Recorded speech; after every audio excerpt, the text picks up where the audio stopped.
Yesterday was a busy Lions day, and they're still part of the show today. Dan Campbell going to join us at 8:02. Still lots to talk about with our football team, but we need to get a little deeper into the Michigan football program. Talk about some of the issues they're facing right now.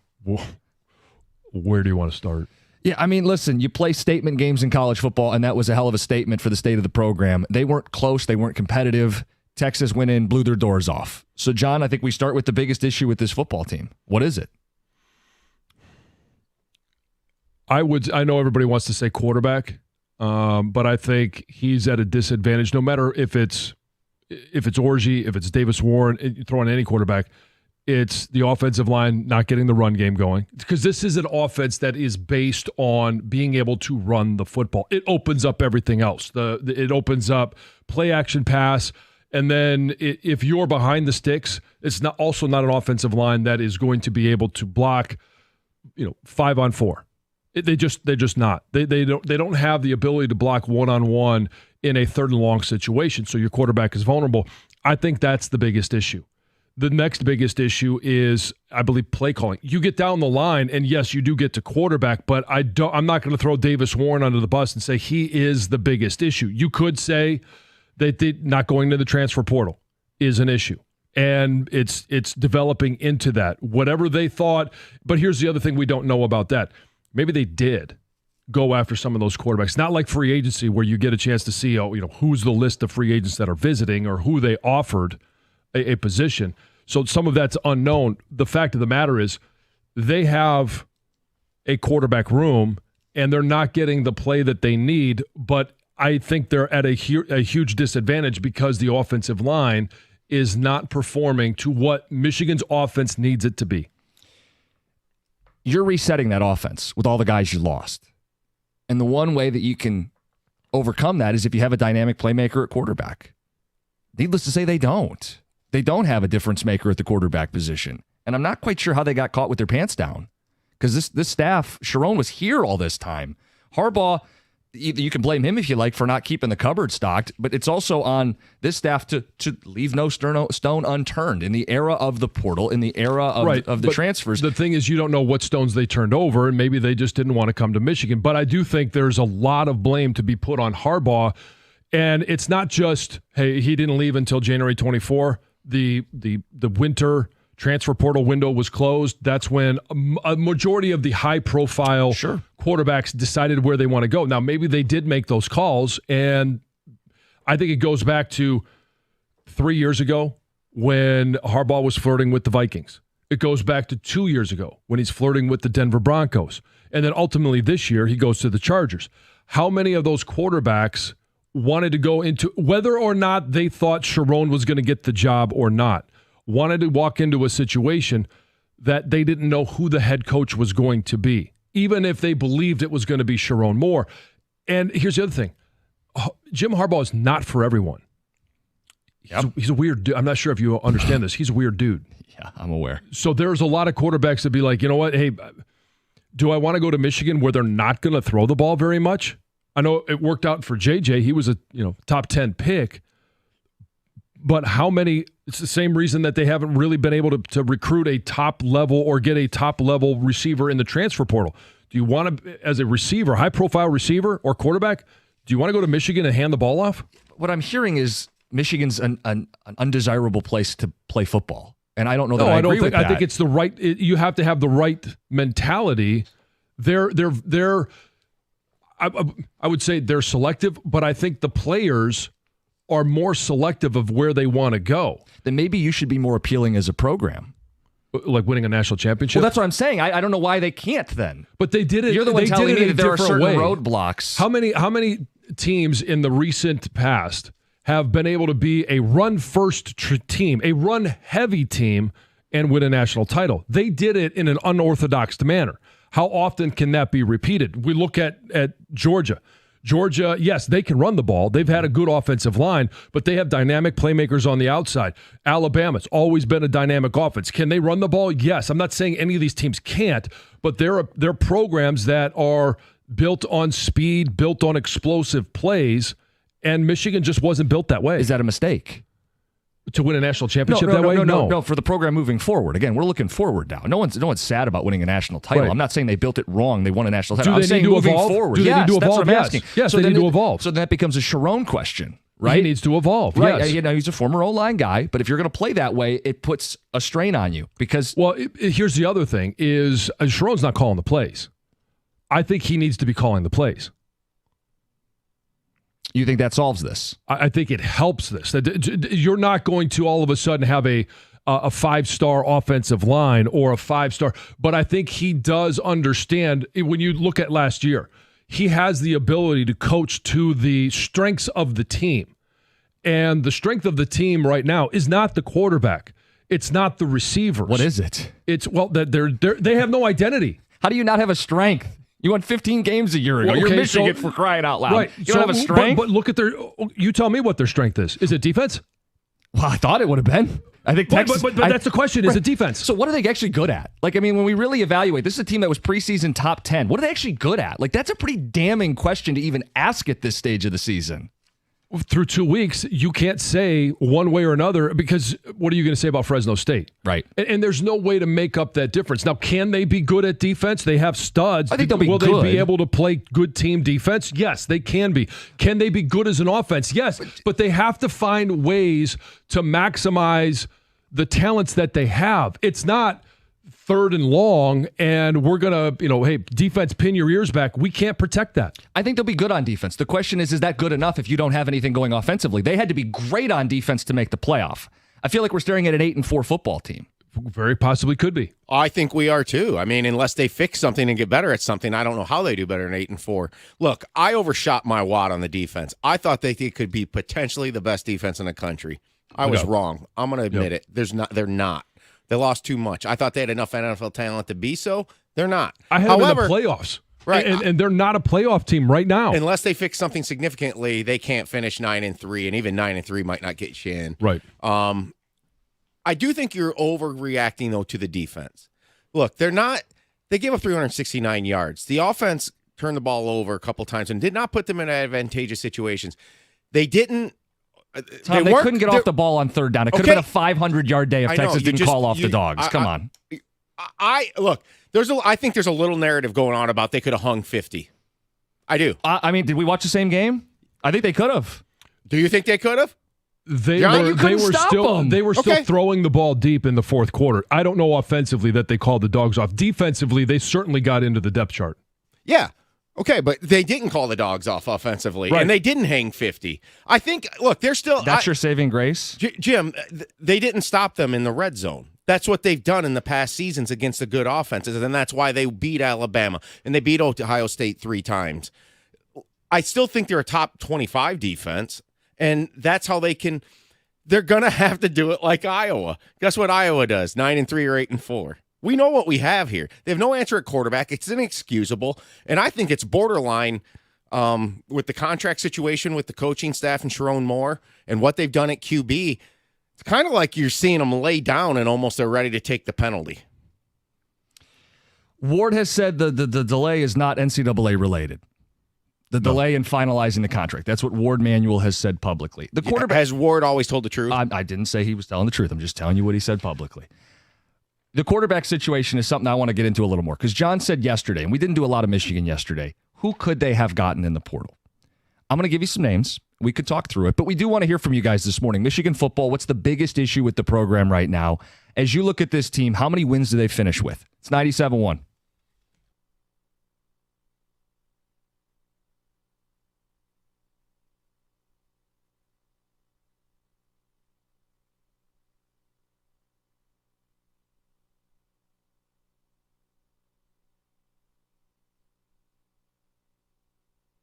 Brought to you by the Michigan Lottery. Lions players still feeling the excitement of an overtime victory at home to begin their Super Bowl hopeful campaign. Ali McNeil mentioning that the excitement prevented him from getting some shut-eye, but it wasn't the only culprit.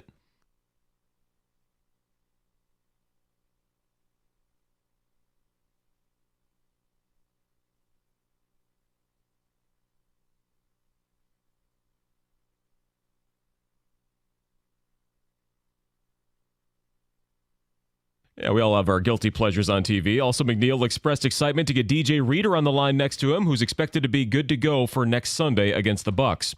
32-19, the Jets struggled to keep up with the 49ers. San Francisco opened their season with a victory, 147 yards on the ground with a score for Jordan Mason as Christian McCaffrey sat out with an injury. Aaron Rodgers completed just 62% of his passes. He said no excuses.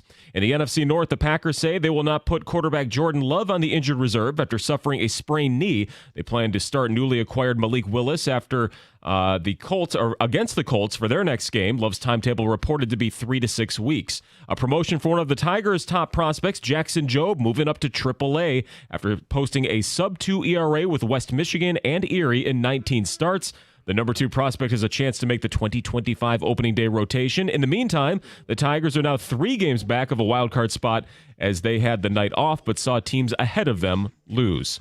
From the Corwell Health Sports Desk, I'm Chris Villar. For more, go to 97.1 The Ticket and Odyssey.com.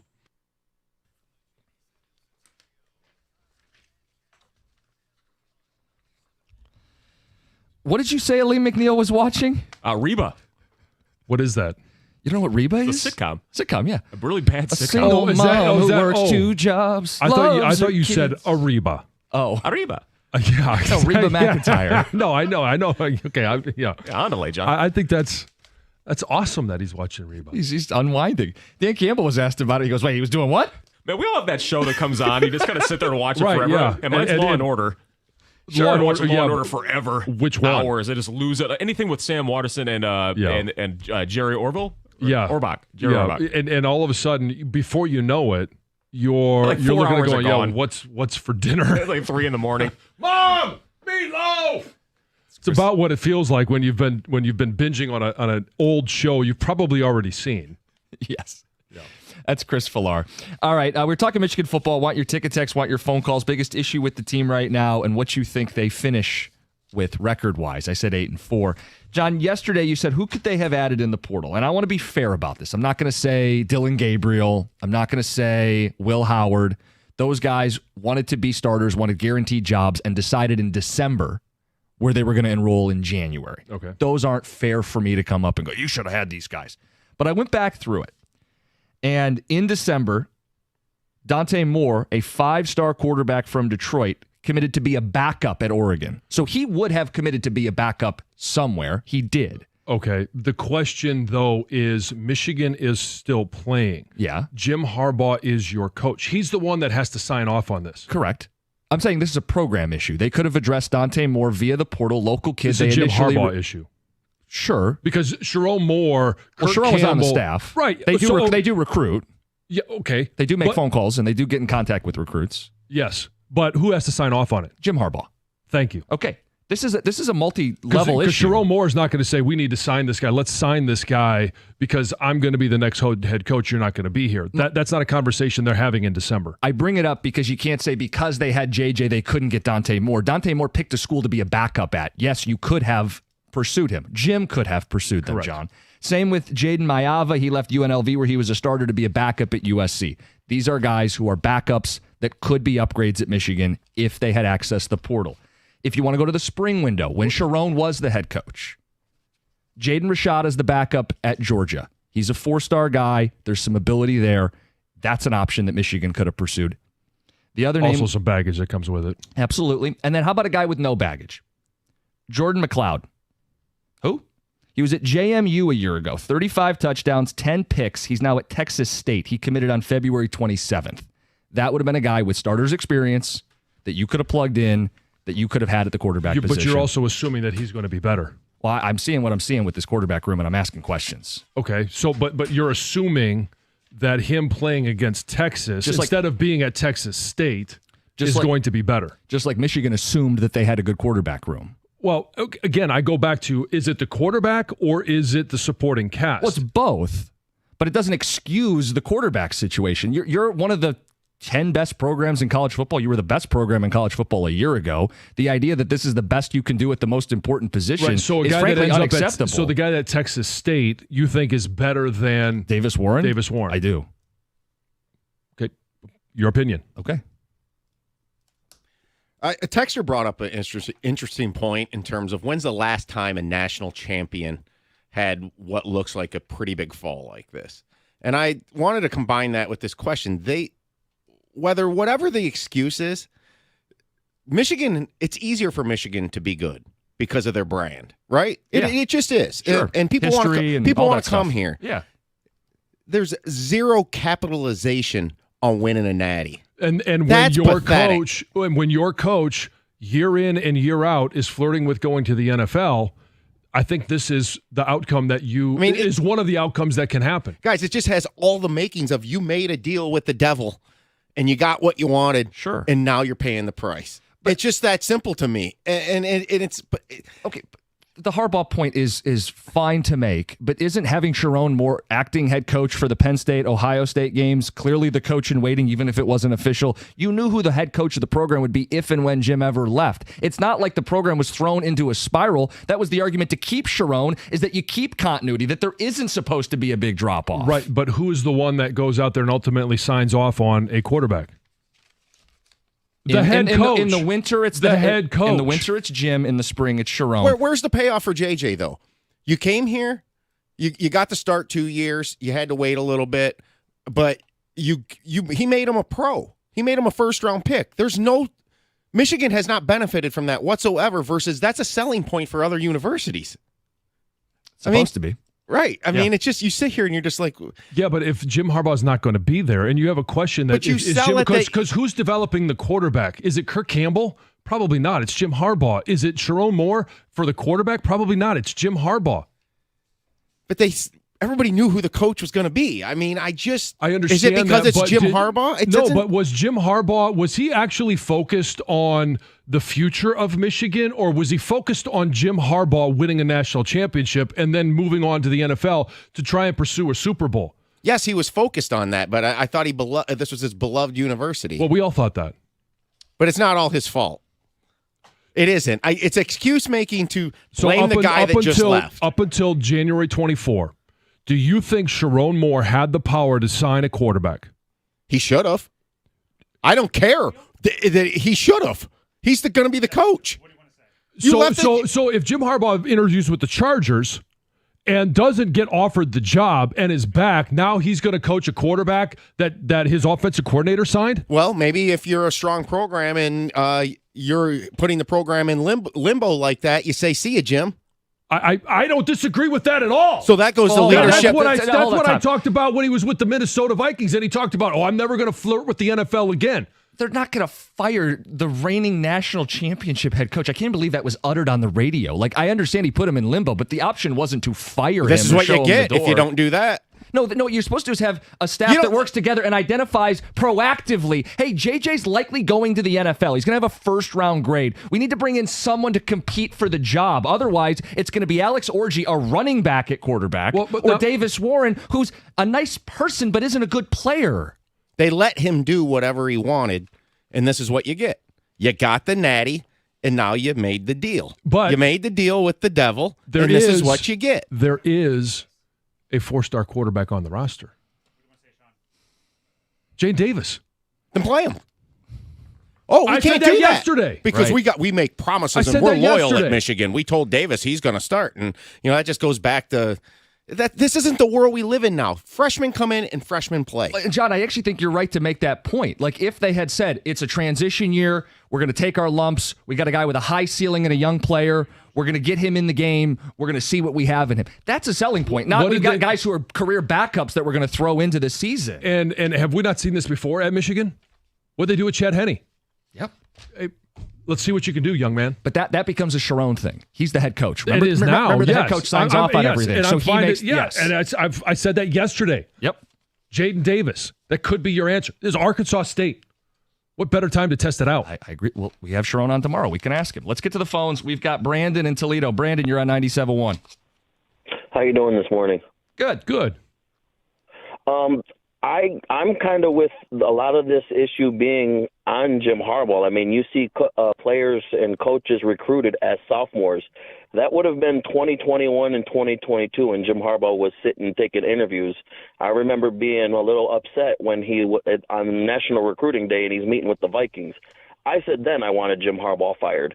because I knew the effect that it was going to have on the program long term.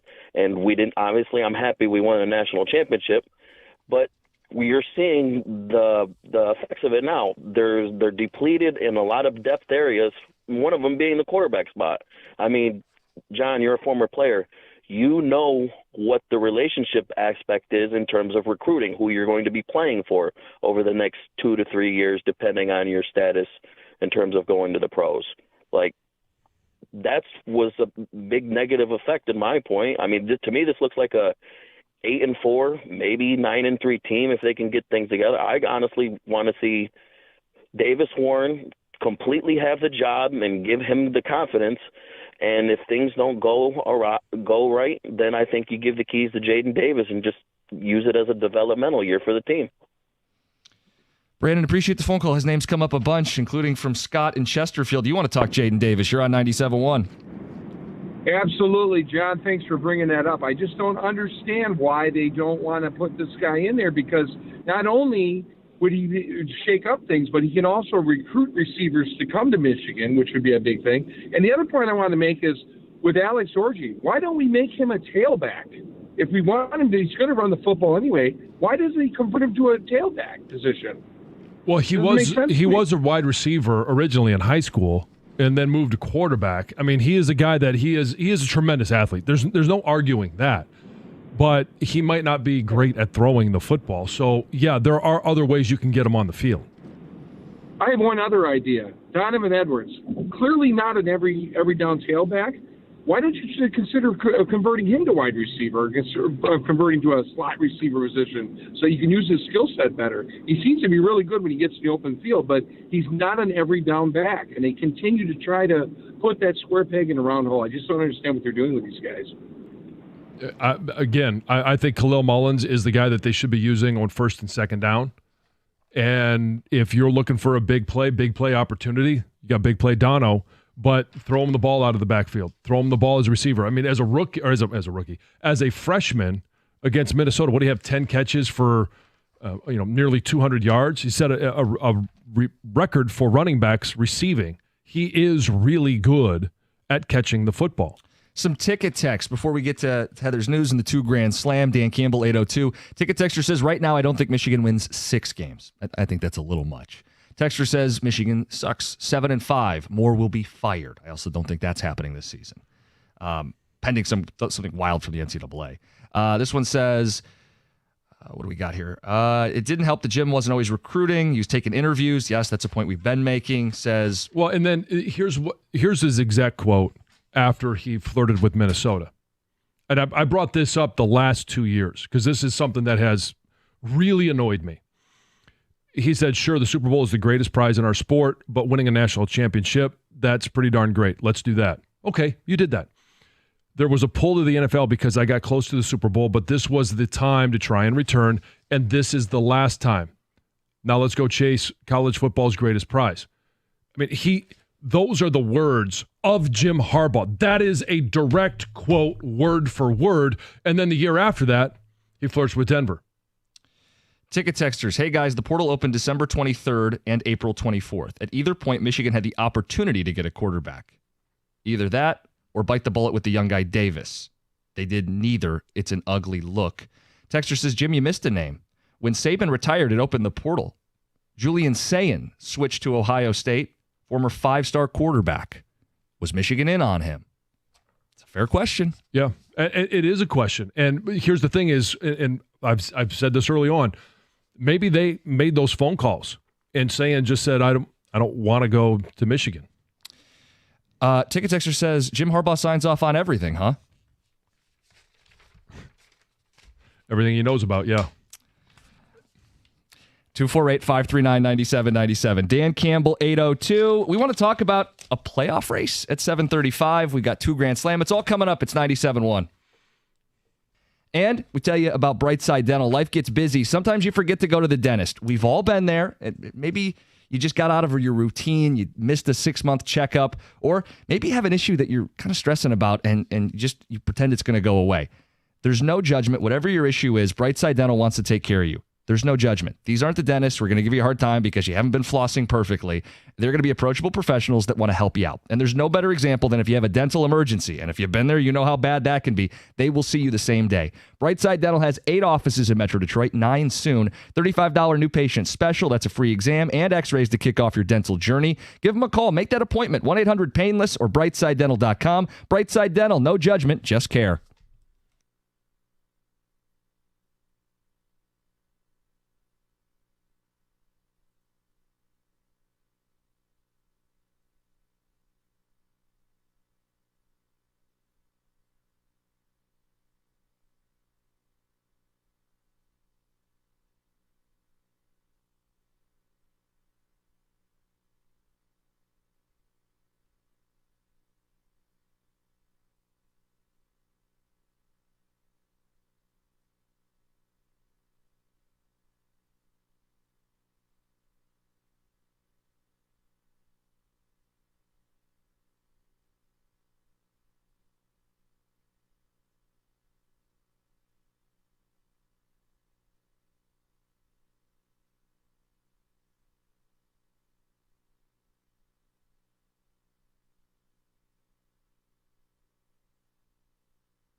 before the 2 Grand Slam. Heather, let's get to the news. Yeah, one of Hollywood's most instantly recognizable voices for his roles in the Star Wars movies, also The Lion King, has passed away, James Earl Jones. Yeah, he passed away Monday at his home in upstate New York, surrounded by his family. He was 93 years old. And like I said, I think probably will mostly be remembered for his voice as Darth Vader, also as Mufasa, but he was also in a bunch of other movies, Coming to America, Field of Dreams, and a whole bunch of others. He's also on the short list of EGOT winners. He's won 2 Emmys, a Grammy, an honorary Oscar, and 3 Tony Awards. Legend doesn't even begin to describe it. I mean, his voice is forever iconic. And for those that go to Michigan football games, he's the one that introduces the Big House. And really? the university. Oh, yeah. He's a Michigan alum, right? Yeah, he's a Michigan alum. Yeah. It's an epic start to every college, every fall Saturday in Ann Arbor. Oh, wow. Yep. Let's talk about Tyreek Hill. He says that his interaction with police went from calm to chaotic in a matter of moments, and it made him feel like police viewed him as a threat. So he did an interview with NBC Nightly News, and he said that things went from 0 to 60 immediately, and he said things got super tense when he was in the process of getting out of his car. He also said that he didn't see why officers felt, he was enough of a threat to really forcibly detain him like they did. Law enforcement say that he was not immediately cooperative and that he was cuffed for the safety of the officers. Body cam footage has also now been released, and it shows officers pulling Hill out of his car after he refused to keep his window down and then forcing him to the pavement before they cuffed him. I don't know how they viewed him as a threat. And then to go another step, some of his Miami Dolphins teammates were in the area. Calais Campbell, Yes. unarmed, walking up, former Walter Payton Man of the Year, is walking up just to say, hey, what's going on? They handcuffed him too. I mean, these cops clearly had a power trip going. And there was another teammate, I believe, that received some sort of citation as well for showing up just to make sure, hey, what's going on? Is everything okay, right? So it's crazy. This is awful. A disgruntled employee at a business on West Grand Boulevard in Detroit was arrested after he set 2 women on fire. Yeah, you heard that right. It happened on Monday morning, just as these women showed up to work around 6 a.m. There was a man who had just quit his job a few weeks ago who was waiting in the parking lot before he attacked.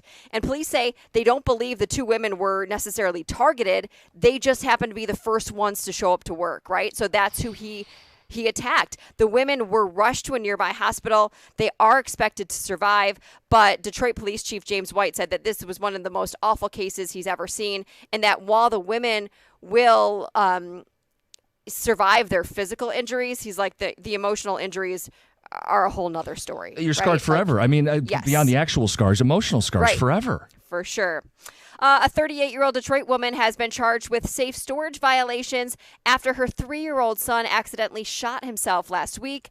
The woman told police that she had just arrived home from work, put her gun on a dresser, and within minutes, this little boy got a hold of it and shot himself. The boy was rushed to the hospital in critical condition, but he is expected to survive. Now, the mom is facing a 5-year felony. She was given a $250,000 bond. Yeah. Too many of these stories, and I know I have family that are responsible gun owners. John is a very responsible gun owner. There's just no reason to have this stuff happen. No. Not at all. All right, that's Heather with the news. It's time for the 2 Grand Slam.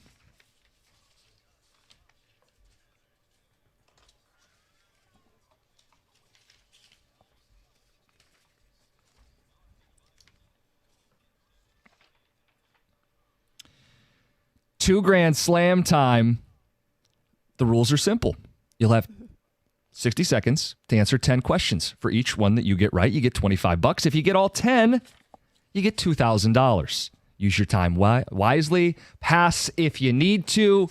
Don't pass everything or you'll run out of time. Yeah. But it's your show. You got 60 seconds to see how much money you can win. Our contestant today, Greg, do we have a contestant ready? It is Keith in Macomb Township. Keith, you're on 97.1. Good morning. Good morning, sir. How you doing? Doing great. How about yourself? Oh, doing all right. You fired up to be on? I'm fired up, John. All fired right. up to be with you, fellow Michigan alum. All right. There's a standard now. I was going to play the fired up chips drop, but you said that, so never mind. Still, best of luck to you, Keith. We'll start when I read the first question. Are you ready? Yes. Who did the Tigers play last night? Last night they were off. Oh, sorry. Who did the Tigers play tonight? The Rockies. Who do the Lions play next Sunday? The Bucks.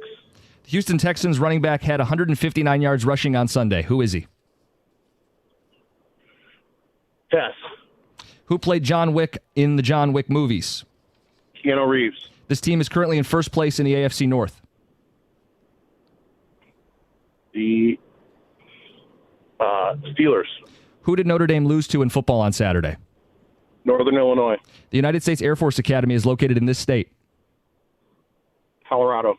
Where did Jets wide receiver Garrett Wilson play in college? Ohio State. This rapper had the 1997 hit Mo Money, Mo Problems. Pass. Who currently leads Major League Baseball in hits? Pass. This Houston Texans running back had 159 yards rushing last Sunday. Mixon. I stumbled on the first one. Do we give it to him? Yes, Yeah. we give you that one. How many did he All right, get? you got 8. 8? Yes. Right. Well done. Adam, apologies you. for the stumble out of the gate. You were Nope, it's phenomenal. Keith. Wow, Adam is Come on, hold. Stoney. Jesus. This is why Heather does the 2 Grand Slam. Keith, you were a great contestant. We'll make Yes. sure you get paid. 8 right is $200. That's a good Tuesday. Yes. Go blue, Keith. Nice job. Thanks, gentlemen. Go blue. All right. You want to go through it, John? Maybe you should go You through want it. me?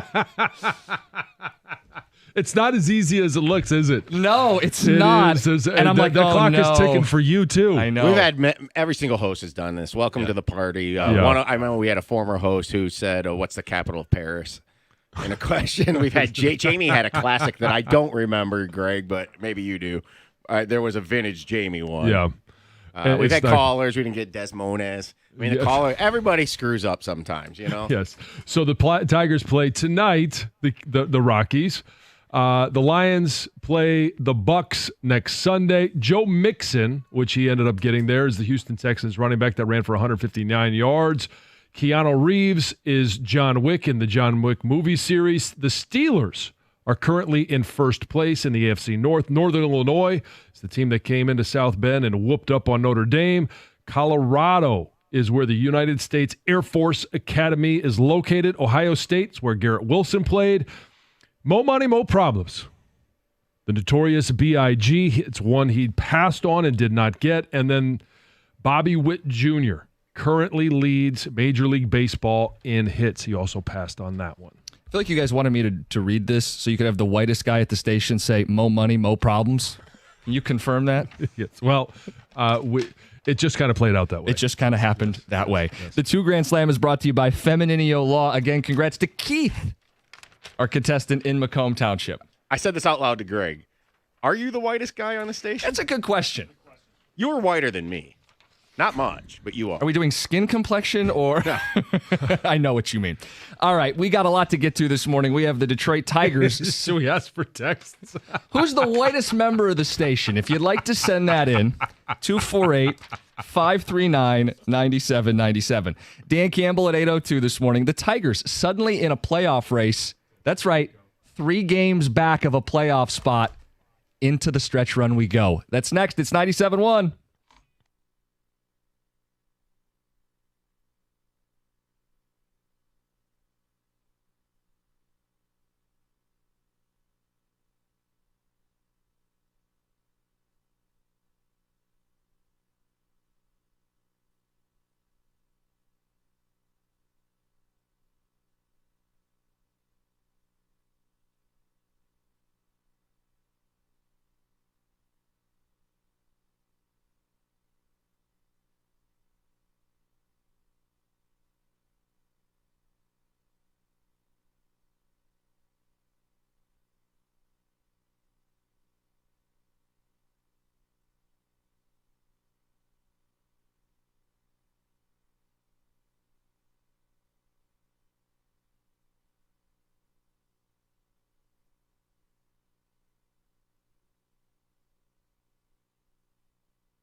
Dan Campbell at 8:02 this morning. The first ticket text we get. So, Jim, do you think you're doing a good job? Was that signed AJ? I'm doing my best, AJ. Same way you answered it. Got thrown off. Clock's ticking. Tick-tock. It's not just if you're sitting in your car, that clock provides some pressure. If you're reading the questions. That's why I think Heather does a great job at it. She does. Underrated. I think people are learning that. Texter says, I believe the afternoon show determined that Hatchet is the whitest person at the station. I would say Caputo is the whitest, but I remember he watches a lot of minor league baseball, okay? Jim, whitest toast at the station. Ben in Kalamazoo. Cookies is whitey. Cookies brings value to being white. Tom is the whitest person at the station. Signed Doug in Ann Arbor, so some nominations for Gov. Doug's just trying to cover himself. Stoney getting a vote. From Tecumseh. Greg gets a vote. Yeah, right. Every 3 months or so, I feel like I got to just let it be known I don't really live in Tecumseh. It's a bit. I had somebody come up to me at spring baseball and said, "You live here? I thought you lived in Tecumseh in Little League." Yeah, your neighbor. See what Mike's power is? Oh, my goodness. And I love it. I play along with it. It's all good nature and all that, but Wojo and Caputo getting some votes on the ticket text. Wojo, whitest guy in the station? Hey. He is pretty white. I've heard him say brother before, and it still sounds so white. We have some drops of that in the system. Can we pull those? All right, let's go to Adam in Wyandotte, who I mistakenly thought was playing the 2 Grand Slam. He instead wants to talk sports with us. Adam, you're on 97.1. Good morning. Good morning. How's it going? Good. Yeah, I was listening to you guys talk about Michigan recruiting. I have a bit of a different perspective on it. I know that we're consistently a top 3 revenue-generating program year to year. I would assume our alumni base is probably at or near the top in average salaries. Yet, what are we, probably like 30th in NIL? So until we fix that, I don't think Harbaugh taking interviews or little things like that really matter. Like if we're not going to spend the money that the top programs are spending, I don't think we can expect to have the talent. I mean, it's pretty simple from my perspective. That could be a part of it. I think there's a lot of factors in this, but I also think that when you're trying to sell to recruits the same thing you're selling to your athletic director, after you talk to Minnesota, I already gave you some of the quotes. Here's the other one that in the same interview that he gave, where Jim Harbaugh says, I called Michigan athletic director Ward Manuel and asked him if he wanted me to be the head coach. Harbaugh added, and he said, yes, 100%. And so I told him, okay, then that's what I want to do. And I told him, Ward, this will not be a recurring theme every year. This was a one-time thing. Oops. You come out publicly and say that to your boss. How do recruits, when then you flirt with Denver and have interviews, how do recruits sit there and say they don't have a relationship with you to say, oh, I'm going to believe you now? You're going to be here. You're going to be here for 4 years, or 3 years if I'm thinking I'm going to the league. I mean, I can see that, but in this world, I also know money and the effects, and I also know that both Jim and Juwan ran into issues with Michigan having higher academic standards than our competitors. We lost quite a few players that went to other schools because they couldn't pass their academic standards. So at Michigan, they're not going to spend the money. They're going to have higher academic standards, yet the expectation is to win at the same level as these other schools. I think it's a bit unfair to the coaches.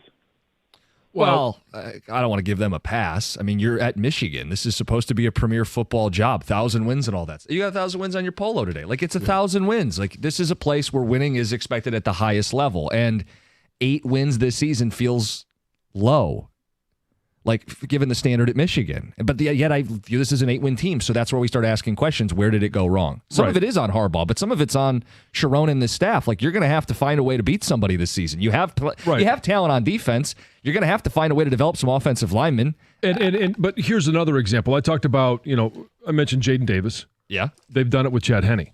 I was a part of a team that won a national title and started off 0-2. Still want to share the Big Ten title. So you are, as I've mentioned before, allowed to get better, but there has to be improvement on the players.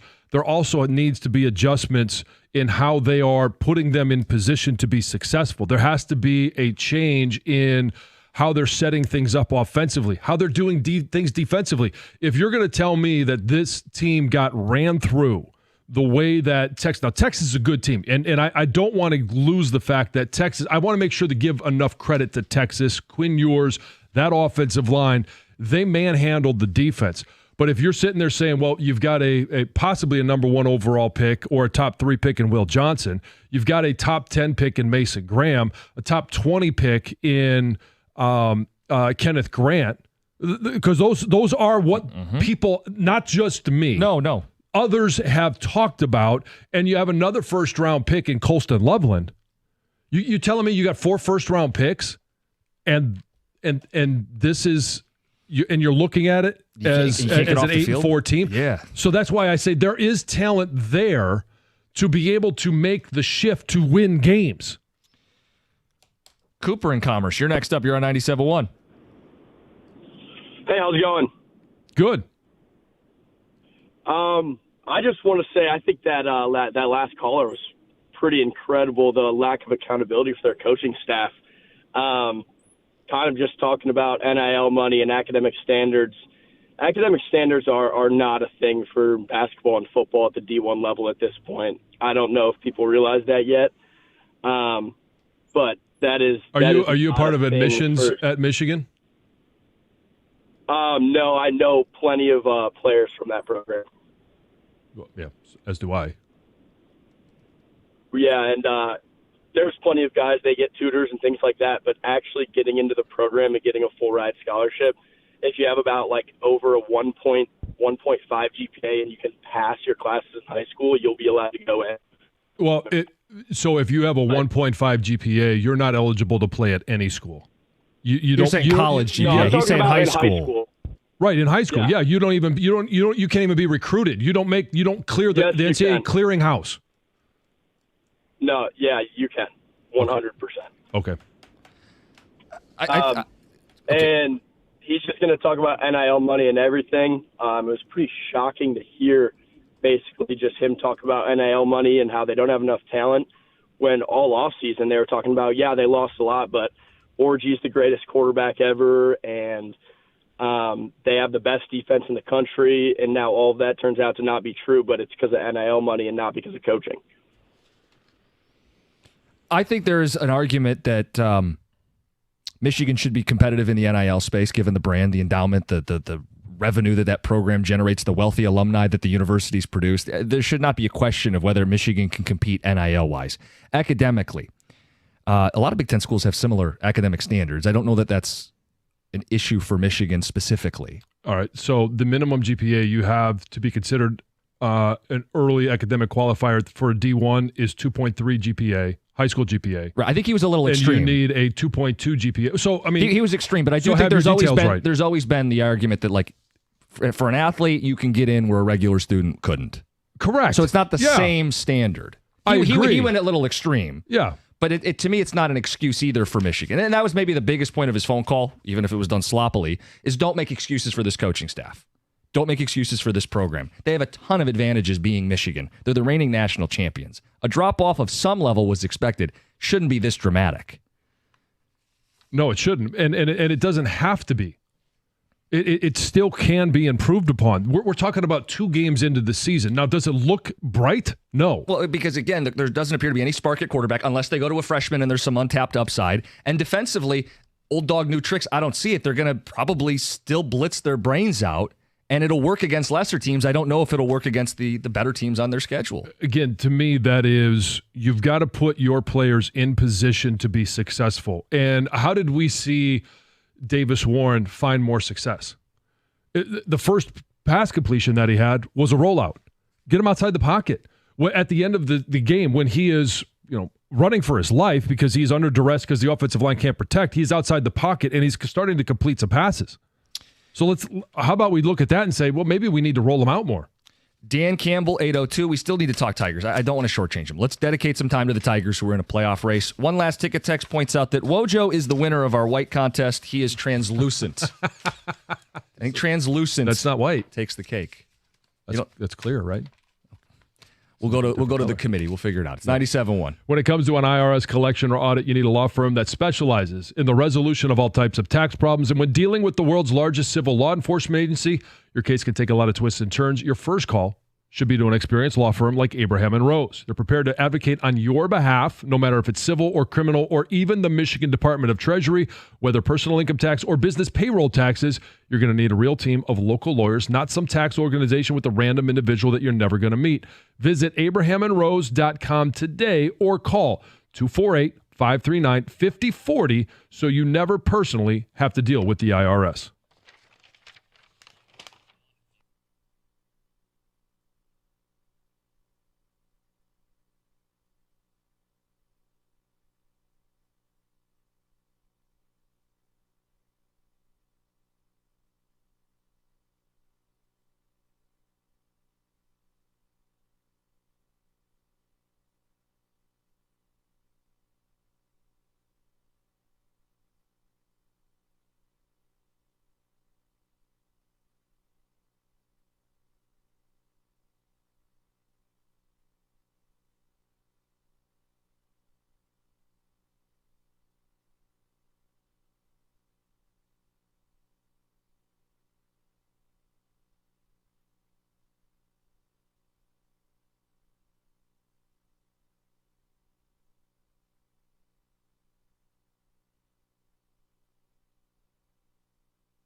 We'll be joined by Lions head coach Dan Campbell at 8:02.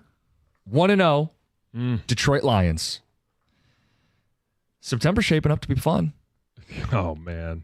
Honestly, it could be better because the Tigers could be in the playoffs. I don't want to go down the road of how they could have gotten there, but they are, whether you believe that they can get in or not, they're 3 back. They're in a playoff race. We are at least, and as Tigers fans, you wake up every morning, what did Kansas City do? What did Minnesota do? What did Boston do? What did Detroit do? Now, they weren't playing last night, and yet they're 3 back. The significance of 3 back, we had made it kind of a show line in the sand. Once you're within 3, you're in a race. It's a chase. We're looking at pitching matchup strategy. You're trying, hey, you got a real shot at this. 3 is significant. They closed the season out with 3 games against the Chicago White Sox, who are the worst team in the history of baseball. Tigers are 9-1 against them this year. You should expect to sweep them. You're playing good ball. Yep. They're dead on the vine. That's 3 freebies at the end of the season. Can you be a game and a half better than the Twins the rest of the way? The schedule sets up with the Rockies starting tonight. They're throwing a gas can on the mound. Beat them. Take 3. Sweep them. Really kick this into overdrive and apply pressure on the other teams. You don't want to hope for other people to lose. Keep winning. Apply pressure. John, we're officially in a playoff race, and I give credit because there's going to be a lot of who was right and who was wrong. The players should get the credit in all of this. The players could have had this season go south. We discussed 90 losses post-trade deadline. They don't have a rotation. Give them credit for staying in the fight, for clawing and scratching, and giving us a relevant September baseball team. Do you think they, at some point, should move Skubal back to 5 days versus 6? Because if they do, they could get Skubal against Kansas City. They could then get him against Baltimore, and then they would get him against Chicago. So they get an extra start out of him if they go to 5? They get an extra start out of him. Yes. I mean, it's a great point. 18 games to go. If they can squeeze one extra start by getting him on regular rest, nothing out of the ordinary. Which would mean they'd bump him to play on tomorrow instead of the 12th. And then he would bump him 2 up. He would still get a start against Kansas City. Then he would get a start against Baltimore the second time in Baltimore. Right now, he will not be scheduled to start against Baltimore. And ultimately, then you'd get him against the Sox. So 1 extra start then. Yeah. Yeah, I think they're going to bump him up, but I don't think they'll do it this week. I think they'll keep him Thursday this week, and then they will start to bump. I think they're playing this game of, are we going to get closer? But we're not going to go away from our plan until we do. I do think if you don't do it now, then you won't get him the second time they play Baltimore. I know, and I just think the rotation is set this week. That they'll stick to their plan, and then they'll reassess it. When we have AJ on Thursday, I think that'll be his answer. To be quite honest, too late. I will say this, because I think they're just going to hold. I think they are preparing to potentially take a big run at this. Job's in Toledo. They called him up. So they've checked the box on what they said they had to do for him to come up here. And Tom, I don't know if you missed what John's point was. There's 18 games to go. I know. They're not going to do it this week, guys. They're going to.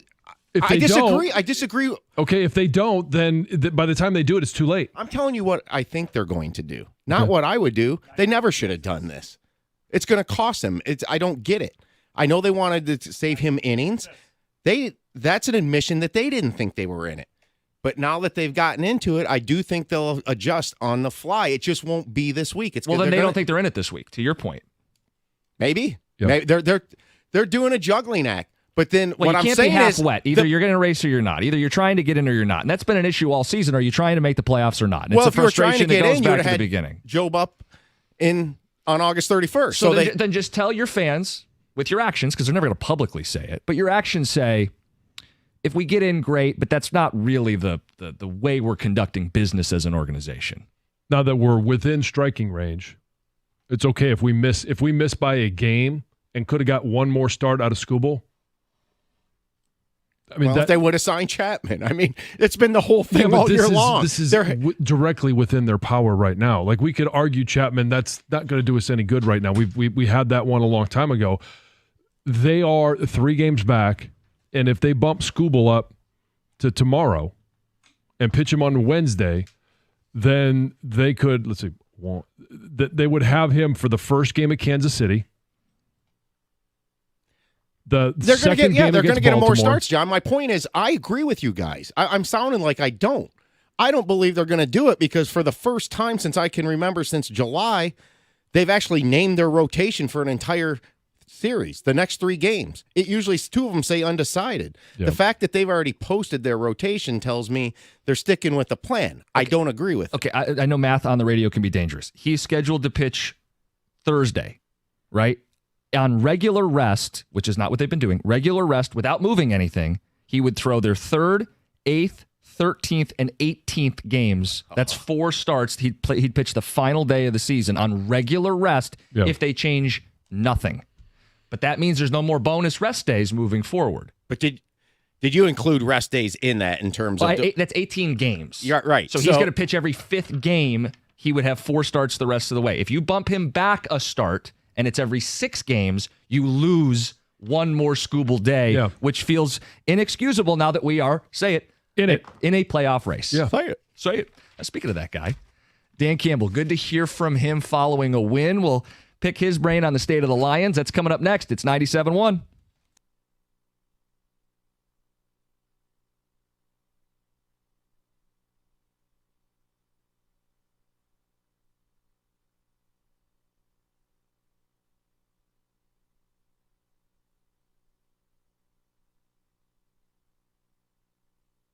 Brought to you by Precision Garage Door Service of Southeast Michigan. After losing for the first time in 2 years, Michigan coach Sharon Moore says that the program needs to move forward after that loss to Texas.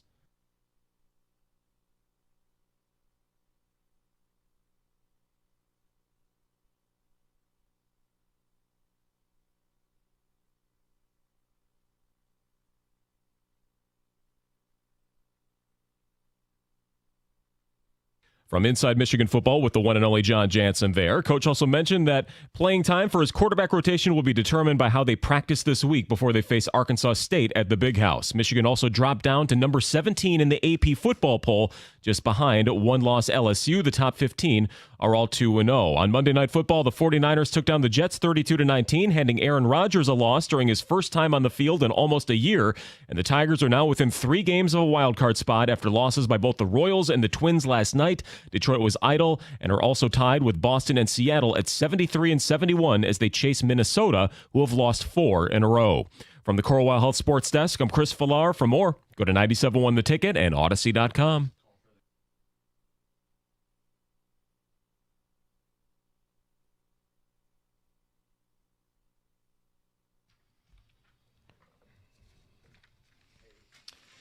8 o'clock hour, it's 97.1. We've got Greg Palm coming up at 8:35. A check-in on the college football rankings from the brain of Greg Hargrave.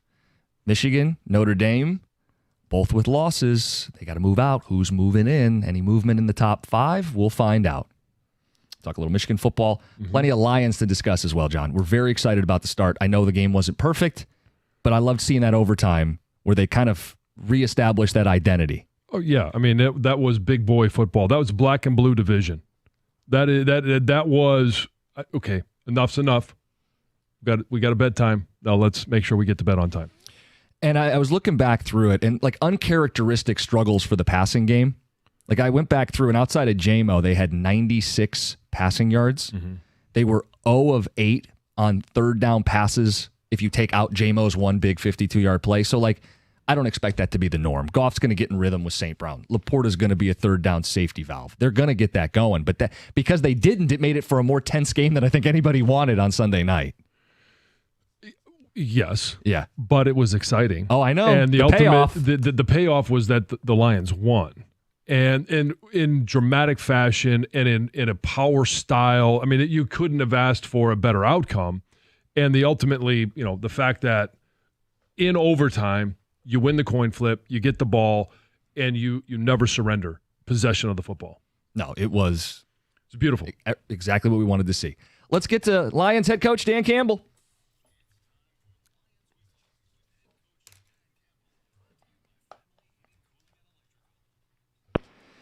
Dan, we were just gushing about that overtime statement drive. I know it's new season, stuff doesn't always carry over, but identity looks like it did. How are you feeling? Good morning. Morning. Yeah, good. It was, anytime you win in this league, man, it's a good win. And you'll take it. Ultimately, it wasn't the cleanest game. We did what we had to do, but to your point, just to know that you feel like you've improved in some areas. You are more talented. Players are more developed. But you always need to make sure you never lost your identity and that what we're about is always there. And I think that showed up in a big way. And that always is going to make me feel good. What was a two-part question here? What was the one thing that you liked the most, that you did the best in that game against, not you personally, but your team did the best against the Rams, and what was the one thing you look at and say, that's not championship football? Well, look, I thought for the most part, I thought we ran the ball pretty well, man. We were pretty efficient. Mm-hmm. Up front, we were very efficient, as a matter of fact, in our run game. And I'm talking about first, second, third, and fourth down. So that was something I think that was one of the best we've had here in 4 years. And I thought on the defensive side, we shut down the run game. Now, they hit a couple of perimeter runs. They put a couple of wrinkles in there, but ultimately we took them out of what they wanted to do. And that's a good thing. That's a good thing. I think the downside, which, listen, I told the team, I told the coaches, we talked about it, just those two games before we played, the Thursday night game, the Friday night game. Every year, though, more teams more games are lost than they are won, and the amount of mistakes. And I'm not talking about technique, wrong foot here, missed with his hand. I'm talking about blatant errors. Man, we're not targeted right. Wait, you're going there, I'm going here. The drop balls, the egregious. Ball security, just thing after thing after thing. And ultimately, we were not good enough there, and we have to clean it up. But yet, man, relative to the big picture, we were not as bad as you think we were. So that's encouraging. What was your assessment of the passing game? Looked like some of those third downs out of sync. I don't know if it was the Rams or something that you guys need to clean up, but what was your read? Well, listen, the passing game, it's a little bit, it's always going to be the last to come. The precision of your pass game is the hardest thing to really find a rhythm in, because everybody has to be on the same page. And that's from, obviously the timing of the quarterback, the receivers, the timing, the protection, holding up long enough. And so there's so many moving parts that are in that.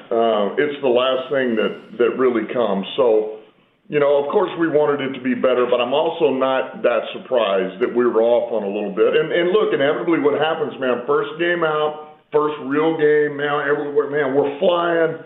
You're excited, I'm about to go make some plays, and then all of a sudden I'm short on a route, or I'm supposed to get my depth at 5 yards, I'm running across the field here, and man, I look up and I'm only 2 yards deep, and it affects everything.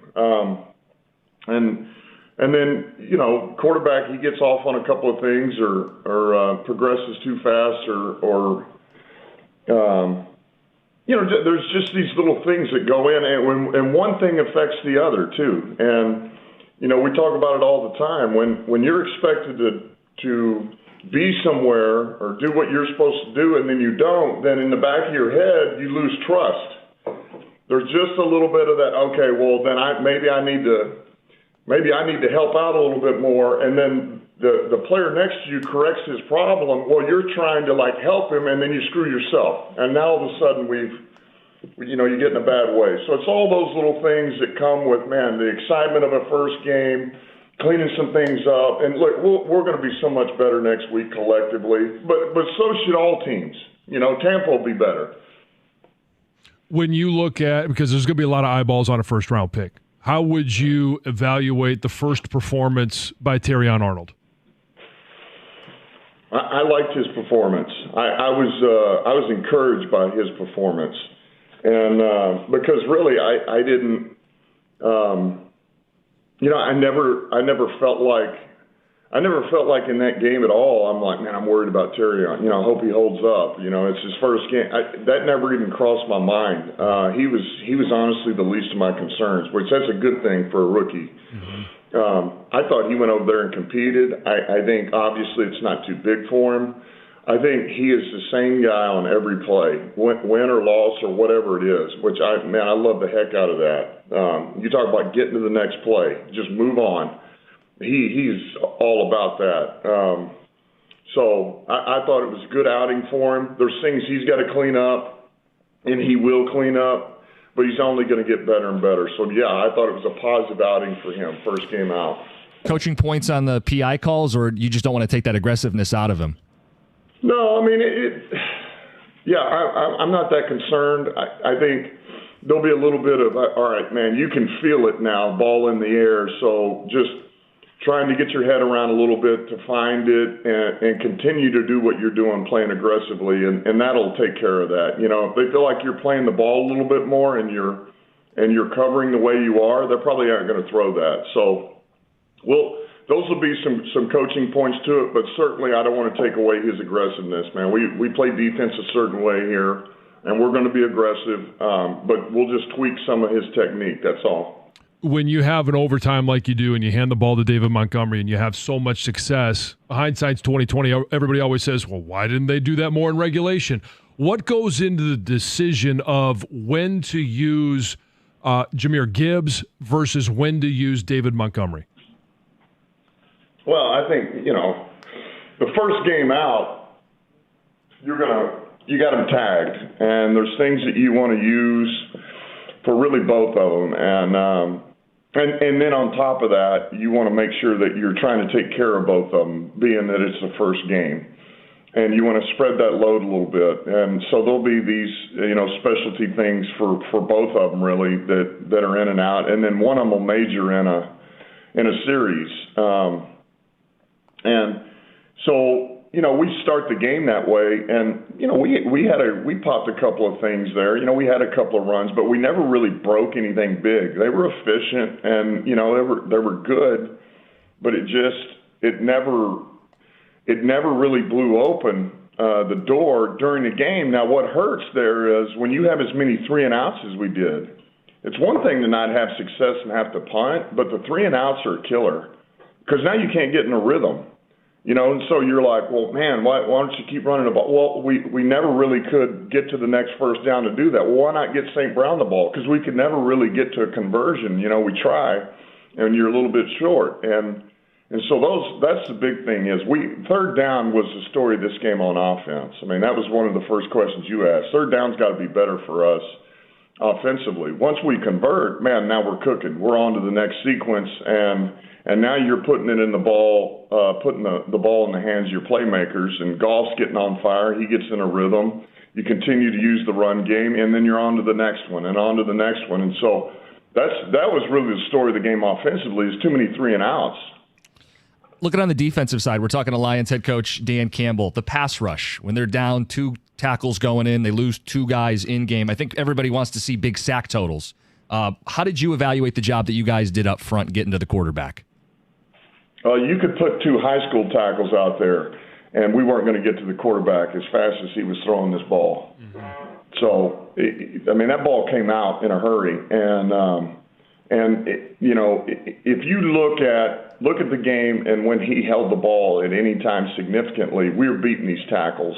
So it wasn't about that. I mean, the sacks and everything else, man, I give Stafford credit, man. He played fast. He played efficient. They adjusted pretty quickly to what type of game it was.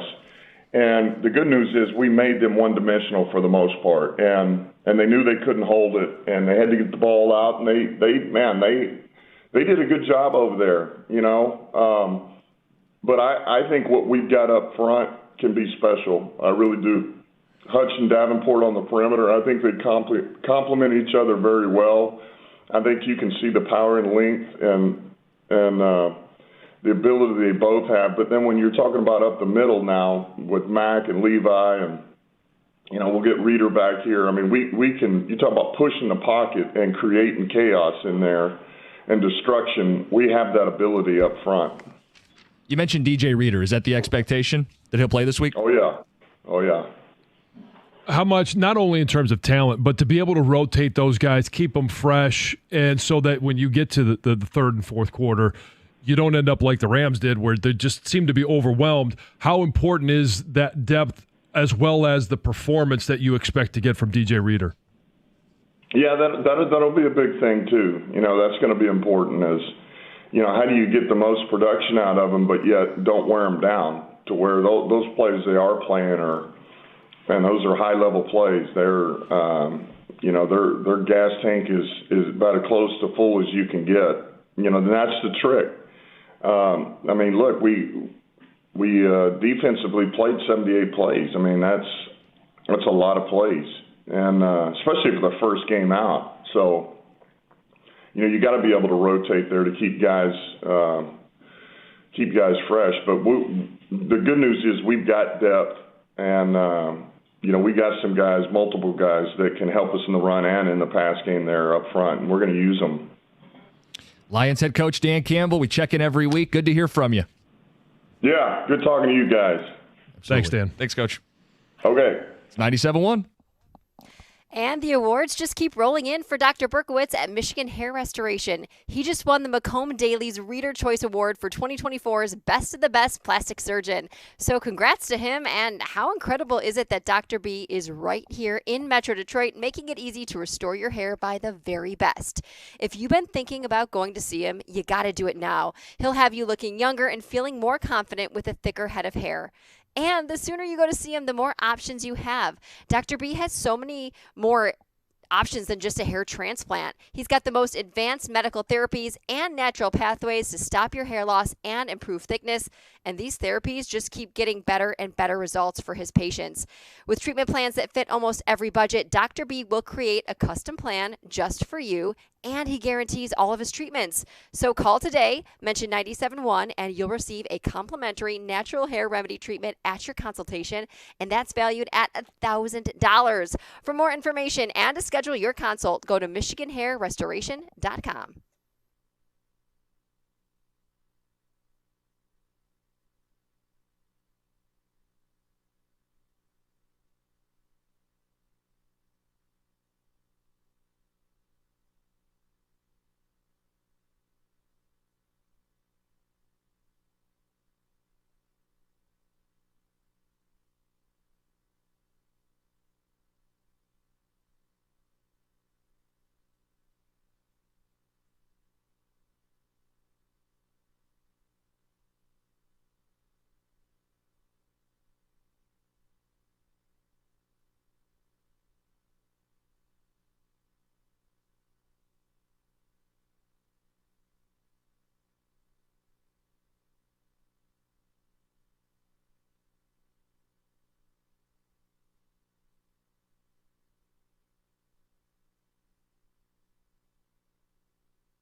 Okay, because it was bugging me. I did want to go back and check the Skubal starts.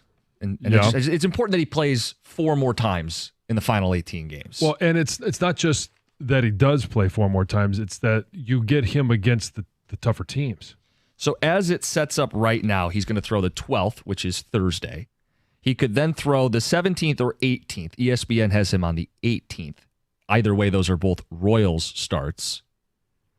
5 days later would be the 24th because there's an off day in there against Tampa, and then he'd pitch the final game of the season against the Chicago White Sox. Mm-hmm. Just want to make sure we're accurate here. I don't want him to miss out on a start. And to your point, you want to make sure he's throwing in the most pivotal games. Right. And that last one might be. But you also want to make sure you get him against Baltimore, which I think, according to this, he wouldn't pitch against Baltimore. No, but that's if you don't move, if you don't bump him up to the 11th. Which is what you were saying, is bump him up to the 11th, which then gives you the chance to throw him earlier. Yes. And you would get him against Baltimore, and then again one more time against the Sox. Yeah. All right, we had Dan Campbell on. What'd you take away? I mean, it's nothing surprising. I think they are going to continue to figure out this offense. I do expect the passing game to be much better. They're going to find more ways to get Amon-Ra St. Brown the ball. And hey, defenses are going to look at it and go, yeah, okay, we're going to take away Amon-Ra St. Brown. So instead of forcing it to him, they can force it to J-Mo. They can force it to Laporta. They can force it to Gibbs. They can. There's a lot of different guys, and I say force it. They can throw the ball to a lot of different weapons because you look at some of these offenses. Well, Cooper Kupp, why did he have 22 targets? They are forcing it to him because Puka Nacua went down, and they have other receivers that they're spreading the ball around, but they threw the ball 49 times. Half the time they threw it to Cooper Kupp. The Lions have a roster that's built that you don't have to do that for any individual guy. They're built to convert a lot of those third downs, which is why it was jarring when I went back and charted it, and they were 1 of 9 on passing third downs. The one was a touchdown, 52 yards to J-Mo, but you would think they will convert more of those as the season goes on. Dan's saying it's the last thing to kind of click as you get back to the season. The pass rush was an interesting quote where he thinks they're going to be very dangerous. He said if they had high school tackles, it wouldn't have made a difference. Stafford was getting the ball out so quick. Yeah. They did miss a chance to maybe wrap up here or there, but overall, you want to apply pressure to the quarterback. Pressure is what helped them force a red zone interception. It's what forced them to get backed up via penalty when they got down to the 1. The pressures, it's that fine line where we agree sacks are the best, but pressures ain't bad either, and it sounds like he is not at all concerned about their ability to get home this season. No, and I mean, when you have a guy like Aiden Hutchinson, who has 5 QB hits, and you're looking at. I'm looking at the. He had 11 pressures. He had 11 pressures. I was looking at the playoff one. I had the wrong one pulled up here. But when you're looking at, when you look at the team stats and you look at the box score and you say, okay, well, who was applying pressure? Aiden Hutchinson was applying regular pressure. When you look at Marcus Davenport, he was applying regular pressure. And yeah, there was one where Stafford got out of a sack from Hutch. There was one where he got out of a sack from Davenport. Could have been a 4-sack day. It could have been. And that's on a day when they are getting the ball out so quickly. Yeah. I know everybody wants more quarterback hits and want more sacks. Sometimes it's just not possible because that ball is in the quarterback's hands and out. Now, that only happens when you have an experienced quarterback like a Matthew Stafford. To the point, though, they could have had 2 more sacks. They could have had 2 more sacks, yes. But then you start looking at the schedule and you say, okay, well, with the Buccaneers, you got a little bit of a experienced quarterback there. Yes. Same with the Cardinals. Now you start working down the list. I don't think Dak, when they play the Cowboys, he's not a guy that wants to get the ball out quick or will get the ball out quick. He's a little bit overconfident in his ability to extend plays, so you can start to get home against some of these other teams. Bring it on. All right, let's get to Heather in the news. You guys, the tragic story of NHL star Johnny Gaudreau and his brother Matthew's death just keeps getting more devastating and more devastating. So during their funeral services on Monday, Johnny's widow, Meredith, made the announcement that she is expecting their 3rd child. Oh, my goodness. Yeah. This story, at every turn, it just gets sadder. It really does. So the people who were there knew that Matthew's widow was expecting their first child together, right? That was news everybody knew, which is devastating, right? But nobody knew that Meredith was expecting their third child. She announced that she was 9 weeks pregnant. Yeah. She's looking at it as like an ultimate blessing, right? That she is going to have another piece of him with her, but it's still just so sad when you find out all of these little pieces that go into the story. A woman was taken into custody after crashing her vehicle into a Detroit apartment building on Monday morning. The woman who lives in the apartment where this vehicle crashed had just gotten home from work about 15 minutes before. She says she was in the bathroom when the crash happened, heard this loud boom, ran outside, spotted the driver kind of stumbling out of the vehicle. The driver appeared to be intoxicated, tried to walk away from the scene, but the driver was taken into custody right there. And the woman whose apartment was smashed into is now looking for a new place to live. She's got to buy new furnishings for the room that was hit. Lots going on. The police still haven't said exactly what caused the crash. Tom Brady made his broadcasting debut as part of Fox's coverage of the Week 1 game between the Dallas Cowboys and Cleveland Browns. And of course, social media had plenty to say about it. So his performance drew some mixed reviews. Some people were saying that he just wasn't that great. There was some awkward silences, some obvious commentating, someone said. Someone also said he looked uncomfortable. He sounded nervous, sounded unsure. And then there's other people that said, you know what? He had a solid start. He got more comfortable as the game went on. What'd you guys think? That was okay. Nothing to blow your doors off. I wanted more analysis, I think, and maybe a little bit more energy. Yeah, so I was doing the Lions pregame show, so I didn't hear it, but I've seen the reviews, and like clearly a guy's going to get better from his first broadcast. I mean, I think about when I was doing college radio. The difference was I wasn't making $300 million the way Brady is, and I think that's the pressure here is you're Fox lead analyst. You displaced a really likable guy in Greg Olson, and for the first week, the reviews are, you weren't as funny, you didn't break the game down, you didn't tap us into watching football with Tom Brady, which was the selling point. Right. I don't think funny is really his thing. But I do think being able to analyze a defense instantly is where he should be bringing true value. Yeah. James Earl Jones passed away on Monday morning at the age of 93 years old. He's going to be remembered as having one of Hollywood's most, instantly recognizable voices for his role, obviously, as Darth Vader in Star Wars, Mufasa in The Lion King. He was surrounded by his family at his home in upstate New York, and tributes just started pouring in online after his death was announced. Mark Hamill said, R.I.P. Dad. Kevin Costner, who starred along with him in Field of Dreams, also posted a really nice tribute, expressed gratitude for the opportunity to work with Jones, and so many other people, of course, made nice tributes online. John, what's the most iconic James Earl Jones thing?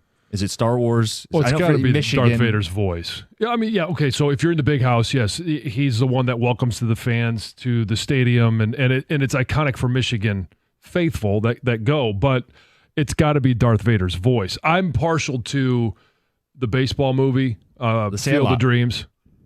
Oh, he was, yes. Field of Dreams, both.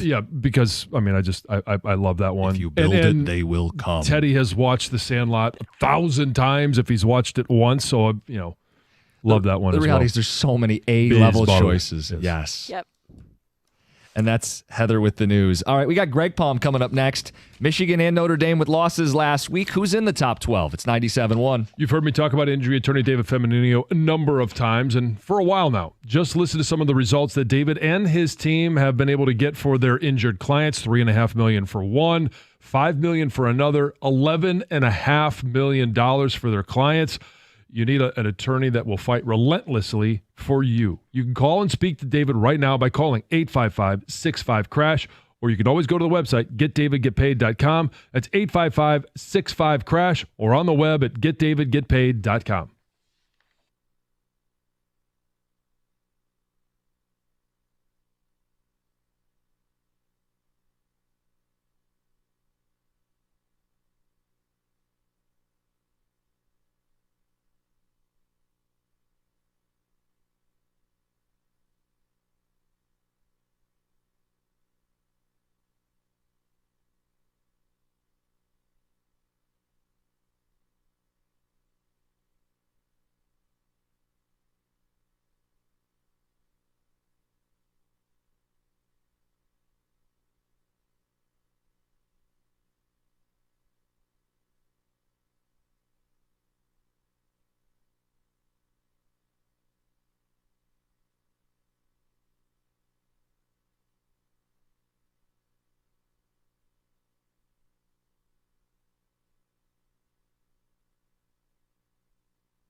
Hey, looking for ways to level up your fitness? Well, you can join the YMCA with no contract and no joiner fees and for just $3 a day.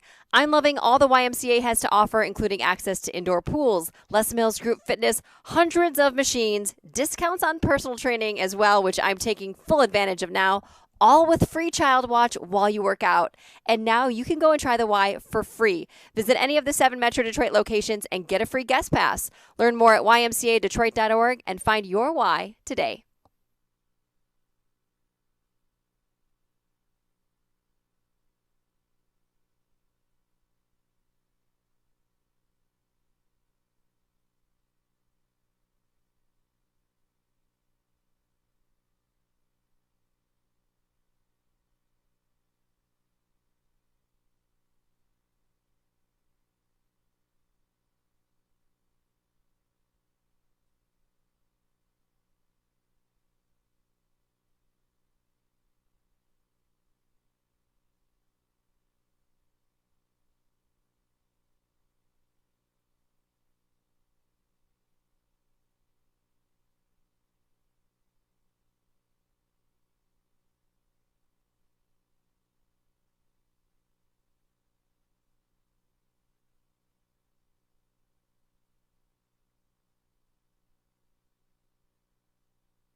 If you're jumping in the car hanging out with us today, good morning. We have a lot to get to still.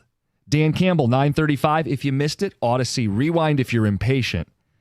We'll talk a little Tigers. If you wake up today, you'll notice we're in a playoff race. It's 3 games. And I know it's 4 because the Twins have the tiebreaker, but have a little fun. It's 3 games on the standings. Our very own John Jansen has curated a plan, the Jansen plan. Got it. To put the team in the best position to make the playoffs. We'll get to that in the 9 o'clock hour. And success in the playoffs. Let's not get carried away.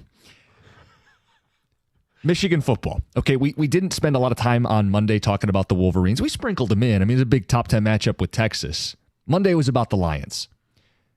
Today, we should give the Wolverines a little more time. And John, my question to you and to Wolverine fans, how many wins do they finish with? And what's the biggest issue this team is currently facing? 248-539-9797. As I sit here today, I think they're an 8-win football team. I feel like they missed opportunities to upgrade the quarterback position. And understanding that, the defense has to be not good, great. I don't think they're great. I think it's the combination that ultimately limits this team to 8 wins. If you're taking the performance that they had against Fresno State and against Texas, which is all we have to go on. Yep. That is, your record is what you say, your record is, however the quote goes. Yeah, you are what your record says you are. Yeah. If you are what your record says you are, then you're 6-6 because they're 1-1. But I happen to think in terms of performance, do you think that performance that you saw against Texas, because it's really hard to tell against Fresno State, even though Fresno State is a good team, they're not on the level that Michigan should be. So if you're going off of the performance against Texas, was that performance good enough to beat USC? No. Was it good enough to beat Oregon? I don't think so, no. Was it good enough to beat Ohio State? No. So there's your 4 losses. So there's your 4 losses. Yeah. Then at best, they're an 8-4 team. They're going to need their offensive line to beef up. They're going to need to beat up on either Oregon or USC's offensive line. Like, this defensive line is going to have to play better if they're going to steal one of those games and get to 9 or 10. So let's go to the defense then. If you have, where do you think Will Johnson will be drafted? Top 15 conservatively. Depends on need. I could see a top 10. Okay. First round pick. Yeah. Mason Graham. First round pick, yeah. Kenneth Grant. Probably a first-round pick. Probably, yeah. I mean, you could, depending on not performance. As unanimous as the other two, but yeah. Colston Loveland. Not on defense, but yeah, again, team need, but probably the number 1 tight off the board. Yeah, whenever that is, that may be late first, early second, sure. So you have potential for 4 first-round picks on a team right now that is underwhelming. Let's just say underwhelming. I don't know if we can say underperforming right now. They're probably performing to their level. But defensively, if you have 3 guys out of 11 that are supposed to be first-round talents, how do you get overwhelmed that way? And then throw in Jayshon Barham. Yeah, good linebacker. All right. You're talking about guys that are going to be day 1 or day 2 picks. And so I say that in regards to the defense got overwhelmed by Texas's offense. And I don't want to take anything away from Texas. Texas is a very good team. That offensive line, especially their left tackle, very good. Quinn Ewers has put himself as the favorite to win the Heisman Trophy, and we saw exactly why. He's really good. You're going to have to be able to stand up and be counted defensively and keep the offense in games and then hope that the offense finds an identity. What's the identity of this offense? They have none. Yeah, they don't have one. They don't have one. Are they physical? No. So that's a no. Do they have any explosive plays from the passing game? Do they have any explosive plays in the run game? No. So you have to find some sort of identity, and whether it's against Arkansas State, again, it's not a measuring stick. It's a chance to find what are the 2 or 3 runs that we can develop confidence in, that we know this offensive line can block with their eyes closed and gain 3 or 4 yards. Because you've got to limit the 3 and outs, especially to start a game. You start off with the script and you say, these are our plays. These are our best plays. We have all the confidence in the world that we're going to gain yardage. And first of all, don't jump off sides on play 1. But you also have to know what you can count on in the pass game. What can we protect against any look? Maybe it's a max protection. Maybe it's the rollout like they had to Colston Loveland. Get the quarterback outside the pocket. Give him a little extra time. Give him a clear view of the field and to be able to deliver the ball and pick up positive yards. Like, you've got to find what those plays are. John, I said 8 wins. There are ticket texters who are fighting that. Texter says they're not going to Bloomington and beating Indiana this season. Another one says, what are we talking about? They'll be lucky to beat MSU. Michigan does not have a quarterback. The quarterback's going to take all the bullets. Is the quarterback great? No. But if you can't, is this program supposed to be built on running the football? Is that what Sharon Moore believes in? Mm-hmm. You've got to be able to find a way to run the ball. And if you can't, you're not going anywhere. You're not doing anything. And will you be able to beat some teams simply because you're supposed to have more talent? I mean, that's why I said when you said 8-4, that is, that's the best you can do. And then you face a Michigan State team in a rivalry game that's coming in here going, you know what? We're starting to find our identity. Michigan doesn't have theirs. How does that game play out? I think the only way they can get the 9-3, I think you'll be able to tell in the USC game if they can salvage their season and be 9-3, which was the most likely or most predicted outcome, I think, this year. If you going into the season, all predictions, that's what people thought they'd be. But I think you'll be able to tell, like, cosmetically by the USC game. I mean, I do think this thing has a chance to maybe go off the rails because of the quarterback situation. Maybe I think the defense, I overrated them. I thought that they could be one of the best in the country, if not the best. And they're not. I think they can play better together and that they'll be better from here on out. But you've got to still have some offense because you just become crummy Iowa if you have no offense. Right. And in this schedule, that's the key. You can't dumb up a 9-3 like Iowa does. When Iowa bubbles to the surface, it normally correlates with a soft schedule. When they were in the Big Ten West and they'd avoid, one of the bigger brands of the East, they'd find their way into a 9 or even a 10-win season. But if Iowa had to play in the Big Ten East back in the day, they would never have won 9 games. And Michigan's playing a schedule that's daunting. I mean, if Michigan had the schedule they had last year, could they get to the Penn State game and be undefeated? Possibly, maybe, yeah. And then find a rhythm, find an identity along the way. Sure, but that's last year's schedule. We don't have that now. And you had Texas. Now you have an opportunity against USC. You'll have an opportunity against Oregon, and you want to make sure that those are the ones that you're calling opportunities, not Indiana. Last year's schedule, but with this year's team, I wouldn't lock in the Michigan State game right now. I'm not locking it in. No. And that's the who would have thought we would have been asking that? And even that question just last week. And some of that's kudos to Michigan State. Yeah. Sure. But there's a real spark in East Lansing. I don't want to get too carried away, but there's a real spark. I mean, with Aiden Childs and some of the throws he can make, they are NFL throws for an 18-year-old. That gives you a spark. You go on the road and beat a team that you're touchdown underdogs against. That's a spark. That's something to build on. They're not a gimme on the schedule for Michigan. I mean, I'm just so frustrated right now that this is what we're dealing with the quarterback situation. When you're coming off a national championship, they absolutely had zero capitalization on winning a national title. Usually you get some extra bang from that. Well, that's what's so frustrating is I think a step back was expected by everybody. Nobody thought they were the national champions this season. Last national champion to fall off like this. I was going to say, but a fall off, we're talking 8 wins. Do you know who is it? Greg said LSU. But yeah, we had COVID, 19 right? to 20. Yeah. Sure, but you also had Coach get fired? No. I mean, are you talking Ed O? Yeah. Yeah. I mean, yeah.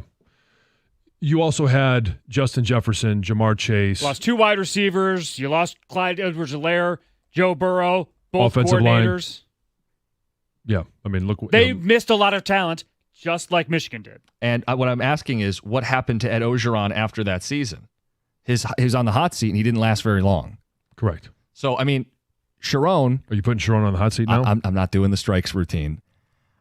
I just think if you're promoting from within, you expect better than this. I think that's fair to say. No one is talking firing a coach 2 games in. I'm not going to do, I'm sure Twitter, some guy is, but I don't feel like that's appropriate yet. So does this all mean Brian Kelly's Michigan's next coach? Family. Yeah, I think that's what I keep going back to is some drop-off is expected, but if they're not going to run the ball, John, to your point, if they're not going to be physical up front, why did we promote the offensive line coach? If you're a Michigan fan, you ask that question. Why did we promote this guy from within the staff if we don't have a better level of continuity from the program? And defensively, there's no excuse. The talent's there. There's no excuse for them not to overwhelm a USC or an Oregon with their front. But if you can't score, if those games end up in the teens, those teams are going to pop a big play or two, and if you can't keep up, you're going to lose every single one of your big games. And so I'll give you what needs to happen when we get back. Oh, look at this. Radio tease John Jansen. Fix all the problems. Yes. One wave of the magic wand. Within 5 minutes. After one sports update, John fixes Michigan's program. We'll get to the Jansen plan that I want to co-sign on. You came up with the idea, but I want to co-sign this plan for the Tigers now that we are in a playoff race. We'll do that in the 9 o'clock hour as well. It's 97.1.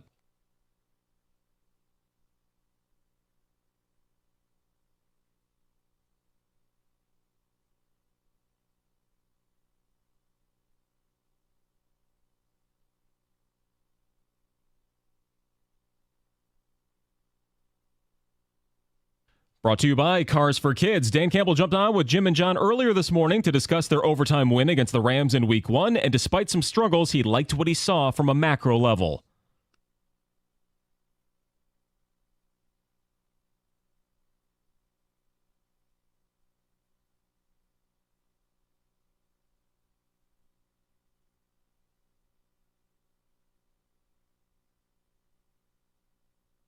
That coach also confirmed the thought that DJ Reader expected to play next Sunday for the first time. He said, "Oh yeah."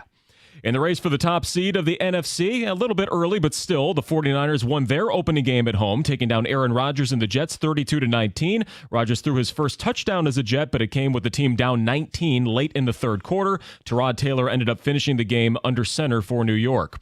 Things are still trending the right way for the Tigers in September. Minnesota and Kansas City fell to the Angels and Yankees last night. It's now a 3-game deficit for Detroit in the playoff race. They'll begin a home series against the Rockies tonight at Comerica Park. Also, the Tigers organization promoted their top pitcher, Jackson Jobe, to AAA Toledo. He had a 1.95 ERA with 81 strikeouts in 73 games with the Seawolves.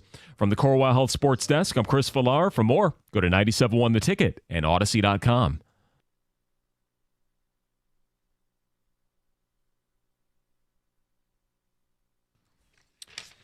Some ticket text to get to. John's got a solution.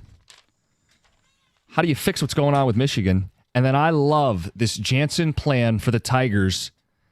The best chance to make the playoffs now that they're in a race. John, so for Michigan start football, with Michigan, yeah. Yeah, we'll start with that fix, that plan. Sharon Moore needs to be more involved offensively, and that is being involved with where he started, the offensive line, and making sure that gets right. That's most important because everything else that follows after that has a chance. If you don't get that fixed, you're not going to have a chance with anything else. And then he needs to be more involved, if not take over the play calling during the game. I think Sharon, in the last couple of years, when you watch, yes, there was more proven talent, but he did a nice job of being able to make adjustments in game and utilizing the talent on the roster. And it varied from week to week. Not a whole lot, but there were things that he would do and changes that he would make to continue to be successful offensively. I just don't see those changes being made, especially in the Texas game. Play calling duties, a commitment to the run game, actually having a run game. It's a way to cover up the fact that you don't have a quarterback, right? It's making the best of what you have. Now, it's also it gives your quarterback a chance to actually prove if he is a quarterback or not. Sure. Texter says it took Harbaugh 6 seasons to build Michigan into a contender. Michigan is in for a 5-year rebuild. Sharon Moore is awful. I think it's too early to determine if Sharon's awful. I do think he has his work cut out for him right now. Yeah. Texter says, lunatic Michigan cultists thinking Michigan has any shot of 9 wins with this schedule. I can't take that seriously. They're going to lose to State this year, and Valenti's going to have a field day that Monday. It's on the table. Michigan has no QB, no receiver, no running back, quite frankly. 6 wins if lucky. Hunter and Clarkston. So coaching decisions do matter. And whether, if Sharon says that, what, I need to be more involved with the offensive line, I need to take over the play calling, those I think are the basics. But it's also a matter of if you don't believe Donovan Edwards is a first and second down back, then go to Khalil Mullins. Make the change. He's shown that his style of running can be successful behind this offensive line. Now, how reliable is it through 4 quarters remains to be seen, but I'd like to see it. Not only does MSU have the better quarterback, but their growth from week 1 to week 2 makes me think they hired the better coach. I don't rule that out. They had a marked improvement. I mean, we had talked about, I think in our touchdown questions, it was asked if Aiden Childs, if he didn't make an improvement, would, what was he even going to be able to be a college level quarterback? He answered that question. And that's on him. That's personal accountability and making some corrections individually. It's also coaching. Yeah. Sharon Moore should be responsible for this, a ticket texter says. He had the opportunity to get a guy in the portal and didn't. Davis Warren is a Division II quarterback at best. Moore should be fired at the end of the year if they can't get to 8 wins. That's an unnamed ticket texter. The portal thing. You asked me yesterday for some names, okay? And I think we have to understand a couple things here. One, the portal opens in December and runs through early January, but there are exceptions. If a coach leaves, the portal reopens for guys on the roster. Michigan was not going to land the Dylan Gabriels or the Riley Leonards, who, by the way, huge Notre Dame fan. They weren't going to land the guys who wanted a guaranteed starting spot in December. So I won't bring those names up. But I do think you could have been more proactive with the position. Could you have called on guys like Malik Murphy, who is a backup, who's, I think, maybe more tantalizing than Alex Orji? KJ Jefferson, Will Rogers, who's at Washington. Now, if those guys told you, sorry, you can't guarantee me a job in December, I think Dante Moore, five-star quarterback from Detroit, he went somewhere to be a backup. I think that's a fair question, why you didn't pursue him. When did he commit? It would have been in the months of December and January. I think he enrolled in January. Early January, right. But Where again, Michigan was still playing and still had a head coach that didn't want to. So I'll get to Jim Harbaugh in a minute. Okay, but then my point is, it's not like you could say, well, they had JJ, so they could have got Dante Moore. They could have gone for Jaden Mayava, who was a starter at UNLV. He's now a backup at USC. There are guys who are active backups that you could have brought in with the opportunity to back up or even start if JJ left. The spring window, you have Jaden Rashada, who is a top 50 player coming out of high school, well-traveled. Yeah, you have some baggage. But clear talent there, and I think that's a question mark right now. Michigan doesn't have enough talent at the position. And then a name that you rolled your eyes at, I know he's a small school guy, but he's a proven a college football starter, Jordan McLeod. He had 35 touchdowns to 10 picks at James Madison a year ago. Would that have been worth making a phone call in the spring when you looked at this QB room? My point is, they rolled with these guys who aren't getting it done. First of all, do you know they didn't make that call? Well, we did talk to Sharon in, would have been August, and I asked about the portal, and he seemed comfortable with the guys they had. Right. All right, so do you get you believe that when you ask a question, you get the full backstory? Well, I mean, I can only go on what he's going to publicly admit to. If he'd like to clear that up, he can. I don't think he will, because then you're throwing the guys on the team under the bus. But that's my point. But what you're asked that's about, my whole point. But you're asked about it, and if you don't give the honest answer, we're going to hold you to the answer you do give publicly, which is you stand by this quarterback room. Jim Harbaugh was the coach up until January 24. Could he have gone out and gotten a quarterback? Yes. Do you think that was his focus? Or was it trying to interview for head coaching jobs? Sherrell Moore was the head coach as of January 26. Before that, Jim Harbaugh was going to have to sign off on any transfers at any time. And I just don't know that Sharon had the ability at that time. Even if he identified we need a quarterback, he could have told Jim Harbaugh we need a quarterback. And if you are a quarterback that's transferring, and you look at the history of Jim Harbaugh of interviewing with the Vikings, interviewing with Denver, and then the rumors of, the Raiders, it wasn't Indianapolis this year, it was the Raiders, and it was basically the Chargers. Might have been another team in there that was rumored to have contacts with Jim Harbaugh. He ultimately decided to go to the Chargers. Are you going to go to a program where you're not necessarily sure who the head coach is going to be? Okay, but how about... On top of that, do you trust Jim Harbaugh? Because after he was on the Minnesota trip, he did an interview with Mitch Albom, and these are some of the quotes. Sure, the Super Bowl is the greatest prize in our sport, but winning a national championship, that's pretty darn great. Let's do that. There was a pull to the NFL because I got that close to the Super Bowl, but this was the time to try and return, and this is the last time. Now let's go chase college football's prize. He also followed that up with there was a tugging at me at once, got close to the Super Bowl, and I didn't get it. Now some jobs open up. I was contacted by the Minnesota Vikings. For better or worse, it was something I wanted to explore. I went in thinking I'm going to have 100% conviction, blah, blah, blah. Okay, that's not the quote I was looking for. The quote I was looking for is, I called Michigan Athletic Director Ward Manuel, and I asked him if he wanted me to be the head coach. Ward responded and said, yes, 100%. I said, okay, then that's what I want to do. And I told him, Ward, this will not be a reoccurring theme every year. This was a one-time thing. What happened to the next year? It was Denver. What happened the year after? He eventually left for LA. The Chargers, yeah. So if you're a recruit, how do you even trust what he was saying? Well, I'll be there for you. But you do know, at least I would think you would believe, Sharon Moore would be promoted. It wouldn't be a question if Harbaugh left who the next head coach would be. Sharon had filled in last season. We know that here. But if you're a 19, 20-year-old looking to transfer, do you believe that? Well, I don't know why you wouldn't believe. I mean, it played out. It was pretty clear as day. Anybody who was paying a little attention, and I would imagine if you're a recruit, you're going to pay a lot of attention to that stuff. All I'm saying is there's a lot of variables in it. Sharon was going to take over for Harbaugh, so I don't know that it was an instability concern. Now, you want to blame Harbaugh for not signing off on a transfer player in the winter window. That's fine. Sharon took over, and what I wonder, though, is you're the reigning national champions. In the spring, the window opens for everybody in the sport, right? If you lose your job or you want to leave, you can transfer in April. Sure. How many entered the portal at that point? My question is, was there work to be done there pulling someone who didn't enter the portal to Michigan? You're naive to assume tampering. You're naive to assume that it doesn't happen through third parties in college football is all I'm saying. Right. Yeah, so, I mean, but the other statement is you have Jaden Davis. Like, he was a recruit, 4-star recruit in December that was an early enrollee. So if you I said that yesterday. Yep. I know. But I just think it's excuse making. Like, if I'm Sharon Moore, I'm sitting here in December, November last year in January, and I'm knowing I'm going to be the next head coach probably, or there's a chance, and I'm not at least wondering who my quarterback is next year. I mean, that's due diligence. That's doing your job.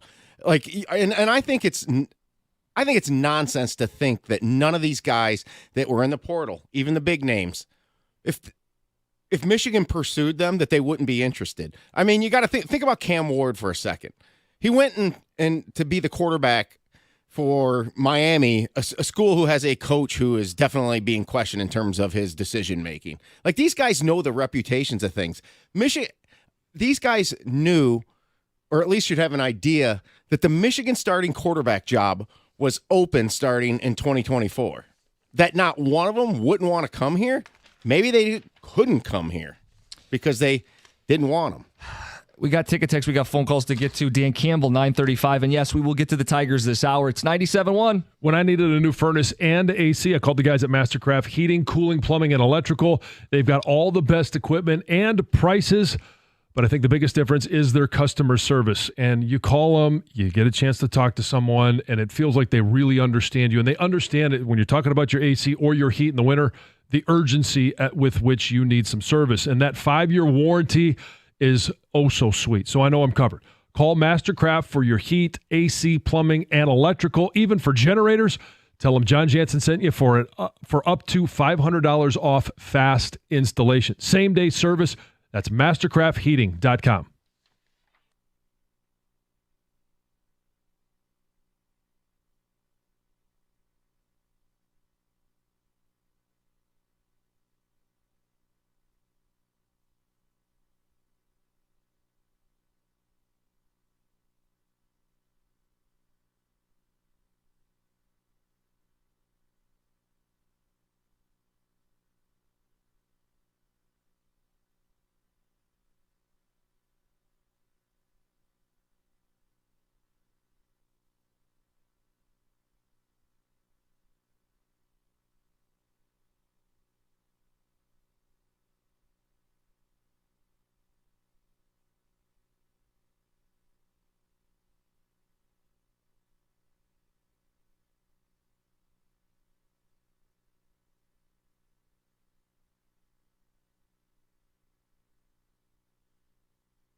We'll check in with Lions head coach Dan Campbell at 9:35 this morning. Jim Costa, John Jansen. We're having a good Michigan conversation right now about how many wins do they finish with, the biggest issues with the team right now. Mark is in Northville. Mark, you're on 97.1.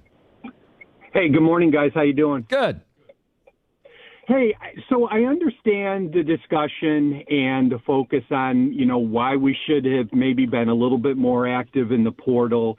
It's a key position. It's Michigan. I get that. What I don't understand is all the hate and all the focus. And I believe one of you guys this morning made the comment that Davis Warren is at best a Division II quarterback. It was a texter, but and I guess yeah. okay, sorry. So I guess I'm questioning that when let's look at the line play. Is the offensive line play Division I quality? The running game has been non-existent. There's not a receiver other than Colston Loveland out there that is potentially Division I. So why all the hate against Davis Warren so early? I think you kind of answered it in your call here that it's such an important position. I mean, listen, I would contend that you're right. The offensive line is a key ingredient. It's the biggest key to Michigan flipping the Ohio State rivalry. It's not been good enough, John. You've been all over that. I think it's why you sounded alarm bells last Friday and picked Texas, because you don't think Michigan's offensive line play has been good enough. But more than one thing can be true. Sharon's got to get that group going as a former O-line coach. And the offense. And the offense will follow. A great quarterback does kind of cut through some of the BS, and they don't have one. And coming off a national title, there were windows and avenues to pursue it, and they didn't. Some of it was during the Harbaugh tenure. Some of it would be when Sharon took over. Some of it would have been spring portal. But I saw guys transfer to be backups at places, and Michigan couldn't get a starter. I do have to question whether the program did enough. And some of that's Harbaugh, John, whether the program did enough. No, I mean, it's clear. If you're putting it all on the quarterback, sure. I think the offensive line play right now is the more glaring issue. Because if you don't have an identity offensively, I mean, what are you going to do at the quarterback position? You're going to have a guy run around and try, which Davis Warren did at the end of the game, and there was more production at that point. But at that point, Texas is getting down their depth chart defensively. Well, and I think that's the other key here is Michigan's defense, to me, got exposed against Texas. They're not elite. And if they're not elite, they already have to do so much heavy lifting because of this offense. If they're not elite, you're not winning 9 or 10 games. And that's how I came to the conclusion at 8. Maybe they overwhelm Oregon and USC, but they have to be great because offensively you're just not getting enough. Well, and 8, that's assuming that it's US now the Texas is in the books. Yeah. It's USC, Oregon, and Ohio State. And what they've done so far, there's no chance that they win those games. Now you're looking at the rest of it going, or do they slip up again? Or is there a team that's actually going to be better than them? I mean, it could be Michigan State. Could be, I know somebody threw out Indiana. Yep. Like, and there are other landmines along the way if this is as good as you're going to play. So not getting the reasoning for not getting a QB in the December, January window, November, whatever, is that we didn't know if JJ was going pro. Right. Didn't know if JJ was going to be back. Also didn't know the head coach situation. Right. And I agree with you. But why aren't you still doing it? Like the program. That's what I was just going to say. You should still make plans for the future. And that's the thing I have with Michigan isn't playing the game like at a cutthroat nature that other programs are. Like look at Oregon with 2 QBs, and they got 2 portal quarterbacks. Like Michigan could have got more or whatever. And with JJ unknown, and hey, he accepted going there with Gabriel, or he's still there with Gabriel. He still is. Okay, and but they didn't get more coming out of high school. And was that a he didn't want to play for Harbaugh conversation? Okay, but then in the spring, Moore's still the backup on Oregon's depth chart after spring practice. He may have gone in trying to compete for the job, lost the job, transferred to play for Sharon Moore at Michigan, which certainly would be a possibility. But didn't happen in the spring was my point. Correct. It did not happen. Yes. All right, let's get to Heather in the news. All right, you guys, there's some new pieces of evidence in this Brendan Soto death case that have been uncovered, and it's raising many questions about what actually happened to him. So if you don't remember, this happened back in 2021. He disappeared from MSU's campus. He'd been visiting some friends over the October 29th weekend. His body was found 84 days later in the Red Cedar River. And his body was actually found by a private investigator. And then the case was turned over to the Michigan State University Police Department for the investigation, right? Well, this PI decided that he was going to keep looking into this case, and he has found some evidence that he thinks is enough to reopen this case. So he says, they said that he had died or drowned, but there was no water or found in his lungs or his stomach at the time. They performed no x-ray, which he said should have been performed for anybody in a drowning situation. They should have done that. They didn't do that. He says that you cannot rule out foul play, that maybe he died before he entered that river. Also, he found some interesting facts about the cell phone that he had. Police said that his cell phone last pinged at 12:09 a.m. and then went dead. But he found that this phone actually did ping again at 2:39 a.m., 2.5 hours later. So somebody somewhere had turned that phone back on, whether it was him or somebody else. They also found another cell phone in the area where his body was discovered, and they said that cell phone was never turned over as evidence. It was just placed in a lost and found when it should have been looked at more thoroughly. So he thinks that there's enough discrepancies in findings that this case should and could be reopened. Devastation in Detroit. 2 women were hospitalized on Monday after a man allegedly doused them with gasoline and then set them on fire. This was some disgruntled employee at a business on West Grand Boulevard. He was arrested after he attacked the women when they showed up for work. Detroit police say that this man had worked at that business quite recently. He was either fired or suspended or quit. And he was upset, and perhaps upset with these 2 women, but it also sounds like maybe these were just the first 2 people to arrive at work that day when they were attacked. They were rushed to the hospital. They're expected to survive, and it sounds like this man will probably face attempted murder charges. Los Angeles Chargers running back and former Ohio State star J.K. Dobbins doesn't think that Michigan's victories against Ohio State should count. So he was recently on the Pat McAfee show. This is on Monday. And he interrupted McAfee when he started to mention Jim Harbaugh's national championship with Michigan last season and his 3 victories against Ohio State over the past 3 seasons.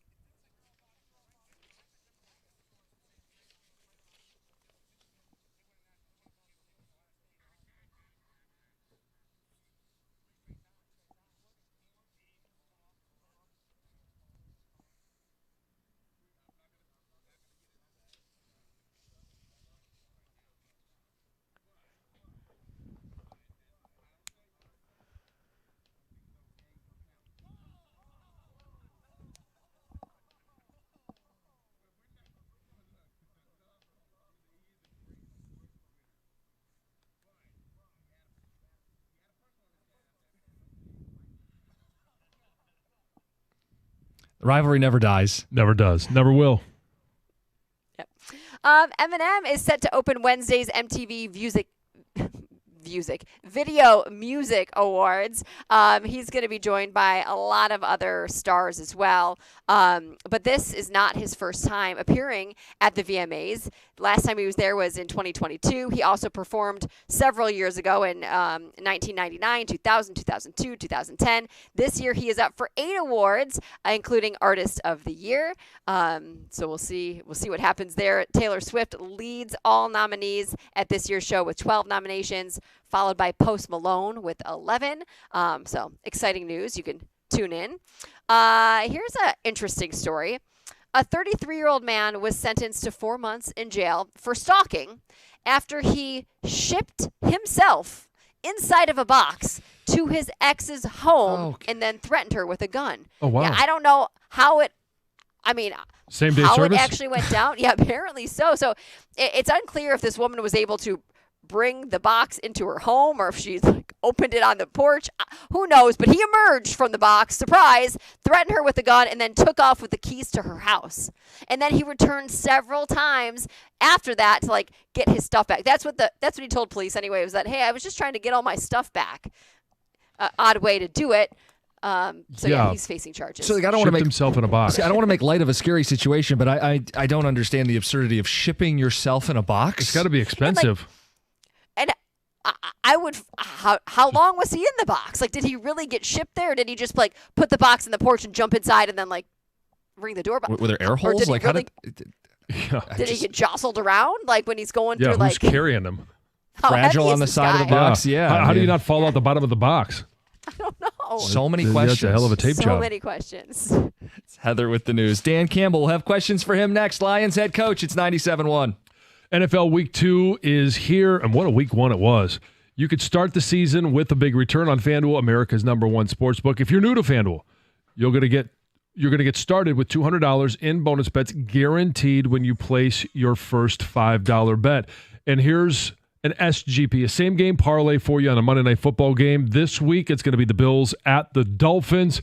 Hey, take a look at Dalton Kincaid, anytime touchdown. Didn't touch the ball a lot last week, but I think they're going to go back to him. Tyreek Hill over receiving yards. Josh Allen over passing yards. Visit FanDuel.com/Jansen to make every moment more this season. FanDuel, an official sportsbook partner of the NFL. Must be 21 or over and present in Michigan. First online real money wager. Only $5 first deposit required. Bonus issued as Knowledge Trouble bonus bets that expire 7 days after receipt. Restrictions apply. See terms at sportsbook.fanduel.com. Gambling problem? Call 1-800-GAMBLER.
Hey, why not dive into the best pool in history when you get a chance to watch some of these great matchups? A great week 1 in NFL football, great week 2 in college football, and that's Stadium Swim. It's located at Circus Resort and Casino.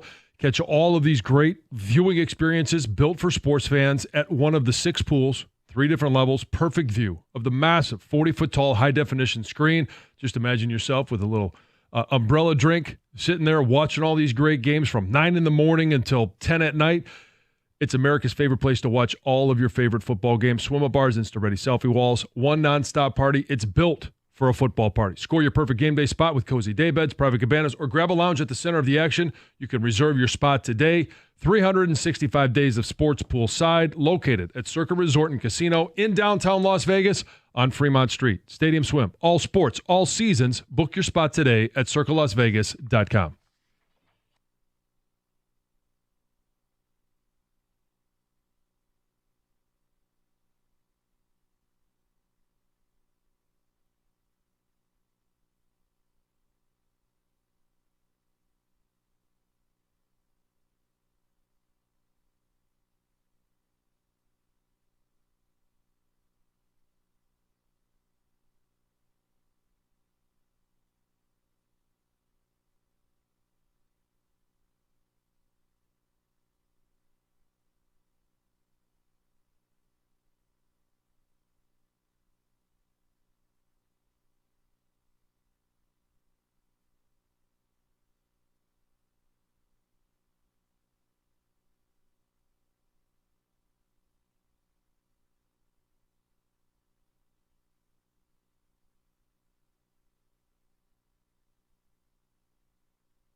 Tigers within 3 games of the final playoff spot. We are in a playoff race, and we were looking at this, starting to take this more seriously. And, John, you stumbled into it. It's the Jansen plan. It's the plan that gives the Tigers the best chance to make the playoffs. Nothing's promised. Right. But at this point, you owe it to yourself to do everything you can to get this team in. They fought, they clawed, they've stayed in the race. They've been much better than anybody expected after the trade deadline. And we started mapping out Tarek Skubal's starts. John, you looked at it, and I thought it was a great takeaway. He's scheduled to pitch Thursday. Right. He could pitch Wednesday, tomorrow, on normal rest. On 4 days, normal, typical major league pitcher rest. The value in doing that would mean it sets a schedule up where he'd pitch every 5th day, not every 5th game, every 5th day, and you would get him against Baltimore instead of the White Sox. So the 4 games left the rest of the season would break down where Tarek Skubal, if they go with your plan, which I'm co-signing because I think it's really smart, the Rockies, the Royals, the Orioles, and the Rays to wrap up the season. That's every 5th day. The swap is you get him against Baltimore versus the White Sox at the end. And the cherry on top is if you are able to manufacture a wild card spot, now all of a sudden he is on full rest when you start the playoff series. Added benefit. Not the primary reason. Not the primary reason, no, because you don't know if you're going to get there. And it's unlikely that they get there, but this gives them another opportunity, another chance against good teams because, I mean, you could go group effort days against Chicago and probably come away with a win. So what AJ said to us about 2 weeks ago, we're going to have AJ on Thursday, unfortunately, after this decision would have to have been made. Not that he's going to consult our question. But I know he's listening right now. Hi, AJ. Hey, AJ, what's up? No, but he talked about mapping this out. He gave us a pretty nuanced answer. Could you imagine he calls in and goes, hey, I know about later. Yeah. You guys are wrong, and here's why. Yeah. No, he had said that they had been doing this all year with off days to try to bake in extra rest for a pitcher who's now at 200 innings. There needs to be some level of care for a young arm, and I can respect it. But when you're this close, my argument, your argument would be, don't you give a little bit of ground to see what one game could do to get you in? Chances are you're talking about 5 innings. Yeah. Versus, if you stretch it out 6 days of rest, now all of a sudden you may lose one start, but you gain a start against a much tougher team on the road, which is Baltimore, versus a game at home against the Chicago White Sox, who are trending to be the worst team in Major League Baseball history. So here's how you map it out. You feel like you're going to win the last 3 games of the season because it's Chicago. You've won 9 of 10 against the White Sox. They're dead. You have something to fight for. You feel like you got 3 wins baked into the schedule. Yeah. You are 3 games out. How do you find a game? Could it be Skubal in a more favorable matchup, right? I mean, these are all the little things that matter. I'm excited that we get to even bring this possibility up because the Tigers have earned this conversation. Yeah. We set the bar at 3 games when we would care and take it seriously that they are in a playoff race. They did it a few games ahead of schedule because we said bye Baltimore. Yeah. I hope they're still 3 or closer when we have AJ on Thursday because he didn't want any of your playoff speculation quote because we had it in quotes too. It was fake contending, remember? But if it's real contending now, right? Can we declare it? If you didn't have to pull the trigger before, you didn't feel that necessity. There are only 18 games left. You're 3 back. Why not go all in for 18 games, 3 weeks? Go all in for a shot at the playoffs. This would be an absolute bonus. Nobody thought that they would be a playoff team. I still don't think they're going to be a playoff team.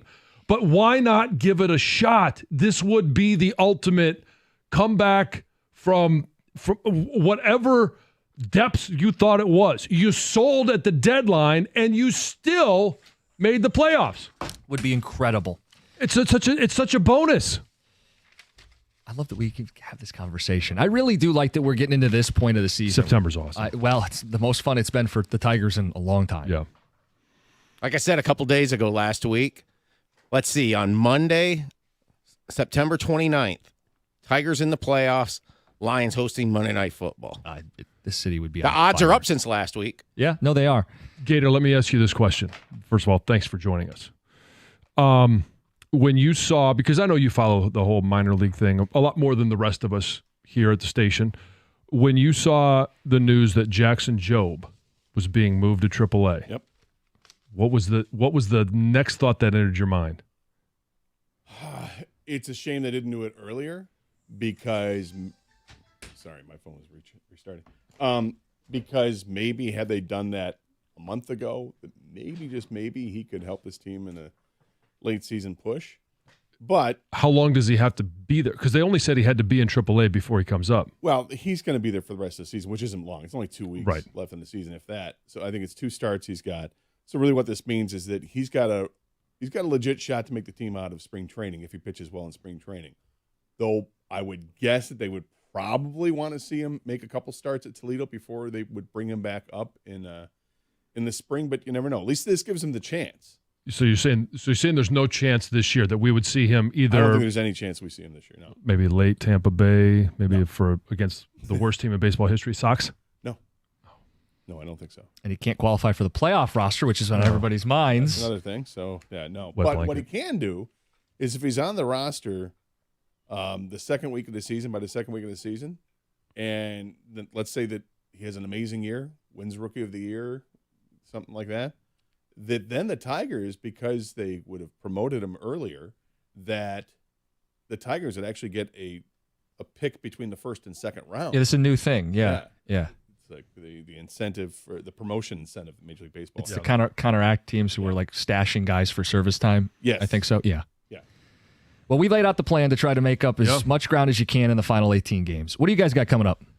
Well, we'll talk some Tigers, also plenty of Lions. Jared Goff joins us. Actually moved back from 10:30. We just found out 11:15. What's he got going on? What's he pushing it back for? He's busy guy. He's whatever he needs. Film. Whatever he needs, right? Tampa Bay prep. Come on, priorities. Rest. You guys should be a priority. I like when you guys have Get ready on. for the game, bro. We're fine. Yeah, we'll take you when we can get you.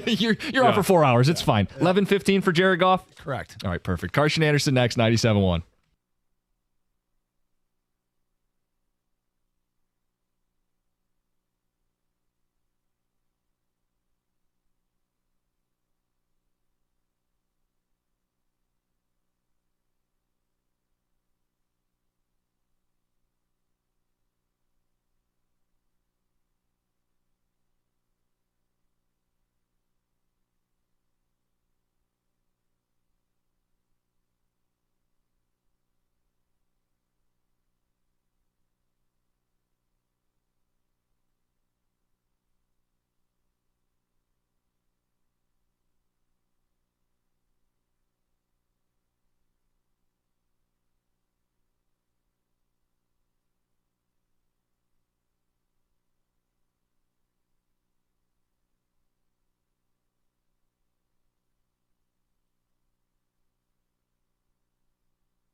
All right.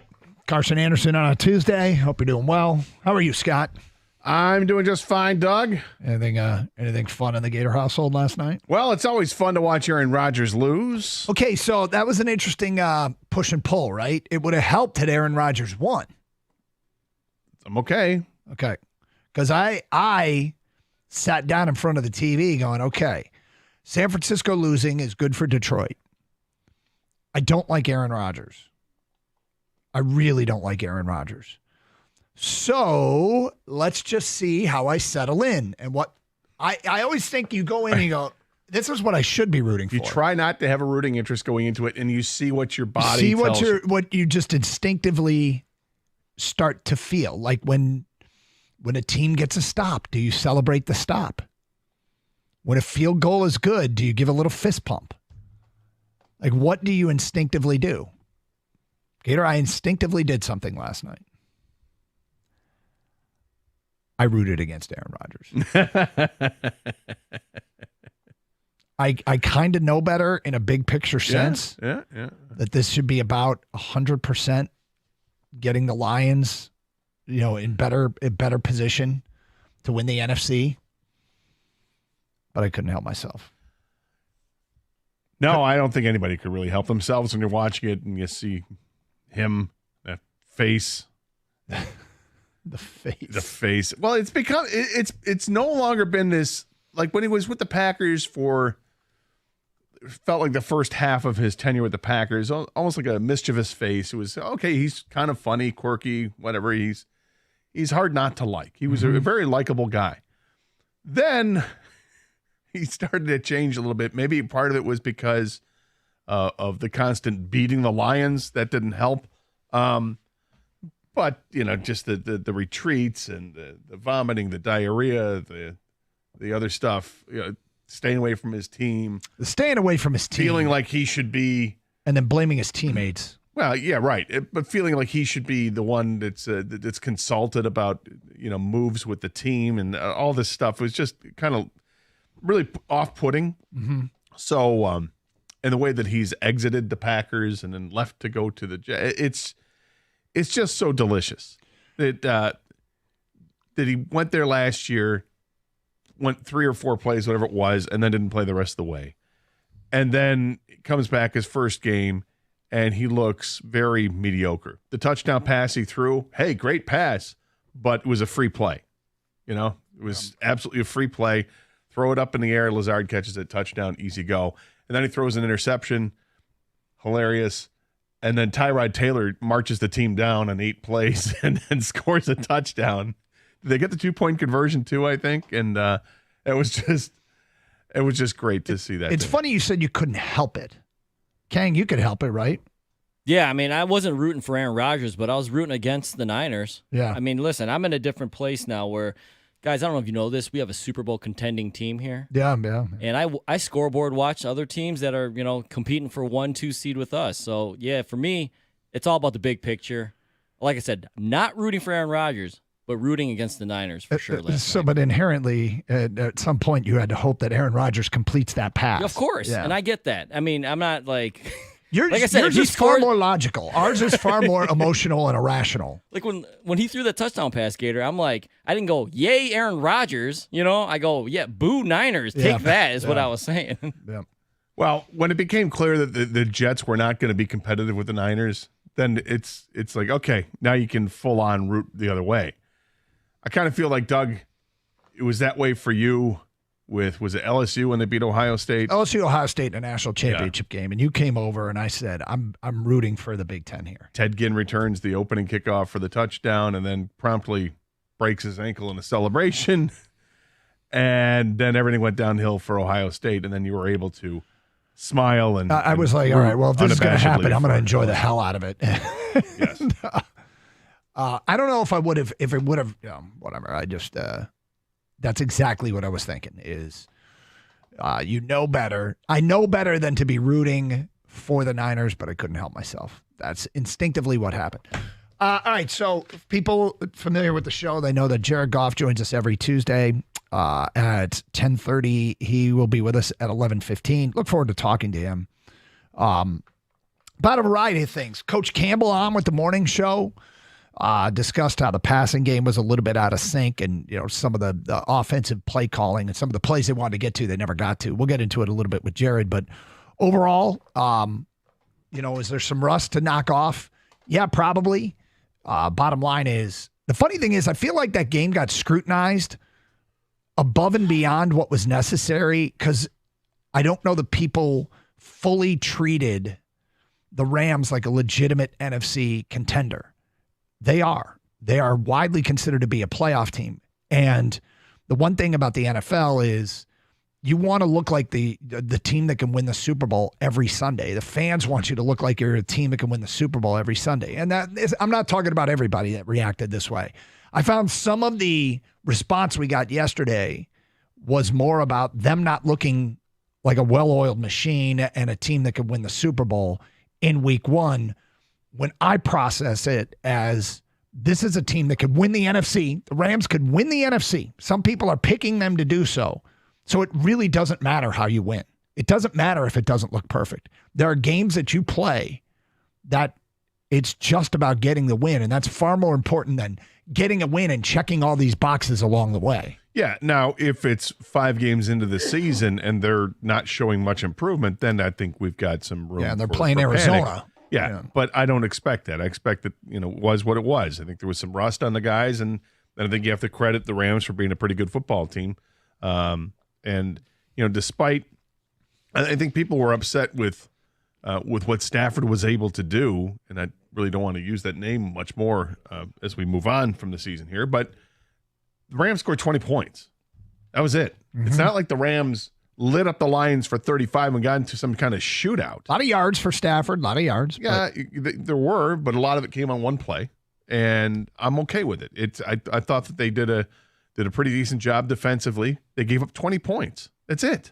Give up 20 points the rest of the season per game, and we're good. That's improvement over last year, and that's a field goal improvement. And as we said, you get a field goal improvement over what they did last year in how many points you give up, and you're a top 10 defense. Crazy. All right, straight ahead, we got to talk about what's going on with our Detroit Tigers. Unbelievable. Oh, is something happening? Jared Goff again at 11:15 here on Carson Anderson on 97.1 The Ticket.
got to think, Gator, if I've been a fan or I've been doing a talk show in Kansas City or Minnesota over the last month, you know what I probably never really talked about?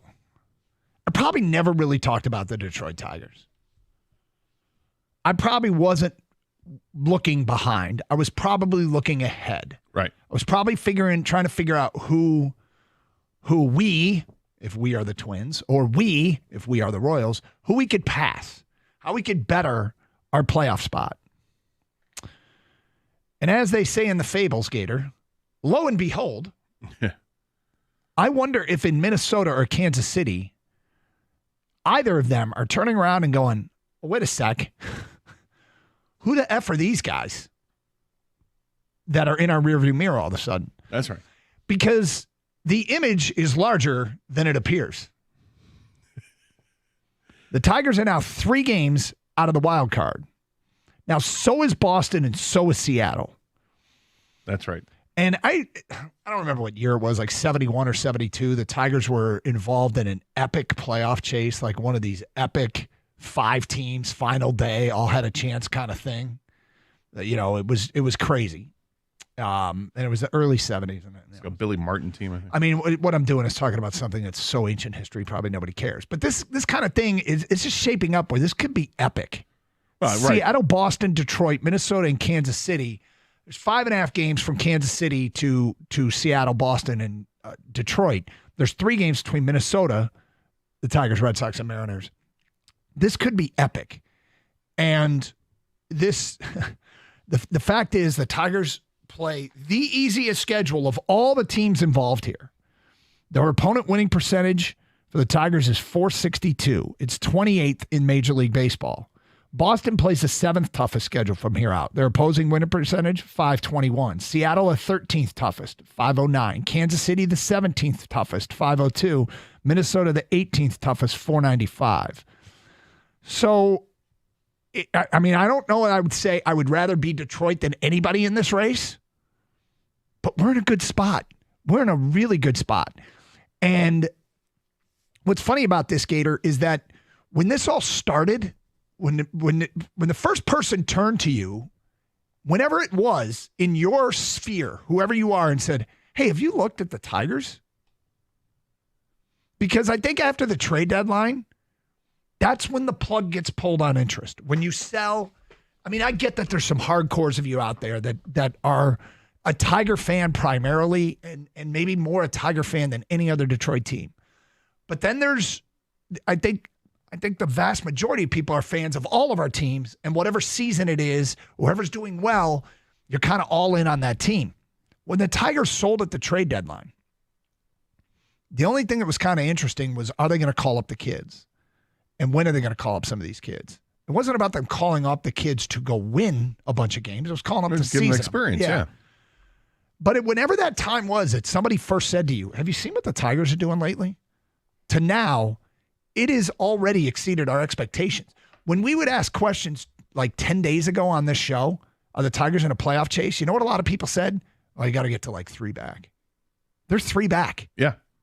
I mean, They're there's 3 back. 18 games left, and they can't take their foot off the gas. They have to win the games they got to win, and then they've got to be really competitive against teams like Baltimore when they face them. And that's happening soon. Baltimore and Atlanta, they've got some tough games, but for the most part, they have teams against teams that aren't very good. Mm-hmm. Take advantage of it. You got 3 against the Rockies starting tonight. Go out there, take advantage of it. You kind of have to, right? Because you can't imagine that they are going to likely sweep Baltimore. Correct. So you kind of, like, this is now to the point where when you are this far back, the ask is bigger for series like this. You kind of got to sweep Colorado. Yeah, you kind of feel that way. Yep. Winning 2 out of 3 helps, but 3 out of 3 but the way I look obviously at it, better. Skubel's supposed to go Thursday afternoon, and he's going against Ryan Feltner, who's 2-10 with a 4.96 ERA. It's a very dangerous thing to do because I did it last week and I got burned. Mm-hmm. But you got to think of that has to be a win. Well, yeah, I mean, it kind of has to be a win. The mindset of the team, yeah. Which means I think you're right. Everything goes into winning this Kiter Montero start tonight and the Casey Mize start on Wednesday. Because if you get those two, you're going into the has to be a win game where you have a distinct pitching advantage. Yes, I would agree. And my concern about the Tigers the rest of the way, and somebody touched on it yesterday about the Cinderella and the carriage turning into a pumpkin at some point. Mm-hmm. I do have a concern about that with the pitching staff. Yep. Because they've been so good. Since the All-Star game, their earned run average is 3.16. Their walks plus hits per innings pitched is a 1.1. Those are outstanding numbers, and I believe it's the second best ERA in baseball since the trade deadline. But I'm going back a little bit further here with the All-Star break. And when you start to look at how some of these pitchers have pitched, it's been unbelievable. When you look at the bullpen arms and what's happened. I mean, Foley has a 1.89 earned run average. Brian Hanafy, a 1.42 in the same amount of innings. Both have thrown 19 innings. Tyler Holton, who does everything for this team, has pitched 31 2/3 innings since the All-Star break with a 0.57 earned run average. These are things that I just can't believe they're sustainable for half a season, and yet maybe not quite half a season here, but that's what they're trending for. Can they keep it up for another couple weeks, another few weeks, and then hopefully get into the postseason, and then it's a whole new ball game? Because what A.J. Hinch has done is absolutely remarkable with working with the pitching staff to piece it together and somehow end up, like I said, with the second best ERA in baseball while working with basically two starters the entire time. And then figuring it out, the patchwork the rest of the way. Yeah, another A.J. Hinch feather in the cap is all the one-run game wins. They've played more one-run games than any team in baseball. And it stands to reason. Then they have more one-run wins. I mean, if you're good. Now, they're only 26 and 24, but that's a lot of one-run games. And, you got to make good decisions to win those one-run games. It's amazing how many one-run games they've been in. So they're 26 and 21 since the All-Star break. Like I mentioned, the ERA is 3.16. 47 starts. How many quality starts do you think they've had in the 47? Because of the way they've done this, and the quality start stat is minimum 6 innings, right? I think it's 6 innings and like three earned runs, 3 earned runs or less. Yeah. 5? They have 9. 9, yeah. It's got to be a small number. It's number. It's got to be a low number because they don't let their pitchers go.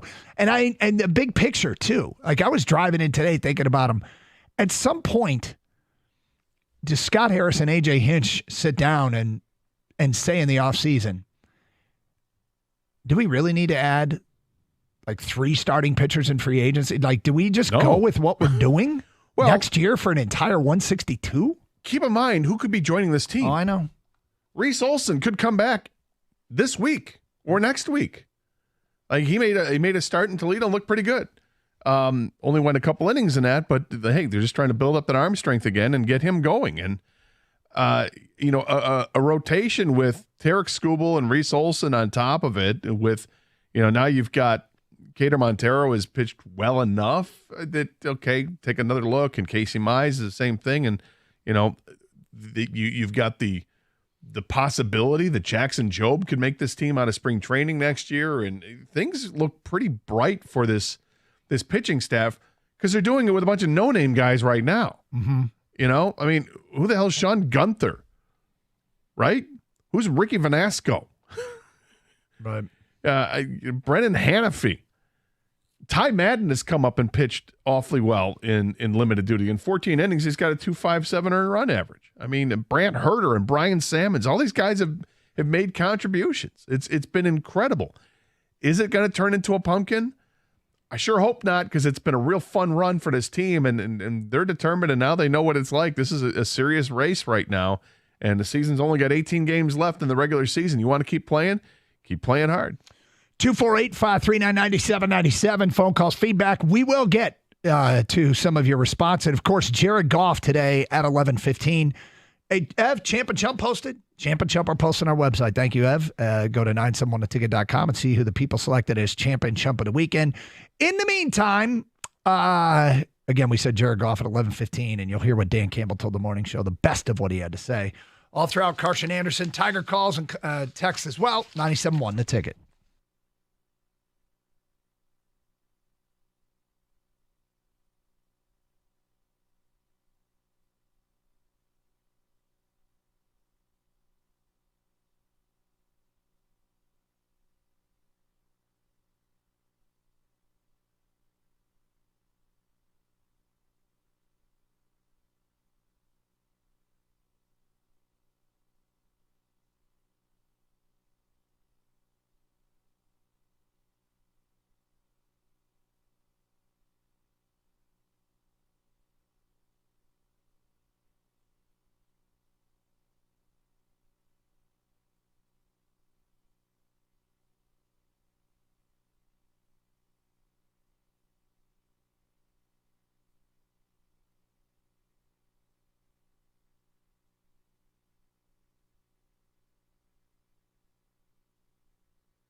All right, Carson Anderson, 97 won a ticket. Open lines, 248-539-9797. All right, Gator. So some feedback coming in regarding the Tigers. Tiger text. Unnamed texter. I just keep thinking about our starting five next year. Skubal, Jackson, Job, Olsen, Madden, Mize, ? I don't know if are they going to go with 5 starters? Or are they going to keep doing what they're doing? I would imagine ideally you'd like to go with 5 starters. But the thing is, has A.J. Hinch stumbled upon some sort of formula that works where other teams are going to start copying this? Well, other and teams not that you have go been with doing 2 starters. But teams aren't doing it with 2 or 3 starters. Teams are doing it with 4 and giving another guy a day off or something like that. So it's that 5th start that they get the opener. The Tigers have basically been doing this with 3 open starts for 2 months. Yeah, it's been wild. I just wonder if that's going to be mimicked at all, and maybe teams will have 3 solid starters, or maybe they're just looking for 4 starters, and then they have no problem going with the opener for the 5th one because that's just how it's absorbed. It's keeps your guys fresher. The last 30 game, the Tigers are winning at a 600 percentage clip, and only 2 MLB teams. I'm sorry. And our number 2 in MLB, and only 2 AL teams are at 500. Another one here. This is the fakest run ever. It's not even worth talking about because they aren't going to do it. The 3 back is effectively 4 because of the season series with the Twins. I mean, yes, Was they that do Rico? not. Who said that? Yeah, signed Rico Beard. The thing about this is, the Twins hold the tiebreaker. They do. But if there's a 3rd team involved, it's a different tiebreaker. So, and right now, who knows what's going to happen?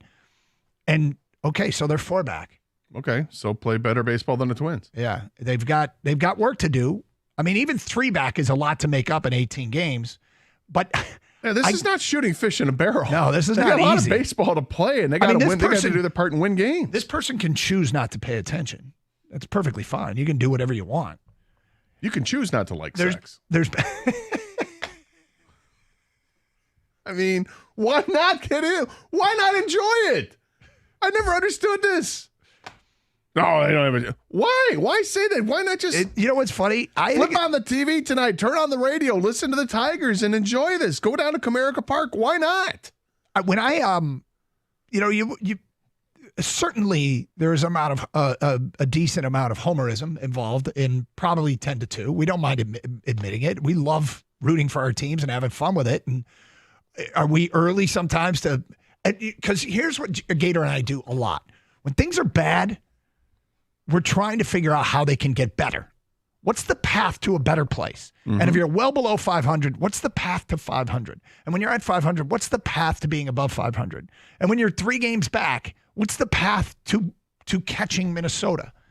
So you could call it fake all you want, and we can lean into it all we want. I don't understand. Well, I mean, I guess unless you're like a Twins fan or a Kansas City fan or a Boston fan and you want to see the Tigers fail, I don't understand what harm there is in enjoying this because, believe me, over the last few weeks when they were 6.5 back, 5.5 back, 4.5 back, 5 back, we got more of this than we got people liking it. We got more of this kind of response. I don't know why you're getting fired up. And now they're 3 games back. Okay, so, it just keeps getting better and better. It's not getting worse. Could it turn in? Of course the carriage could turn into a pumpkin. We're talking about a lot of guys without a track record, and we're talking about a ton of timely hitting and an absolute Houdini trick with the pitching. But, okay, so they are effectively 4 games back. All right. Cool. Yeah. But you know what? Also close. I mean, honestly, as a fan, or maybe this is just the way I'm looking at it. I'm not necessarily I'm not looking at the Twins. I'm looking at Kansas City. I want to catch Kansas City. Well, I mean, yeah, I'd like to catch But that's a Cleveland. thing. Okay, so that's sure, but mathematically, they do have Cleveland the 3 might be, games. Yeah, Cleveland might be too far out because they're, I think, 8.5 back of Cleveland. Yeah. But they are, 6 back of Kansas City? Is it 6 or 5.5, whatever it is? They're 5.5. 5.5 back of Kansas City. And as you mentioned, they still have a few games against Kansas City. I want to catch them because it makes Minnesota irrelevant. Like, yeah, okay, let's pass them, but I want to catch Kansas City. Here's one. The Tigers have 9 games between Kansas City and Baltimore. How do you call that easy? it's relative to everybody else. It's Because the other easiest. 9 games they have on the schedule are Colorado and So the teams that Tampa. the Tigers are chasing, Boston has 4 games with the Yankees, 3 with the Twins, 2 with Baltimore. Those are tougher games across the board than what Detroit has. Minnesota has 4 with Cleveland, 3 with Baltimore, 3 with Boston. Kansas City has 2 with the Yankees, 3 with Atlanta, 3 with Detroit. Detroit does have those games that are tough. They're definitely tough. But they also have 3 with the Sox, 3 with Colorado, and 3 with Tampa. When you add it all up, okay, the totality of everyone's schedule the rest of the way, and Detroit's is skewed a little bit because of the 3 games with the Sox, but that's 3 games with the Sox that everybody else has already banked. They've already banked all their White Sox wins. We have not. We still get 3 more. And they got to win all 3. But that's why, relative to everyone else, Detroit's schedule that is in this chase, they don't get the 3 games against the White Sox. I know you guys' answer on this one, but because I think you guys are all in, both you guys, right? Hey, playoff chase, let's get this. You're excited, must-win games, watching every night. Do you think some people are held back a little bit because it's almost like, is management all in, though? Like, and I'm talking like, is this like a Major League Baseball issue? Like, the players are clearly trying to win every game out there, but what signs have they shown? Like, Scooble needs to be starting every 5 days without a rest. Like they need to be like, what moves are you making right now that tells you every game is must win because we're so close? It would be nice to see them move Scooble's start up to tomorrow because he'd be going on full rest. And while it wouldn't increase the number of starts he has the rest of the way, it would mean one of his starts comes against Baltimore instead of the White Sox. Okay, I get that. And I'm look on the outside looking in, normally I would say, let's get him more starts. Let's do this. But is AJ Hinch earned the pass at this point to however you want to work your rotation, you do it because it's worked? It's almost like it's blasphemous to say and suggest anything other than what AJ Hinch is going to do. He's doing really well. But I understand that. Yes, AJ Hinch has earned some capital to be able to say, no, I'm going to play this out the way I want to play this out. But yes. So write this question down for Cookies and Jansen to ask AJ Hinch. Well, they have him on Thursday, and they'd have to start Scooble tomorrow. Well, that's obviously. But it there's a little bit of that going on. There's a little bit of, I'm kind of trusting what they've done has worked so well. It's been amazing. Yeah.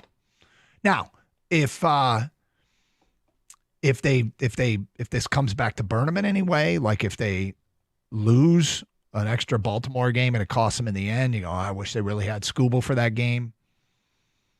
But hey, I can't even believe we're playing that game. I can't even believe we're getting to talk about this, to be honest with you. Well, this is kind of crazy, but this is what's happened here. And where are they going to be a week from now? I mean, it could go. You just take care of business tonight. Yeah. Take care of business tonight against Colorado. One at a time. Only one game at a time, guys. That's what I'm going to do. I've come up with a new saying here. Yeah. Let's play them one at a time. Yeah. Yeah. It's a new, fresh way of approaching things. Yeah, but you want them to do everything they can to win that one game at a time is the point, Of course. Well, there's that balance. There's that balance with treating every game like it's a 7th game of the World Series versus, okay, we have 18 games in the regular season left. I got to manage this. I've got pitchers that are going into territory they've never been before. I've got guys that are, everybody's dealing with injuries this part in the season. You do treat things differently in September than you would in June. 248-539-9797. Paul in Clinton Township. Hi, Paul. Hey, guys. Thanks for taking the call. Sure.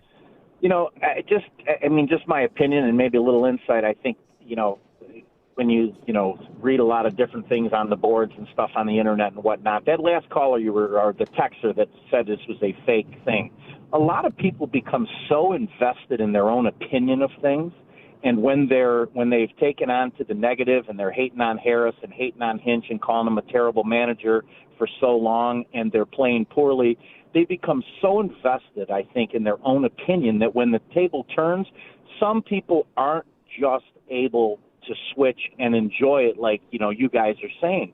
They're so invested in that opinion that they almost sit there, and this guy sounds like one of those people that just sits there and roots for their opinion as opposed to the team that they're actually supposed to be a fan of. Paul, I'm not sure where you get your insight from, but it's 100% on.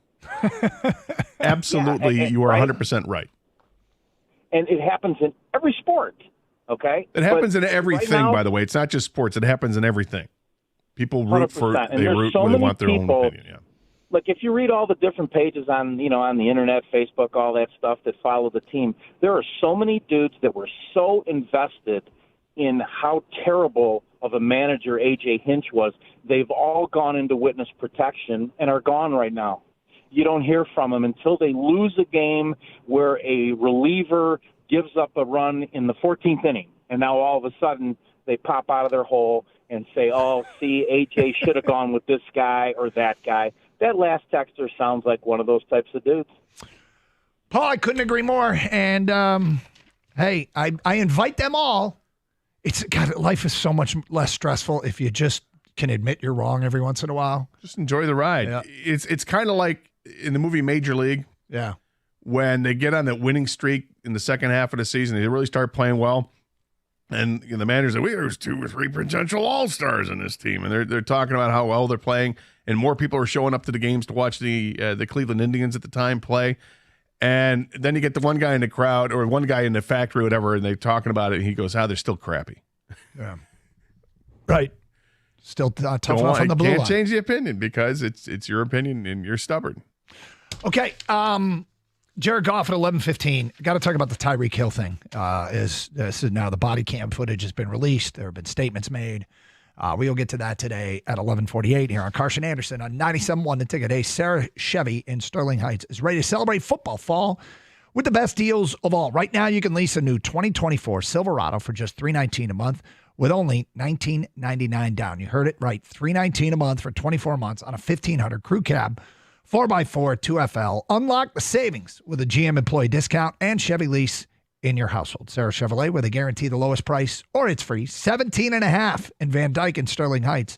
Make this the summer you save and call 87-SAY-SARAH or go to saysarah.com. Together, let's drive. See dealer for details. Get there fast. All offers end September 30th.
So I was in the car Sunday, and I was listening to one of those shows. It was like Red Zone Radio, where they zip around the country, update you on all the games. I was making my way home, and I heard the guy hosted by Shep Matthews. Did you have a guy talking like, oh, let's talk about Cleveland and those? And no, it was not. That's too bad. Those are fun. It was just some guy, and the dude says, hours after being placed in cuffs, Tyreek Hill scored a touchdown, and I'm like, what? Because you didn't know about the story beforehand. I had no idea what happened. And Tyreek Hill of the Dolphins was pulled over for speeding on his way to the stadium several hours prior to the game. Reckless driving as well. And he ended up, a video showed up on social media of him on the ground with what appeared to be officers kneeling on his back and being cuffed. Two of his teammates showed up and also were confronted by officers. And it was an all-in-all ugly situation. Yesterday, it kind of came up on the show, and we said, well, we'll kind of wait and see what, there's somebody had been suspended. I'm placed on administrative leave from the Miami-Dade Police Department. Tyreek addressed it after the game and actually did a decent job trying to diffuse it. Now that the body cam video is out, as a layperson, okay, because there's two critical things here that I can't relate. I can relate to being pulled over. I cannot relate to being the police officer in that situation. And I don't know what it's like to be a police officer. And I will tell you something that I think has to be a little bit alarming when you're a police officer, and that's when you go tap on a window and there's reluctance to roll down the window. Then the window gets rolled down. And what appeared to be from the video, a tinted window that you could not see through, when the person behind that window rolls it back up and is not complying with the request to roll it down, or he had 9 seconds to get out of the car before he was first asked to step out of the car, before he was physically removed from the car. Well, initially, the police officer wasn't even going to pull him out of it. He threatened to pull him out of the car and then says, you know what? No, get out. You're getting out of the car now. And then physically removed him from the car with assistance. I don't know what I would imagine as a police officer. If you pull someone over for something which is relatively harmless, like a speeding ticket, but you can't see in the window and they refuse to take the window down, I would grow concerned as a police officer. I would think that you would be, what is going on behind this window? There's people out there that believe you had to know it was Tyreek Hill. I don't know that they had to know it was Tyreek Hill in the moment. Right. But boy, did they escalate quickly. I felt like both parties were at fault here. I thought that Tyreek Hill didn't comply, but then the officers escalated this thing very quickly. This is a layperson's vantage point. And so I'm saying this. I don't know what it's like to be the cop. I also don't know what it's like to be pulled over when I'm black. Okay? Which is a big thing. Which is a factor. And it shouldn't be. And we'd all love it if it weren't. But I don't know what that's like either. I know what it's like to be pulled over. I know if they say, put your window down or keep your window down, I'm keeping my window down. If I'm asked to step out of the car, I'm stepping out of the car. But it's easy for me to say that. Because you haven't had bad experiences with I haven't had a bad experience with the police. And so when this story, when Kang texted us last night, let us know that, hey, the body cam footage is out. So I sought it out, was looking for it. And I would agree that it doesn't look good for either side. Okay. I think it looks worse for the police because the police that's the authority, and they're the ones, in my opinion, that they're the ones that have the authority here, and you need to treat people with as much respect as you can.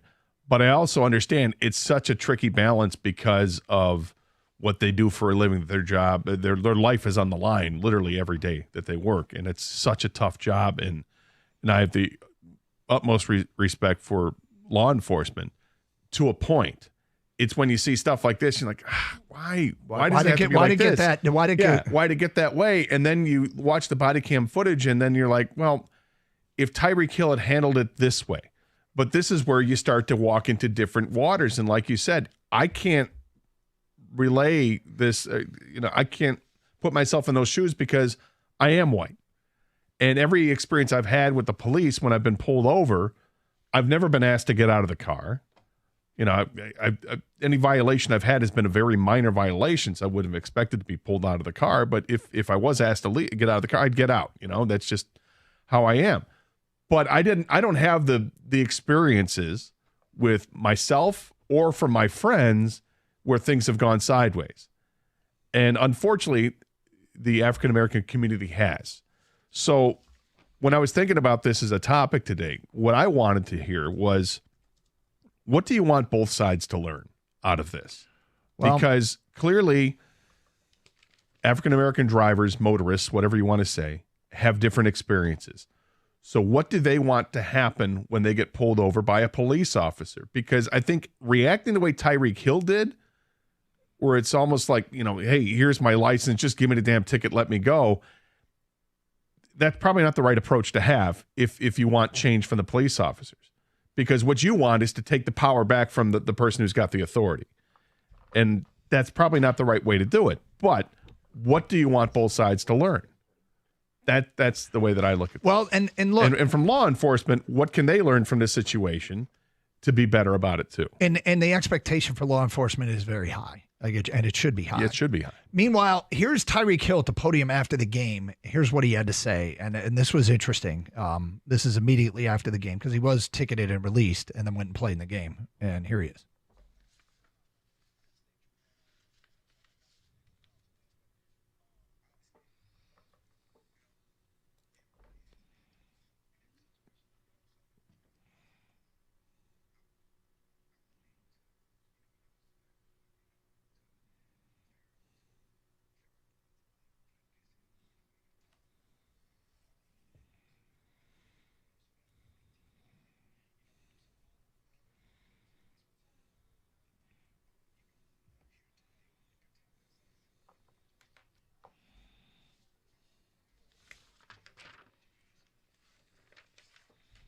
I hope that's pretty big. I do. I hope that he can, that he means it, can pull this off. Like that. Okay, I kind of messed up too, and they kind of messed up, and you know, what can we make sure that this happens less frequently in all fronts? Mm-hmm. In all fronts, right? You know, and I don't know if that's possible. It's interesting that he said it. Well, people have to be held accountable. And that's why the body cam footage is huge, because you can see one side, but you need to see two sides. And this way you get kind of two sides of it. The way that the motorist reacts and the way the police react. And both were a little aggressive, and then you get this result. Fortunately, it didn't escalate any more than the aggressive pulling him out of the car and putting him in handcuffs, and then he's letting, hey, I just had surgery on my knees, But then the cop responds with, well, did you have surgery on your ears? Mm-hmm. Because you weren't listening to us, it's a crappy response too. But it's unfortunate. This all feels like it could have been avoided. And I'm sure a large percentage of people in the African-American community would say, yeah, it's hard to avoid it because of the color of our skin, because white people don't have to go through this. We don't get to see the alternative reality if Tyreek Hill puts his window down and just leaves it down. Right. Has a conversation. Yeah, with speeding. Okay. Would that have been over in don't know 6.5, 7 minutes, and he would have got a ticket and drove away. But hey, it's, you know, I think everybody can learn from this. And if Tyreek is honest with himself, and at one point he said I wasn't being disrespectful later in that press conference. I'm like, well, I don't know what the definition of disrespectful is, but I do know that you weren't listening to what their first ask was. His soundbite that we played, it sounds great, right? Yep. Wants to work together. We need the other half of that, which is the police coming out and saying the same thing. Something similar to that where, okay, our police officers reacted, we think that it was a little overly aggressive, and we would like to work with Tyreek Hill. We would like to work more with the community to get more awareness about this so everything can calm down instead of starting at a level 7. Mm-hmm. You know, when somebody gets pulled over and the motorist is at a 7, and then the cop gets up to a 7, and then it gets worse. 248-539-9797. Let's go to Kevin. You're on 97. Want to take it? Hi, Kevin. Morning, gentlemen. What's up? Hey, the big thing I'm looking at here, what's the difference between this situation and the Scotty Scheffler situation? Both were arrested. Both got taken out of a vehicle. I think the big issue is you have one individual who complied and said, "I'll deal with it in the court of law." The other one wanted to deal with it on the street. The problem is you have law enforcement officers who are being hunted down right now, whether it's right or wrong, and you've got a situation where you do not know what's on the other side of that glass. And you were 100% right when you talked about when you roll out the window, it changes everything. What are you a law enforcement officer by chance? I am not. My father was, though.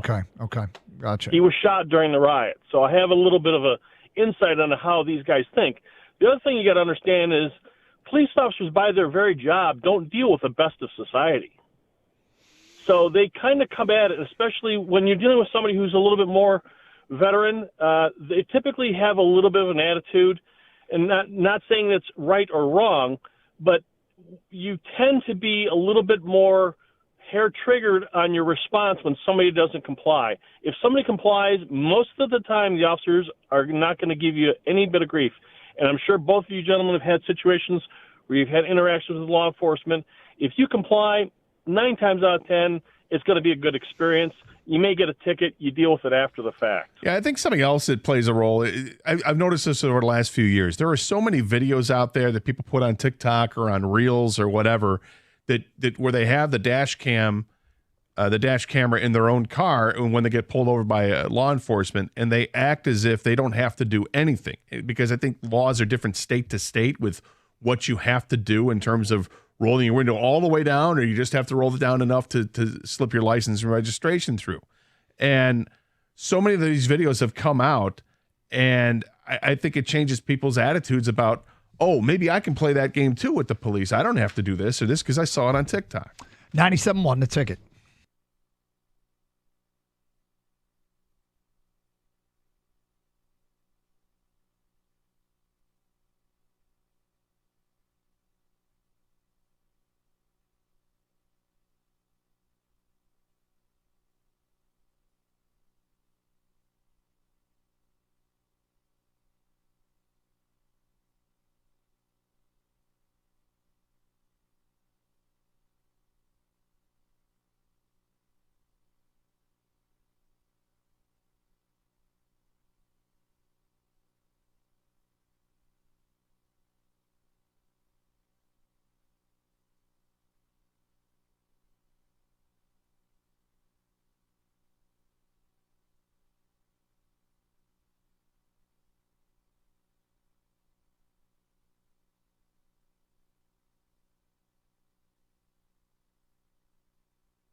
Jared Goff will join us today at 11:15, 248-539-9797. Ryan, you're on 97 on the ticket. Hello, Ryan. Hello, man. Good morning. What's up? Hey, I just wanted to say that this season kind of reminds me for the Tigers of that season where Minnesota Tigers had the lead the whole season, and then Minnesota, the very last day, tied us, and then we had a tiebreaker, and it was just a heartbreaking year. And this year just kind of reminds me, like, I think the roles are going to be reversed this year. I think, like, everything evens out in life. And I think this is the Tigers' year. And these young hitters, these guys are hungry. And Minnesota should be pretty scared right now. Well, I hope they are, and I hope it's justified by the way the Tigers play and the way the Twins play. I mean, the Twins probably are thinking to themselves, we're going to play better baseball or we're not going anywhere in the playoffs. And if they're really not careful, they won't even make the postseason. And Detroit is, I like to say these kids don't know any better. They're just out there winging it and some really timely hitting. I mean, that's the thing about it is not very few of these guys are tearing it up statistically, but there's been some really, really timely hitting. And what they're doing with the pitching is incredible. Amazing. Yep, this is a hungry team. I'm just excited. I'm excited. We got Lions making the playoffs probably. The Red Wings this year. There's only one team that we don't have this year. It's the Pistons. So it's a good time to be a sports fan. Hey, thank you for the phone call, Ryan. 248-539-9797. Kevin's in Troy and is next here on 97 on the ticket. Hi, Kevin. Hey, what's up, guys? Thanks for taking my call. Sure. I want to say, I got a couple of statements I want to make really quick. First of all, I want to say what Gator was saying is very true. What he said about, he not having that experience and, we have to come together. The police, law enforcement has to be better. We have to be better to make this happen. But here's the problem that I as a black man, here's the problem. And before I even get to that, there's a dynamic that's going on here that lends itself to this problem happening. First of all, when you give anyone that kind of power, to be honest with you, a police officer has more power. They have almost unlimited power. And when you give anybody that kind of power, they don't become humble. It emboldens their ego and everything. And so we see that many times when they approach us, especially if you're a black man. You see that, and then you're like, oh, hell, here we go again. And this happened to me time and time again. Get out of the vehicle. For what? So my attitude a lot of times, like Tyreek Hill, is like, dude, just give me the damn ticket so I can go. This happens too often. And so we become resistant. We become we get to a place where we're just jaded. And that dynamic is really hard to overcome. That's the issue. Well, certainly, like I said, we don't know what that's like. When you watched that video, Kevin, did you think that Tyreek Hill should have complied quicker? Yes. Okay. But that's my point. Yep. No. Okay. No. But you understand why he has the attitude about it because of his past experiences. And because as an outsider looking in who knows nothing about how a traffic stop should be executed from a police perspective, I thought they escalated very quickly. So, Kevin, how do you want the police? This is my question. How do you want the police to react to you if you when you get pulled over, so that you don't have, or so that your anxiety de-escalates as quickly as possible? What can they do to make it easier? Well, the first thing what you said was very true. Yet the police officer needs to do things like what Tyreek Hill did. So we get that in the community. You start putting that stuff. I mean, it should be an all-out effort to show that, hey, like, back in the day when, look, police officers are here to protect and serve in the community. The community has to, the officers have to look like the community. And so once you start doing that, and when you have an all-out, you have to have a campaign for this. It's not going to happen overnight, but I'm talking over time. We will start to trust police officers more. It's not just white police officers. I'll tell you, it's black people. The job itself. The job's so tough. It's very tough, but the job itself creates a problem. I feel like body cams help. It really does. It really does. And so it's going to take an all-out effort on both sides. It has to be a campaign. Well, and it's not like Tyreek Hill was on board with trying to turn this into some sort of learning experience for everybody, and hopefully including himself. And I wouldn't be surprised to see the NFL back it up too. Scott is in Detroit and next. Hi, Scott. Hi, gentlemen. How are you this morning? Good, thank you. I, being a black man and a Native American, am very upset with this whole notion that us as black men are the issue. The one gentleman you had on this morning, whose father was a police officer, I'm sure that he has never had to endure what some of me and mine have had to endure when getting pulled over by the police.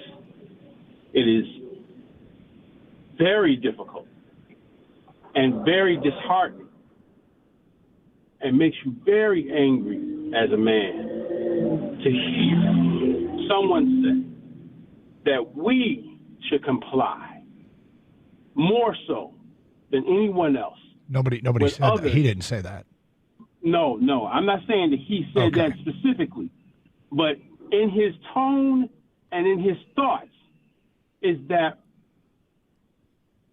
we are the ones that should comply. Scott, I don't think that's fair. I'll tell you what I got out of that is he was trying to present the police officer's side, and that there are times, surely if it's a normal traffic stop and traffic violation, nobody should be treated like get out of the car, take them down to the ground, and stuff like that. But there are the other times when police officers pull people over, and let's say it's a stolen vehicle or it's been reported in a robbery or whatever the case is, that they're dealing with not good people. No. And they have to be on high alert. And, there's anxiety from the police as well. This is why I think the discussion to have from both sides is important, because both sides need to be heard. All right, Jared Goff, Lions quarterback, joins us next. Hey, it's Doug here. As a Michigander, we all know how tough our roads can be. And if you've been in an accident, you need a legal team that's got your back. And that's where my friend Steve and his team at Michigan Auto Law come in. If someone I care about or a family member needs help, I'm connecting them with Steve and the team at Michigan Auto Law. They choose to take on fewer cases so they can provide the best communication, the payoff, more time on your case, which means bigger and faster settlements. They care more, so you win more. Michigan Auto Law, auto accident attorneys. Visit autolaw.com. That's autolaw.com.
The car, Scott Anderson, 97.1 The Ticket. Open lines, 248-539-9797. We'll get back to your phone calls a little bit later this hour. Lions win the opener on Sunday night in overtime over the Los Angeles Rams. They're 1-0, getting ready for Tampa this weekend. And let's talk to the quarterback.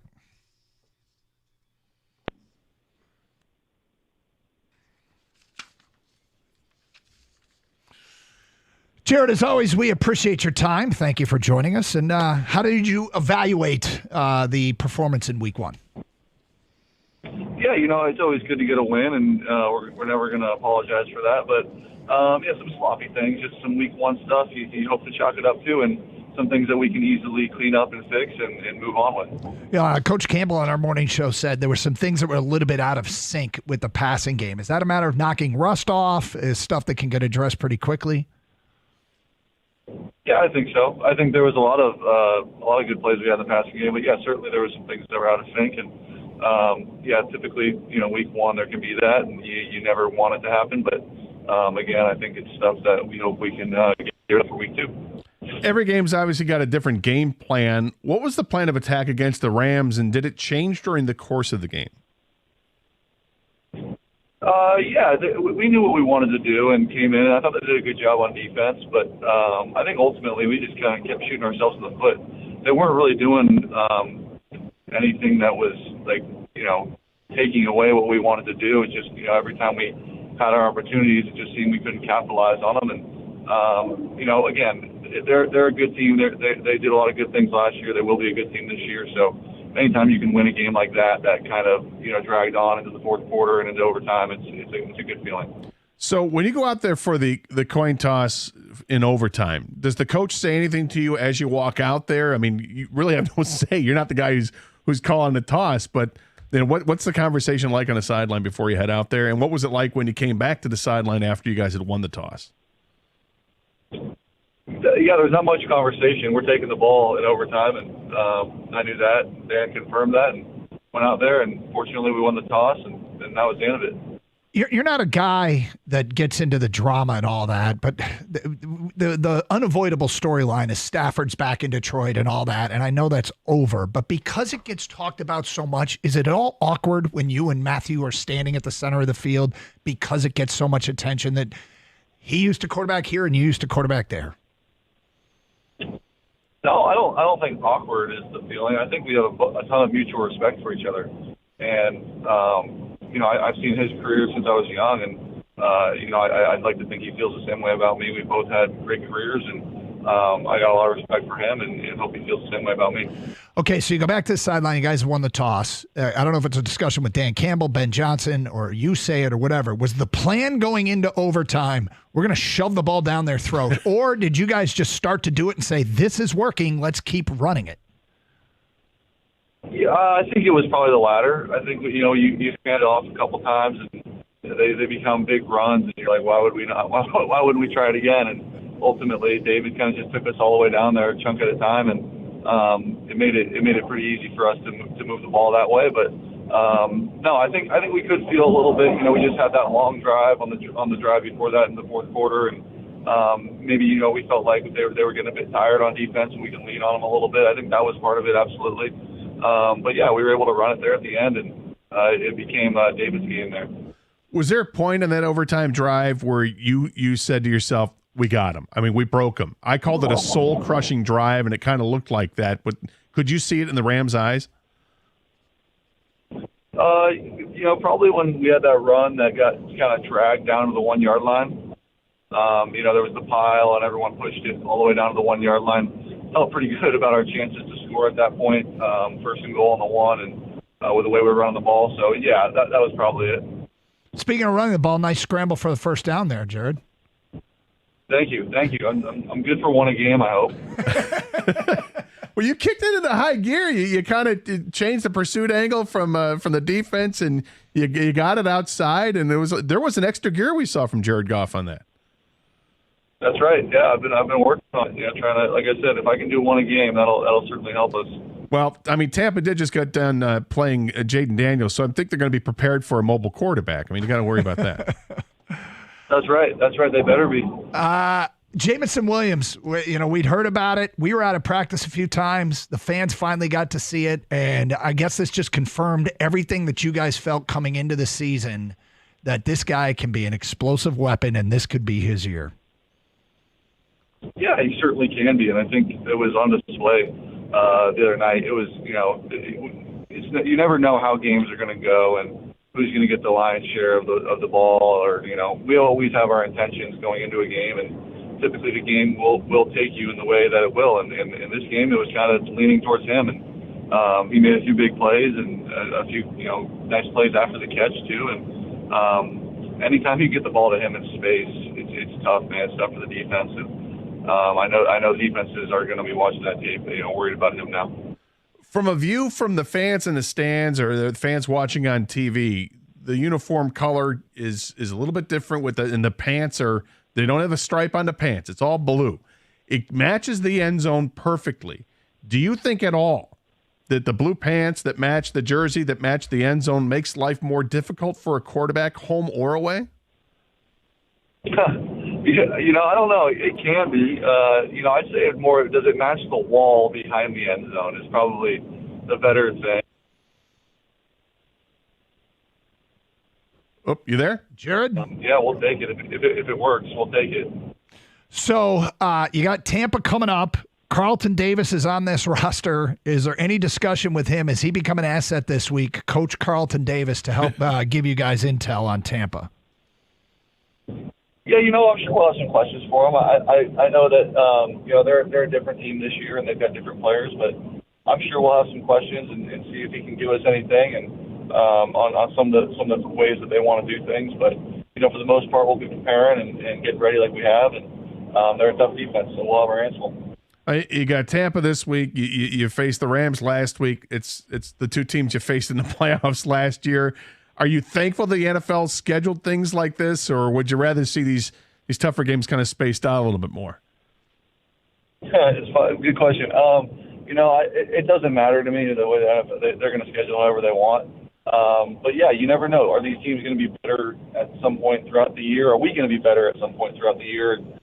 You never know. You just hope that, when you do get your chance to play these teams, you're able to beat them, knowing that they're probably going to be good teams later on in the year. And it's another test for us this week. It's probably not the kind of thing you think about, but back to the Rams game, I was excited to see you guys pocket at what could be a tiebreaker win later in the year because that team's expected to be in the mix in the NFC. Do you guys even give that some thought that there's a little bit more on teams that are contending for playoff spots? I mean, Tampa could be a team in the mix as well when it's all said and done. I don't think it goes as much as contending for playoff spots. Like, we're not playing for seeding right now, at all. But I think it does matter that they're NFC teams, and I think we are aware of that when it comes to winning your division and how the tiebreakers go in your division record. I think the next one is your division record, and then I believe it's NFC opponents. So we are aware of that and know that when we do get these NFC opponents, we do want to win them. And when you get those division opponents, you want to win them even more. Speaking of the division, are you paying attention to Minnesota, Chicago, and Green Bay, and any thoughts about what they did in week one? No thoughts, but yeah, I'm aware. Fair enough. Does it kind of feel like, it's one game under the belt and a win, and thank goodness it's a win, but does it feel like the offense hasn't even really started? I don't know. Again, we had our fair share of good plays too. I think we ran the ball well. We had some good plays where we moved the ball. Obviously, the big touchdown to J-Mo can't be overlooked. But yeah, I think the out of sync is a good word, but like getting it in sync and getting it feeling like we're moving the ball. And I think to be honest with you, the third downs and eliminating the 3 and outs. I believe we had 3 or 4 of them. If we eliminate those right there and are able to convert on some of those third downs, it can change the whole flow of the game. It can change the whole feeling of the game on offense, and being able to be on the field for longer will allow us more chances to gain that control and that sync that we're looking for. You guys really don't have a big receiver size-wise, aside from the tight ends. Do you feel like you need to have that guy who's 6'4" and competing for 50-50 balls or big red zone targets, or you guys are fine just the way it is? Yeah, we've got Tim Patrick on our practice squad right now, and he's a big guy. Allen Robinson is another big guy. We'll see if we end up using those guys at any point this week or throughout the season, but those guys are on the roster. Final thought from me. Any comments about the Cal Golden Bears going to SEC country and taking out Auburn? Yes. Yes, thank you. I do have a lot of comments. How about it? Going to SEC country. I gave Carlton Davis some grief about it this week. That's his squad, Auburn. And 2-0, go Bears, and it'll be fun, man. They're playing well. Get this, be a little bit more of a national stage now, in the ACC, and getting a little bit more eyeballs on them. So Mendoza's playing well. The offense played well. I thought the defense played well. It was fun when to watch. Is it weird to say ACC? It is really weird, but it's we got some big time teams over there that are fun to play against. Lastly, we're in the beginning of the season here. How's the Jared Goff Foundation doing, and what's new that people should know about? Sure, yeah, we've launched our third or fourth collection now here in Detroit, and it did really well. I think it did record numbers the first weekend, so it's been fun. The partnership with the state program and Give Merit it's still ongoing. It's been great, and just continue to build on that. Jared, thanks for your time as always, and we'll talk again next week. Awesome. Thank you, guys. There he is. Jared Goff joins us every Tuesday here on Carson Anderson on 97.1 The Ticket.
Thanks to Jared Goff, who just joined us here on 97 on a ticket. You know, it's interesting because there's a level of probably confidence, but that they're going to be okay when they can admit that they didn't have a great offensive day. And he did say, well, we made some big plays too, but he eventually came around to out of sync and third downs. Yeah, and I guess the thing I was trying to get at is that third down was a big problem because third down, if you convert it, then obviously you have more plays. Yep. They threw the ball 28 times in the game, not many times. And you said the disparity yesterday in the plays after regulation was like 73 to 52 or something like that. Yep. It's a big disparity, and the Lions just weren't having they didn't have as many plays that they were able to run. But yes, they did have they had some monster plays, which was a lot of fun.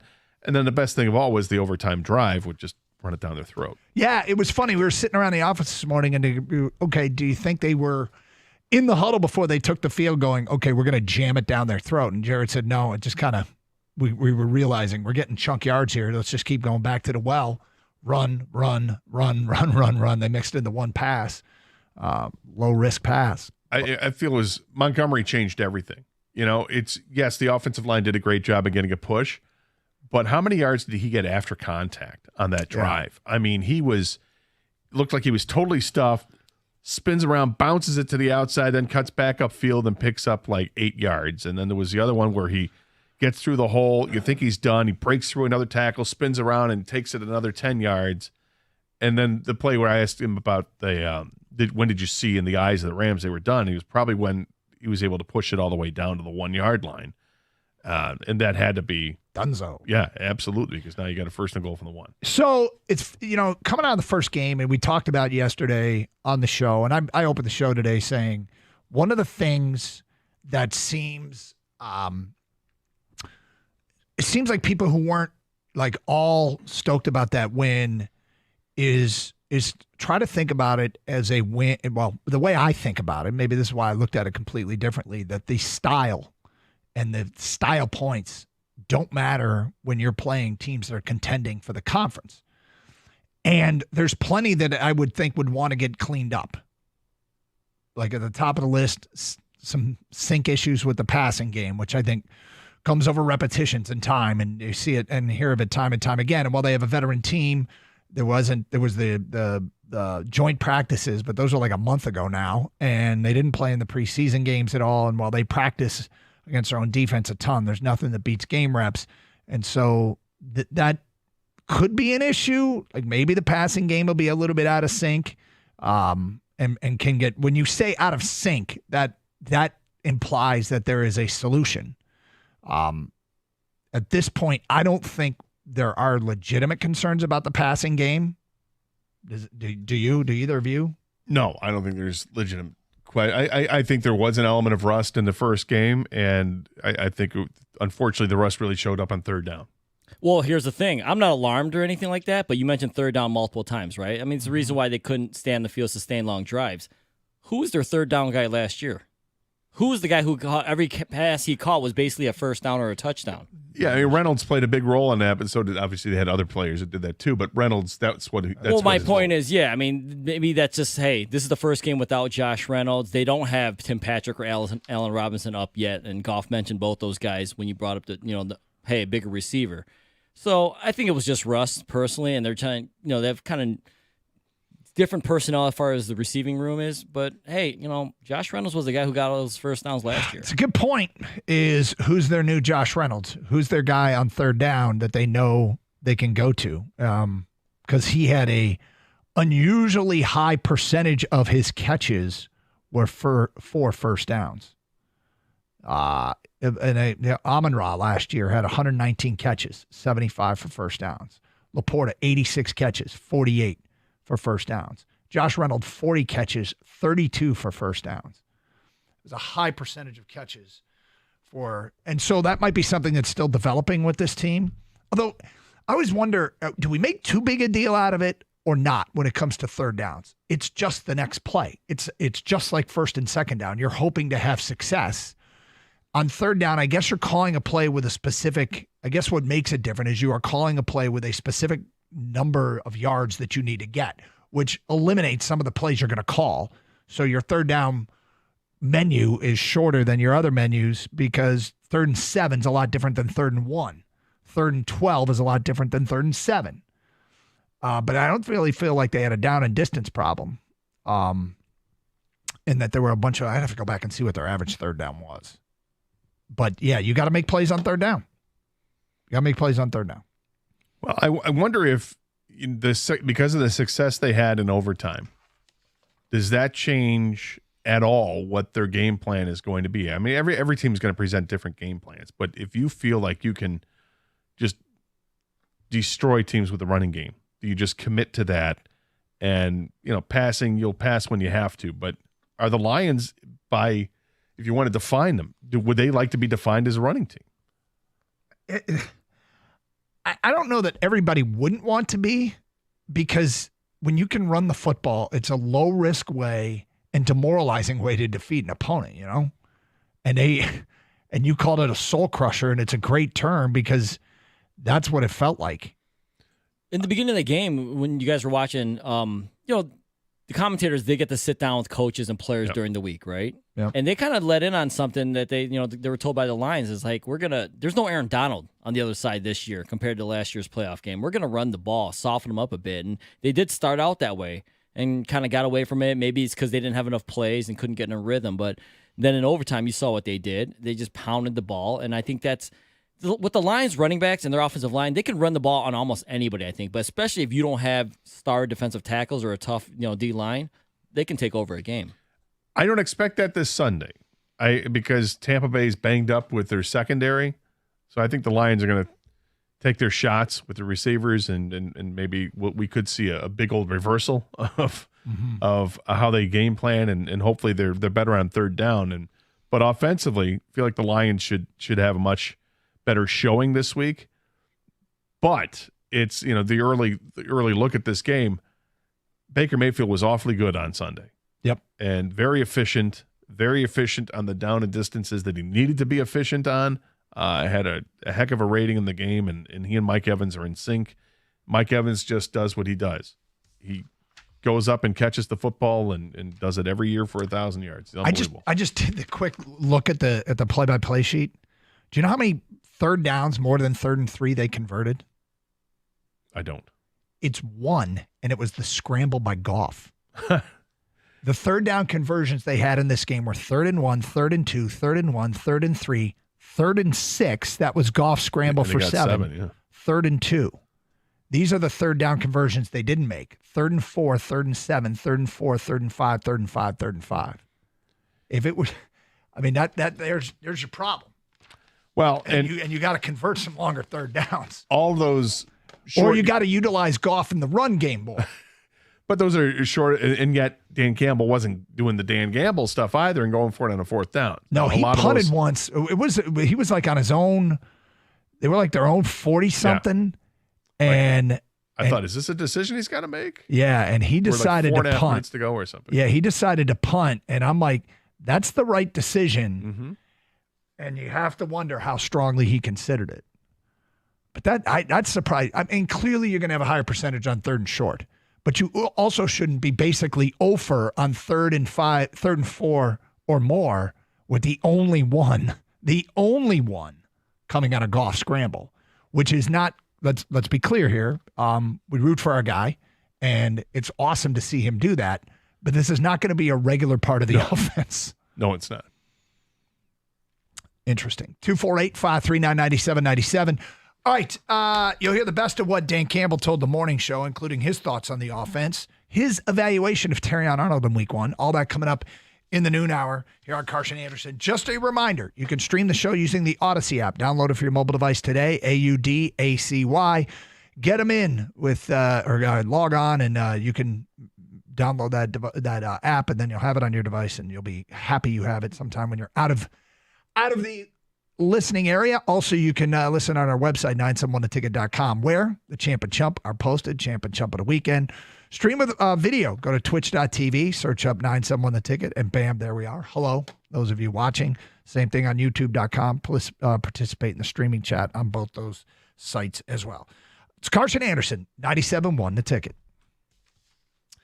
Well, they did it again. Twin Peaks is up their game. The best happy hour in the state just got better. Introducing You Call It and Shot Caller. Do you drink Tito's? $5. Jack Daniels? $5. Captain Morgan? $5. 29-degree draft, dirty blonde or naughty brunette? Yep, you guessed it, $5. They even take it a step further. You want to be a shot caller? Patron's, $7. Woodford Reserve, $7. Grey Goose, yes, sir, $7. But it doesn't stop there. They've mixed in 8 food options like the $5 fried pickles and Billionaire Bacon, or $7 loaded fries, cheese bites, or their smoked chicken quesadilla. The new and improved happy hour runs Monday through Thursday from 3 to 6, and again late night from 10 to close. What a great way to end the workday. Head out to your favorite lodge, take advantage of these awesome deals. And there's also the Twin Peaks Girls. We all know how pricey it is going out for food these days. Enjoy great deals and the best company right now at Twin Peaks. Stop in and see what it's all about. You can capitalize on the Monday night and Thursday night games after 10 p.m., so why go anywhere else? Twin Peaks, eats, drinks, scenic views.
Okay.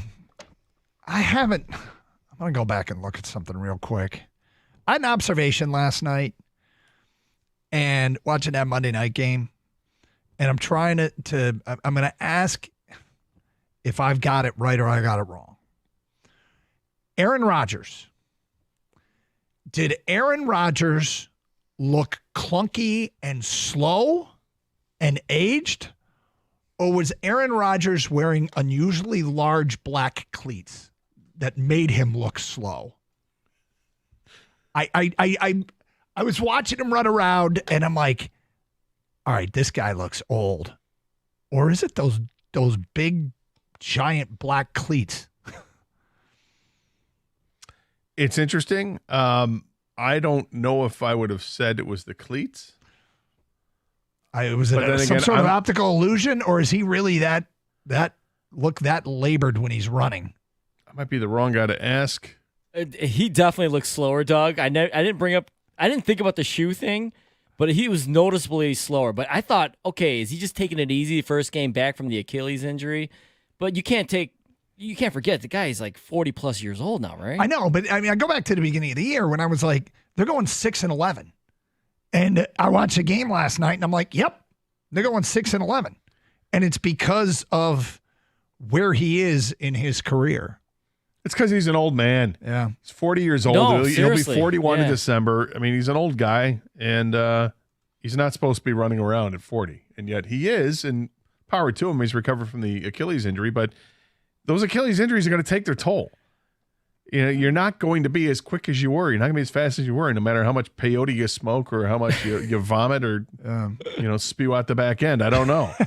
Well, Gator, but part of Aaron Rodgers being great is his ability in pocket presence, right? He kind of moves around a little bit. He knows when to. He's actually a little bit quicker than probably most people give him credit for, but he just looked labored, like it was, or he was just taking it easy. Like it's also a terrible offensive line with the Jets, but that being said, he was only sacked one time. I just thought he was, I was trying to be fair because, of course, I've got this, a confirmation bias. I'm not a big Aaron Rodgers fan, and I at this point in his career, I'm not rooting for him, even though it was in our best interest if the Jets won.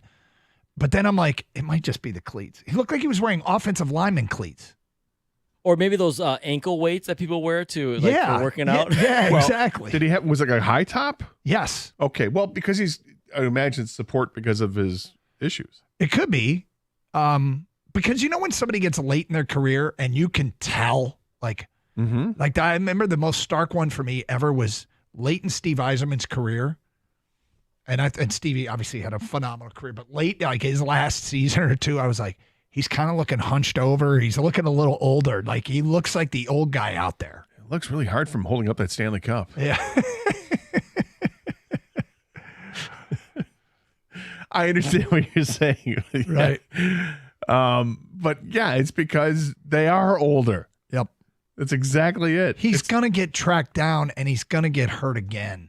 No, seriously, Doug. I mean, that's because since he is older, his body's not going to hold up like it did a couple of years ago, taking them hits. And he looks like he's going almost like 60%, right, Doug? Like the way he's moving around. Like... And if somebody got close to him, he's like flipping the ball away exactly. as soon as he can get rid of it. Quarterbacks got sacked for the Jets last year 64 times. Yeah. 64 times a year ago. Mm-hmm. And Zach Wilson got sacked 46 times, and he's fleet of foot. Now, Aaron Rodgers is going to get killed this year. Now, to be clear, you don't have to. I'm the one that always talks about how mobility for me as a quarterback, it's a variable, and it's something that you'd love to have. But to me, it's way down the list. But I feel like it was a big part of Aaron Rodgers' game, and I'm not sure. The other part about that whole thing was whether or not he was playing a little bit just in the back of his mind not to get hit. Because I thought there was a quick trigger from Aaron Rodgers last night. Well, they lost. They lost and the backup looked better. So, yep. How's that? Yep. I like them apples. Well, I won't like him if the Niners hold some kind of tiebreaker over the Lions because of it. It's a valid point. I mean, that's what. But if he sucks, what are you expecting? If Rodgers sucks, he sucks. Then he sucks. They weren't going to win that game anyway. I mean, the Niners are a really good team, but they're going to lose when they shouldn't lose at some point. And I like to see that happen more often than not. I mean, they didn't even have Christian McCaffrey in the game, and they beat him that bad. Yep.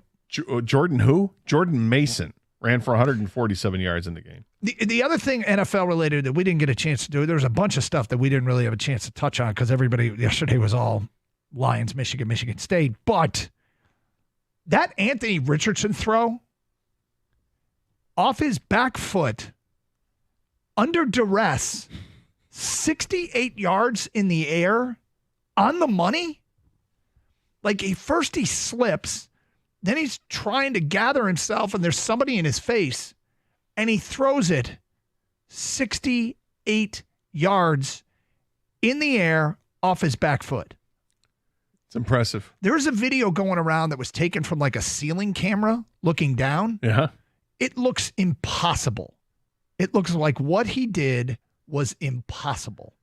It's one of those things, if you're in his position, you're throwing off your back foot like that, and you know you've got a guy who might be getting open, you just throw it as hard as you can in an area, hope that it's going to be in the vicinity, and it happened to sync up that it was perfectly thrown. Well, as hard as he can is 1,000,000 yards. That's the thing, Yeah, right? yeah, But that's if he's stepping forward into it, right? No, he wasn't even stepping forward. That's what I'm saying. So throwing backwards, and he still guns at 70 yards, almost 70 yards in the air. Which means when under normal circumstances, if he were standing in the pocket and had a chance to set himself to throw, 94 yards. He would have to take something off it to throw 70 yards. Right.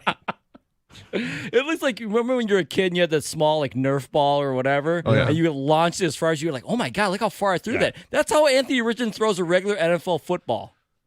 It was crazy. And look, when I heard, you got to see his throw, he threw it 68 yards. It was right on the money. I'm like, yeah, I guess I'm not totally surprised. And then when I saw it, I'm like, nobody said he was off his back foot.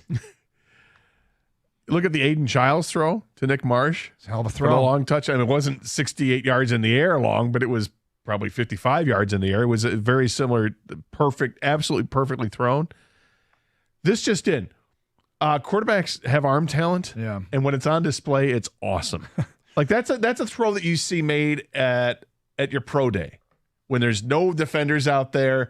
You're just throwing to a receiver. Right. Remember Zach Wilson had that throw that went viral in his pro day where he's like rolling left and throws it across his body or whatever, and then everybody starts doing it. And I think Anthony Richardson even had those throws. It's awesome to watch. So in other quarterback news, did they announce that Malik Willis is starting in Green Bay? Oh, yeah. It's official. There he is. It's official, Doug. Here You we got go. a shot, man. I don't want a shot. Trust me. I do He's not. not good. I think there's a really good chance he won't do well there, which is good for us. But the last vestiges of any hope that I have that a guy that I really, really endorsed out of college can turn into anything is right here, right now. And the Green Bay Packers have done a decent job with quarterback talent identification. They wanted Malik Willis. They wanted him. Yeah, well, I think they had their druthers right now. They'd probably go with a different. Who's the guy that was the quarterback for Tennessee before for years? Tannehill. Mm-hmm. Apparently, Ryan Tannehill doesn't want to go to the Packers because he knows that Jordan Love's coming back because they didn't place Jordan Love on the IR. Right. Tannehill is going to hold out for a situation where there's a season-ending injury to a quarterback, and then he'll step in and say, okay, sure, I'll do that. If you're the Packers right now, you're like, oh, come on, please, dude. Just for a couple weeks. We need you. Otherwise, we got this guy who's incredibly talented, but just hasn't put it together, even close to putting it together in an NFL game. You're talking about Willis. Yeah. Yeah. Here's the thing about Willis. He just got there. Like, he's got, there's like, I'm not going to say no chance that he's going to be successful, but how is it? When did they trade for him? They got him right after the cuts, right? So he's had 3 weeks to work with the team. Yeah. Or he'll have 3 weeks to work with the team before his first game. The odds are heavily stacked against the guy. Oh, it's not good. That's why I'm surprised they didn't go with like Bailey Zappi. Yeah. But maybe he gets signed any second now because it is but Tuesday. they had a choice. They chose Malik Willis. Well, because he's already on the roster. Yeah. But, so I'm saying they went after Malik Willis. They didn't. The Clifford was their backup. Sean Clifford, Yeah. and he was their backup all season long last year. And they said no. He knows the offense. And they went with a guy who's been here for 35 minutes, who, by the way, hasn't had a ton of success. Look, I'm high probability I'm owning the L on this one, and that's fine. But things are grim in Green Bay, and I don't even look. The thing about that too is it's just a reminder of how fragile your season success can be. He is Billy Zappi is on the Kansas City Chiefs practice squad at this point. There you go. All right, next hour here, the best of what Dan Campbell had to tell our morning show as they speak every Tuesday as well here on 97.1 The Ticket. We'll get to some Tiger stuff as well as they're back on the field tonight against Colorado, now a mere 3 games behind. The Minnesota Twins, 5.5 behind Kansas City. The Twins do, actually both teams hold the tiebreakers over Detroit, which is not great, but they're just going to have to beat them outright before the end of the season. It's Carson Anderson, 97.1 The Ticket.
scarf down some food? Yes, I did. I didn't have much today. I haven't had leftovers in a while here, and I had a cheese stick and a bag of baked potato chips.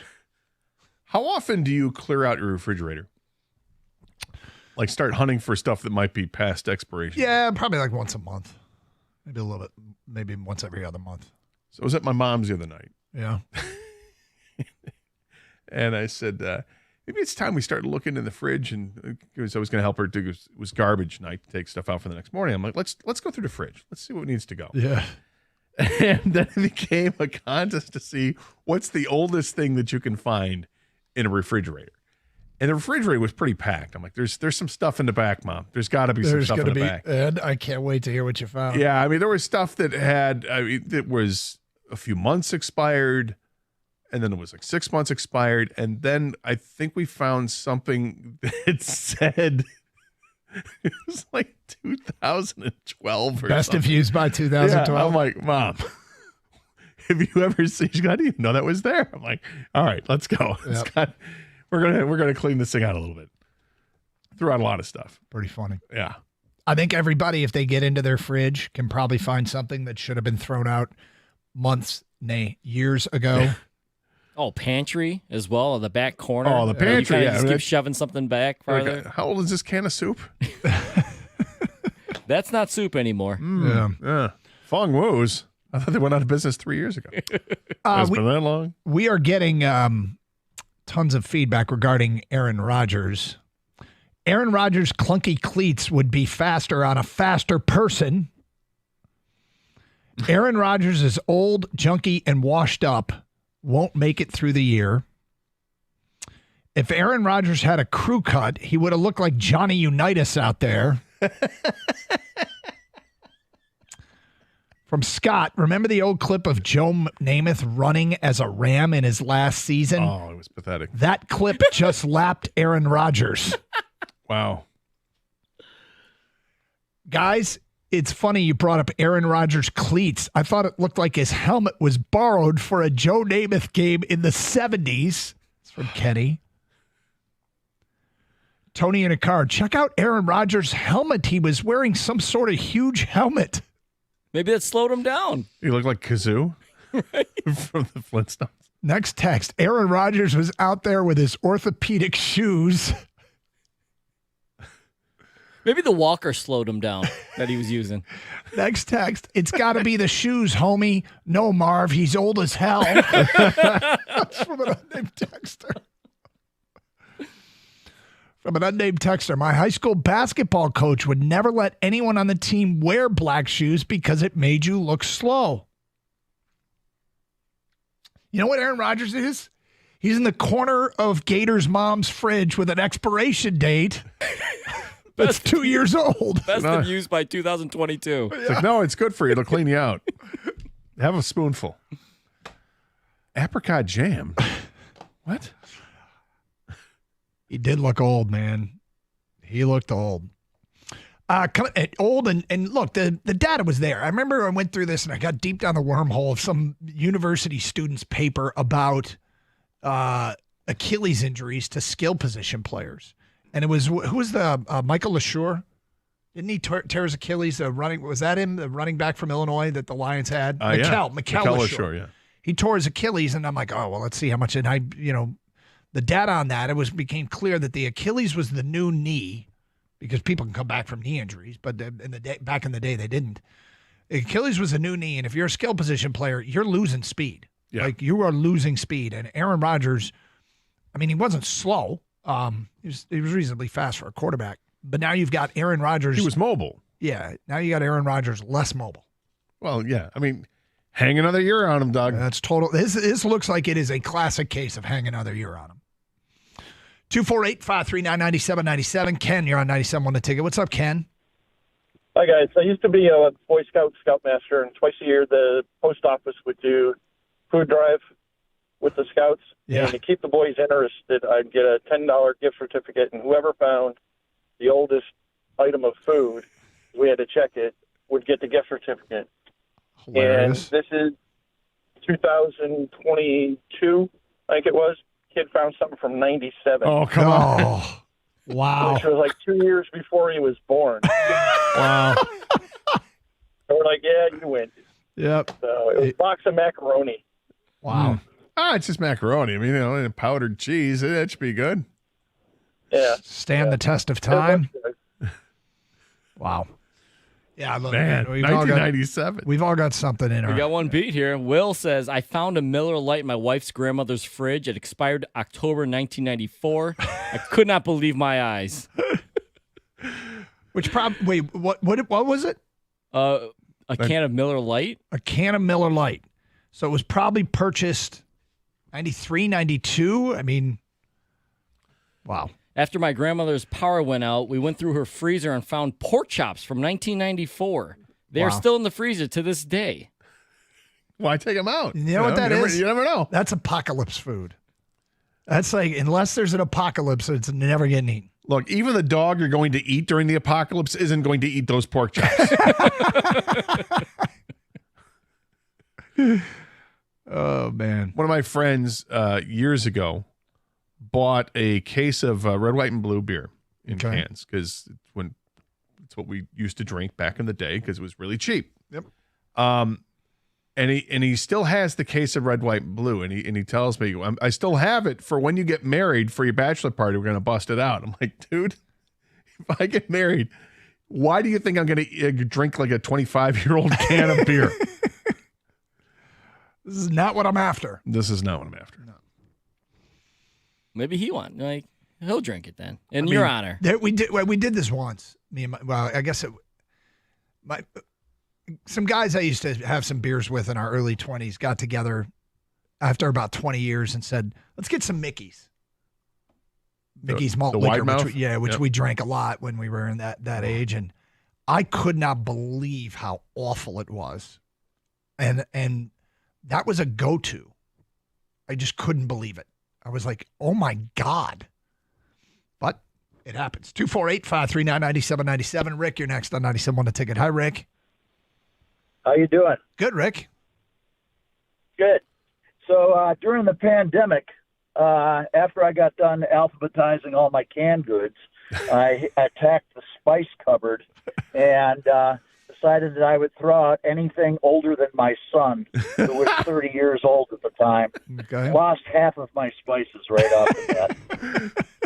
It's amazing how we think that like spices are going to last. Like, oh, I got some oregano. Here we go. Let's put it in. They don't expire. Have you looked at your oregano lately and seen how old it is? Needless to say, I'm not much of a cook.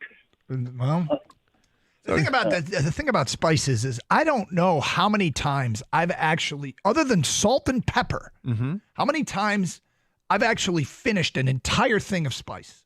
Oh, do you see how many spices and herbs are on those racks? Yeah. It's like, we just got a text that says, I just finished my can of cinnamon. Best used by 1988. I can believe it.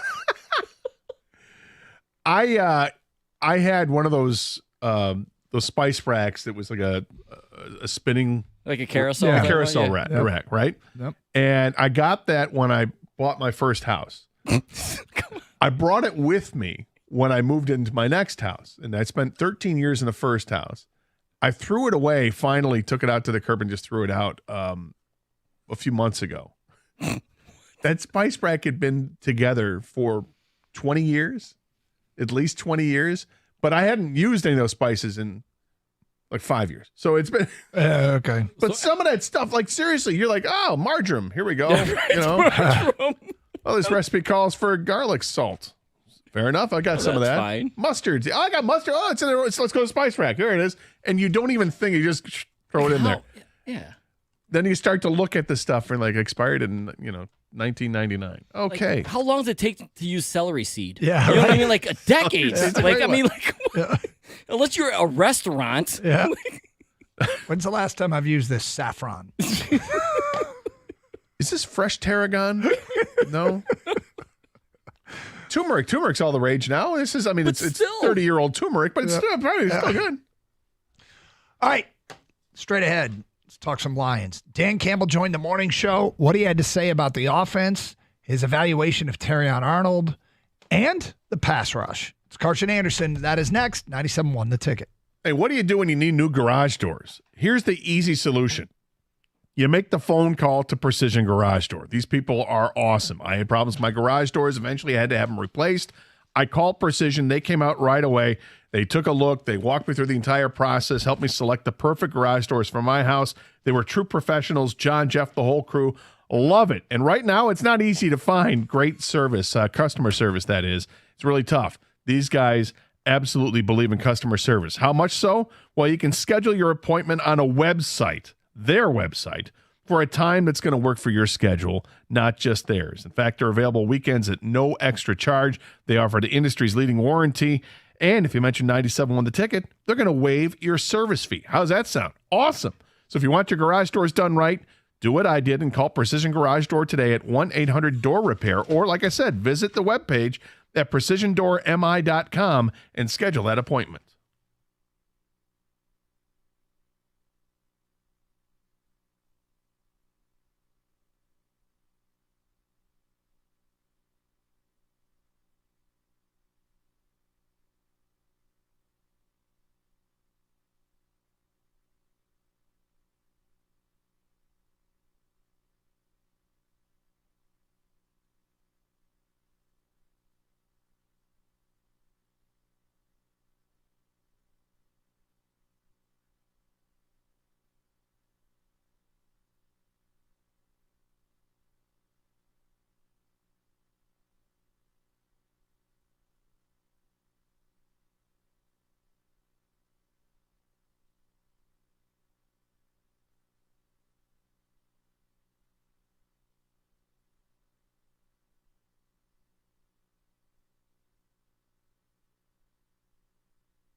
Gus writes in, shout out to the 40-year-old bottle of hydrogen peroxide in everyone's medicine cabinet.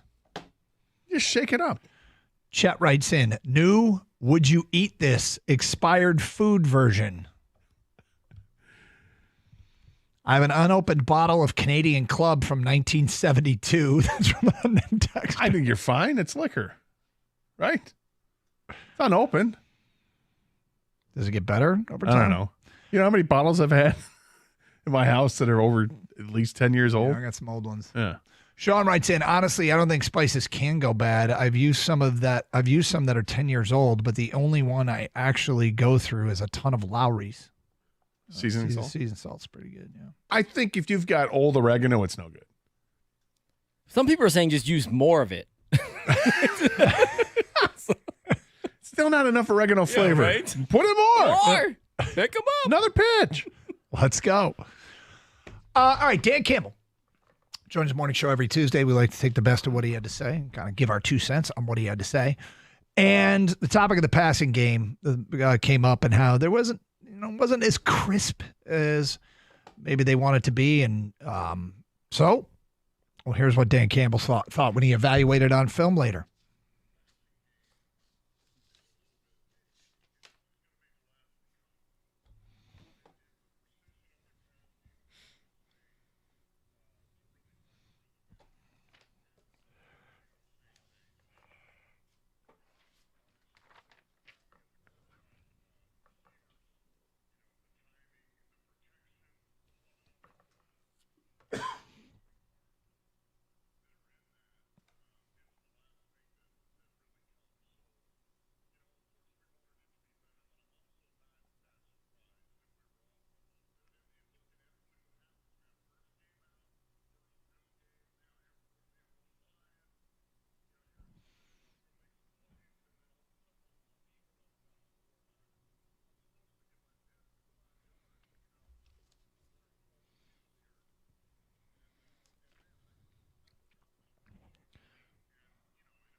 It's funny. I look at this and I'm like, all right, 28 attempts, 18 receptions, 217 yards, a touchdown and a pick.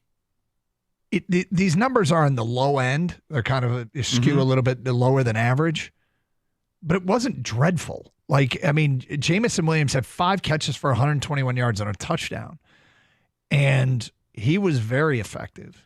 No, what was dreadful was the amount of 3 and outs. Yep. And Campbell says, we'll get to it later. Yeah, it's those are killers. But no, and Jared Goff was quick to point it out too. They had some good plays, and they did have some good plays, some big plays, some massive plays. Hitting Jamison Williams a couple times, and one was across the field to start the game, and he takes off and turns it upfield and gets big yardage on it. And of course the 52-yard touchdown pass where he just double move, boom, gone. And it almost looked like it caught Jared Goff a little bit by surprise. Oh, I throw it out there. Underthrows it, but because J-Mo had such amazing separation, he slowed down, catches the ball, and runs the end zone. And thinking back to that play, yeah, I'd prefer Jamison Williams or any receiver for that matter, once they catch the ball and you're approaching the end zone, just run in the end zone. Don't get ready to do some sort of jump and flip and whatever it is you're going to do, because it looked like he was going to do something like that and then gets tackled and then bangs his knees hard on the ground. Please don't do that. Just score. Just get in the end zone. Just get in the end zone. With the football? With the football, preferably. yeah. Preferably. All right, more from Dan Campbell. Terrion Arnold. We had a caller call yesterday and say he didn't like what he saw out of Terrion Arnold. So I was glad that this topic came up to get the head coach's thoughts on Terrion Arnold. And here's what he said.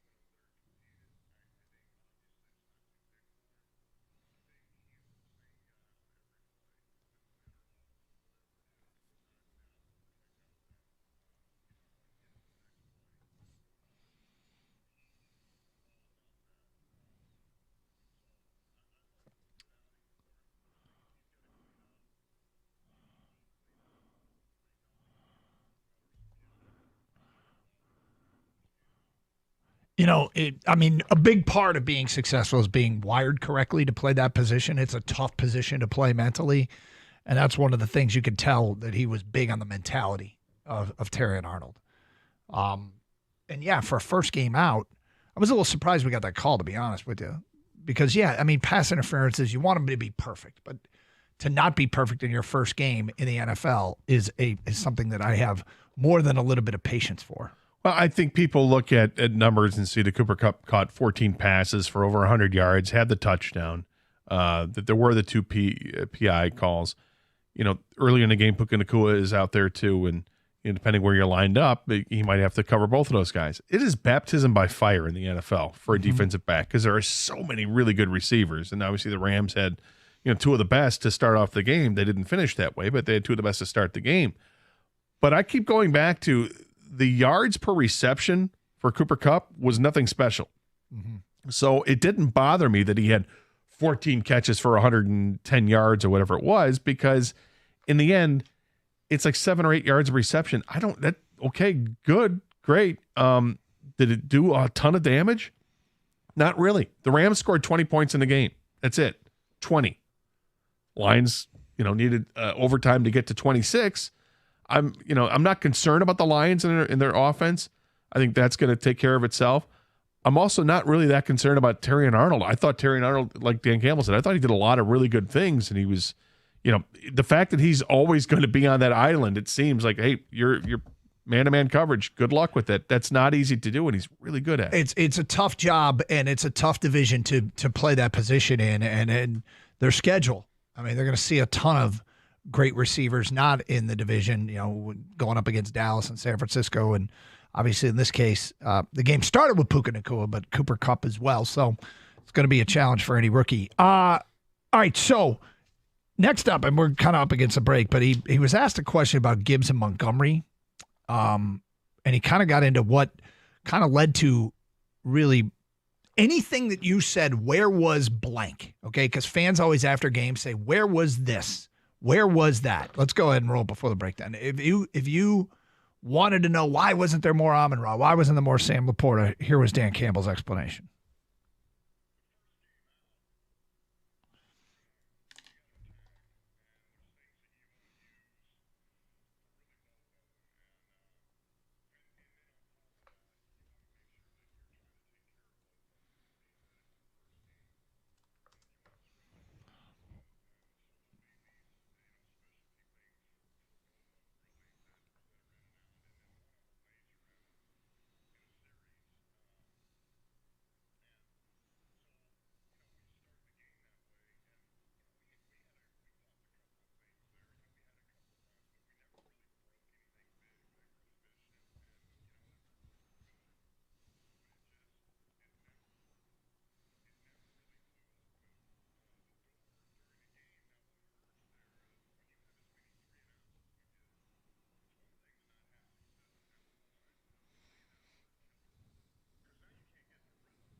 we could probably put a bow on this as a topic because we talked about it yesterday. Campbell pretty much confirmed it today. When you aren't moving the change, you don't get as many plays. You don't get the football to the people that you want. You don't do this. You don't do that because you're punting and playing defense. And I mean, they still did. They won the game, most importantly, against an NFC playoff caliber / maybe a championship caliber team. Screw the style points. Screw checking all the boxes. Just win that game. If we get into week 3, week 4, week 5, and Laporta and Amon-Ra's numbers are down, and the passing game still low 200s, that's something. One game, it's nothing. Well, unless they're running for 165 yards every game and they're winning. Well, that's true. Then they've kind of changed and adapted to maybe what they need to be. Then they're a different style team than we expected them to be. Mm-hmm. All right. More from Dan Campbell, including getting home on the pass rush. Here what he had to say about that coming up today at 12:34. And a little bit later on, Lions quarterback Jared Goff. 97-1, the ticket.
Doug Carr, Scott Anderson, 97.1 A Ticket.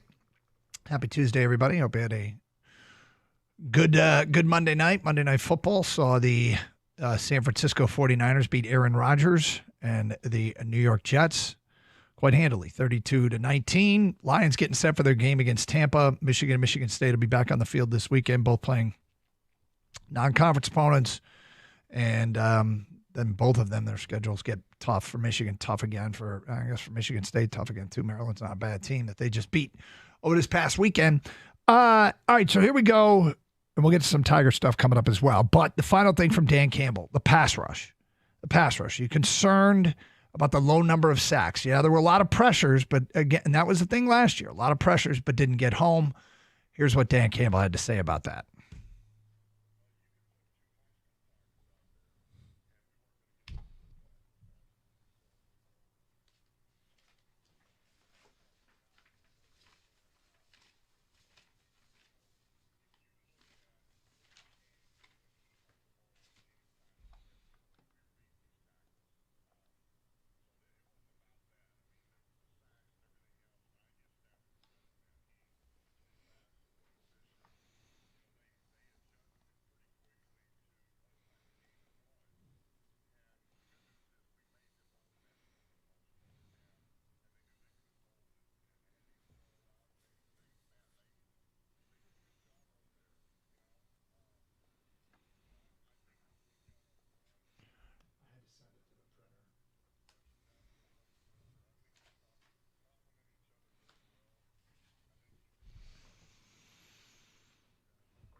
Yeah, getting DJ Reader back, which he also announced near the end of the plan is for him to play this weekend.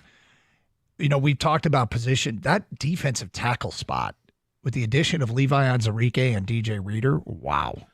Well, could be a wow. I want to quote it. I don't think we're going to play the pipe, but I want to quote it accurately because Costa asked him, so the plan is to have DJ Reader play on Sunday. Yeah. And Dan Campbell's response was, oh, yeah. Oh, yeah. He sounded he had a lot of Kool-Aid in him. And I don't mean the Honolulu Blue Kool-Aid. I mean the Kool-Aid man. Oh, yeah. It's exactly what he was. Oh, yeah. Oh, yeah. So they're excited about DJ Reader and what he's going to bring to this team from a defensive standpoint because he's not just a guy who eats up space and will help stop the run. He's a guy who gets penetration and pushes that line back into the quarterback, which can be big. But what I liked about that bite from Campbell that we just played is that, you know, it starts off saying you could start 2 high school tackles and we weren't going to get there because the quarterback was getting the ball out of his hands so quickly. And that puts me a little bit of at ease because yesterday I wasn't really thrilled that they only got home a couple times with sack totals. And one of them would look like it was more of a coverage sack at the last play of regulation when Aiden Hutchinson finally brought him down. Yeah, they got pressure, but they, like I said, they weren't taking the quarterback down. Now, when you're going to come out and say that you could have put 2 high school tackles out there, we still weren't going to get home because of how quick he got it out, I feel better about the situation. So he praised Stafford. And look, I know that there is Stafford content. Some people desire it. I'll just say this is kind of a bow on the whole Stafford visit to Detroit.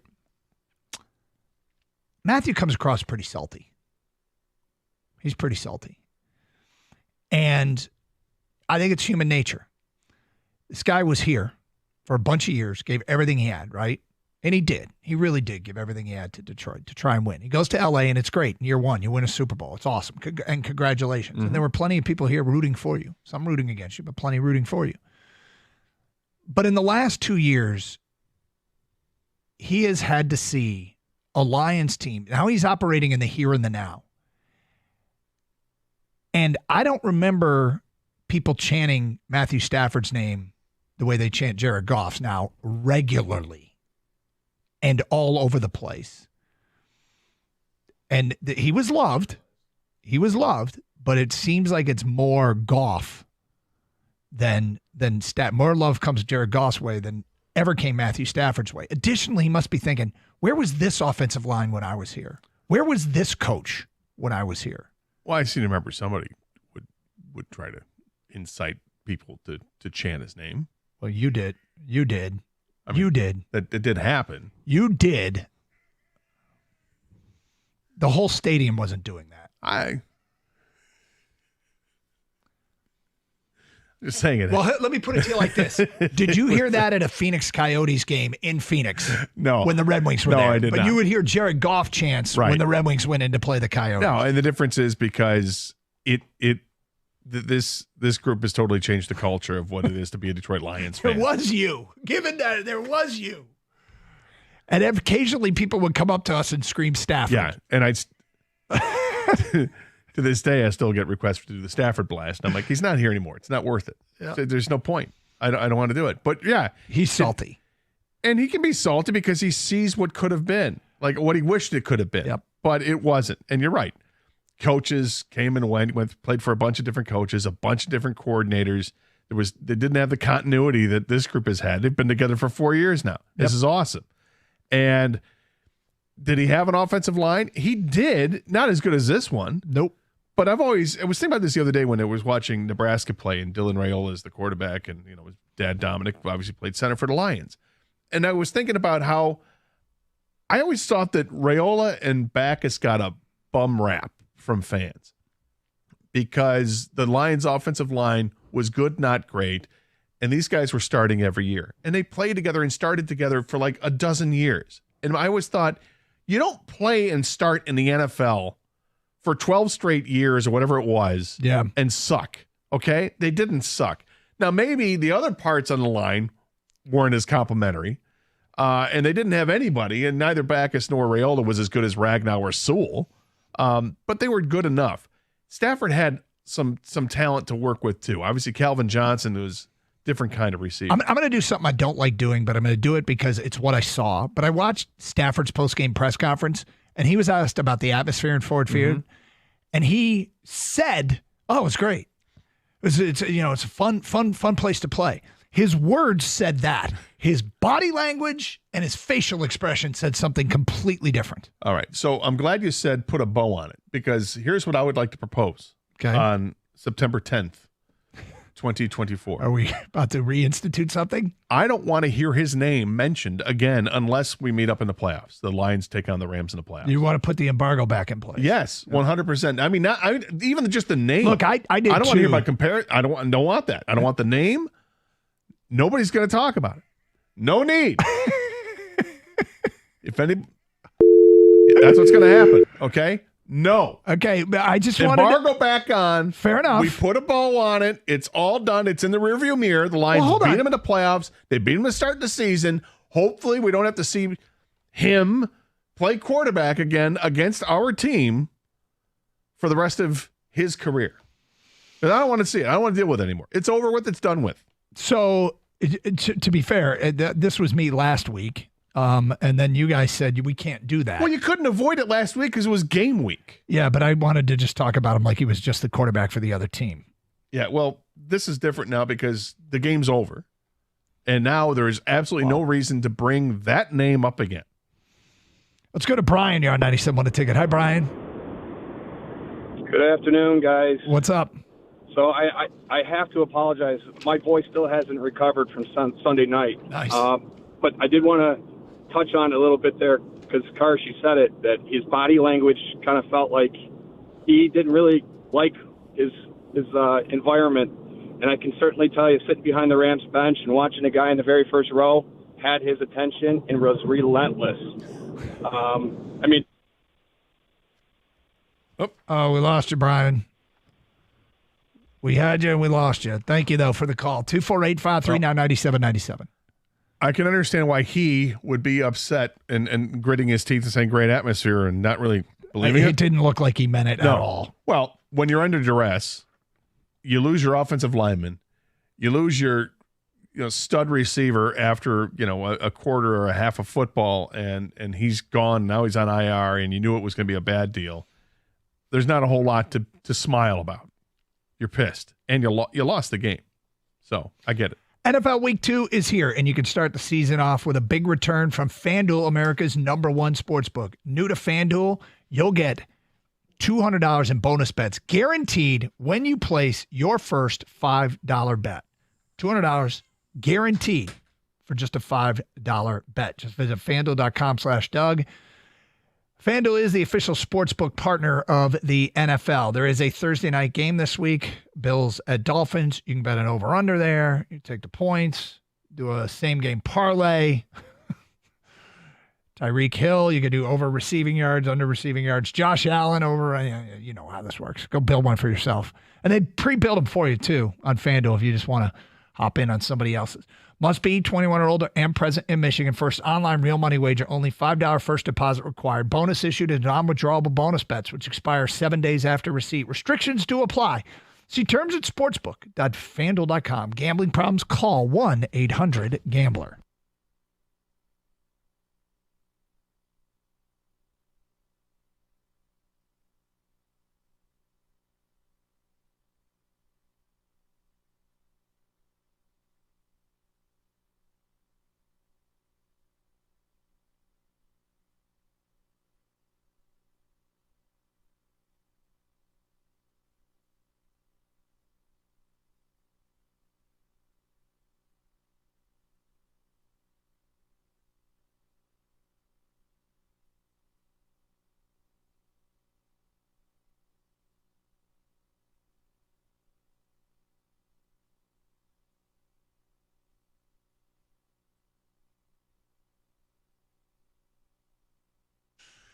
Jared, as always, we appreciate your time. Thank you for joining us. And how did you evaluate the performance in Week 1? Yeah, it's always good to get a win, and we're never going to apologize for that. But, some sloppy things, just some Week 1 stuff you hope to chalk it up to, and some things that we can easily clean up and fix and move on with. Yeah, Coach Campbell on our morning show said there were some things that were a little bit out of sync with the passing game. Is that a matter of knocking rust off? Is stuff that can get addressed pretty quickly? Yeah, I think so. I think there was a lot of good plays we had in the passing game, but yeah, certainly there were some things that were out of sync. And typically, Week 1 there can be that, and you never want it to happen. But again, I think it's stuff that we hope we can get rid of for Week 2. Every game's obviously got a different game plan. What was the plan of attack against the Rams, and did it change during the course of the game? We knew what we wanted to do and came in, and I thought they did a good job on defense. But I think ultimately we just kind of kept shooting ourselves in the foot. They weren't really doing anything that was taking away what we wanted to do. It's just every time we had our opportunities, it just seemed we couldn't capitalize on them. And again, they're a good team. They did a lot of good things last year. They will be a good team this year. So anytime you can win a game like that kind of dragged on into the fourth quarter and into overtime, it's a good feeling. So when you go out there for the coin toss in overtime, does the coach say anything to you as you walk out there? I mean, you really have no say. You're not the guy who's calling the toss, but then what's the conversation like on the sideline before you head out there? And what was it like when you came back to the sideline after you guys had won the toss? Yeah, there's not much conversation. We're taking the ball in overtime, and I knew that. Dan confirmed that and went out there, and fortunately we won the toss, and that was the end of it. You're not a guy that gets into the drama and all that, but the unavoidable storyline is Stafford's back in Detroit and all that, and I know that's over, but because it gets talked about so much, is it all awkward when you and Matthew are standing at the center of the field because it gets so much attention that he used to quarterback here and you used to quarterback there? No, I don't think awkward is the feeling. I think we have a ton of mutual respect for each other. And, I've seen his career since I was young, and, I'd like to think he feels the same way about me. We both had great careers, and I got a lot of respect for him, and hope he feels the same way about me. Okay, so you go back to the sideline. You guys won the toss. I don't know if it's a discussion with Dan Campbell, Ben Johnson, or you say it or whatever. Was the plan going into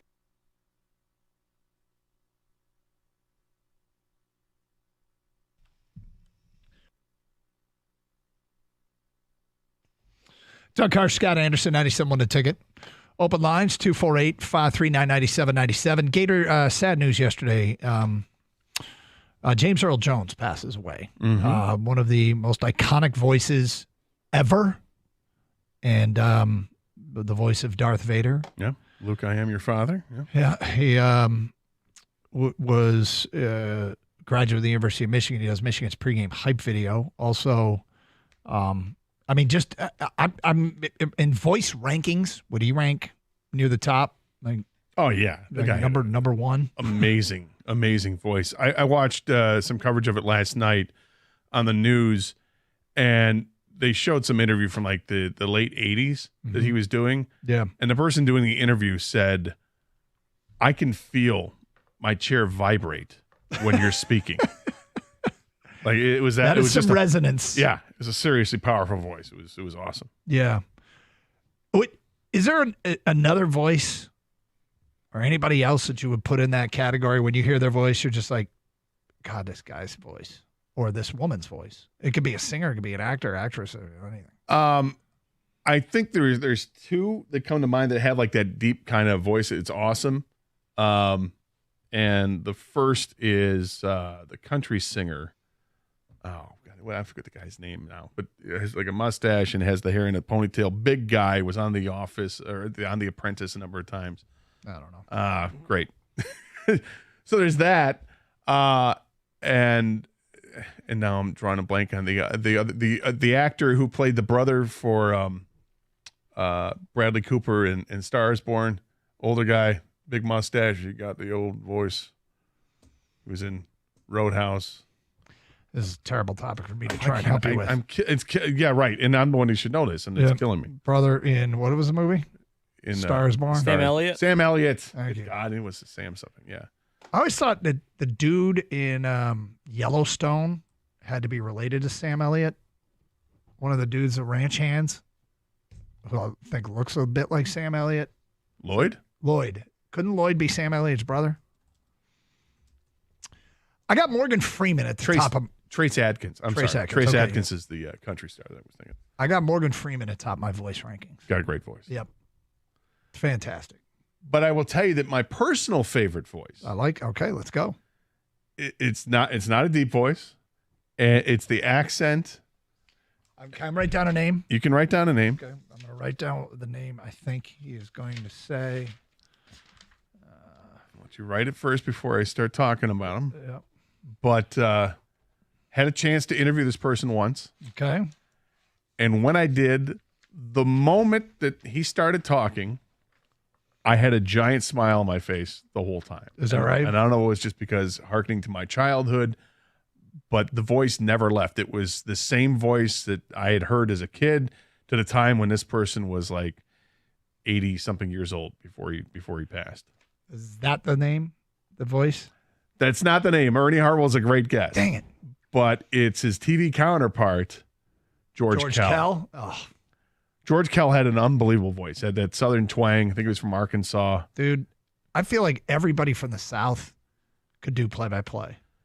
It's not true, but I feel like everybody could. George Kell was so good at it. George Kell was great. Both he and Ernie and Ernie from the South as well. Ernie was obviously a different, more polished play-by-play guy, and George Kell was a former player. But George Kell was just so comforting and familiar about him. It was like, you're watching the game and your uncle, your grandfather's describing the game and you're just riveted listening to every word he had to say because he had that just awesome voice. Yep. Kang, you got one that stands out? Yes, Yoni Vaki. Just an unbelievable voice of an angel. Yeah. Actually. Well played. Brian Kelly as LSU's head coach when he first got hired. Yeah, that's a great voice. Those are two of my favorites. Just look down here on Twitch, and a couple people said Sean Connery. Voice and accent. Yeah, that was a good one. Yep, you put those two together. Really, really good. What about, we can't say it, don't say it, Michael Buffer? Oh, what do you get? Yeah, we're not allowed. Well, I'm not saying the line, but I'm saying his voice. His voice. He was so good at the draft, at the NHL draft, when he got to make Philly's pick. Yep. It was Philly, right? He was picking for Philly? I believe it was, yes. Yeah. Mm-hmm. I got to tell you, whoever the kid was that got his draft announced by Michael Buffer. It's pretty great. That's a pretty good one. Yep. I like his brother. Bruce? Yeah. He's more animated with the body. Way more animated. Maybe that's why I like it so much more because he's like jumping. I mean, old school, but Southern play-by-play voices, Pat Summerall and Keith Jackson. Absolutely. And Summerall. Yeah, Summerall had a great voice. And Summerall was a former player. Yeah, it's like a punter or something. Yeah, but to be able to have a former player, Well, fill the back in play-by-play. those days, they played everything in addition to playing punter. Yeah. Keith Jackson's voice was great. I mean, and that's even more than just play-by-play voice. That's just their voice. Like, you could listen to those guys talk and tell stories. It was great. Yep. And there are certain voices. Like, I think one of the most polarizing voices right now that gets more hate than love is Joe Buck.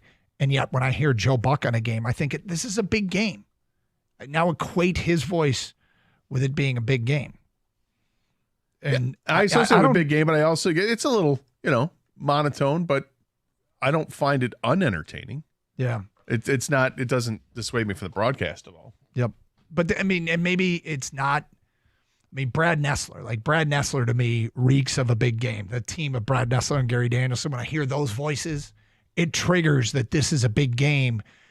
And they have since left the SEC and they're now doing Midwest and Big Ten games. They were at Iowa State, last week. And last year they went to Bloomington, Indiana for an Indiana-Ohio State game. And I'm like, this isn't exactly, the swamp for LSU coming to town or Tuscaloosa, but it was great to have those guys' voices on Big Ten games. The guy whose voice is who I'm really enjoying now from a play-by-play standpoint is Kevin Harlan. Oh, his humor personality. To it. His personality Exactly. is great, which comes through. But we're doing this because obviously passing of James Earl Jones. So, what was the movie? Field of Dreams? Yeah, if you build it, he will come. What was the name of his character in that? Mm-hmm. You should. I feel like I should get this. Was he Moonlight Graham or no? He wasn't Moonlight Graham. No, they were talking about Moonlight. They were looking. Were they looking for Moonlight Graham? He was also Mufasa in The Lion King. It's a great movie. And Great and a voice. lot of people know him from that. So here's what's funny about that is I have never seen The Lion King. Nor have I. And You guys both haven't? No. Gator, I get it because he hates kids. But Doug, Yes, I don't I hate know. kids. I like cartoons. As someone of the person show that likes kids, I have not seen that movie. And what's funny is this morning on Good Morning America, they were playing clips. It's Luke. It's true. And then they showed Terrence Mann and Field of Dreams. James Earl Jones talking, and then they showed this cartoon and mentioned that it was Lion King, and I'm like, oh. But what was funny is I saw a cartoon, and I'm like, Vader was also a cartoon? Because I just heard Darth Vader. No, he was fantastic in Lion King. Was he? Yeah, I mean Mufasa, man. I mean it's the same voice. Obviously, you guys know the voice, but and maybe in cartoon form and. Lion with the mane, King of the Jungle. Yeah, sure. Yeah, I remember. Obviously, you saw Star Wars as a kid when he was in that, but the first thing I remember him from his face, because it was just his voice in Star Wars, the original Conan the Barbarian. Yeah, with Arnold Schwarzenegger. James Earl Jones is in it. Is he? Yeah, he ends up turning into a giant snake at the end of the movie. It's just this weird thing, but it's James Earl Jones.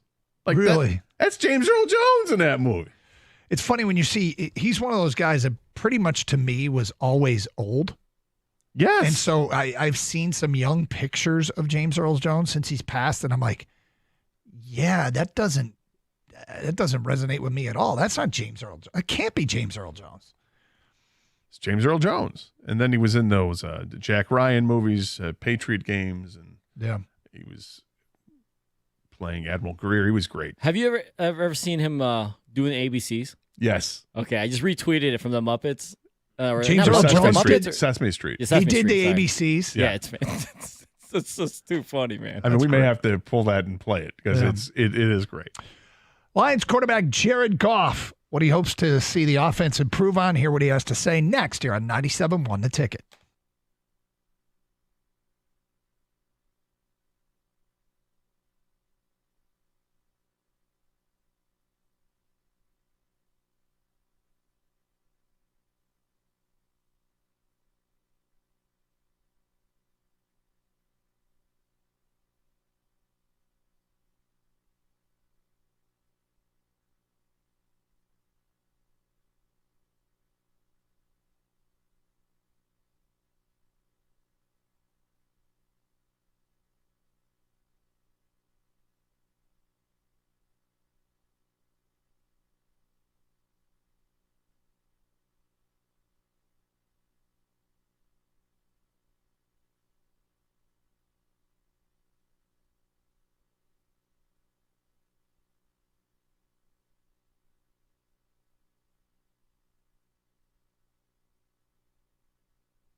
It's yet another pivotal series for the Tigers, who woke up this morning just 3 games out of the last wildcard spot in the American League. They welcome the second worst team in the National League, the Rockies, to Comerica Park for 3 games starting tonight.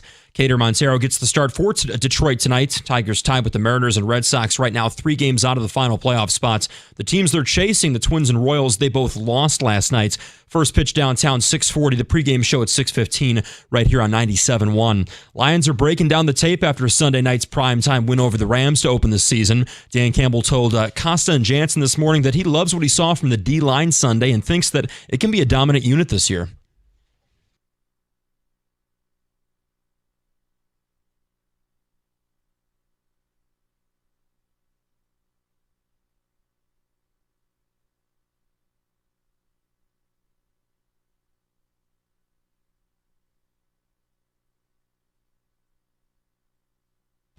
This Sunday, the Lions are 7-point favorites at Ford Field in another playoff rematch at home against the Bucs. And Week 2 in the NFL starts on Thursday. The Bills visit the Dolphins. At the Corwell Health Sports Desk, I'm Luke Sloan. For more, go to 97.1 The Ticket or Odyssey.com.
Jared, as always, we appreciate your time. Thank you for joining us. And how did you evaluate the performance in Week 1? Yeah, it's always good to get a win, and we're never going to apologize for that. But, some sloppy things, just some Week 1 stuff you hope to chalk it up to, and some things that we can easily clean up and fix and move on with. Yeah, Coach Campbell on our morning show said there were some things that were a little bit out of sync with the passing game. Is that a matter of knocking rust off? Is stuff that can get addressed pretty quickly? Yeah, I think so. I think there was a lot of good plays we had in the passing game, but yeah, certainly there were some things that were out of sync, and typically, Week 1 there can be that, and you never want it to happen, but again, I think it's stuff that we hope we can get rid of for Week 2. Every game's obviously got a different game plan. What was the plan of attack against the Rams, and did it change during the course of the game? We knew what we wanted to do and came in, and I thought they did a good job on defense, but I think ultimately we just kind of kept shooting ourselves in the foot. They weren't really doing anything that was taking away what we wanted to do. It's just, every time we had our opportunities, it just seemed we couldn't capitalize on them. And, again, they're a good team. They did a lot of good things last year. They will be a good team this year. So anytime you can win a game like that kind of, dragged on into the fourth quarter and into overtime, it's a good feeling. So when you go out there for the coin toss in overtime, does the coach say anything to you as you walk out there? I mean, you really have no say. You're not the guy who's calling the toss, but then what's the conversation like on the sideline before you head out there? And what was it like when you came back to the sideline after you guys had won the toss? Yeah, there's not much conversation. We're taking the ball in overtime, and I knew that. Dan confirmed that and went out there, and fortunately we won the toss, and that was the end of it. You're not a guy that gets into the drama and all that, but the unavoidable storyline is Stafford's back in Detroit and all that, and I know that's over, but because it gets talked about so much, is it all awkward when you and Matthew are standing at the center of the field because it gets so much attention that he used to quarterback here and you used to quarterback there? No, I don't think awkward is the feeling. I think we have a ton of mutual respect for each other, and I've seen his career since I was young, and I'd like to think he feels the same way about me. We both had great careers, and I got a lot of respect for him, and hope he feels the same way about me. Okay, so you go back to the sideline. You guys won the toss. I don't know if it's a discussion with Dan Campbell, Ben Johnson, or you say it or whatever. Was the plan going into overtime, we're going to shove the ball down their throat? Or did you guys just start to do it and say, this is working, let's keep running it? Yeah, I think it was probably the latter. I think, you hand it off a couple times, and they become big runs, and you're like, why would we not? Why wouldn't we try it again? And ultimately, David kind of just took us all the way down there, a chunk at a time, and it made it pretty easy for us to move the ball that way. But no, I think we could feel a little bit. We just had that long drive on the drive before that in the fourth quarter, and maybe we felt like they were getting a bit tired on defense, and we can lean on them a little bit. I think that was part of it, absolutely. But yeah, we were able to run it there at the end, and it became David's game there. Was there a point in that overtime drive where you said to yourself, we got him? I mean, we broke him. I called it a soul-crushing drive, and it kind of looked like that. But could you see it in the Rams' eyes? Probably when we had that run that got kind of dragged down to the 1 yard line. There was the pile, and everyone pushed it all the way down to the 1 yard line. Felt pretty good about our chances to score at that point. First and goal on the one, and with the way we were running the ball. So yeah, that was probably it. Speaking of running the ball, nice scramble for the first down there, Jared. Thank you. I'm good for one a game, I hope. Well, you kicked it into high gear. You kind of changed the pursuit angle from the defense, and you got it outside. And there was an extra gear we saw from Jared Goff on that. That's right. Yeah, I've been working on it. Trying to, like I said, if I can do one a game, that'll certainly help us. Well, I mean, Tampa did just got done playing Jaden Daniels, so I think they're going to be prepared for a mobile quarterback. I mean, you got to worry about that. That's right. They better be. Jamison Williams, we'd heard about it. We were out of practice a few times. The fans finally got to see it, and I guess this just confirmed everything that you guys felt coming into the season, that this guy can be an explosive weapon, and this could be his year. Yeah, he certainly can be, and I think it was on display the other night. It was, you never know how games are going to go and who's going to get the lion's share of the ball, or we always have our intentions going into a game, and typically the game will take you in the way that it will. And in this game, it was kind of leaning towards him, and he made a few big plays and a few nice plays after the catch too. And anytime you get the ball to him in space, it's tough, man. It's tough for the defense. And I know defenses are going to be watching that tape, worried about him now. From a view from the fans in the stands or the fans watching on TV, the uniform color is a little bit different and the pants they don't have a stripe on the pants. It's all blue. It matches the end zone perfectly. Do you think at all that the blue pants that match the jersey, that match the end zone, makes life more difficult for a quarterback, home or away? I don't know. It can be. I'd say it's more, does it match the wall behind the end zone is probably the better thing. Oh, you there, Jared? Yeah, we'll take it. If it works, we'll take it. So you got Tampa coming up. Carlton Davis is on this roster. Is there any discussion with him? Has he become an asset this week, Coach Carlton Davis, to help give you guys intel on Tampa? Yeah, I'm sure we'll have some questions for him. I know that they're a different team this year and they've got different players, but I'm sure we'll have some questions and see if he can give us anything and on some of the ways that they want to do things. But for the most part, we'll be preparing and getting ready like we have, and they're a tough defense, so we'll have our hands full. You got Tampa this week. You faced the Rams last week. It's the two teams you faced in the playoffs last year.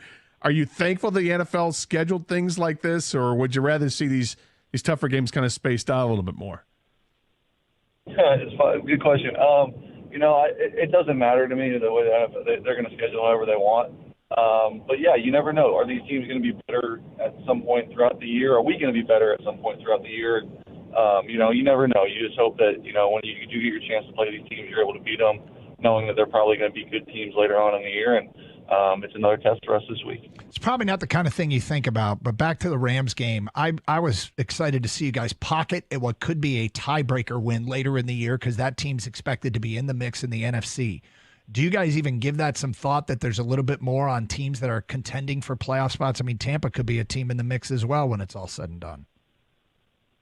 I don't think it goes as much as contending for playoff spots. Like, we're not playing for seeding right now, at all. But I think it does matter that they're NFC teams, and I think we are aware of that when it comes to winning your division and how the tiebreakers go in your division record. I think the next one is your division record, and then I believe it's NFC opponents. So we are aware of that and know that when we do get these NFC opponents, we do want to win them. And when you get those division opponents, you want to win them even more. Speaking of the division, are you paying attention to Minnesota, Chicago, and Green Bay, and any thoughts about what they did in week 1?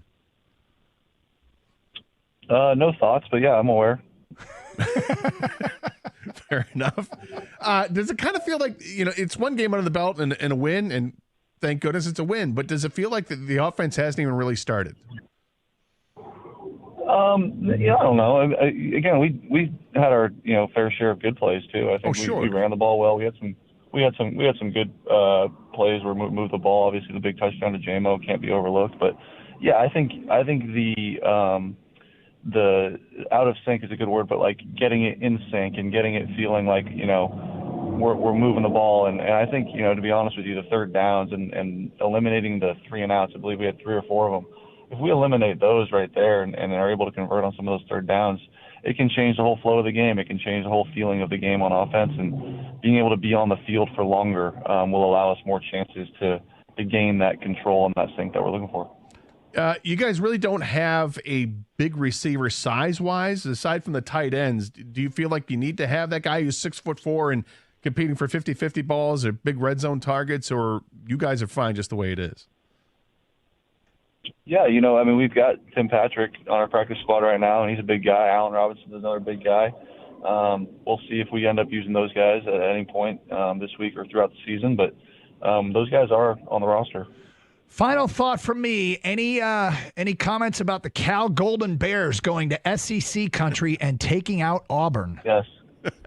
Yes, thank you. I do have a lot of comments. How about it? Going to SEC country. I gave Carlton Davis some grief about it this week. That's his squad, Auburn, and 2-0, go Bears, and it'll be fun, man. They're playing well. We get this, be a little bit more of a national stage now, in the ACC, and getting a little bit more eyeballs on them. So Mendoza's playing well. The offense played well. I thought the defense played well. It was fun when to watch. Is it weird to say ACC? Do you know your water score in your home? Telltale signs like really water weird, spots, dingy laundry, or dry skin indicate your water score isn't as high as it should be.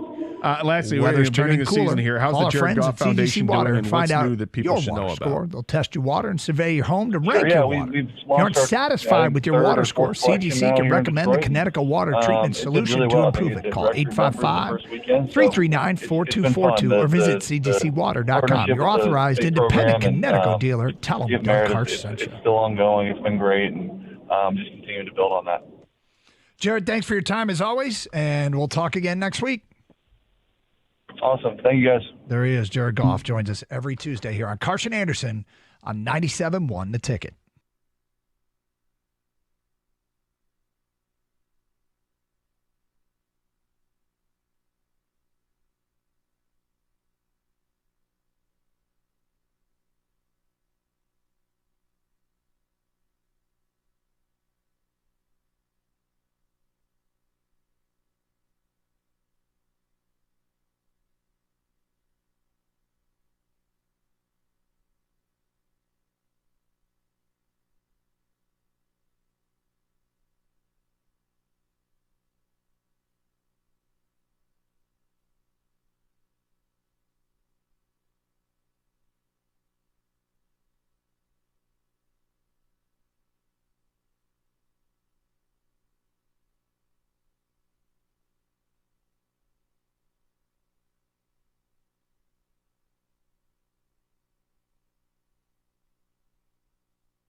Doug Karsh.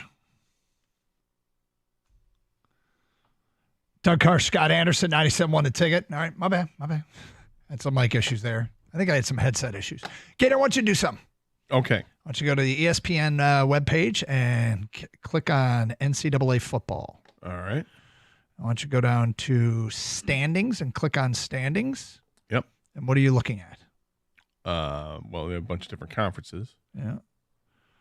I want you to go. Are you looking at the American Athletic and you scroll down here? Yeah. Okay. Big Ten, Conference USA. Keep going. FBS Independence. When you get to the Mountain West, stop. Mountain West. Are you there? Yep. All right. I want you to scroll to the next conference and tell me what you're looking at. Well, the next conference is the Pac-12 conference. They have standings. They do have standings. Yep. So far, the Pac-12 is undefeated. Okay. They're 4-0. Okay.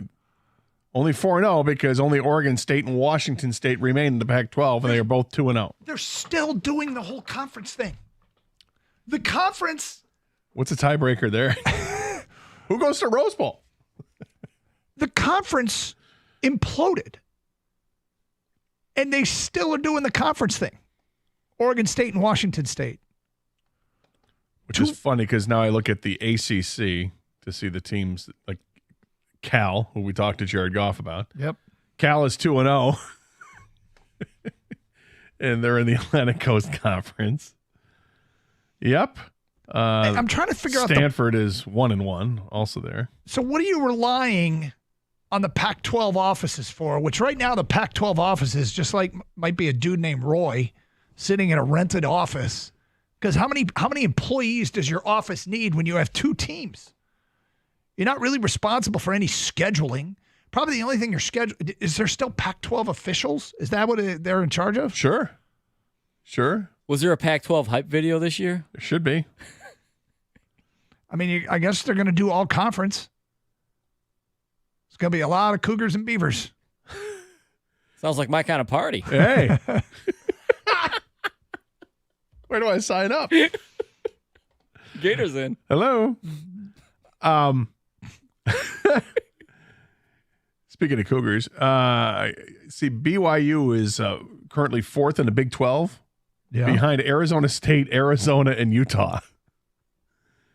That's how they have it set up. Just because. Because, you know. What is really weird, though, is, I mean, I would imagine if you are an Arizona or you are an Oregon State fan or you're a Washington State fan, you are pissed, right?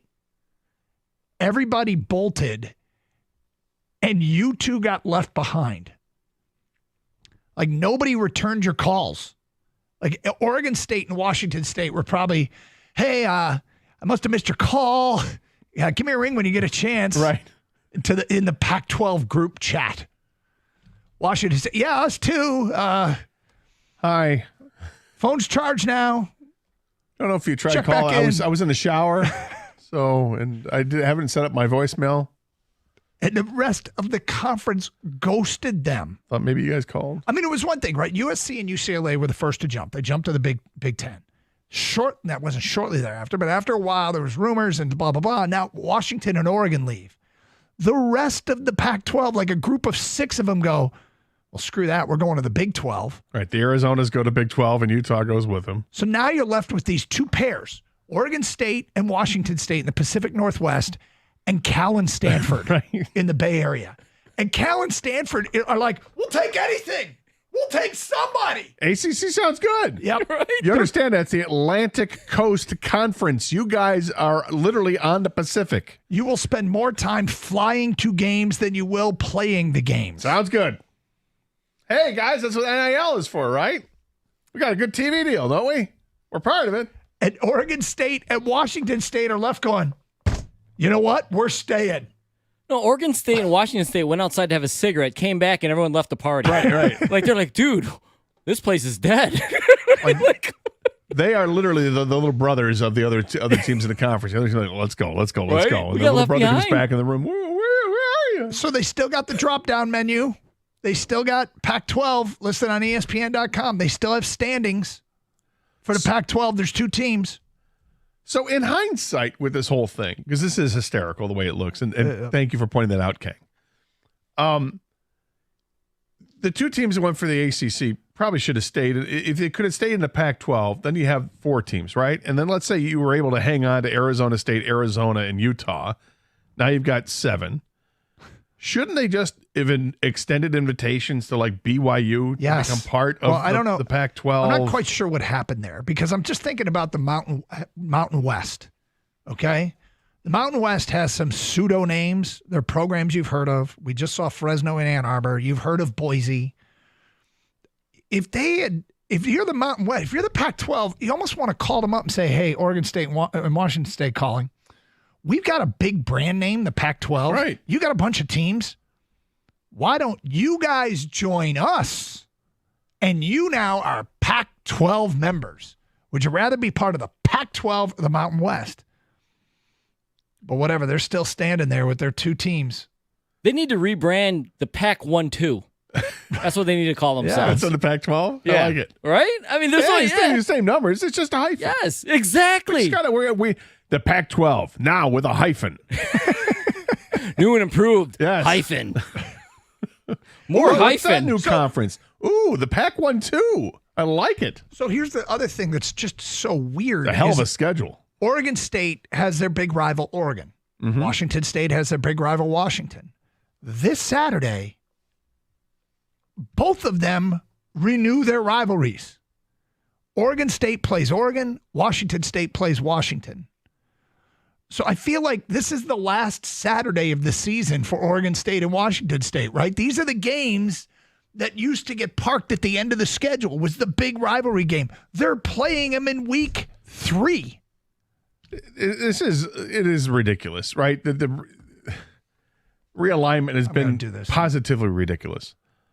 But if you're going to start looking at teams, like can they still have a Pac-12? Can they do that? Can they get their teams back from the ACC? And like we're talking about here, just adding some other teams. And how about this? Maybe Texas A&M says, you know what, this whole SEC thing isn't really working out how we thought it would. Right. Why don't we go to the Pac-1-2 and be over there? Well, the Pac-1-2 still has a website, pac-12.com. Headline, Oregon State and Washington State improved to 2-0. Is there a Pac-12 offensive and defensive player of the week?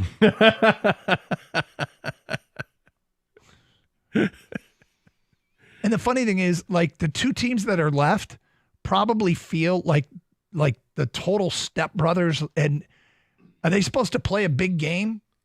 I mean, they're going to play one game for the conference crown. I mean, honestly, it's set up like I'm looking at Oregon State's schedule. It's set up to absorb teams from the Mountain West. They play Colorado State, Nevada, they UNLV. went into a scheduling agreement with the Mountain West. The Mountain West said, "Yeah, we'll each play you." Like they're filled. That's how they got to play a schedule. The Mountain Merge West it. bailed Let's them out. go. Just make the merger. It's funny, but it's also it's sad for those teams. I mean, I guess people around here don't care, but go look at the drop-down menu. Pac-12. Gator, what about this rebrand? 2-pack. I like it. I like it. You're on fire today. Thank you. You really are on fire. I'm trying to bring them, like, hey, there's only 2 of them. Let's take advantage of this. 2-pack is great. Yeah, all right. Oh, God, this is so funny. Oh, that's so good. You know what? So how about this? Oregon State's baseball team and Washington State's baseball team are in different conferences. Apparently, the Washington State baseball team is in the Mountain West. Oregon State's in the Pac-12 by themselves. Raise the banner. College sports has gotten so weird. All right, let's talk. How soon before we have the next realignment where they get smarter about it? I don't know. I mean, 5 years? Would you go back to regionality and just put Maryland and ACC back in the ACC? Maryland and Rutgers back in the ACC? Yes. I would. I'd hang on to Penn State. I'd hang on to Nebraska. They're at least kind of they're contiguous states. Yeah. I mean, try to get Pitt. That would make sense. Well, but the regionality's gone, right? It's all about TV. I don't know. It just seems like trying to reinvent the wheel again. Well, They're going down their path. Old players are suing, and that's news today, the 4 Michigan players are suing the NCAA for name, image, and likeness money that they never realized when they played. If this thing starts to undermine college football and college athletics, and they have to save money, we might actually get back to some semblance of. What is he doing? I don't know. I knew this was going to happen. As soon as I saw this, there were going to be former players that sued, and this is going to be the first of many. First of many. We'll talk some Tigers next here on 97.1 The Ticket.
All right, Tigers Rockies tonight. There you go. Tigers 3 games out, not holding the tiebreaker over the 2 teams they're chasing. So effectively, unfortunately, they're 4 games out, but still in a very healthy position with what is by far the easiest remaining schedule. Now, It is skewed because the Tigers have 3 games against the White Sox, which really skew it in Detroit's favor because the White Sox are so bad. But Boston, Minnesota, Kansas City, Seattle, teams in the hunt, they've already pocketed their wins over the White Sox. They don't play the White Sox anymore. So, that's an advantage that those teams have had over Detroit in scheduling so far. So, yeah, there's some tough games coming up, but it's why this series against the Rockies becomes very, very important to make sure that you squeeze as many wins out of it as possible. I mean, at some point, you got to do something unusual and expect a sweep. And so the way I'm approaching it is Skubal goes on Thursday, and he's going against a pitcher that's 2-10 with an ERA of 5. You have to consider that a win. And so it comes down to, are they going to win these first 2 games? Are they going to win these first 2 games against Colorado behind Kiter Montero and Casey Mize? Mize hasn't had a great year. Montero's ERA is almost 5.5. Yeah, but both pitchers have pitched better. They have. Mize's last outing, it looked like BP early in that game. And they settled down and minimized the damage. I think when he left, it was 3-0. And they came back. That's the game they came back and won in the Grand Slam, right? Pretty sure it was. Yeah, I believe it was, yeah. Long story short is they're kind of backed into a corner. They got work still to do. But, everything that we talked about from they'll have to do this, they'll have to do that. Crazy thing is, I think this is right. Are the Tigers 5-5 in their last 10 games? And they're 5-5 in the last 10 and they've gained ground. And they're 5-5 because Minnesota is 3-7 because Kansas City is 4-6. Yep.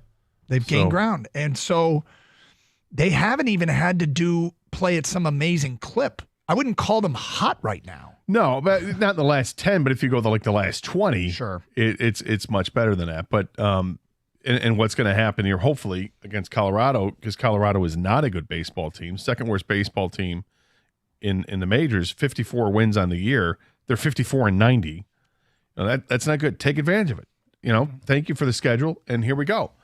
And the pitchers are going to have to do their part, but really, it's the batting's going to have to come around again, and let's score some runs again. They're going to be back home, friendly confines of Comerica Park, where they've really kind of, at times it can look like a launching pad. The way that they played in July and August and hitting home runs, it was impressive. Let's get it going again. Crank this machine up. It's funny because you asked in your show sheet, "Are you scoreboard watching?" And I'm like, "No, I wasn't scoreboard watching. I was watching." Well, I was, yeah, exactly. 'Cause I was doing the same thing. I was FS1 game last night. Angels and Twins. Yep. I made sure I watched the final 3 outs. Which, you can do with this information whatever you want. If you want to just be a giant Tiger fan right now, I think it's a great opportunity to kind of reintroduce yourself to this team. If people who've bailed on them, and bailed is kind of a negative connotation, for people who saw the trade deadline and saw them sell and get minor league pieces in return, there's nothing wrong with thinking, well, this isn't happening this year. It's over. I'm out. And yet, one of those guys, Trey Sweeney, is helping them win now. It's interesting. Only 3 teams in the American League in the last 10 games has a winning record. And it's Cleveland was 6-4 in the last 10. Houston 6-4 in the last 10, and the Rangers are 7-3 in their last 10. Everybody else is 5-5 or worse. Yeah. Hey man, it's tough. Like I said last week, every Skubal start's got to be a win. And then the first thing he did was lose. They lost the game against the A's. Yeah, they came back and tied it, forced extra innings, and lost an extra innings. Extraordinarily difficult to win, even against the bad teams, to sweep them, I should say. Yes. But let's go, man. This is a big series. It is a big series. It's a really big. There's 18 games left. Every game is important the rest of the way. Yep. And you don't take any of them for granted.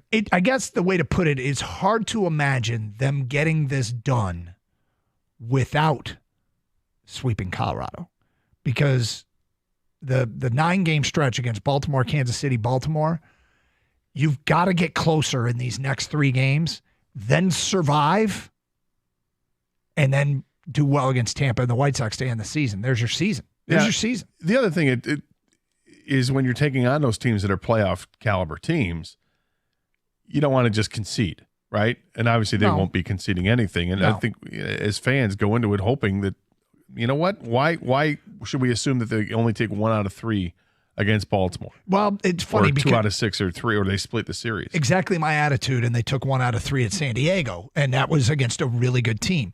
So they're in a spot where should have taken 2 out of 3. The one thing that's so weird is offensively, the guys that they are putting in the lineup aren't putting up big numbers. They aren't. It's somebody doing it every night. It's somebody different every night. There's a little bit of magic to this thing because it's not, oh my God, look at these prospects. They're all hitting 300 and they've got 10 home runs since they've been called up. There have been a lot of timely hitting. I mean, Parker Meadows has been on fire. But outside of him, Sweeney, Jace Young, these guys are coming up with some big hits here and there. But their numbers across the board aren't great. Offensive numbers. Chris McCoskey had a tweet. I want to make sure I read it correctly because when I saw it, I was like, wow. Yeah, it was from yesterday. It says the Tigers are 15 games over 500 in games Parker Meadows starts. It says it's not completely random. He's got a 849 OPS since August 3rd and a 901 OPS with runners in scoring position. Now, keep in mind, this is when he starts. That goes back to the beginning of the season, even when he was hitting 096. Wow.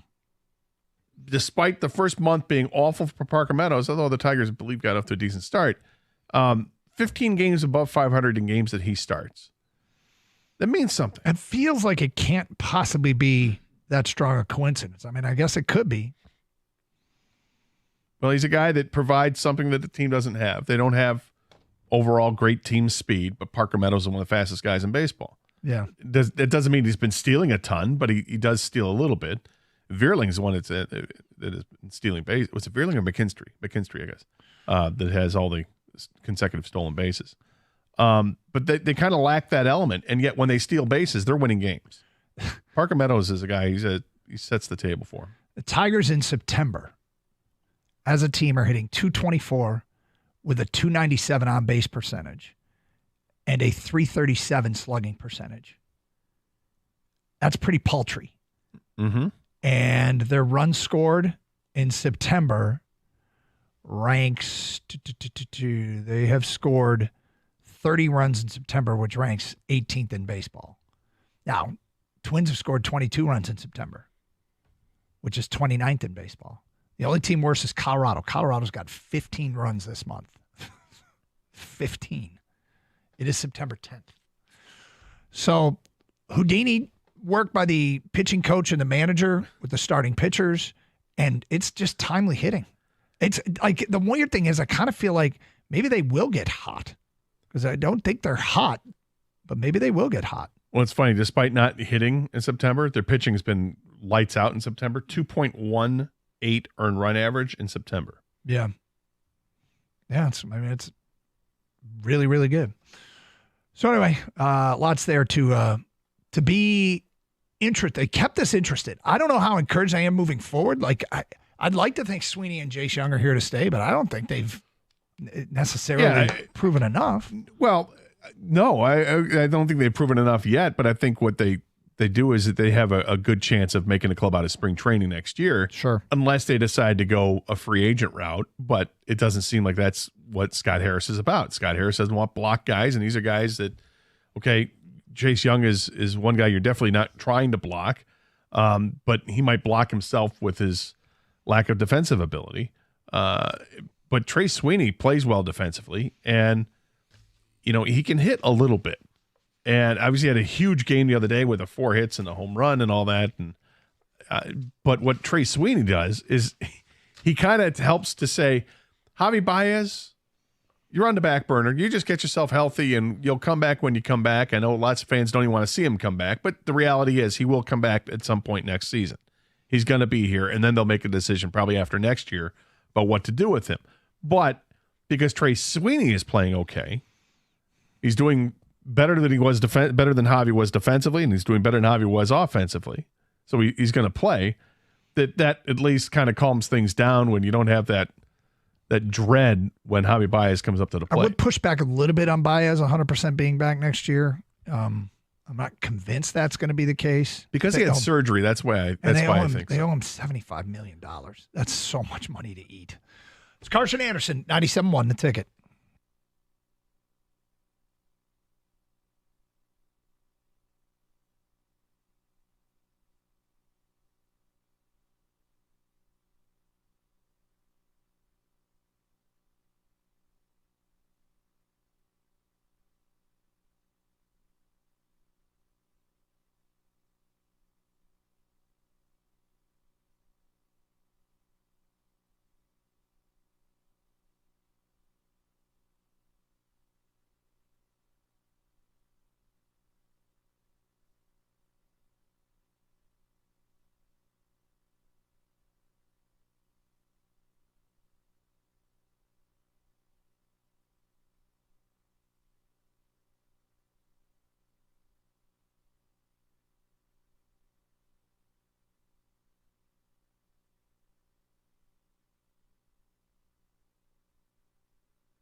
Doug Carr, Scott Anderson, 97 on The Ticket. 248-539-9797. Tigers back in action tonight. You know what's so funny is I was like, I got to today after that weekend, and I'm like, all right, I got to fire up the basement because what's the football game tonight? Oh, that's right. There's no football tonight. Too early in the year for action games on Tuesdays and Wednesdays. No NFL game. They have not, the NFL has not infiltrated football, infiltrated Tuesdays yet. In fact, is outside of like pandemic stuff, have we ever seen a Tuesday game? I don't think so. We've had Wednesday games. Unless it was Thursday, maybe a Friday, weather Saturday, I'm sure Sunday. At some point, there may have been a weather game on a Monday night that it had to switch to Tuesday. I don't know. This year for the NFL, Tuesday, I believe, is the only non-scheduled day of the week that they don't have a game. But you know how I feel about this, guys. There's going to be eventually NFL football every single day of the week because they're greedy bastards. The NFL, there's been 10 NFL games played on a Tuesday in the league's 102-year history. I get, because you're going to have like every 10 years. But apparently there hasn't been one since 1948. This is a story on CBS Sports back from 2021, so who knows. Larry's in Ann Arbor, and he's on 97.1 The Ticket. Hi, Larry. Pretty good. How you guys doing? What's up, Larry? Okay, so we were talking about the Tigers. One thing it reminded me with the Tigers bringing up basically the Toledo Mud Hens this year, and they're starting to produce. That's exactly the same, very similar to what A.J. Hinch did with the Astros. Their first couple of years when they had Altuve and Springer and those guys, their record was lousy, and then all of a sudden they all blossomed the same way. So, I'm not going to say that Cold Keith or Sweeney are Altuve, but I think Meadows is very similar to Springer, and I think this is what Hinch has done for 3 years. Finally got enough talent to do it, and in my opinion, that's going to be the recipe that's going to do them well the next couple of years. I mean, it could. It's a high expectation for some of these prospects. I don't know how many of them would be high-end prospects that we expect to turn into as good of players as they had in Houston. But, I mean, I guess that's the best-case scenario. Well, I mean, you look at guys like Riley Green and Kerry Carpenter, who have already been in the league for a couple of years, and even in Torkelson to a degree as well. Those are more the established guys. You don't even look at them as prospects anymore, and they haven't been in the league that long. Yeah. Like Colt Keith is the prospect. Yep. Jace Young is a prospect. Trey Sweeney's the prospect. Dylan Dingler, perhaps, and Meadows, because all these guys are in their first and second year of really playing, and yet the really high end prospects are still in the minor league system. The top two prospects in all of baseball, according to the Athletic, and one of their writers, are Jackson Jobe and Max Clark. Hasn't Jim Bowden? Has him ranked 1 and 2.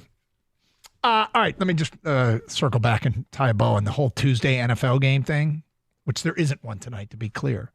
There was one played in 2010. Minnesota played Philly on December 28th of 2010.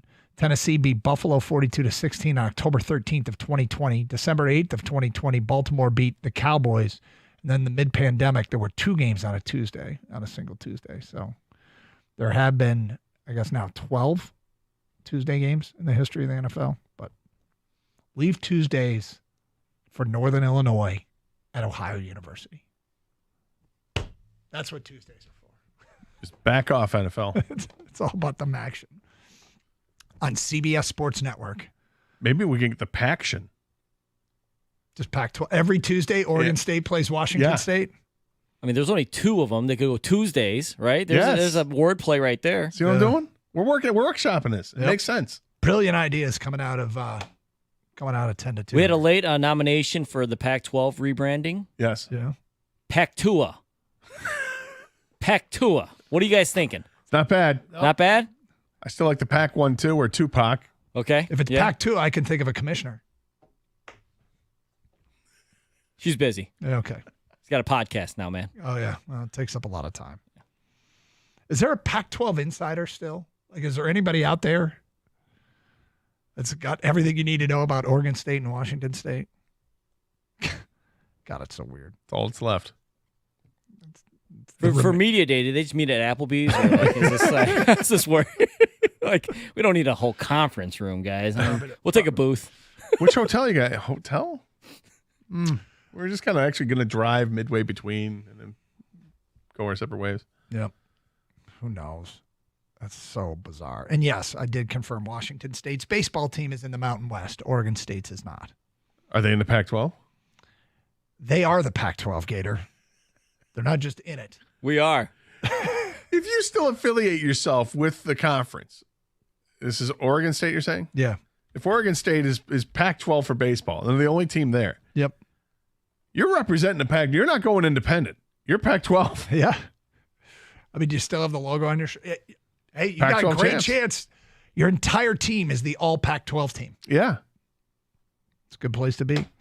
Coming up this weekend, games of interest. We talked about, obviously, the Lions in Tampa a little bit throughout the show. Green Bay is playing host to Indianapolis. These are the in-division games. San Francisco goes to Minnesota. And the Chicago Bears are in Houston. So some tough games here for teams in the NFC North. Lions, of course, need to take care of business against Baker Mayfield, the suddenly resurgent Baker Mayfield. Although they were a playoff team a year ago, but maybe they will be a respectable team out of that division, which has not gotten respect in a long time. Well, they played well on Sunday. Rico Beard has made his way in studio. On deck next. Hello, Rico. There we go. Gentlemen. How are you? In a better chair today. Yeah, you were disappearing. You don't want the low boy over there? No, that one just made me feel all types of way about myself. I was in my feelings. I needed some alone time. Did you have flashbacks? I did. All right. What's going on, guys? How are you? Good. Anything exciting last night?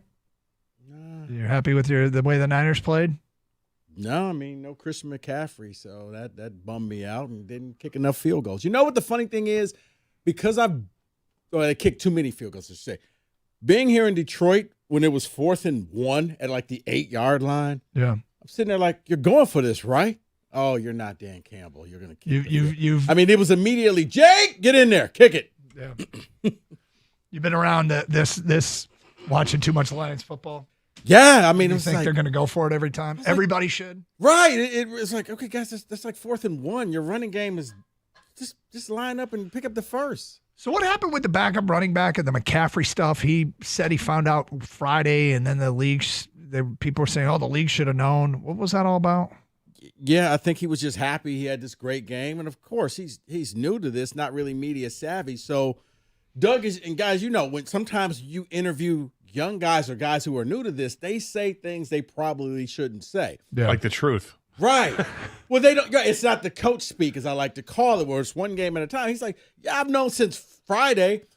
Mom and the family are in the stands, so they probably knew we're not going to fly here to watch baby boy. They told me to be ready to start. It was Friday afternoon, I think. Friday afternoon. So it sounds like 3:47, I think. I guess they're going to say McCaffrey gave it a go and said, yeah, you know what? I don't want to chance it. So it was, okay, you're in there, except for he was told, hey, I don't know if he was told be ready or you're up. At one point, I saw the post-game press conference, and a media member said, "So what was it? When did you find out?" And he basically said, "This is why I don't like talking to the media, and I'm not answering that question."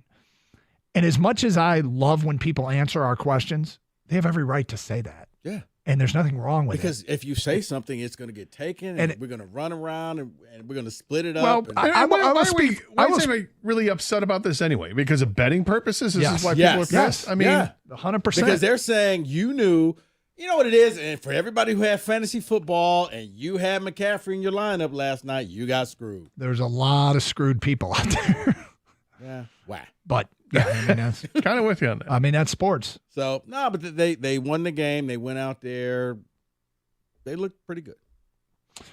Well, it should be an interesting year. Just getting underway. What do you guys got planned coming up next? Good, bad, ugly of the Detroit Lions. Have a great show. Stay safe, everybody, and treat each other with respect. 97.1.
The playoff chase continues tonight for the Tigers. They're back at home downtown, welcoming the second worst team in the National League, the Rockies, to Comerica Park for a 3-game series. Cater Montero gets the ball for Detroit tonight. Tigers tied right now with the Mariners and Red Sox, just 3 games out of the final wildcard spots. And the teams they're chasing, the Twins and Royals, they both lost last night. First pitch downtown, 6:40. The pregame show at 6:15 right here on 97.1. Getting the passing game to click is one of the Lions' priorities in Allen Park ahead of Sunday's game with the Bucs at Ford Field. Jared Goff joined Doug and Gator this morning and says they got a few things to iron out.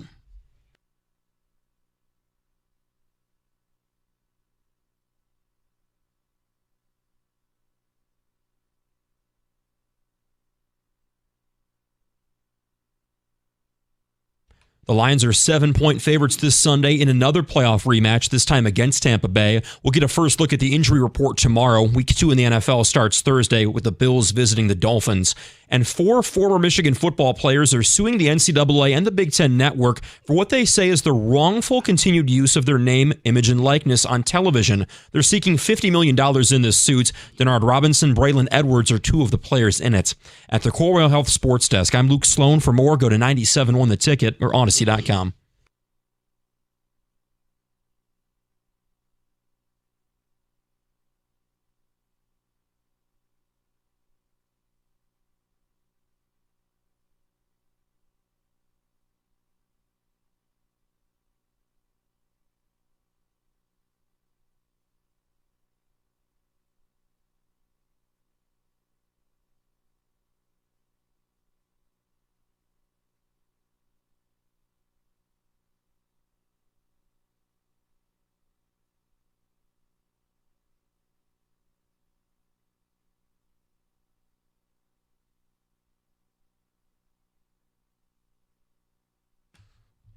That was a scintillating discussion this morning. I did hear a piece of that. They were doing some form of straw poll. Can we get him a water, by the way? This man is going to expire before 2:15. How about just a new studio? Okay, Aretha, we'll get right on that. Listen, because I'm fine. And the second I step in here, ask David. It's I can over. hear it. I feel terrible. I don't know what to do. Can I get you a water? I got water. I got everything. All right.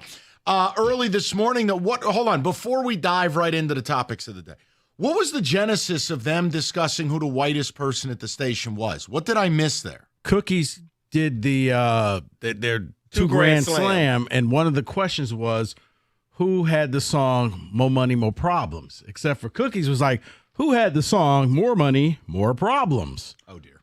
And he was like, did you guys have me read that so I sound like the whitest guy at the station? Oh, dear. And then it took off from there of who was the whitest guy at the station. Oh, dear.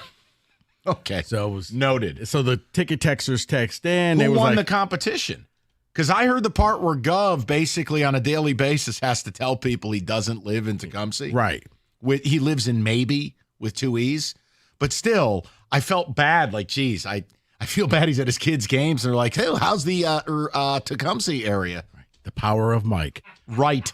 So who won the poll? I think it's kind of sounded like it was Cookies.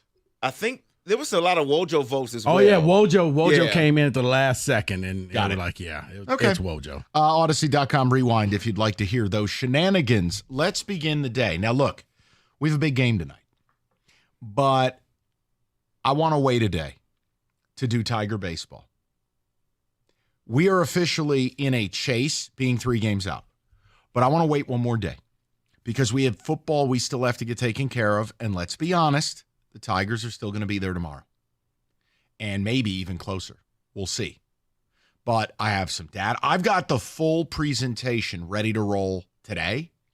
I just want to do it tomorrow. So here's what I want to bring up to you guys. College football. We'll get to Lions a little later in the day. But college football, here's how we're going to do this and keep this inclusive. It's very simple. How much, if at all, are you going to reset your expectations with your team? Michigan, Michigan State. Michigan was woeful. For many, a reality check. For me, a reality check. I thought they'd play much better. They didn't belong on that field with Texas, period. For Michigan State, it's intriguing. It's improvement. Whether that moves you at all, I don't know. So it's like the airing of the grievances, Rico. I got a lot of problems with you people, except we are going to air the expectations. Mm-hmm. How much, if at all, are you altering them? Michigan State. We can go around the room. I want to certainly hear from the people. I can deliver mine last if you like. No, we're good. That's fine. But I truly think this was eye-opening both ways for both fan bases.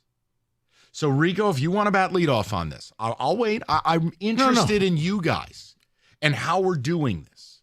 Because he's had the harshest opinion. Okay? David has had the harshest opinion. I may have had the most rosy one saying, look, I think they're a 9-3 team. Right. But where are you? Right now, as far as Michigan goes, I'm looking at this team, Mike. They have an inability to score. They're going to struggle. And this defense that was lights out, it's good. I don't know if it's lights out. I actually talked about it on the pod. That's coming out the 5-Star Zone later today. I don't know. It's good. It's not great. Okay. Texas really showed how to beat it. They gave everybody a blueprint. Now, granted, everybody doesn't have Texas players. But, when you watch the first game that they had, it was like, okay, Fresno State kind of showed you some things. Texas took it and expanded upon that playbook. I don't know. I'm leaning more towards David. I'm not quite there at 6-6, but I will say I'm looking at a 7-5 team. David, lock him in. 7-5 for U of M for Rico L. Beard. Michigan State. I had them at 7-5. I think that's their ceiling. I don't think that they will get this miraculous, it's a great run like K9. That's not going to happen. They're going to be in a lot of 50-50 games.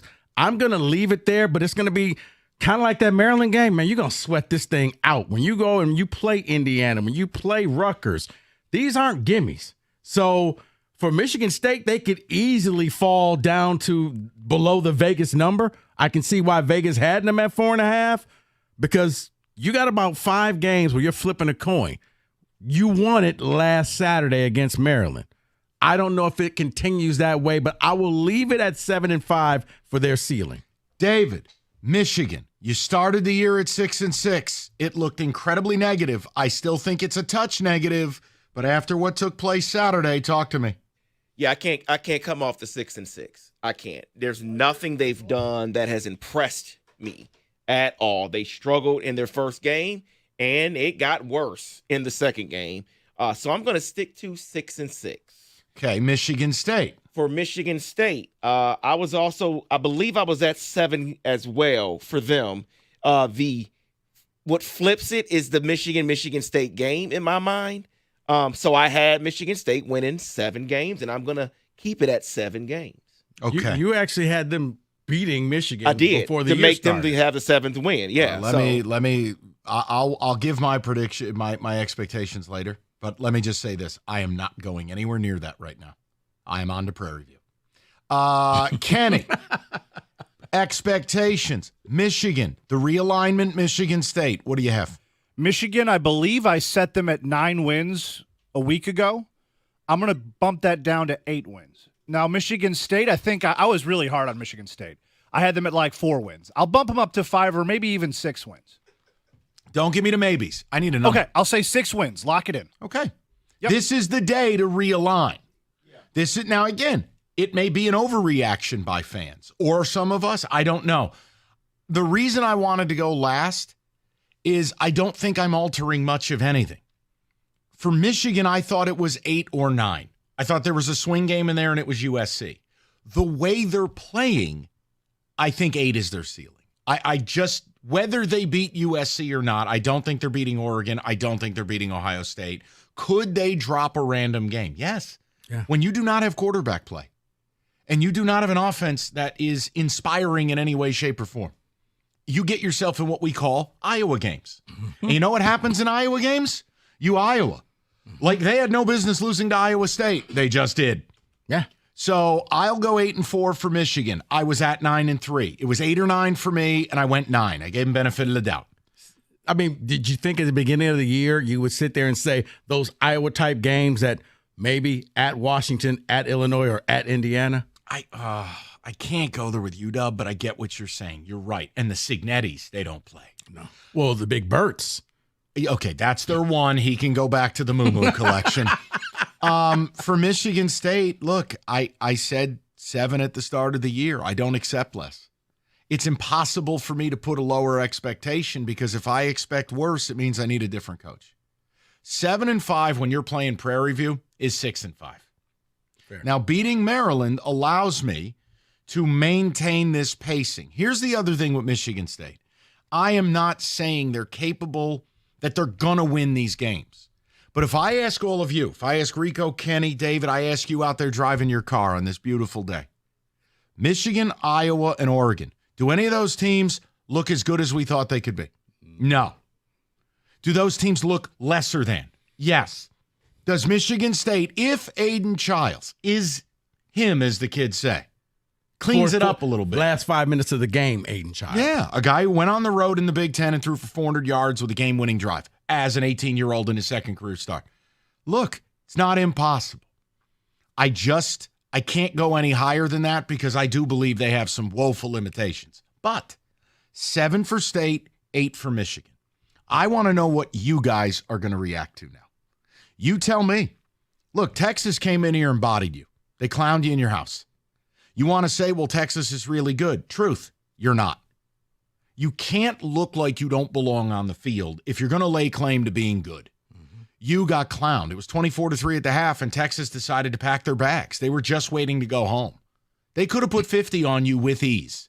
You know what it felt like? It was kind of like the Ohio State game that I left. Well, Ohio State could have kept scoring and just said, you know what? We'll take it easy on you guys. Last few years against OSU, Michigan State, if OSU wanted to be bad guys about it, they could have been in the 70s. It could have looked like when Michigan came there last year and said, no, we will be Richards and we will run up the score. Sure. Ohio State was just like, nah, we're good. You're not our enemy. Sorry about your team. Sorry about what happened to your coach, and yeah good luck. And again, if we want to have a deeper dive about each of these teams, that's what this discussion is for. I want to know what's causing your reset of expectations. I think for Michigan, it truly does boil down to 2 factors. A, your quarterback play. B, not knowing the other team's plays. David, come on, the jokes write themselves. Just leave it alone. But he was there. Just give me that. He was in Ann Arbor. I know. Look, I know. I don't understand. Maybe Sharon got a new number. I'll leave it alone. He wasn't getting a text message. 248-539-9797. Now, David, ticket text coming in. What are the early returns here? Because you don't have to redefine your expectations. If you believed Michigan was 8-4, you were ahead of the curve. Or if you still think they can make the playoffs because it's expanded to 12 teams and it's only. Have you heard him? He is off the bandwagon. John's going to need to be equipped with one of those construction beepers. I actually have respect for him because he is now. John's owning it. He is. He's not letting it play out. No, he's not. He's doing radio. Yes. Amen, big fella. Welcome to the profession. No, because here's the thing. If anybody knows about this team, it's him. And if he's saying, I'm concerned, that carries a lot of weight. And I'm like, wow, John, I mean, sorry your team is bad, but I like your opinion. Man, F that. What are you, Scott Hansen? No, F the sorry. You know what? I apologize. It was taken the wrong way. And I hope they lose 15 games and they only play 13. David, give me some of the ticket text, and then we'll get callers in the mix. But when you reset your expectation for your given team, I need a reason. I was at 8-4 for Michigan. I'm going to drop them to 7-5. They will lose every game they're supposed to, and one they're not. MSU. Dear. Oh dear. So he says MSU would be 6-6. At you don't. Time. Yeah, you don't want that to happen. Wow. I'll just tell you don't want that to happen. Michigan State 8-4. Michigan State 8-4. Michigan 8-4. The Spartans 7-5. Nothing has changed for me. Okay, so he had a more realistic view of his own team. Fair enough. See, I wonder where the people who said playoffs, because there were some who said Michigan was going to make the playoffs, and you weren't being made fun of. I just wonder, have you changed your opinion? And you don't have to. But you need to tell us why you're not. That's the fun of this. For State, it's easy. They have I don't know you know what he reminds me? Here's what Aiden Childs reminds me of. I'm sure I'll get skewered for this. He reminds me of a younger Cam Ward. Oh, my goodness. Is that what? Bad? No, like Cam Ward when he left Incarnate Word and he went to Wazoo, and you're like, who the hell is this guy?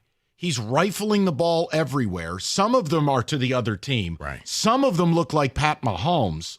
Yeah. But Cam Ward, early days, what you're seeing now at Miami is the finished product. Correct. Aiden Childs, to me, is the pitcher with a 100-mile-an-hour fastball, and that's all he throws. Mason Miller. Right. So it's like, hey, a little bit of touch, drop it in the bucket. Yeah. Nah, I'm going to throw it right through that DB. We'll get more to people. 248-539-9797. It's Rico. Specs at LTU. Guys, you've heard me talk about it. You want a career in radio, TV, you're a graphics design artist, Specs at LTU can help you achieve your goal and get you started on your path. You just need to do one thing. You got to go visit that website. Be curious. LTU.edu/specs. And you're going to learn more about the broadcast media arts, the digital media arts and graphics communications program taught through Specs at LTU right here in Southfield on the campus of Lawrence Tech by instructors like myself who work in the business. It means you're going to learn from day one what it takes. So with the hands-on approach and expert faculty, you will get the practical skills you need to succeed in today's media industry. So once again, what are you waiting for? Go to visit the website, specs at ltu.edu/specs. That's ltu.edu/specs to learn more. Then make magic by enrolling in Specs at LTU certificate program. Do that today.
Companies out there advertising BOGO on AC, furnaces. Look, come on. Nothing's really free. Read the fine print. You want a fair deal. Mastercraft Heating, Cooling, Plumbing, and Electrical's got you covered 24/7. They're locally owned for over 40 years.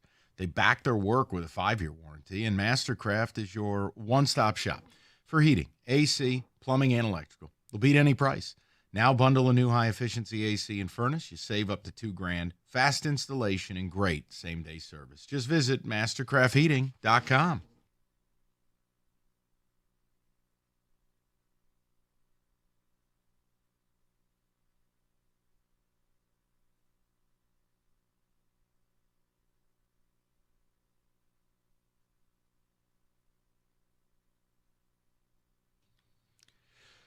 And don't think for a second we are ignoring the Tigers.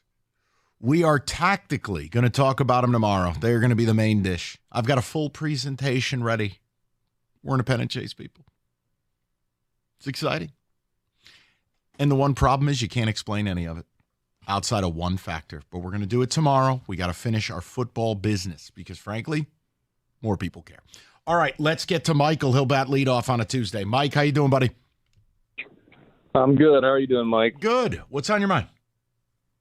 Oh, well, first thing, I just want to say thank you to you and Rico. I was overseas last year, and listening to you guys gave me a great amount of escape. So just thank you for what you two do every day. I appreciate it. Appreciate it. Ditto as well. Appreciate you, man. Thank Glad you very listened much. to us. Hey, very nice of you. Last I heard, it was free. Please listen. It's free. Yeah, I'm boosting your numbers overseas. We're huge in Croatia. All right, what do you got? Well, I just want to vent as a Michigan fan. I have the unfortunate privilege of being a Michigan fan in Columbus, Ohio. I hate these fans with every fiber of my bone. But one thing I give them credit for is they hold their team, or Ohio State, to significant expectations. And what took place Saturday, I just don't think would ever fly in Columbus. I mean, do you honestly think that Ryan Day, Kirby Smart, or Nick Saban would come into this season with these as their starting quarterback options? No. It's downright unacceptable. It is unacceptable.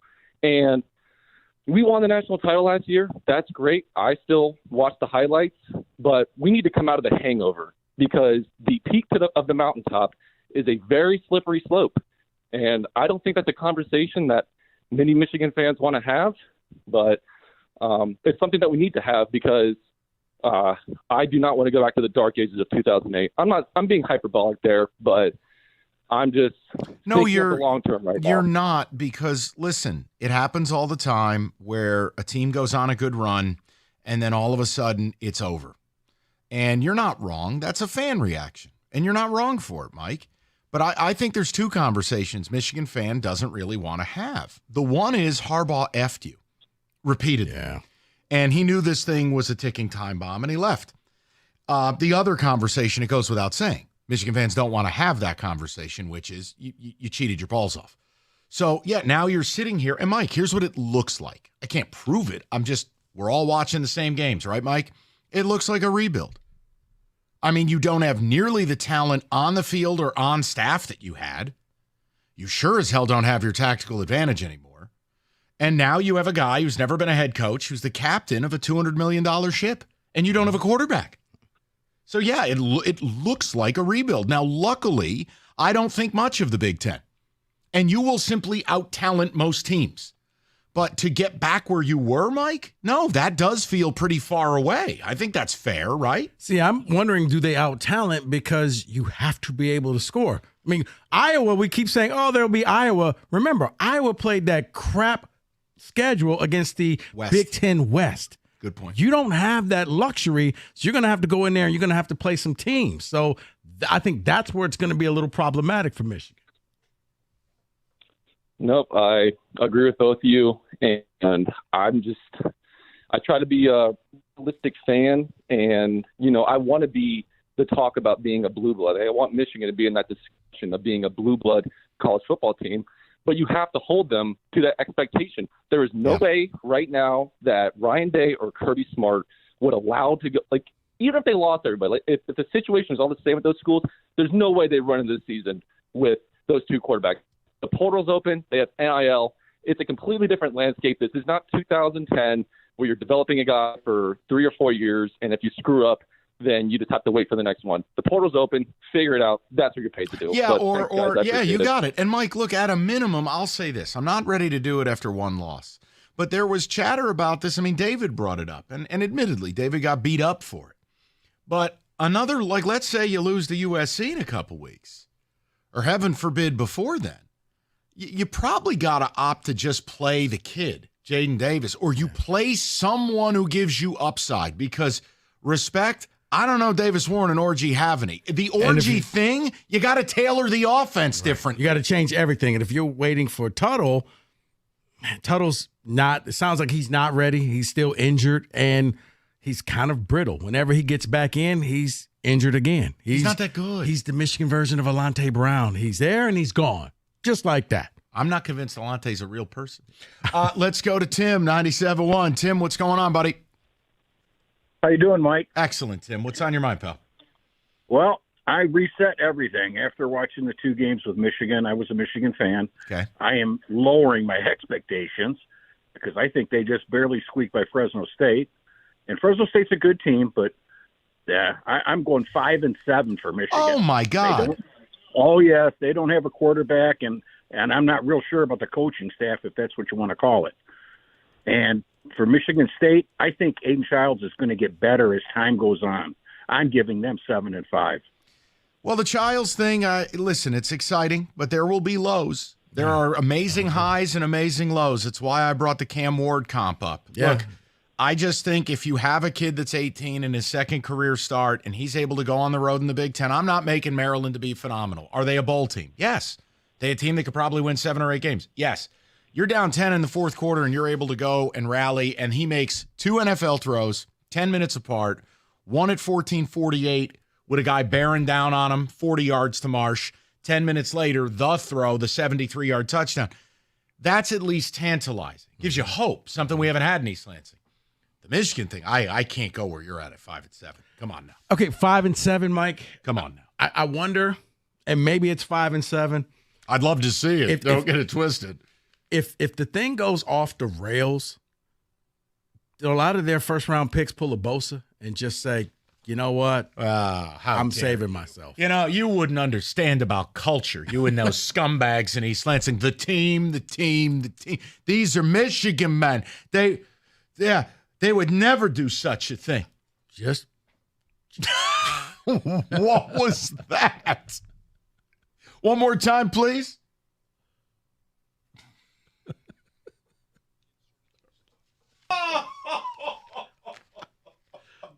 I got nothing. Probably best you don't. 248. Go ahead, Kenny. What? Coming live from the dental chair. Okay. Literally. 248. It's a married woman. We're going to leave her alone.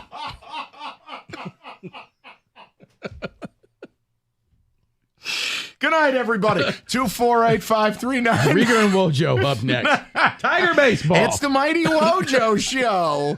All right, Hungry Howie's has got a deal for you right now. Hungry Howie's, any large 2-topping pizza, your choice of 8 flavored crusts, $9.99. In-house made dough, 100% real cheese, fresh ingredients, over 20 of them, by the way, 20 different toppings, and you know the flavored crusts. And whether it's the Cajun, the sesame, put them both together, too. That's a pro tip.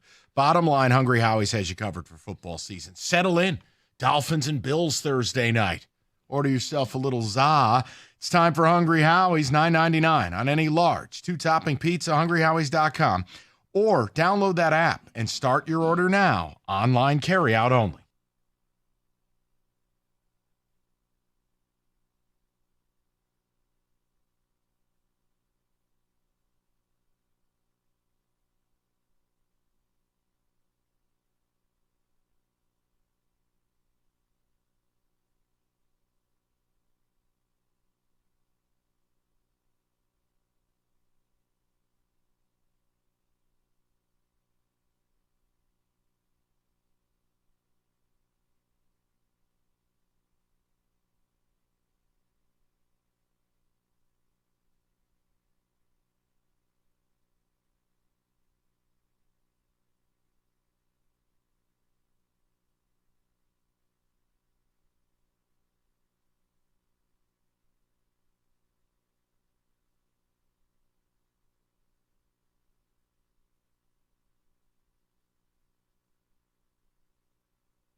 redefining expectations for Michigan and Michigan State. If you're tuning in, no, we're not ignoring the Tigers. We're going to go full presentation tomorrow.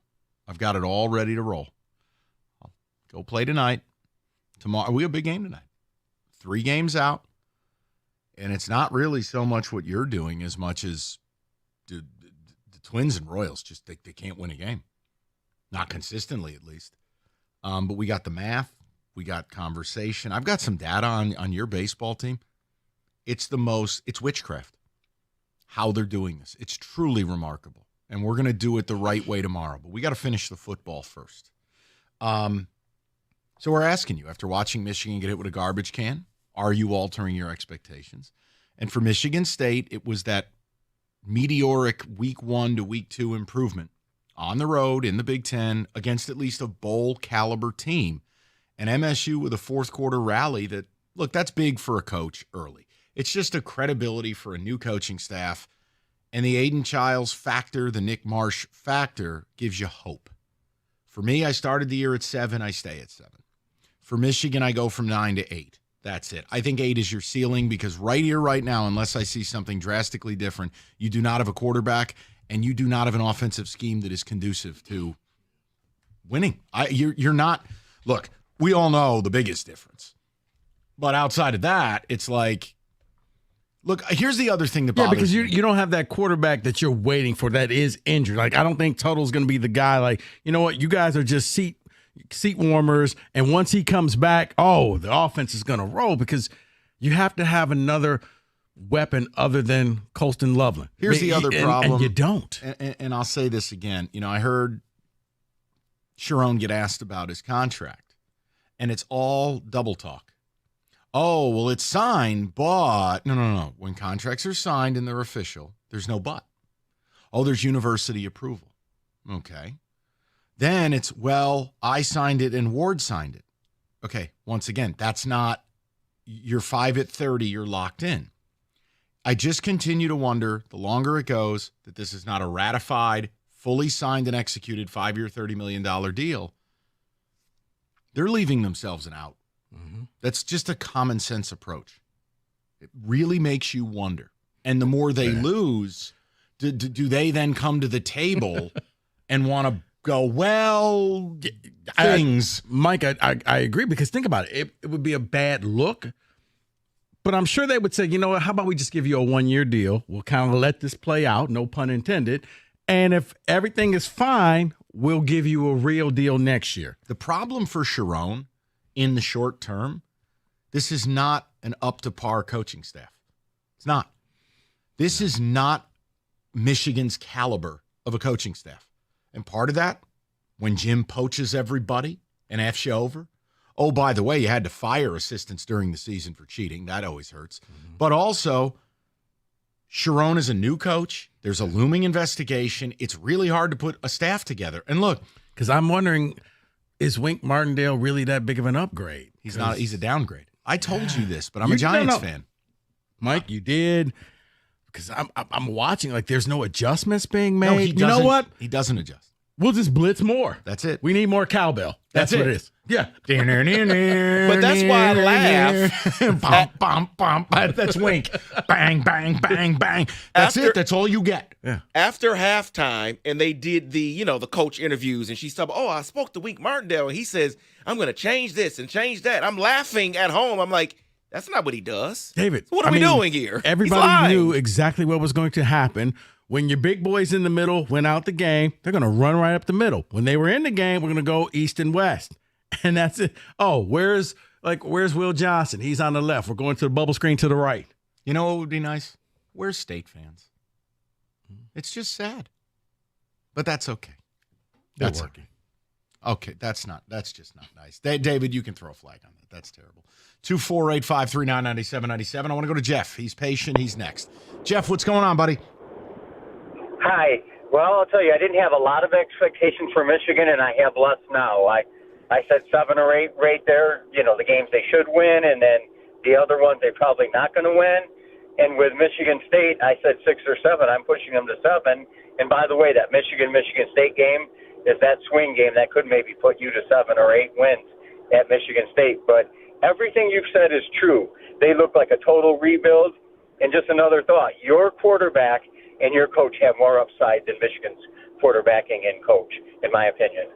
Well, okay. I mean, in the short term, I'm okay with that. I'm not mad about. But I also want to be careful after one good game. But look, Jonathan Smith has a lot more credibility than Sharon Moore. Clearly, he built a program from the ashes. And I think for Jeff, in 2 weeks, what you're saying may actually be true because we'll know a lot more. Michigan State will have to play at BC in that red bandana game, and Michigan's going to have USC at home.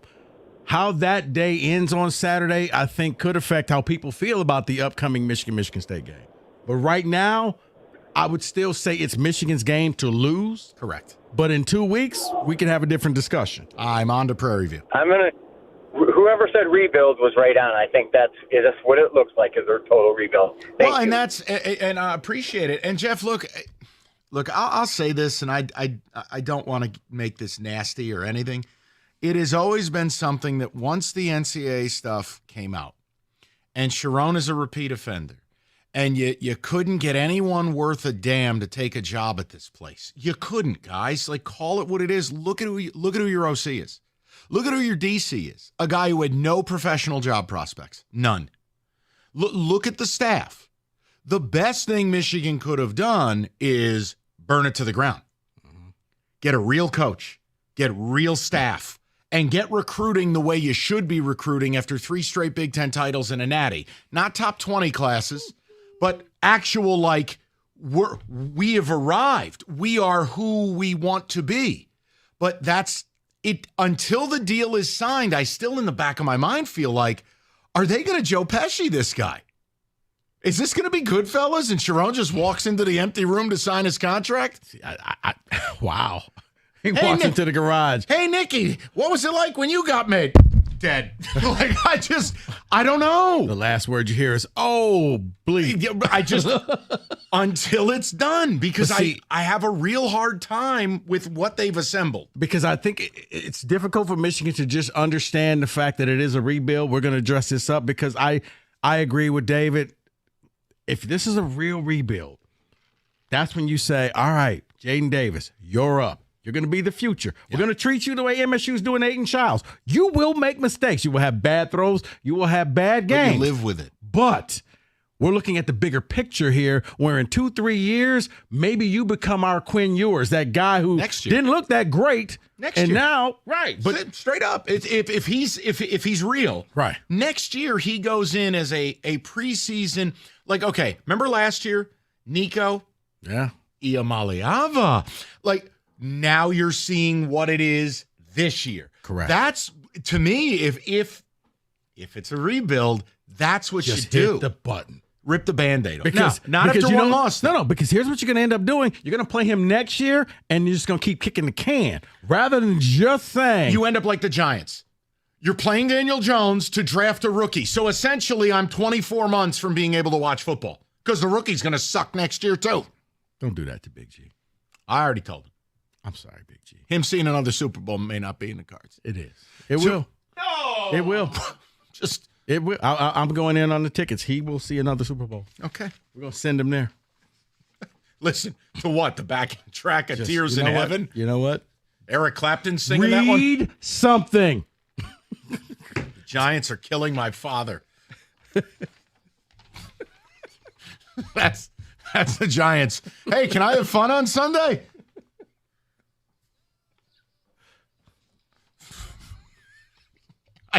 I should have taken a chair to my dad's spine. It would have been Ding watching dong. the Viking game. Jesus. Bam!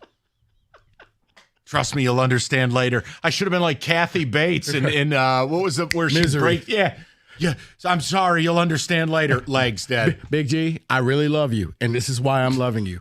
Thwap. Take this. Yeah. I'm going to hit you in the head. I'm going to knock you out. It's out of love. You don't need to see this. America's favorite place to watch football, Stadium Swim, located at Circa Resort and Casino. All the biggest games, best viewing experience, and it's built for you, the fan.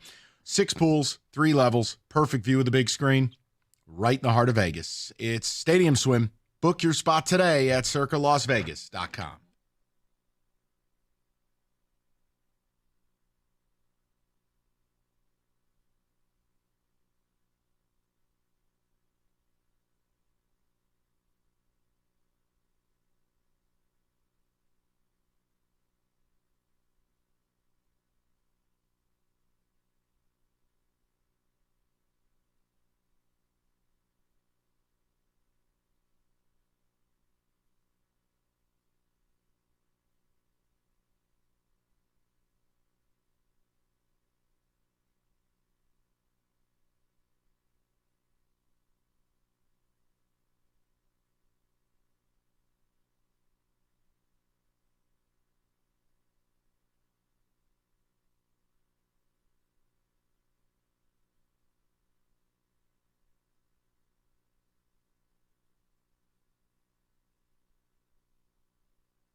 All right, we'll get back to business momentarily. A lot to unpack in the National Football League. So with it, an NFL Blitz.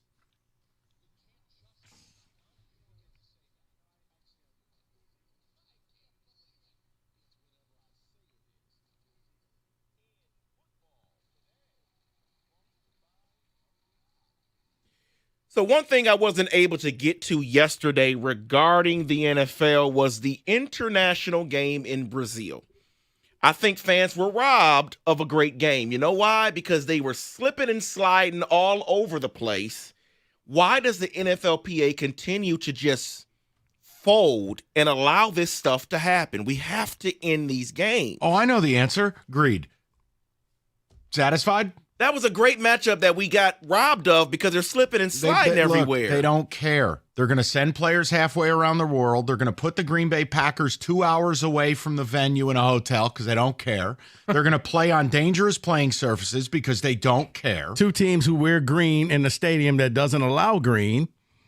Yeah.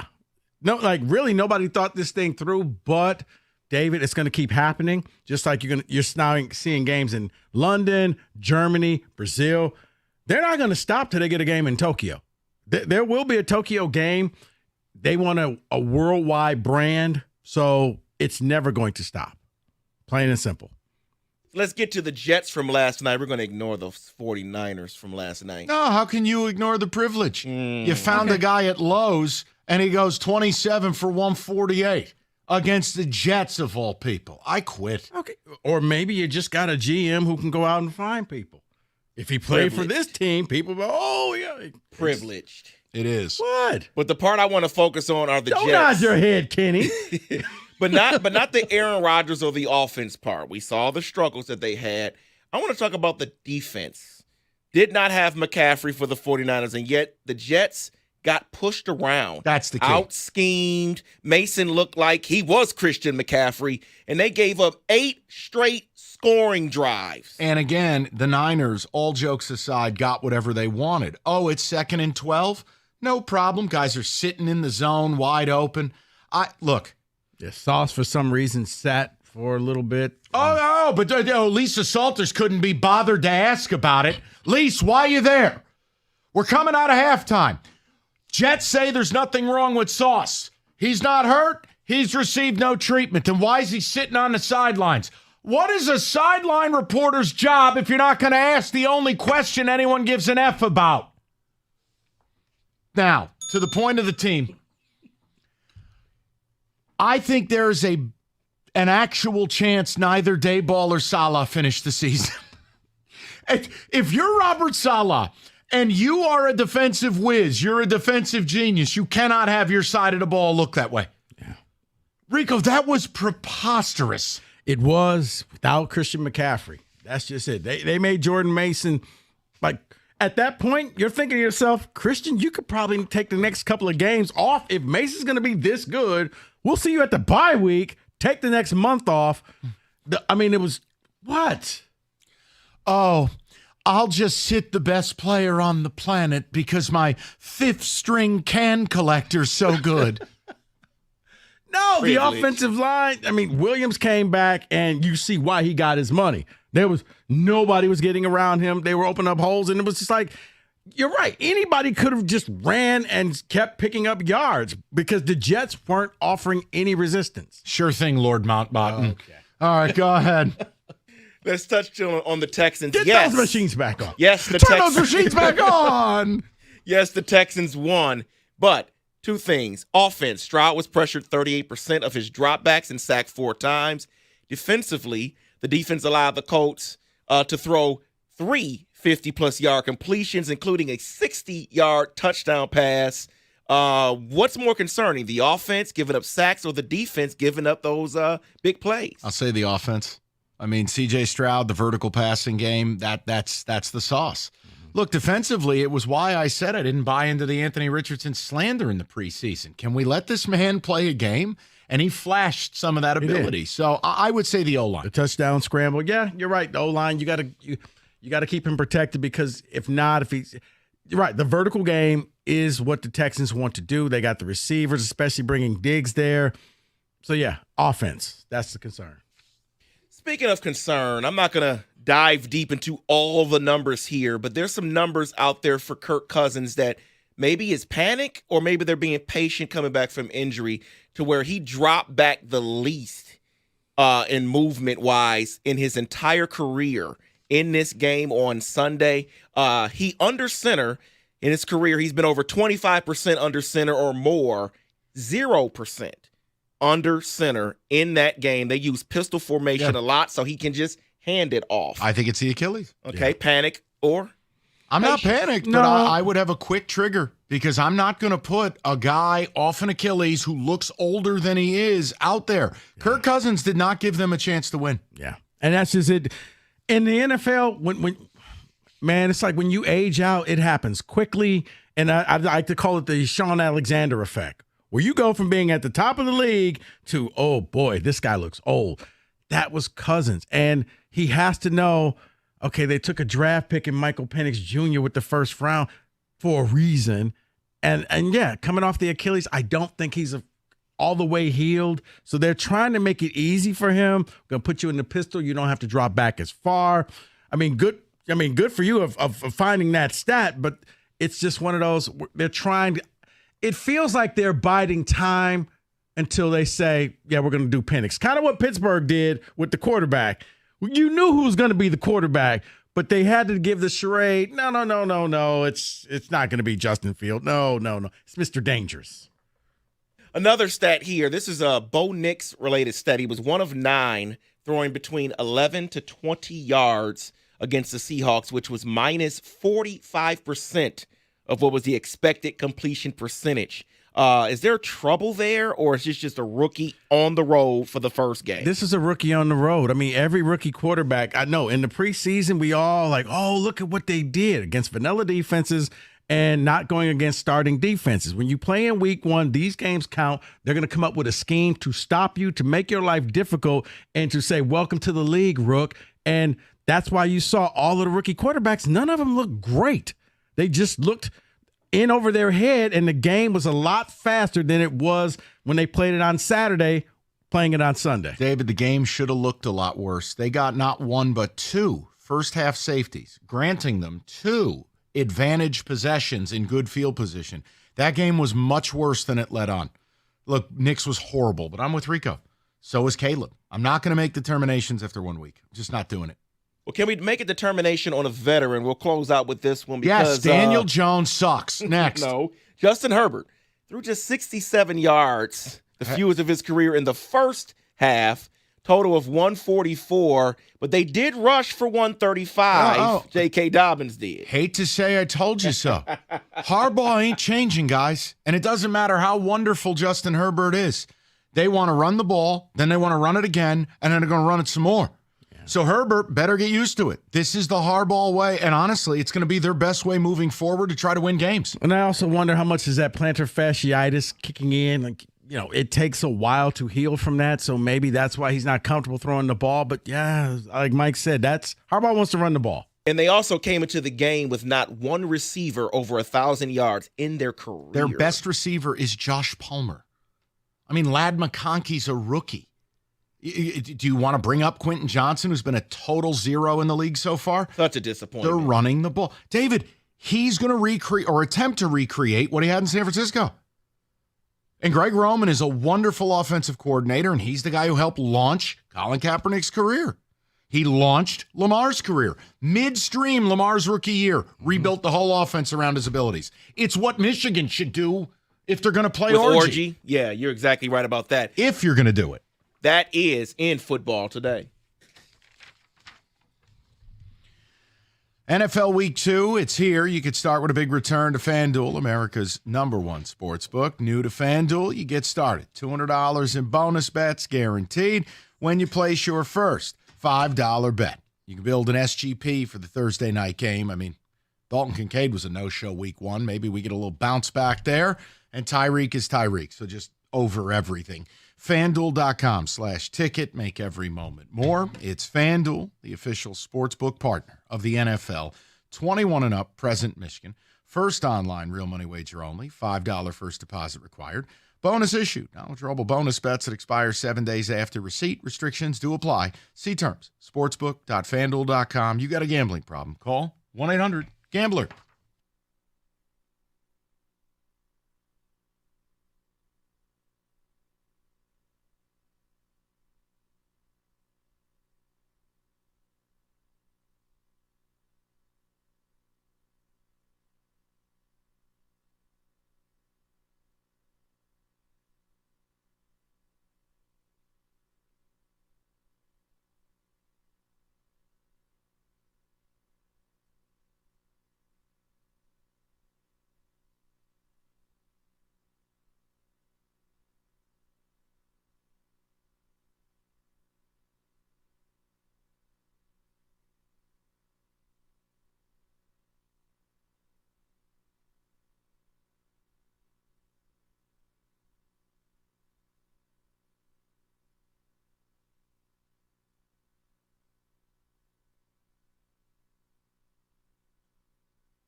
Brought to you by Cars for Kids. The Tigers continue their playoff chase tonight, welcoming the second worst team in the National League, the Rockies, to Comerica Park for a 3-game series.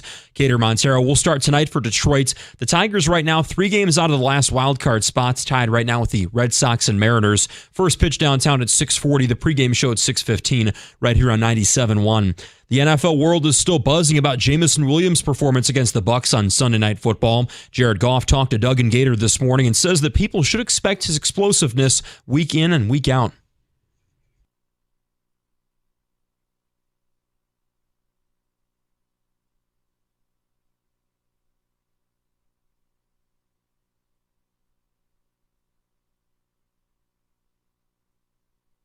Detroit's a 7-point favorite this Sunday in another playoff rematch, this time against the Bucs. Injury report, the first one's going to come out tomorrow. Bills and Dolphins kick off week 2 on Thursday Night Football.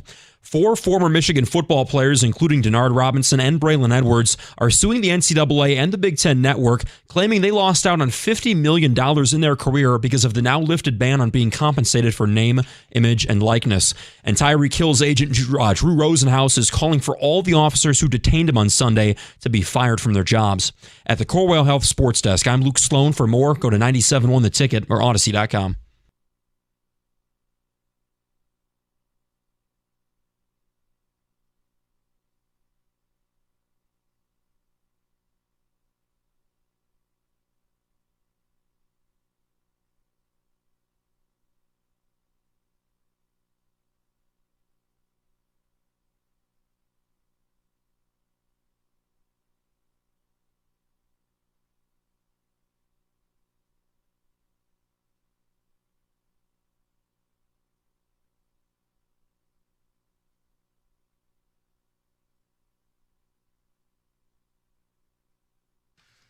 All right, 97.1, good to have you.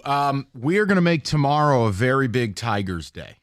We're not doing it today. We got football to finish with. We're in a pennant chase. I've got the full presentation ready for you, but we're going to get to it tomorrow.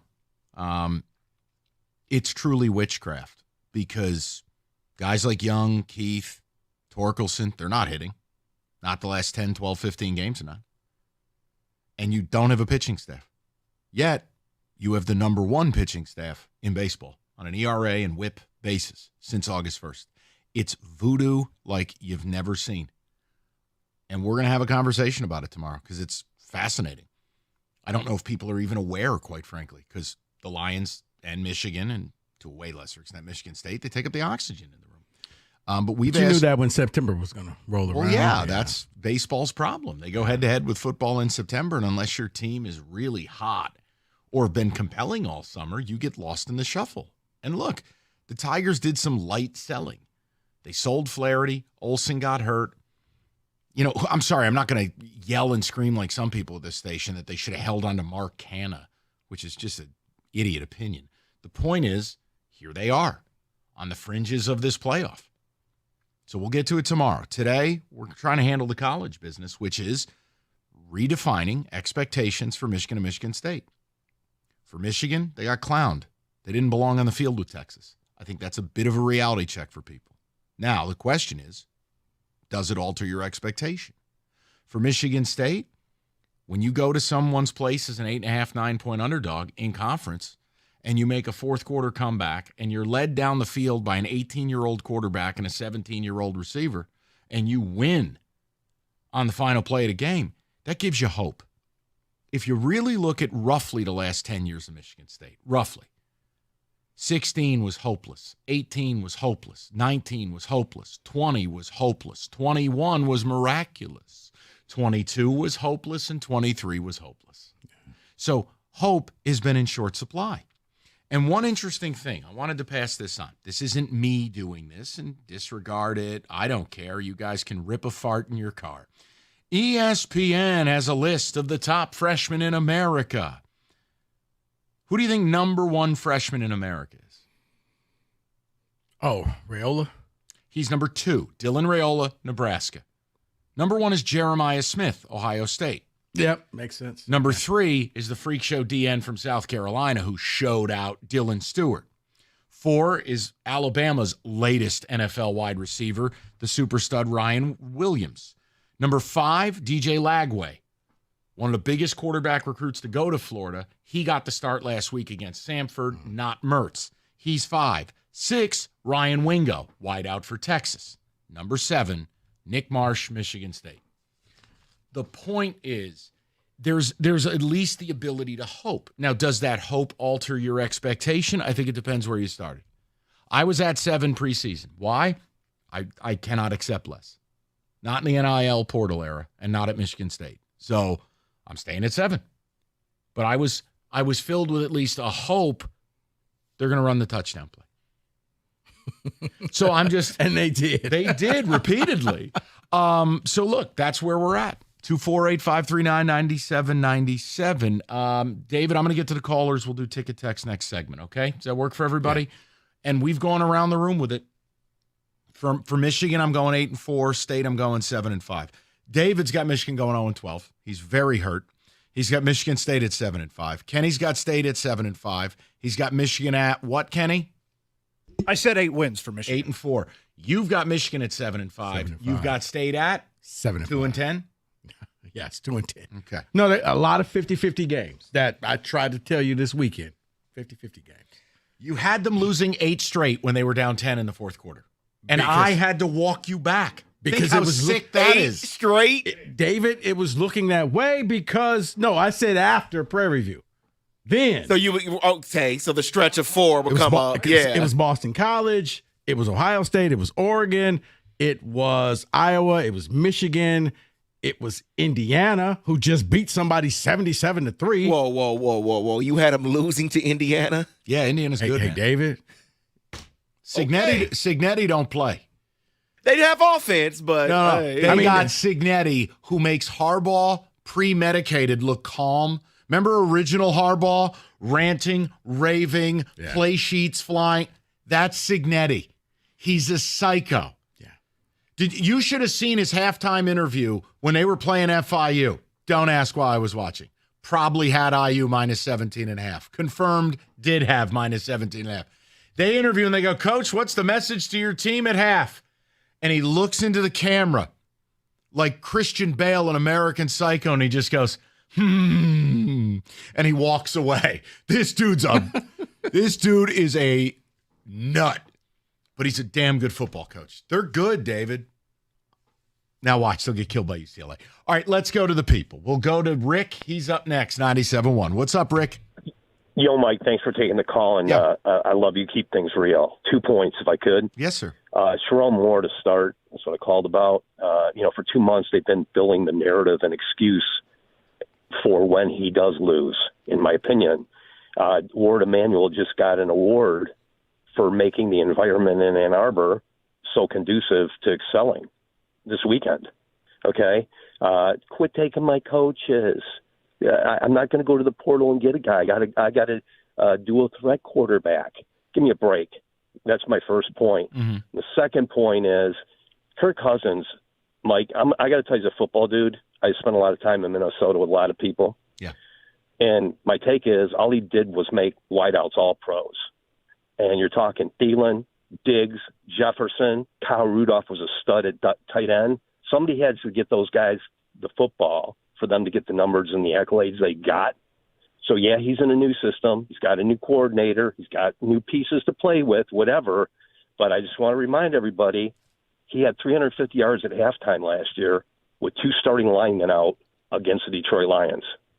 So that's my take. Yeah, no, listen, I just don't think he's healthy. That's my big thing. I loved him going to Atlanta, but when he's in the pistol and he can't go under center and he looks I don't want to say wobbly. Him and Rodgers, same injury, look the same. Rick, they don't look healthy.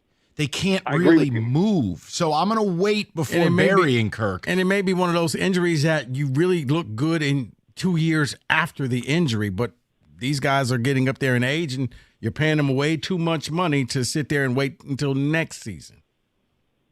Right. I just Rico, when he was in Minnesota and the guys he was throwing to, like I say, to get the accolades and get paid, you got to get touches. No doubt. Somehow, all those guys found a way to get the ball because Cousins was throwing. Cousins' issues don't reside, for me, regular season, Rick. It's the fact that you can't be losing home playoff games to Daniel Jones. You can't have horrendous performances down the stretch. You can't be 2-11 on primetime games and throwing pick sixes.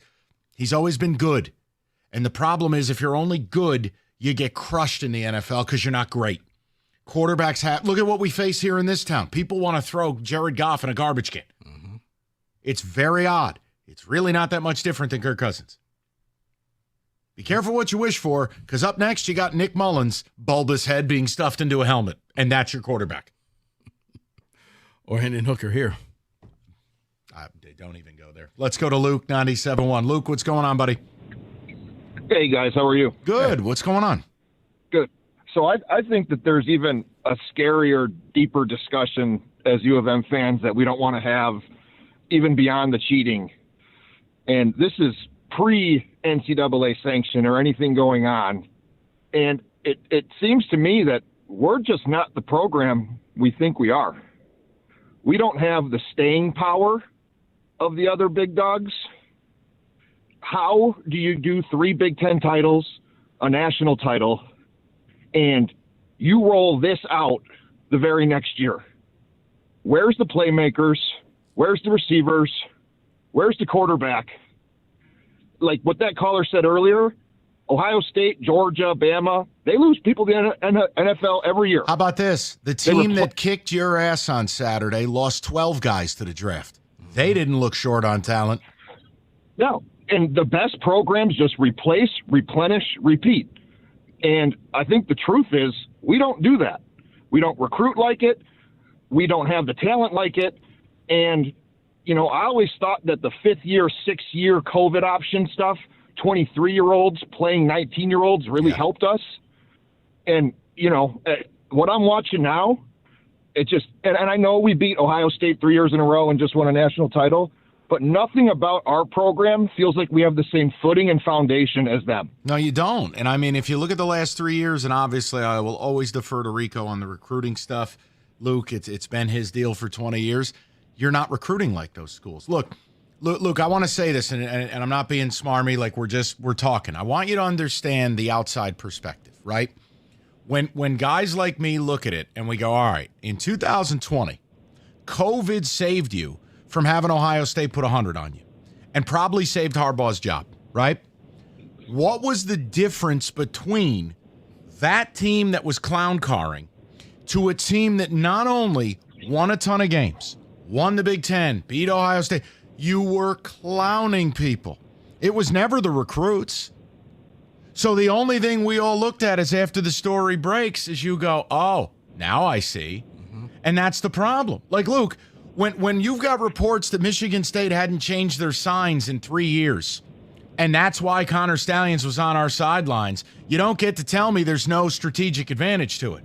So, yeah, Luke, on the outside, that's the hard part is how did guys who didn't get more talented go from being, we're firing our coach, we're woeful underachievers, we can't beat Ohio State, to we now destroy Las Vegas, we bomb everybody, you can't score on us. Well, Mike, and I'm going to add to this when Rieger sent me the clip of the Ohio State player who said... It's Cade Stover. Yeah, Cade Stover.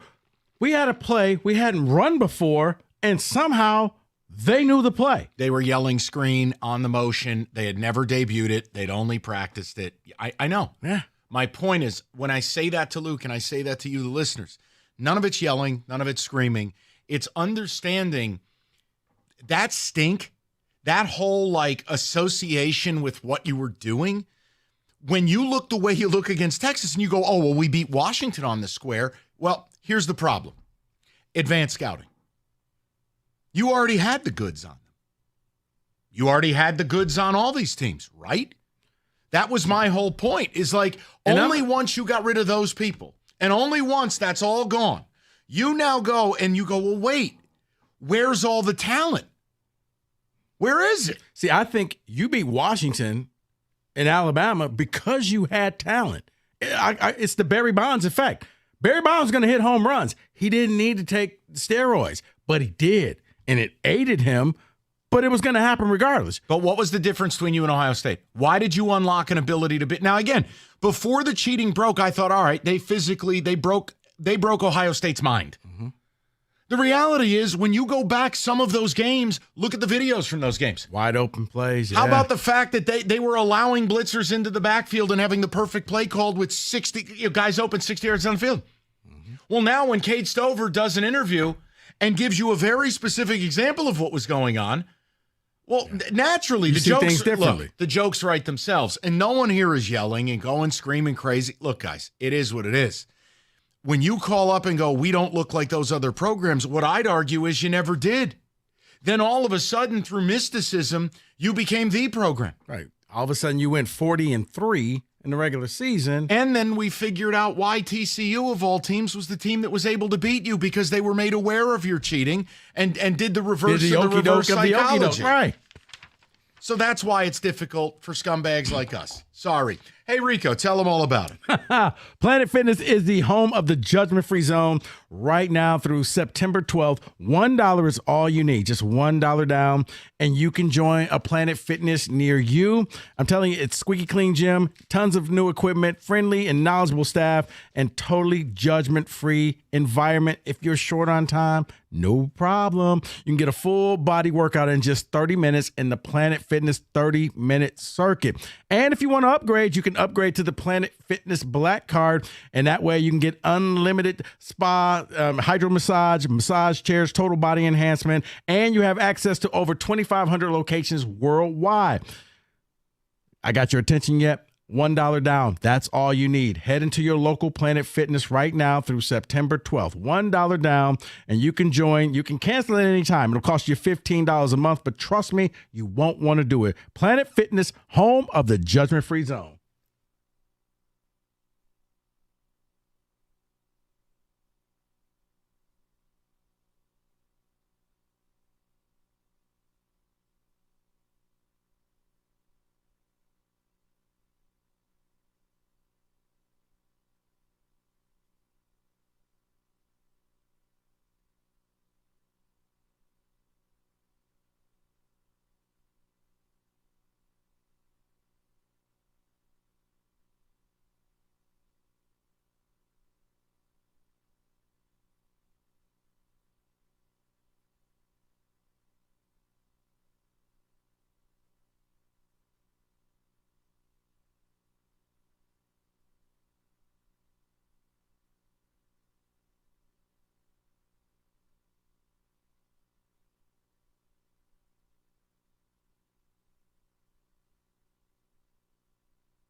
You've heard me talk about injury attorney David Feminino for a long time.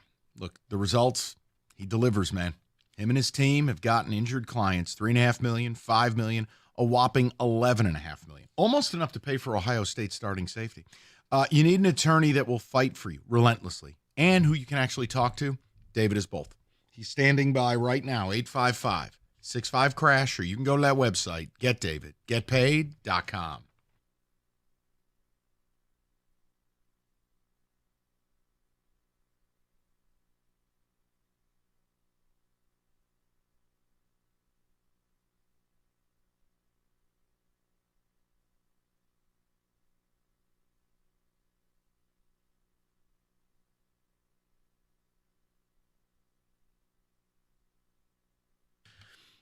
So, question in our redefining of expectations. We're going to get to the Tigers tomorrow, by the way.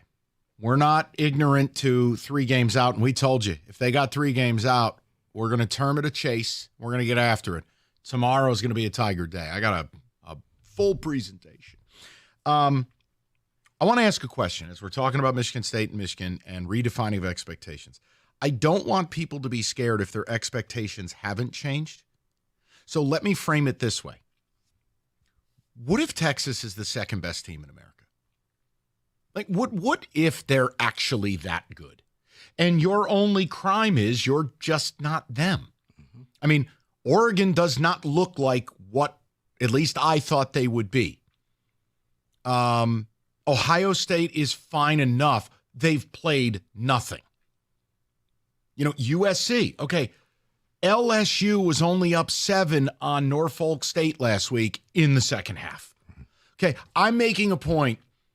If you're in your mind, if you go look, these 2 Kermit the Frog slap bleeps, I still think this team, guys, you have every right to say it. We're asking the question, but it has been an avalanche of Michigan fans, almost like having a near-death experience and going, okay, the world is different. No, I think it was a come-to-Jesus moment. But, yeah, if you still believe your team can make the playoffs, 248-539-9797. Say it with your chest. But I think what happened was they just didn't lose the game. They lost the game at home, embarrassing style. And, Mike, there was no excuse. You can't say, well, it was raining, it was snowing, it was bad weather, it was windy, guilty, it was a right Crown here. Field. Guilty. I thought it would be windier. The forecast said it would. I thought they'd run it, kind of play keep away. I thought they'd play better. I was so wrong. It was a perfect game, which gave you no excuse of saying, oh, well, no one got injured, so you couldn't say, well, if this guy played, well, if Loveland didn't go down, we would have won. None of that happened. I'm still trying to figure out how Loveland fumbled that ball. It was easy. I mean, I think because Loveland is starting to feel the pressure. If I don't do it, nobody's going to get it done. And he started to make moves before he secured the ball, and that's how he ended up losing it. That was wild. No, it's unfortunate. He's trying to be the leader of the team because he knows. Unfortunate. That was great. David, I was angry. More than unfortunate. You should be. That's the kind of stuff I've endured the last 2 years. But you've seen it when all of a sudden there's a player and they start going outside of what they are. That's normally when the turnovers happen because you're trying to be everything. And on that play, he thought he was going to score 19 points and get them back in the game. David, take a text and we'll get to the callers. I'm at 8 for MSU, was at 7 preseason and 4 after FAU. That is Jimmy, the MSU grad with a job, he says. I think if you that was Rico's remark. If you want to get to 8, you got to show me a win at Boston College. I'm just not ready to go there yet. Look, see, 8 for me is you win one of those 4 games in the middle, and now I'll change it. Do you want me to take you to the Iowa game as a guest? I will set you. I'll even get you a +1. You can bring your dentist. Is somebody going to throw the flag? You're going to make some major halftime adjustments. Yeah. I don't have it, but yeah. Can I get a review in New York? Really? Hey, Mr. New York has come down and Mr. told Dean it. Blandino says the call on the field stands. But no, my whole thing is I'm not ready to do anything with Michigan State. I was at 7. I'm going to stay there. It's hope. I don't have a right to expectation yet. This kid is 18 years old, but he showed what we paid for. Yeah.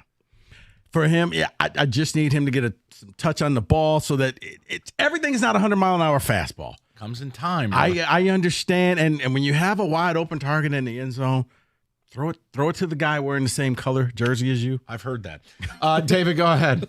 Darren in Kansas says, for me, I've called out my hot take. I was 8-4 to start, but now I'm 5-7. Oh my God. Losing to USC, Oregon, OSU, then 3 or 4 between the Illini, MSU, Minnesota, and Washington. No, just play the no. Stop. I'll tell you right now, if this team goes 5-7, you better hope Sharon didn't sign his contract. That's insanity. Come on. Where's that napkin again? Ball it up and throw it away. Oh, I'm trying to think who would be the next coach. Michigan goes 5-7. That's absolutely Rico's response. He'll be ready for a teeth cleaning. Where is that from? When he said something about Aiden Childs and what he reminds him of, and then you said, "Oh, it was a sarcastic response." Yeah. Cam Ward. Okay. Let me go to Scott 97.1. Scotty, what's going on, buddy? Yeah, hey guys, thanks for your continued discussion on football. But I got to say 3 things. I'm driving back to Scumland, East Lansing. Okay. Go Green. Yes, sir. Go Green. And a couple of things. First, Aiden Childs needs just to learn a little bit to set his feet. And he's young. I get it. But he can throw a bullet.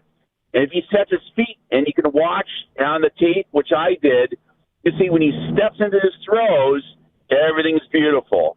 Number 2, Michigan State needs to use the tight end a little bit more. I know they got problems on the interior line. They got to fix that out. But a little bit of rolling and play action and use that tight end like State used to do years ago would pay him dividends. And finally, number 3, for the Lions, let's give some love to the punters. Let's give some love to Jack Fox. I used to punt in high school. I was all conference. And to see him punt like he does, he flips the field. It changes the game.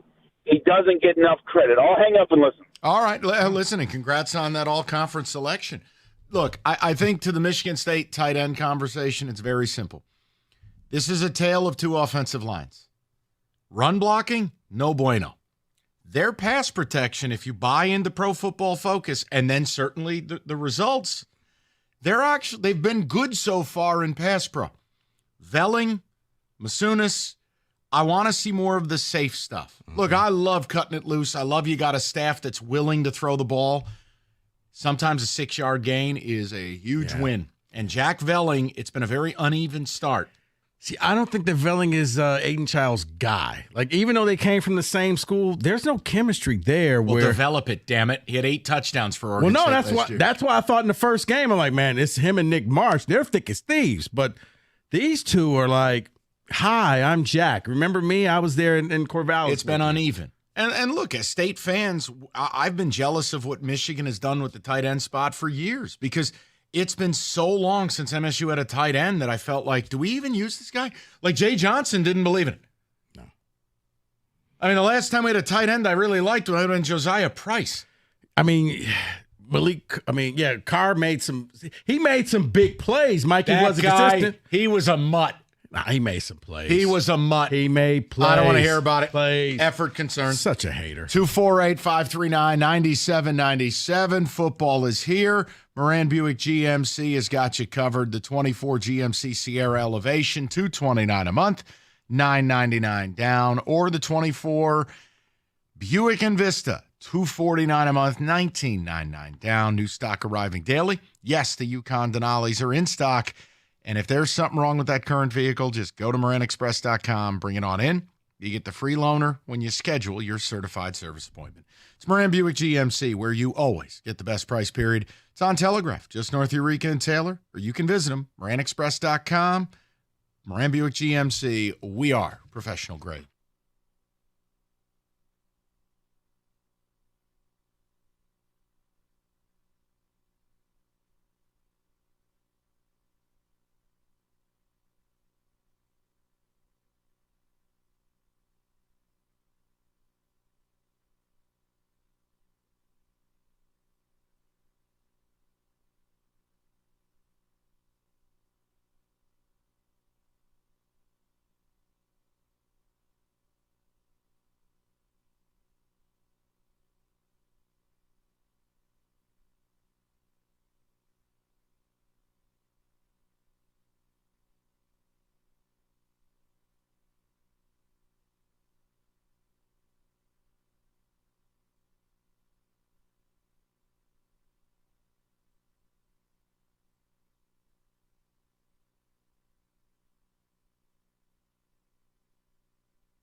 Brought to you by CGC Water Treatment. 4 former Michigan football players, including Denard Robinson and Braylon Edwards, are suing the NCAA and Big Ten Network, claiming they lost out on $50 million in their college careers because of the now lifted ban on being compensated for name, image, and likeness. That class action lawsuit is on behalf of all Michigan football players who played before 2016.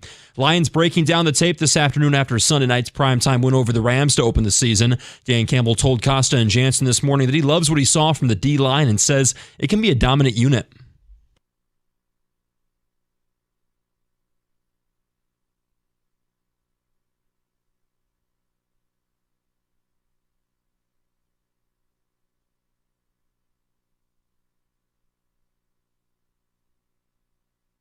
The Lions are 7-point favorites at Ford Field on Sunday in another playoff rematch, this time against the Bucs. Michigan State basketball has released its non-conference schedule officially. Spartans open the year November 4th hosting Monmouth. They take on Kansas in the Champions Classic and Colorado to start the Maui Invitational November 25th. And the Tigers start a 3-game series against the Rockies at Comerica Park tonight. They're 3 games out of the last wildcard spot right now. At the Corwell Health Sports Desk, I'm Luke Sloan. More at 4 o'clock or at 971theticket.com.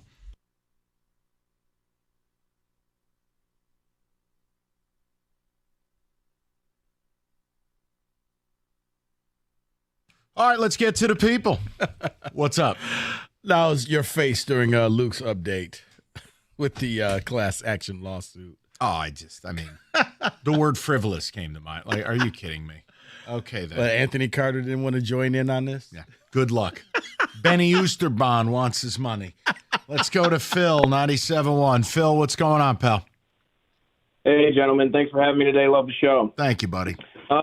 So, confidence for Michigan State. Yeah, I think one thing that I haven't been hearing a lot today to me, from just a pure eye test, I don't have stats in front of me or anything, is the Michigan State defense. You know, I'm seeing a lot of aggression there. I'm seeing the ability to make splash plays and really keep our team in it, right? To borrow from Dan Campbell, you know, we'll tread water as long as it takes to beat you. And I think with the defense that we got going on with Joe Rossi, they're going to keep getting the ball back to Aiden Childs and let that offense, that young offense, get more and more reps, get more and more confidence. And I think, 7 to 8 games really isn't crazy out of expectation. Here's what's interesting, for me at least. I don't speak for Rico on this.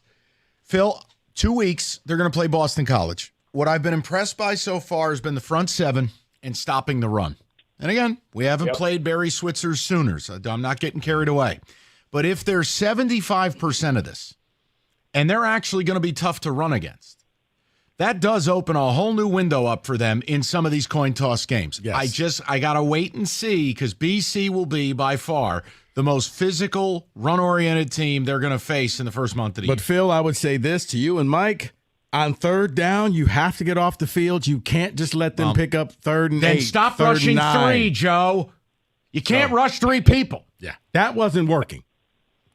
Sorry. Absolutely. And then on the Michigan front, if I can go real quick, obviously I think the expectations deserve to be low after this past performance. And the main reason there is I think all the culture they had, even though it was kind of a scumbag culture, left with Jim Harbaugh. And there's nothing for them to rally behind. And instead of Sharon Moore getting on TV crying, saying, "I effing love you, coach," he's going to be saying, "I effing miss you, coach." And they're just not going to get the wins they want. Yeah, I mean, you hate to see it. Phil, listen, I think the other thing for me, Rico, and this is one, and I maybe you could get me the intel on this.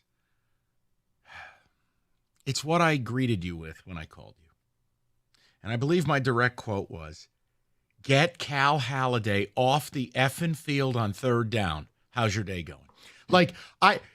Now I'm just an idiot watching the game.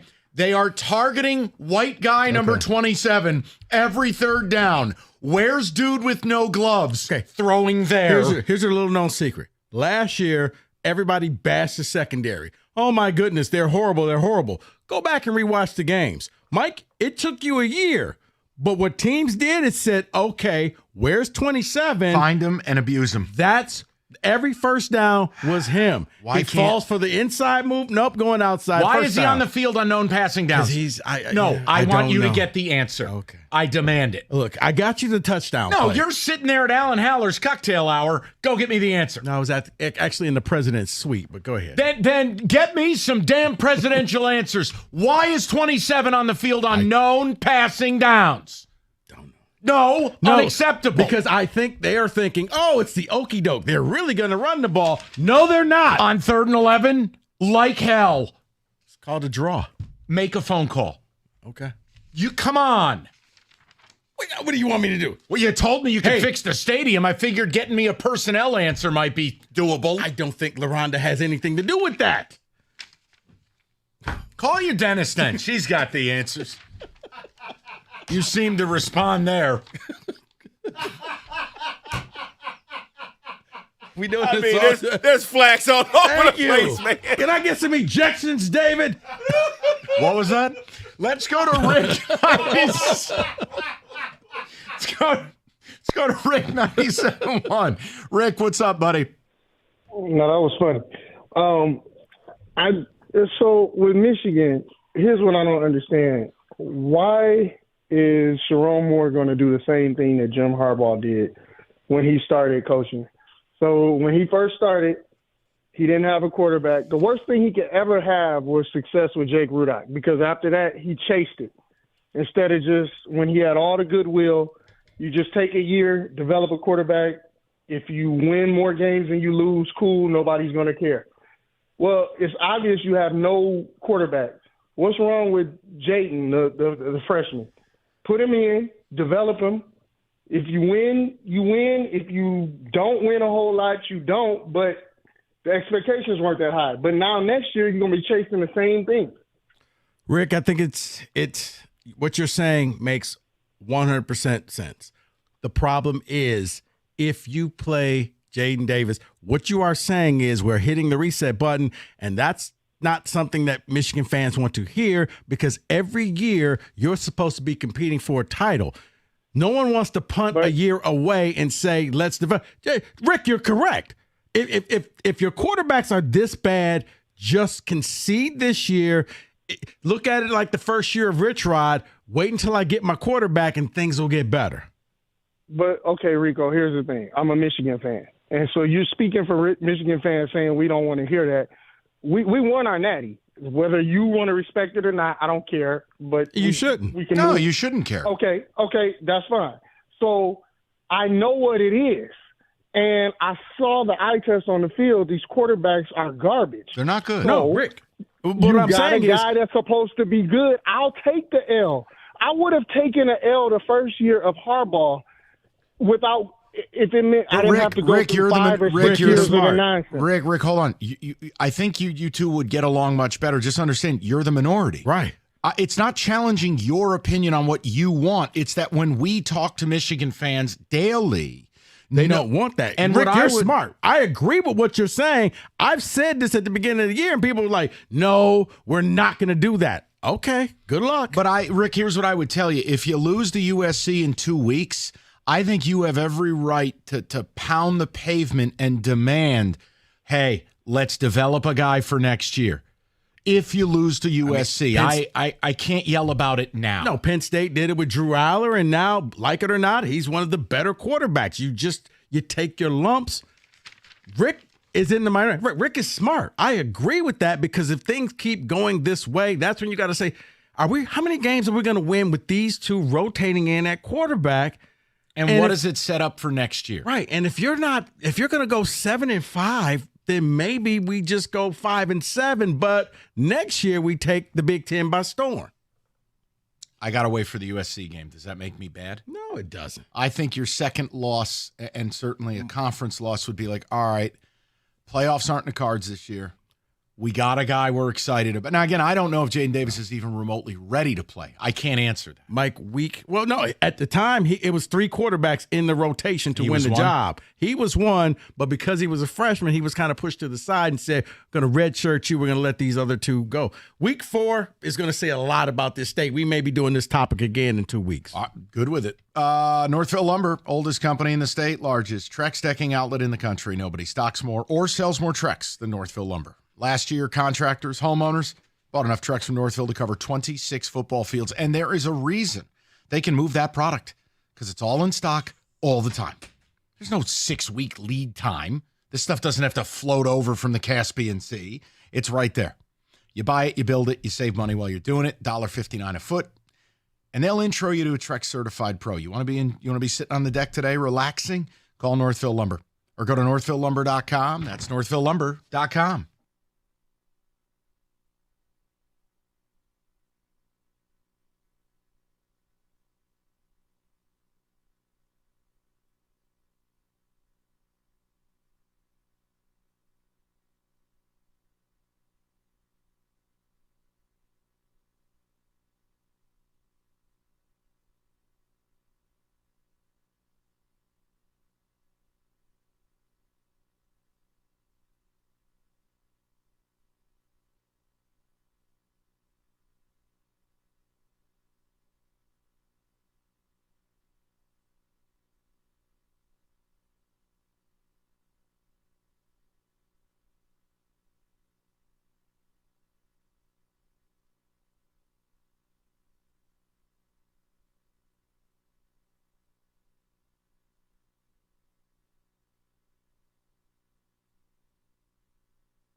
All right, David, a few of the ticket texts, get the phone calls. We got to knock out the Big Ten Power Rank top of the hour. We will get to the Lions later in the day. And yes, pen and chase is on. Tigers have gotten within 3. That means we start the engines. Tomorrow, going to be a heavy Tigers day. I've got some numbers, some stuff, and we're going to have a conversation because we get to, I don't care how it happens. I don't care what mysticism they're doing. It doesn't matter. It's that it's happening. So we'll get to it, but we're going to do it the right way tomorrow. We had to button up football today. David, what do you have on ticket text? Michigan fan here. I had Michigan going 8-4.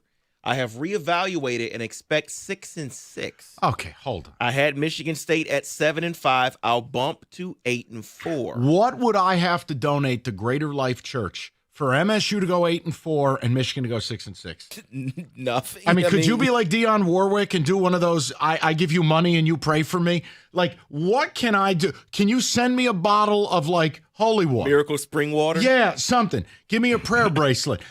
Don't worry, Mike. We pray for you anyway. Thank you. There is no world they go 6-6. None. Guys, you're overreacting. Like, what if Texas is just really good? Mike, if it was just Texas, but you went out there and you dominated Fresno State, I'm with you on that. But I look at the Fresno State game. You won because you just had better players than them. They had a better game plan than you had.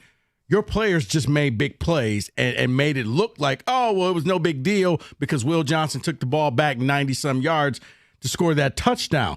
That made Michigan fans feel a little better about themselves. But when you look at it, Fresno State exposed that defense. And then Texas just said, okay, we got you from here. So I was shocked that Texas was able physically to run the football the way they were. Kenneth Grant and Mason Graham are destroyers. Now, Mason has had a way better start to the season. Kenneth Grant's been a bit of a ghost. But Texas, in this process of building a team, last year I thought they were more sizzle than steak, but I thought they had the goods. Rico, they've kind of turned into like... Sark came in with the game plan. They kind of turned into Alabama a little. Vintage Bama of like, oh no, we're physical too. Mike, it, as you would like to say, it turned into a pizza game where... You're going to eat the pizza. Mm-hmm. David? For MSU, I upped my expectation to 7-5. If AIDS continues to progress throughout the season and cuts down on mistakes, it really shouldn't be a problem. It would be 8-0 if we were using the Doug Karsh nickname game. You're right. It would be 8-0, How much not 8. Do you think that's Doug's biggest professional regret? Was blurting out his affectionate nickname for Donovan Edwards live on the air? You could feel the regret. Like Doug wanted to somehow reach out into the universe and pull that audio back into his soul. And then Gator, and I said this, I go, Scott, that might be your greatest accomplishment in radio. 30 years in the game, you calling Doug on that, stopping the show. He turned that 85-mile-an-hour fastball the other way. He did what the father in A Christmas Story did when Ralphie dropped that bomb, holding the lug nuts. What did you just say? And he put Doug in the backseat of the car. Dono. That was outstanding. That was amazing. Someone says I have Michigan at 6 wins now. No, come on. Michigan State at 8. Okay, no. Mike, I guess the question for me is, and I really want to hear from these people, where are the people who either still believe Michigan is going to make the playoffs or had high standards for Michigan and says, I'm not budging, I still think they can win 10 games. I want to know how one game against a top 3 opponent has taken you to the depths of 6-6. I can't go there. I think it's the quarterback situation because you don't see something you can build. Like, Mike, when you called me and you're like, hey, Aiden Child still is a work in progress, but I see something here. I was happy and you were like, we're losing 10 in a row. Hey, I'm just thrown his 3rd interception.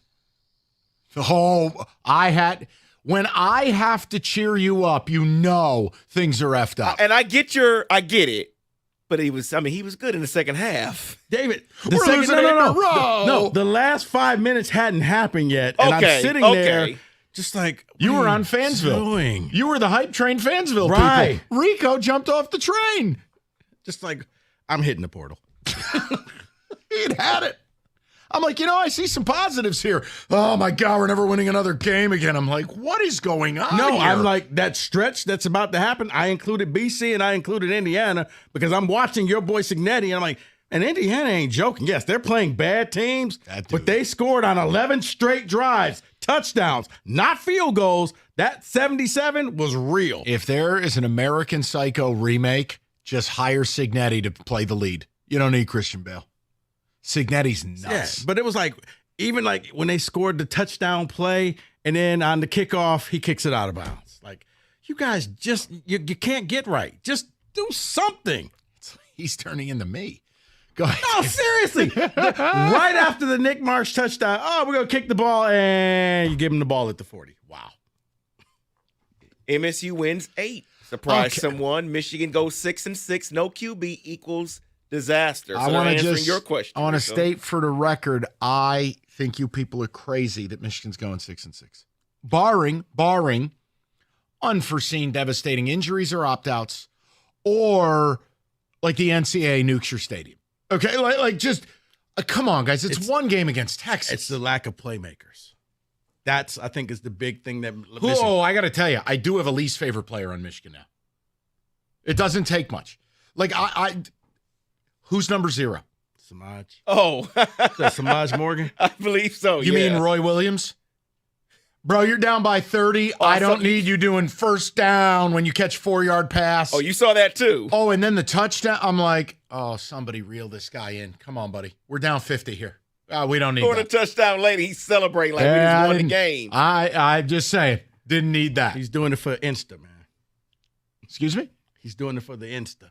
Okay. It's not the gram anymore. It's David, Insta. you ready? Are you ready? Yeah. For my least favorite segment? Oh, yeah. It is time. Hey, I put a lot of work in this. I had the glasses on and everything. He really did. He was slaving away for like an hour and a half before the show, just scratching things off, writing more things down. I can't Had the wait. stylus out, erasing things. I've changed it 4 times in an hour and a half. All right. It is God help me. We'll do this. Big Ten Power Rank. Next. You know what? If you're going to do it right. I hate you. 97.1.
Brought to you by Northville Lumber. The playoff chase continues tonight for the Tigers. They're back at home, welcoming the second worst team in the National League, the Colorado Rockies, to Comerica Park for a 3-game series.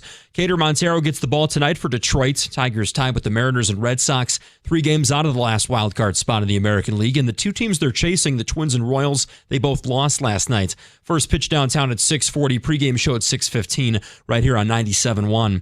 Getting the passing game to click is one of the Lions' priorities ahead of Sunday's game with the Bucs at Ford Field. Jared Goff joined Doug and Gator this morning and says they got a couple of things to iron out.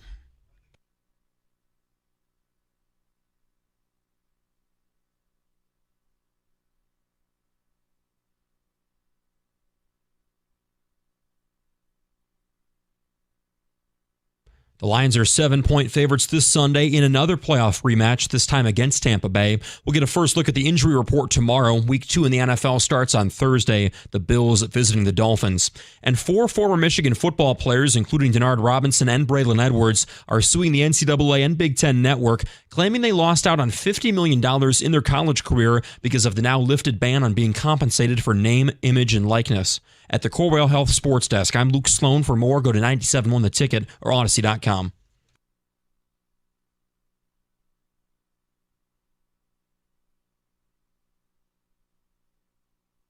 All right, we're here for it. Brace yourselves. We'll do it every week at this time. It's the Big Ten Power Rank.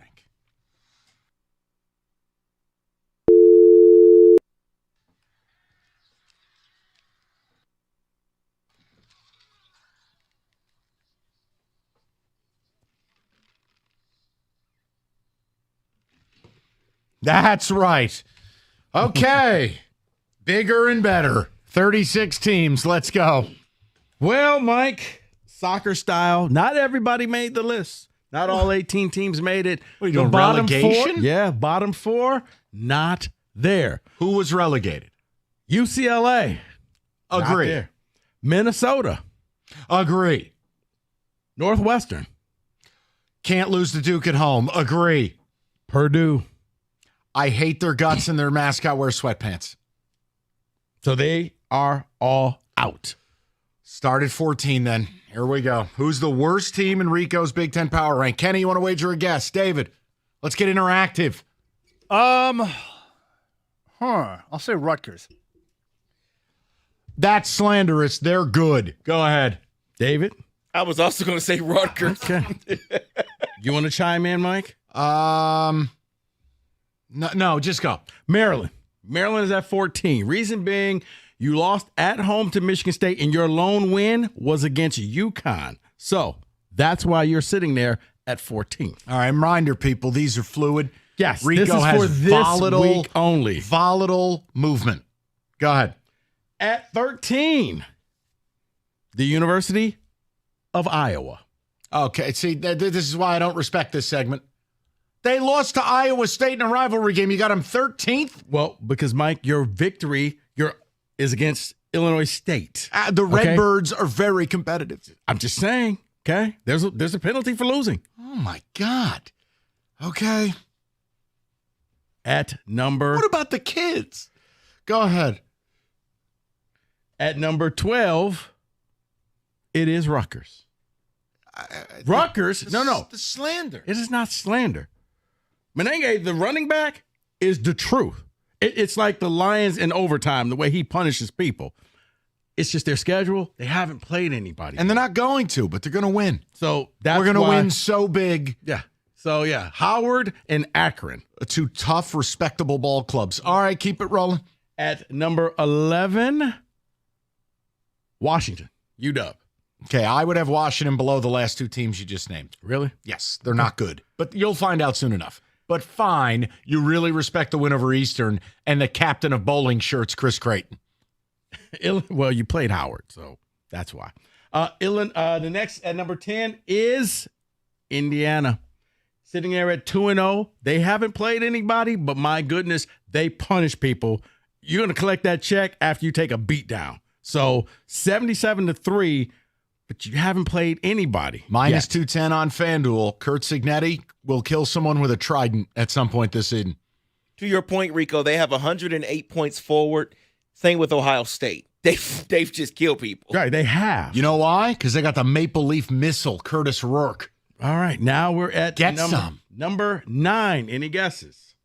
I can't predict you. You're a nut. The Illini. You're I know insane. it's like when we were at dinner. You're like, you're a wild card. I don't know You what are. you're going to I have order. no idea what's happening. He was like, I don't know what you're going to order. You're a wild card. Put State here. Who you got at 9? I was going to say Illinois. Yeah, the Illini. Yeah, but they beat Kansas. The way this guy's ranking, he might have Illinois number 1. Nope. At number 9, your school, David, University of Michigan. Whoa, whoa, whoa. Your biggest win was you lost to Texas. Okay? I thought it was getting away with cheating. No, so that's the only thing that is saving you. Lost to Texas. Fresno State, you struggled against Fresno State. You lose to Texas. Okay. You're at number 9. All right. At number 8. You gotta put State somewhere low. Come on now. It's Wisconsin. Oh, my God. Now, no. Here's the thing. Wisconsin struggled. You're going to find out a lot about Wisconsin this week. They got should have Bama lost at to home. Western. Right. They were down in the fourth quarter. Right. They got Bama at home. So Wisconsin can skyrocket up here. At Hey, number did you see the- 7. you see the spread on that game, by the way? No. Was it 8? No. Bama minus 15.5. Okay. So you do what you want with it. I'm just giving you the numbers. What's Cash the Ticket say? Nothing yet. The jump around. Nah, the jump around. At number 7, MSU. Okay, You went on the road and you beat a road Big Ten school. You struggled in your first game, but I do say your second game that you won, you actually played a Power 5 school on the road. All right, I'd put him 10th, but I'm not going to go crazy. I understand how you're doing this now, so I get it. Next week, they could be 17th. Correct. And relegated and not there. At number 6, Penn State. Penn State, 2-0. You went on you struggled last week. My goodness. You were losing to Bowling Green in the second half, in the fourth quarter. But I give you credit for going on the road to West Virginia and winning that game and winning it handily. How weird is it that Penn State might have a really good offense and a mediocre defense for once? It's like the upside down world. How do you let Basilak rip you apart from BG? Yeah. Yikes. Because it's not going to be, it's anticlimactic. Ohio State is 1. But we know this. Okay, so we now have 5, 4, 3, and 2. I've heard that. At number 5, any guesses, gentlemen? Oregon. That's what I was going to say too, Oregon. USC. At number 5, the Fighting Bielamas. Illinois. Okay, because of the Kansas win? Yeah. All right, this will be the highest they rise in this poll. Probably. They will be somewhere around 12. Probably. But right now, they knocked off a ranked team in Kansas. Now, we may find out that Kansas is garbage, but it's only week 2. But they do get a benefit and a bonus. They brought back the bar helmets from the Mendenhall era. The Illinois with the bar underneath. It's a good look. They got rid of that stupid eye. I'm just saying, nice uniforms. I'd raise them in the power rank. At number 4? Come on, Oregon. Nope. At number 4, Nebraska. Nebraska, 2-0. You just went out there and did everybody a favor, and you just beat Colorado, and you took it easy out. You should have actually beat them a lot more. I wish they would have run it up. They really folded up shop in the second half. But 28-0. Raiola, they didn't ask him to do too much. He was very in control. The power running game, man. They were just bodying Colorado. All right. At number 3. Just get it out of the way. Kenny, where's Oregon? USC.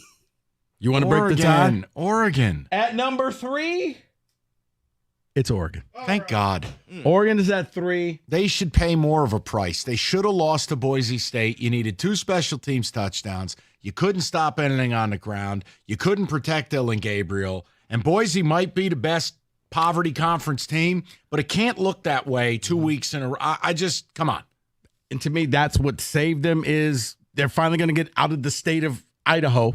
You're not going to be playing the Vandals. You're not going to be playing the Broncos. No, this week they go to Reser Stadium and take on Oregon State. They may be throwing chainsaws on the field. At number 2 is USC, a revamped USC that they got a defense. I wasn't expecting this at all.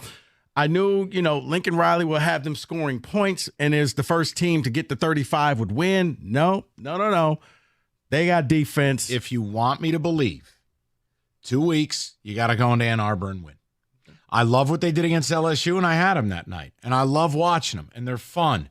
If you want me to really buy, you got to go to Ann Arbor and win. And that's why I had them over Oregon, because you won your game, neutral site. Yeah. You beat LSU under the lights. So that's why they were 2, David, and not 3.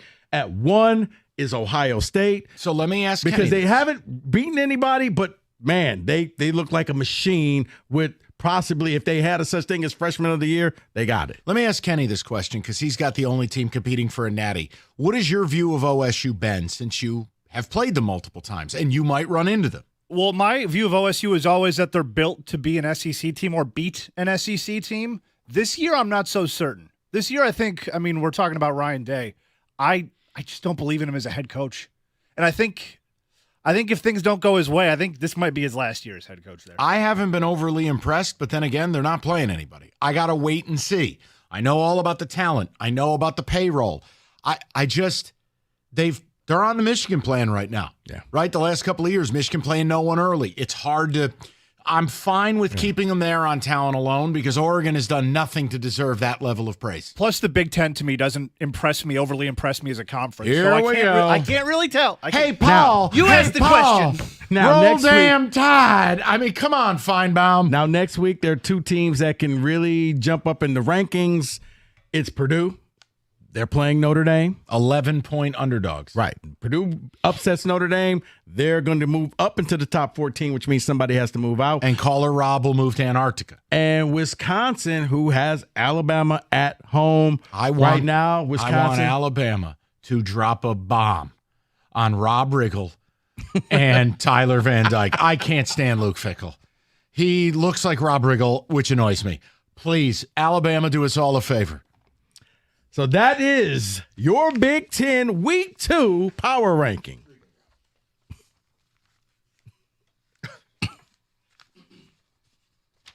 Let's talk about the Chevy dealer in the area that's been leading the way. It is Hamilton Chevrolet in Warren at 14 Mile and Mound, to be exact. Hamilton Chevrolet is your place to buy all the Chevys. That's where you need to go, folks. Andrew and the sales staff, they want to be your Chevy dealer, and they will guarantee you the lowest payment on your next Chevy, period. Stop in and check out Hamilton's great inventory, including the new Rico deal, a new 2024 Chevy Equinox EV. Wow. Yeah, you heard me right. Hey, listen, this is an all-electric SUV, has great incentives to drive off with a payment as low as, get this, $289 a month for 24 months. You walk in with $995 down, you will drive away with 10,000 miles a year. Yes, an Equinox EV for under $300. The Equinox EV has the power to go the distance, and Hamilton has them in stock, ready for immediate delivery. You know the best deals are found at 14 Mile and Mile. Go see my guys at Hamilton Chevrolet for details. Make Hamilton Chevy your Chevy dealer. Visit HamiltonChevy.com. Together, let's drive.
Oh, sorry. I was actually just speaking to David, but let me talk to you guys. Being number one isn't easy. It takes years of experience, dedication, and determination. The number one mattress purchased by millions every year, it's Serta. They have the experience with 111 years making the world's most comfortable mattresses, and they are made right here in the state of Michigan. Get cozy this fall. You need a great night's sleep so you can watch more football. It's Serta. Go to Serta.com. Find a retailer near you. That's Serta.com.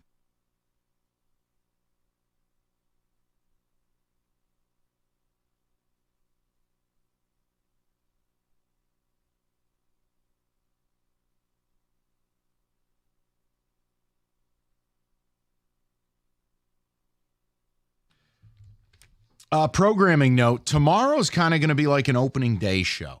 We're going to do a lot of Tiger baseball tomorrow because we said if they got to 3 games, you're in a race. Now, again, FanGraph still has you as a 9.5% chance of actually getting this done, but I got a full presentation for you. I dug up some numbers. And make no mistake, this is some of the biggest witchcraft I've ever seen because Cole Keith's not hitting. Torkelson's not hitting.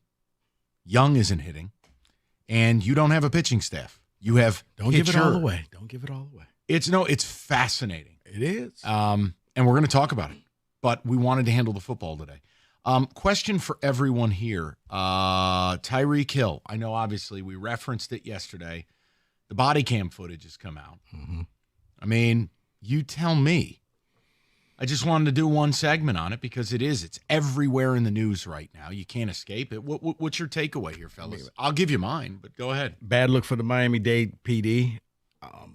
You didn't need that type of aggression to yank somebody out the car, to cuff them, and then all of a sudden to grab them in a chokehold, to throw them down to the ground, and then go after Calais Campbell afterward because he's stopping and saying, hey, what are you doing to my guy? You get in the car too. What you saw was testosterone to the thousandth degree. Like, this didn't have to be this way.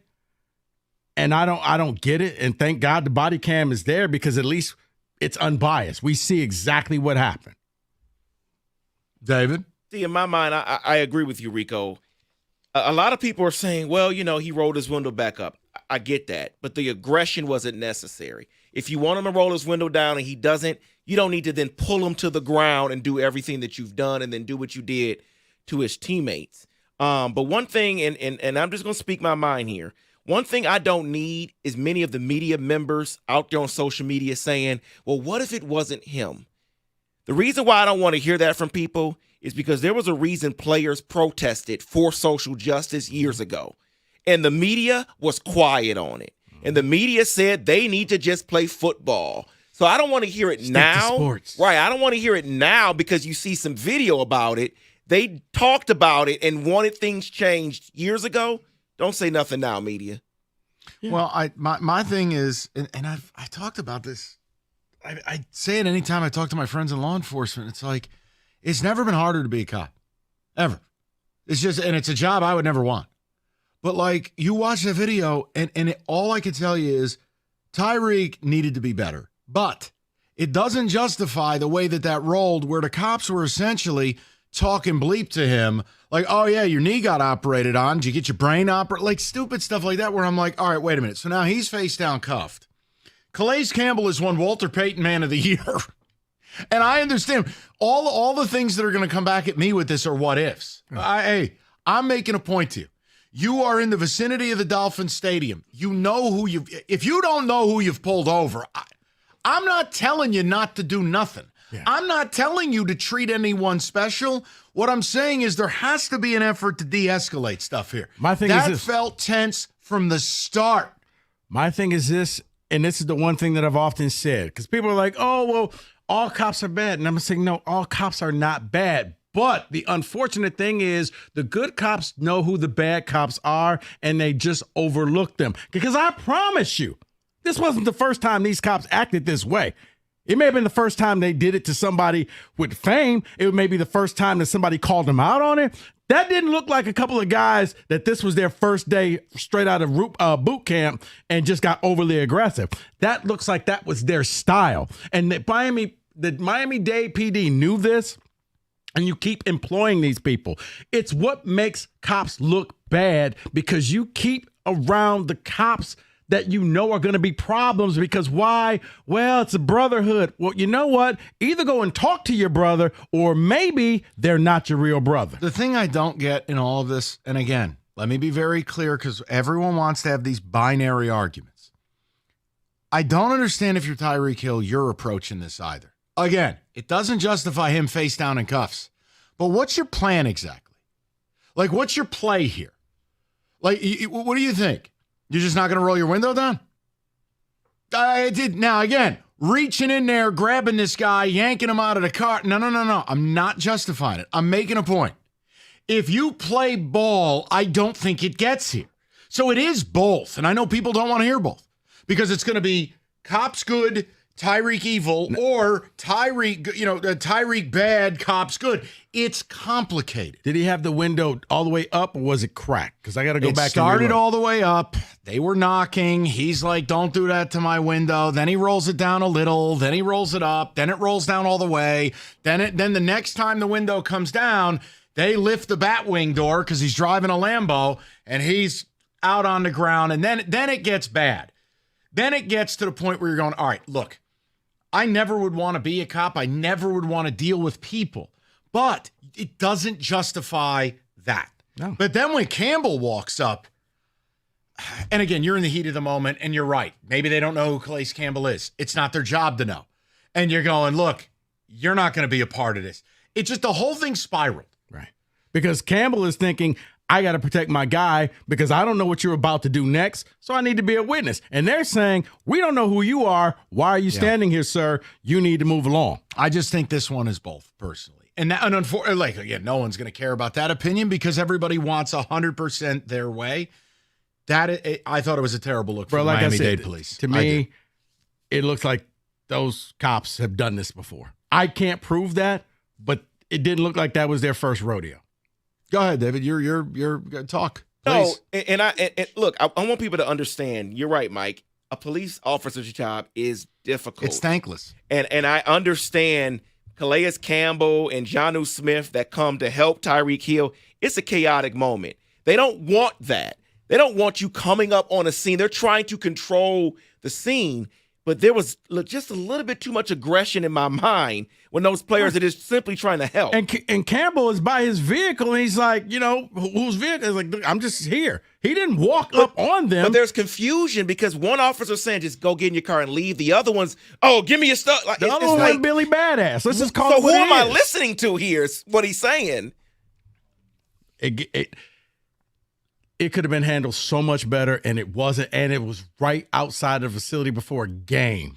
This wasn't at 3:00 in the morning leaving a club. Here's the other weakness, right? And this is just, I'm admitting this. It is like when we criticize officials. It is very easy in slow motion to have an opinion. When you are not out there, and look, let's face this. When you are out there, my job is different. I don't think about I may not come home today. Right? And this is not some vast defense of cops. I'm making a point that it is very easy for us to sit back, watch that body cam footage from the comfort of our studio and going, mistakes everywhere. Like when you're in that moment and messed up bleep happens to you on the daily, I do see both sides, but it can't end up in that. Right. It can't. Because when you then see like other footage of other arrests and you see the cop maintaining their cool, but still making sure, hey, this is what's going down. It's like, well, why can't every arrest be this way? Why did this one have to end up with him face down on the concrete in cuffs? What do you think happens? What do you think comes out of it? I think, and if you don't want to answer, don't. No, I'm asking. I'm never shied away from this. No, I didn't mean it like that. If you literally are like, Mike, I don't know, that is also an answer. I think after the body cam footage has come out, I think that those officers will probably end up reassigned to some other county or some other city. They'll still have that same aggression. It'll just be away from Miami. Here's what I want to see, and they have released a citation, a little bit of the citation, saying he was driving 60 miles per hour. But what I have not seen... Good for him. I don't like speed limits. But what I have not seen is 60 and a what? They haven't said Was the zone 40? Was the zone? Was it a I don't 25? know. Was it Right. a school zone? So if it was a 50-mile-per-hour zone, he's going 60 to me. David, if you own a Lambo, you should be able to speed. But no, here's the I'm thing. just throwing it out there. Let's have an but Autobahn. But here's the thing. Most people have been pulled over for speeding. It does not end up where you face down on the concrete. Well, because I also, okay, here we go. This is going to be like, here comes white guy. No, seriously. If the cops tell me to put my window down, I put it down. Okay, and again, I'm not defending what went down, but I am saying you're not going to win when you don't listen to the cops. No, Mike, I get that. But you don't know what type of cop you're getting. So here's me being black guy. I don't know what mood he's in. Correct. I don't know what mood this cop is in. I don't know if he got into it with his partner, his wife, and he's just feeling like, you know what? I'm going to be a real Richard. So I pray, you know what? Here's everything you need. I have my hand stuck out the window before you even get there. I don't want any aggression because totally. I'm not doing anything because I don't want to be the latest hashtag. I don't want to be on a t-shirt. I don't want protests because of me. I just want to go home. Well, see, you just nailed the biggest thing. And this is where I don't get when people don't comply with the police. Anyone of any race. How do you think it ends if you don't listen? Just help me there. See, all I want to do, and this is with respect, I ain't trying to hang out with the cops. I want this engagement to be over as fast as possible. Period. I'm with Rico on this. But it can't end up like that. It can't. So, I don't know. There's your one segment because the body cam footage was all over the TV again for the 50th time this show. Again, it doesn't matter. You bring this up, people are going to go haywire. I think it's complex. And I do think it's very easy to Monday morning quarterback stuff like this when we're just watching from a studio. Ain't us out there. I don't know about you. I don't worry about going home tonight. When cops leave the house, that's a different deal. And take it, I know plenty of people in law enforcement they're wonderful people. And bad cops give the 99% of good ones a bad name. And that's just it, Mike. That's why I'm just like, it doesn't know. Because take it from me. I'm a person who, I've had a couple of situations where in the end, oh, sorry, wrong guy. Really? You pulled me out the car. I've been detained. I've had guns drawn on me. Oh, my bad. Wrong guy. Have a nice day, sir. Wow. All righty. Kind of tough to segue into selling you a TV, but we'll do the best we can. Football's back. Sorry. Wow. Paulson's, anybody just want to stay at home and watch football? 98-inch 4K LED TV. They've got them right now. You could save up to $1,800 off of that. A 65-inch 4K. You got a smaller room, $1,499, starting at $1,499. And again, sound is the key to all of this. I mean, the audio, sound bars from Sonos, which are unbelievable. They start at $249. Paulson's has got you covered. You mention my name, you tell them I sent you. They'll give you a free in-home consultation. You can even start your phone call with something like, hey, I don't even like that Spartan scumbag, but I want the free consultation. Done. I'll still save you money out of spite. It's Paulson's Audio Video. It's Paulson's, your technology partner.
Brought to you by Lady Jane's. Walking anytime, 10 to 8, 7 days a week. It's wicked awesome. The NFL world is still buzzing about Jamison Williams' performance against the Rams on Sunday Night Football. Jared Goff joined Doug and Gator this morning and says that people should expect this kind of explosiveness week in and week out this season.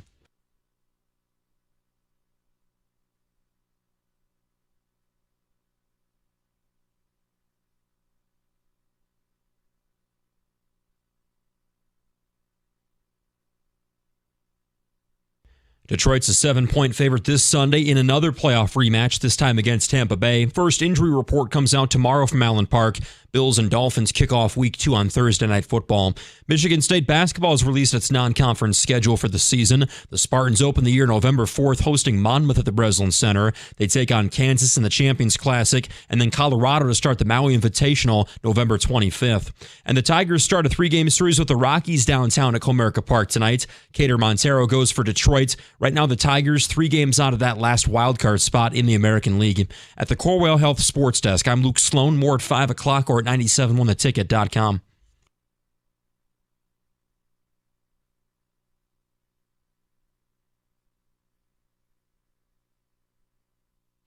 Hey, by the way, if you want to know how we have arrived at a very strange place in college football, just a quick story.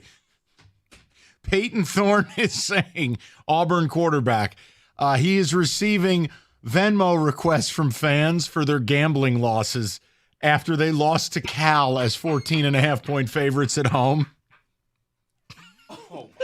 It's funny, when they lose money, they want their money back, but when they win money on a parlay, no one's ever sent me any of that, close quote.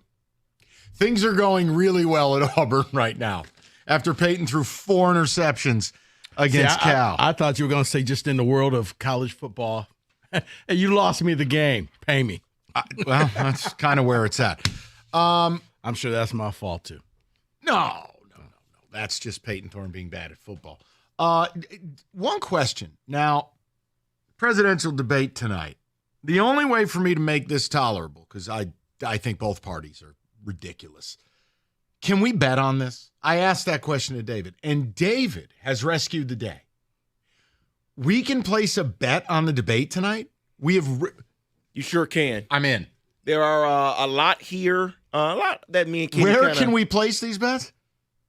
A lot of these are on, well, actually, the different sites. I've seen Bet Online. I've seen BetMGM. Okay. I would absolutely create an account, I think, for me to – if I can bet and I can get like over 2.5 on Border Czar blasts, I'm in. You're in. Do I get like mentions of black jobs? Because all tonight is for me is drops. There's nothing. None of this matters. So let me give you some of the real ones, not some of the ones that me and Kenny put together. Okay. Yeah, some of the real ones would be... What can we actually bet on for tonight's presidential debate? Will Harris and Trump shake hands? No, minus 400. Yes, plus 250. I would bet no. No, I'm not going to bet 4-1. At any time. Yeah, that's crazy. At any time? At any time. I don't think so. You would think just being presidential, but yeah. Is this are you going Costa value? No, I'm not. I'm thinking petty and spite. So no, I don't think he shook Biden's hand in that debate. So I'll say no as well. Well, it's hard to shake hands with someone who doesn't know what planet they're on. All right. They went straight to the podium. So yeah, and afterwards they went their separate ways with help, Biden. Yeah, as a crane pulled Biden off stage. That was just a loving wife saying, "Good job, Joe. You did it. Here, you did it. No, this way. Come on. Yikes. No. I'm going to say he's no. not selling popcorn. No. Minus 400, no. No. Okay. Okay, another real one. How many non-facts will Harris record? So basically lies. Over-unders 5.5. Hold on, but how do you... Okay. It says as per WAPO fact checker blog. I was about to say like the CNN fact checker type. So here's thing. my rule. The minute a politician opens their mouth, they lie. So I would just take the over naturally. How long are they up on stage? It's a 90-minute debate. Oh. No politician on earth can avoid 6 lies in 90 minutes. Let me give you the number that they have for Trump. Over under 19.5. Wow. It's like rooting for points in a football game. I'm rooting for lies over both. Can I parlay the overs? I like that. The prop bet casino parlay. In fact, I'll take alt line on both of them. Yeah. I would bet the over there. I think hers is the easiest one with 5.5. That just seems like easy money right there. Mike's making a teaser pleaser over here based on lies. Yeah, so if we do a 5.5 lie teaser, I got Trump at 14, I got Kamala at 0.5. That's a mortal lock. So what if you lie, but then come back to correct the lie? No. Does that count? Ah, it's an utterance. It's graded. Yeah, it gets graded. Yeah. Where can we bet that? I want to do the parlay with you, Mike. I'm taking both. Hold on. Kenny, where can we bet this? This one was on betonline.ag. Kenny, can you go there while we're doing this segment? Will they allow you to parlay a presidential debate lie duo or a teaser, please? I'm in there. I'm with you. We can, what do you want? Tell me what. I'll give you half of it right now. This is fantastic. All right, let me give you one more real one. First state mentioned by either Harris or Trump. First state? First state. I will go Pennsylvania. Pennsylvania's minus 120 in the lead so far. Okay, give me some value. Where's Cookies when we need them? Okay, here value. you go. I'll give you the plus Georgia. 1,200. Plus 1,200 would be Wisconsin, New York, Arizona, Florida, North Carolina, Michigan, or Nevada. What about California? California would be plus 425, which is second. You mentioned Georgia, Rico, third at plus 800. Can I ask one question? In the flow chart of life, what is along the highway towards you arrive at betting on what state will be mentioned first in a presidential debate?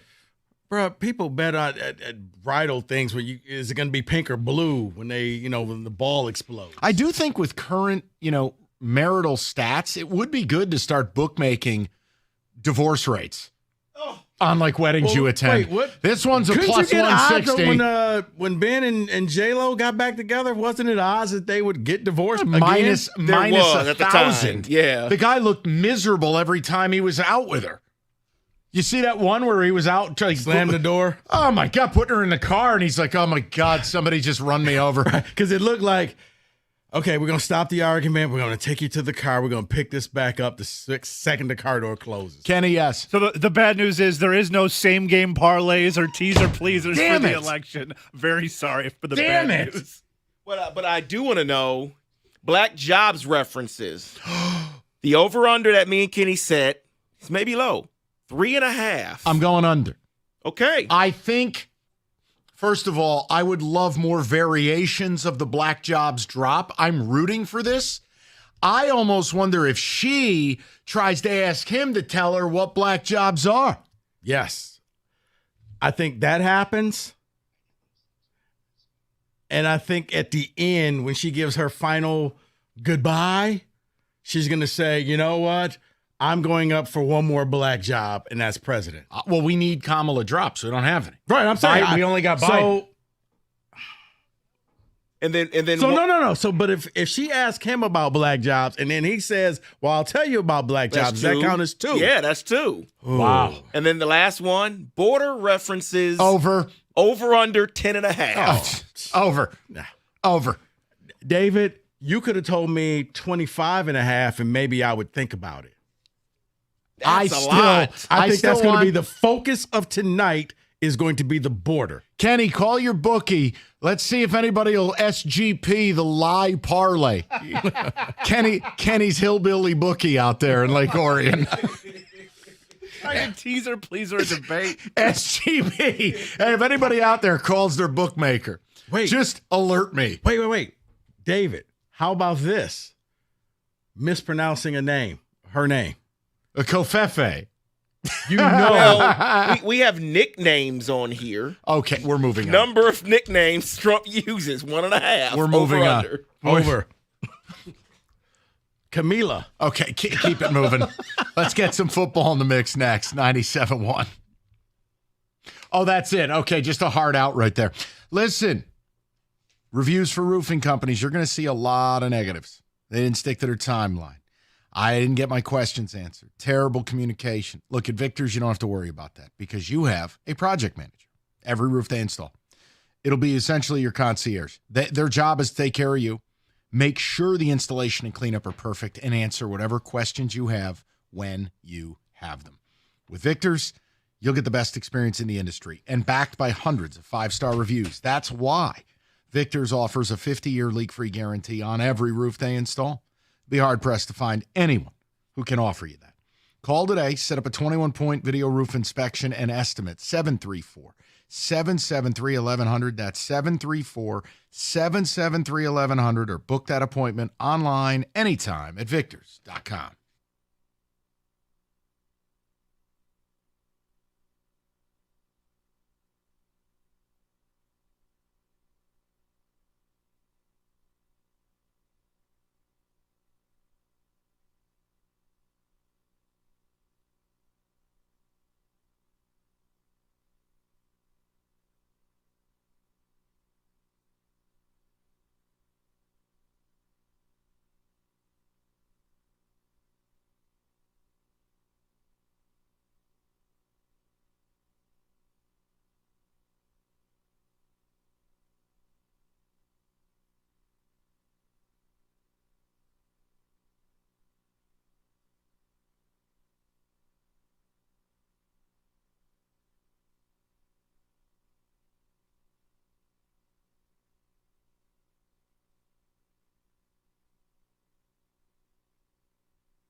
Brought to you by Hamilton Chevrolet. The Tigers continue their playoff chase tonight, welcoming the second worst team in the National League, the Rockies, to Comerica Park for a 3-game series.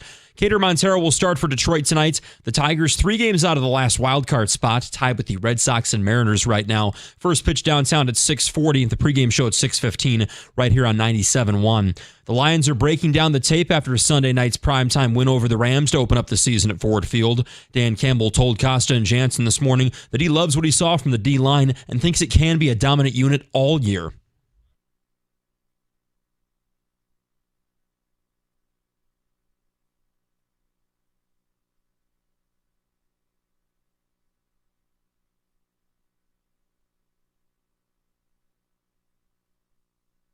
The Lions are 7-point favorites at Ford Field this Sunday in another playoff rematch, this time against the Bucks.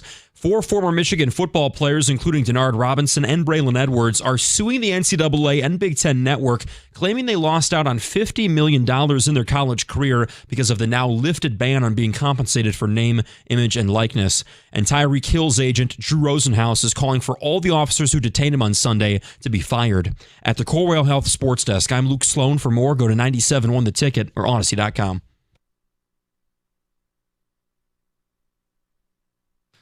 All right, 5 o'clock. Good to have you with us. We are going to make Tiger baseball a priority tomorrow. They are 3 out. I've got a full presentation for you, and we're going to let them play the Rocks tonight, and then we'll get into it tomorrow because it's incredible when you dig into the data because there's just nothing would point towards this. Now, it does help that the Royals and Twins have taken turns just clown carring the last month, but here we are. So we'll go through it. But what I want to bring up here, guys, I have to ambush you briefly. I had an idea. I had a Lions topic prepared, but I think I can simplify this. And Rico has to just sit for one moment. And I need to talk to David and Kenny and the people for a minute, and then Rico can weigh in. Am I turning my mic off? No, it's not serious. Did last night's game give anybody pause? Look, I said Friday, I think the Lions will win the Super Bowl. I stand by it. I believe it in my heart. I think they're going to win this thing, and I think they're really, really good. And I think they're on the ascension. But last night, the 49ers opened their season with no Christian McCaffrey, a guy from Lowe's tile department at running back. And they didn't just beat the Jets. They didn't just beat them badly. They emasculated them. 8 straight scoring drives against arguably the league's best defense. They bodied them. Whatever they wanted to do on the ground and in the air, they did. Clown car. You may not think the Jets are any good. Maybe some of you had them as a borderline Super Bowl team. The one thing we all agree on is it's week 1. We don't want to go crazy. It's why I use the term pause. We here locally believe, largely, the Lions are the best team in the NFC, that they will supplant the Niners this year. Did last night's Monday Night Football game give anybody pause? Because I will tell you, I watched the game with some raised eyebrows. I did. You don't just do that to good NFL teams. We sat here and glazed the Lions donut based on them doing it to the Rams in overtime. One drive. The Niners did it all night long. 8 straight scoring drives and bodied them. 27 carries for $148 for a guy who was hawking pizzas last week. And by the way, Aaron Rodgers didn't even play the whole fourth quarter. That's how bad the game was. They went to the bullpen for Tyrod. So I wanted to know, safe space, no one's sad and mad if you say, hey, gave me a little pause. I admit to you, I was pausing. That was scary last night. No CMC, and the game plan doesn't change, and you blew the Jets off the ball. 248-539-9797. Let's start with our resident engine block wearing nutbag, Kenny. Did it give you pause, Kenneth? So this is what the Niners can do to teams. This wasn't a surprise in terms of, hey, they can be a really scary offense. Now, it's the Jets. You can say that their defense wasn't great, and it wasn't. But did it give me pause? Not really, because I think I knew that the Niners could do that. So I guess my opinion of it hasn't really changed. Let me frame it this way for you. Trent Williams was on a beach last week. He hasn't even practiced. He rolled in and looked like he was in December form. They did not have Christian McCaffrey. Does not exist. Can I add to that? I do whatever you want. Privileged You're going to bastard. yell at me now, right? No, I just want to add to your frustrated. argument. No Greenlaw. No Hufanga, the safety. Gross Matos wasn't there.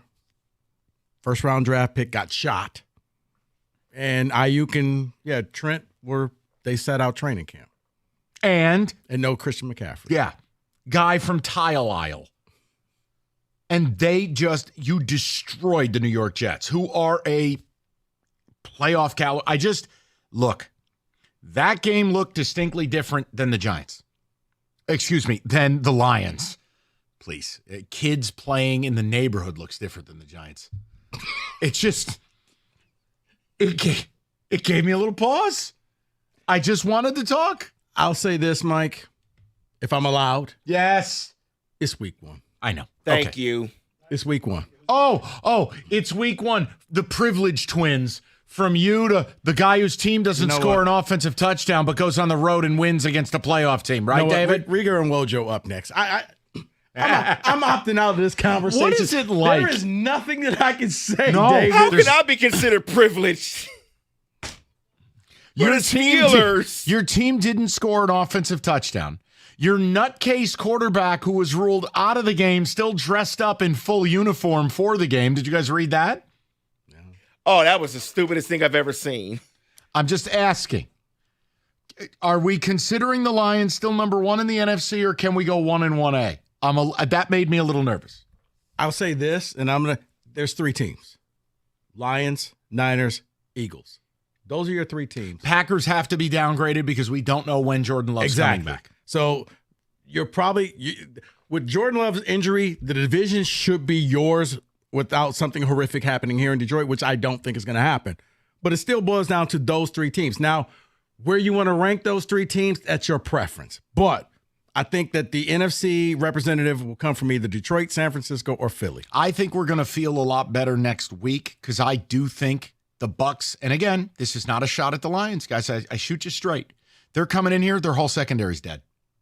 Winfield's hurt, 2 corners are hurt. Wrong place to be coming this week with a banged-up secondary where you don't have an all-pro safety who's out in Antoine Winfield Jr. and two of their corners dead. Oh, and you're coming here? Here, let me help you with your preview. Oh, and DJ Reader's healthy? Oh, and the passing game is going to get its timing back? I mean, I love the Lions this week. I want to hear from the masses. Did Monday Night Football 6.5 doesn't scare you away? Not at all. Not at all. To the moon. I mean it. I really think the Bucs are in a whole lot of trouble, which you hate to see it. 248-539-9797. David, the early returns on the ticket text, or you want to make fun of me more? I do want to make fun of you more because I'm with Rico. It's week 1. I can't be impressed at what they did to the Jets. They bodied them. I don't think the Jets are a good team. That's the thing. While I am one that put them in my playoffs, it's all over the place with the Jets. They could make it. They could be good. They could be horrible. Horrible? So we don't. Yes. David, you know what the Jets are to me? They're the NFL version of Colorado Buffaloes. They get a lot of hype, and I don't know why. I guess it's because of Aaron Rodgers. But when you really look at this, and I like Sauce Gardner, I don't even know why he was out of the game last night. Oh, just ask Lisa Salters. Oh, wait, she didn't ask out of the halftime. Didn't ask the coach the question. But it's the Jets, and they did exactly what the Jets do. You've worked with me for too long now. See, now you're talking like me about the Jets. Well, because here's the thing, and we just talked about it in the football today. They're being careful with Cousins because of it, because of the Achilles. Aaron Rodgers is older, so I don't know how he's going to look all year coming off an Achilles. And can I? No. Let me say this. I know what you're about to say, because, though, Mike. And everybody listen, because this is positive. Lions played a better team. Right. when you play better teams, the score is a lot closer. So if you're a Lions fan, you shouldn't be that worried because you played the Rams. Okay? And the Rams came in here, and yeah, they were down players, but that was still Stafford, and they came up with a game plan to negate your defense. Wait a minute. Stop the clock. The Rams came into the game down their starting tackles, plural. Lose left tackle backup mid-game. Lose left guard mid-game. And Puka Nacua dies in the second quarter. That is not a better team than the Jets. That's still a better team than the Jets. Oh, and by the way, the Jets got to play the Niners without CMC and Bobby Babunga, or whatever the hell his name is, and Greenlaw. And my first-round pick got shot. It doesn't matter. It doesn't matter. Half your team could get shot. You're still amazing. And a couple defensive linemen. The point I'm making is it gave me some pause, okay? Yeah, I'm not going to pause yet. When you can line up and garbage can allegedly one of the best defenses in the league, 8 straight scoring drives in week 1, while we were over here sweating our balls off, worried. Can we get a little respect on Ricky Pearsall's name? He got shot. And he's going to be fine, and it was terrible. I'm making the point. I know. Tongue in cheek. Yeah, half your team could disappear and go on the TV show Survivor. It doesn't matter. It was still a better team, plus Stafford. Look, Mike, there was a revenge factor, whether he wants to admit it or not. He went out and played a lot harder because he wanted to beat Detroit in Detroit because they put him out of the playoffs. 248-539-9797. Did Monday Night Football give us any pause on the Fansville hype train that is the Lions? And if your answer is no, I'm not mad at you. But I'm not going to lie to my audience and tell you that it didn't give me pause watching it where I went, oh, dear God, they're doing this again. No. All of the noise, all the distraction, nobody at training camp. Trent Williams played the game in a bathing suit last night. Looked like Orlando Pace. Like, CMC's dead. I don't even know who Jordan Mason is. 27 for 148. Hey, look. And a touchdown. Debo's in the... You shut your mouth. Stand it. 248-539-9797. I wanted to ask the question. Tiger Talk's going to be tomorrow. Today, we settle all accounts with football. David will go ticket text. We'll get callers next. 97-1. Xfinity gives me a chance to be on the go all summer long and still watch my great shows like when we were out in Vegas. With Xfinity Internet, I get the speed I need at a great price so I can keep up on all the latest football action to start the season. And you too can get the speed you need at a great price thanks to the fastest internet on the largest gig speed network, delivering to more homes than any other network. Enjoy all your favorite apps all in one place with the Flex 4K streaming box, all with Xfinity Internet. Xfinity allows me to stream all my favorite shows without interruption. We all know it's football season, and with Xfinity, I get all the out-of-market scores and stats, latest injury updates, and latest scores from the baseball playoff chase. Choose from a variety of speeds depending on your needs, including gig speeds up to 1.2 gigabits per second, and enjoy reliable internet on all your devices. To get started, call 1-800-XFINITY, visit Xfinity.com, or drop into an Xfinity store today for more details. Maximum download speed of 940 megabits per second when hardwired via Ethernet. Actual speeds vary and not guaranteed, based on Xfinity's fastest available download speeds.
When it comes to an IRS collection or audit, you need a law firm that specializes in the resolution of tax problems. You need Maurice and Jerry. You need Abraham and Rose.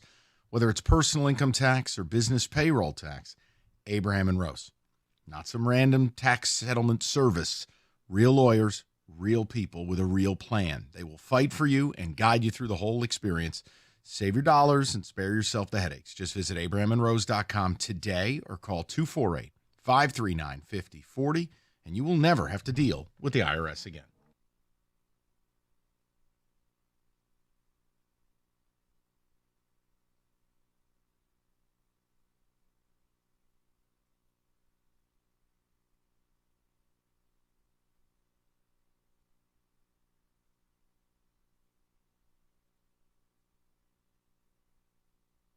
Straight to the phones.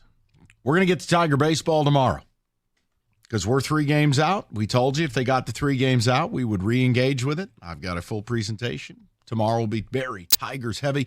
But I've asked, has Monday Night Football given us a little pause? Mike, I just want to let you know, Jordan Mason had a great game last night. He makes, for the year, $985,000. Christian McCaffrey's game check, $940,000. So just to the people. We go to Steve at 97.1. Stevie, how you doing, buddy? I'm doing great after Monday night. I'm a local Niners fan as well, Rico, so I'm with you on this. So talk to me. So obviously this wouldn't apply to you. You've had the confidence. You've maintained your confidence. That was an incredible performance, Steve. It really was. Yeah, I was impressed by Jordan Mason coming from the tile shop, as you say. And I'll tell you, hey, look, if that kid's going to run that physical, that hard, that's a way you can keep CMC fresher later in the year. That kid looked very real to me. Yeah, and Rico forgot to leave out. Our weak point was supposed to be our O-line, and after last night, I'd say it's right there with the D-line. If you're manhandling Quinnen Williams and that front the way you did, I was speechless, honestly. It was incredible, Steve. And before you let me go, real quick, we should have been in the 40s, but Brandon Ayuk decided to go play Bachelor and swipe right on everybody, and then he dropped touchdown pass last night. Yeah, God, you're going to make me compliment Brock Purdy. The ball was perfect. It was right in his hands. You're right. It was a beautiful throw. Hey, did you know he was 18-4 as a starter? What'd you say? You know he was 18-4 as a starter? Say that in my good ear. So, David, let's go to Ben, 97.1. Ben, what's going on, buddy? Hey, guys. Ben, what's up?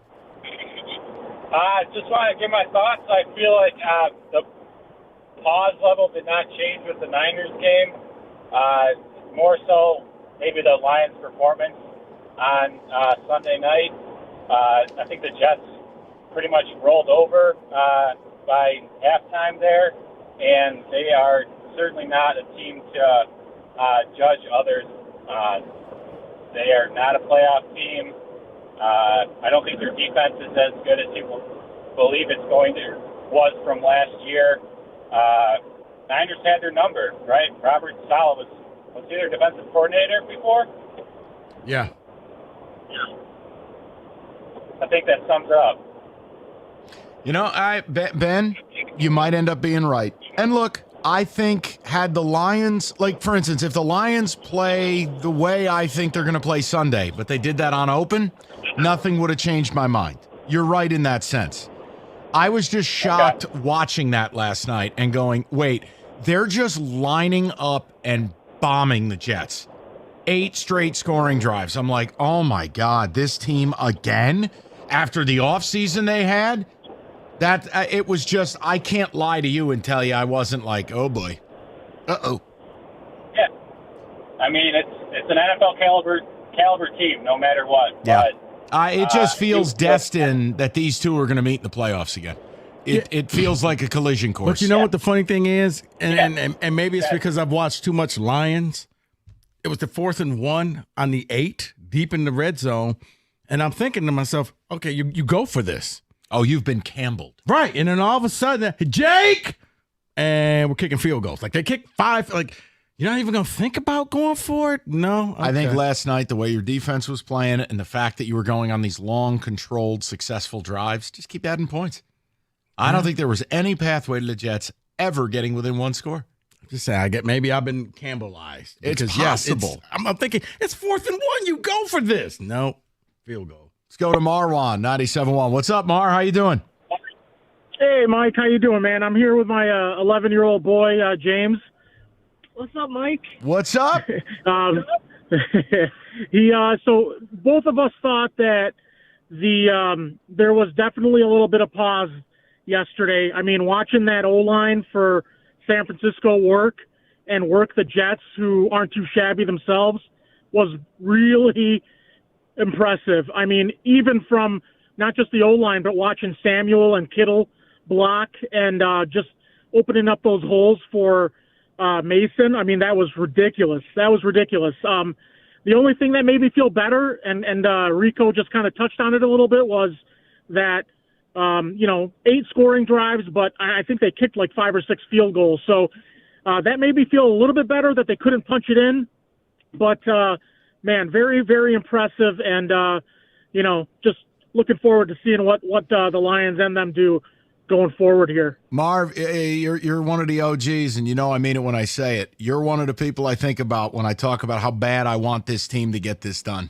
I want you at a parade. It needs to happen. You and me both, my friend. I got you. I appreciate it. You got it, Marv. Good to talk to you, brother. Again, whoa, what's the issue there? He said his 11-year-old was there, so I just want to say hi. What is happening? I'm just having Daddy. Sorry. Yeah, he's basically have a conversation now. What's that, Daddy?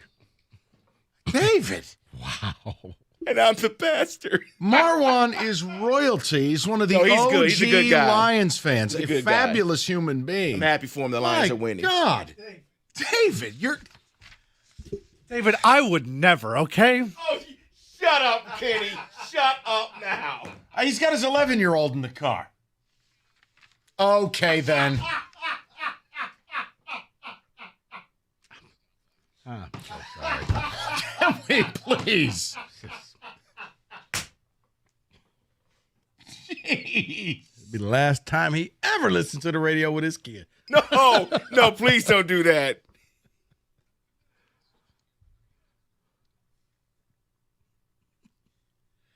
You know what? Probably a good place for me to just...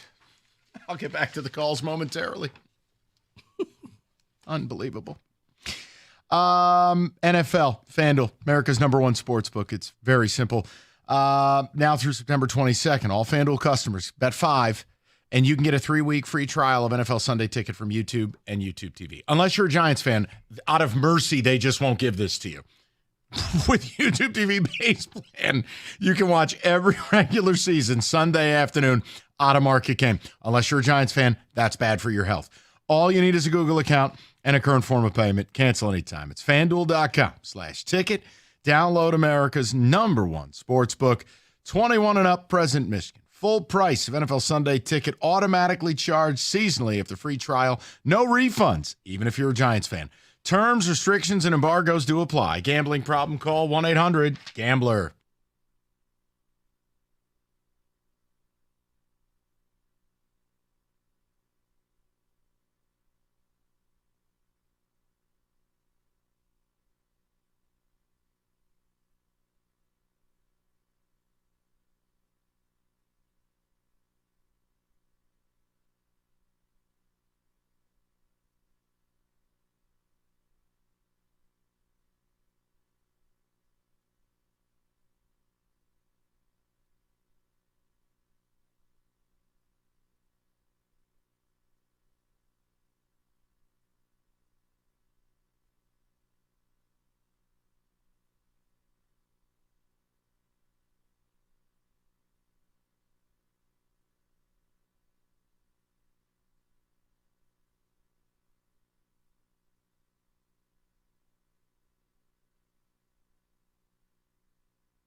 Brought to you by North Bloomfield Properties. The playoff chase continues tonight for the Tigers. They're back at home, welcoming the second worst team in the National League, the Rockies, to Comerica Park for a 3-game series.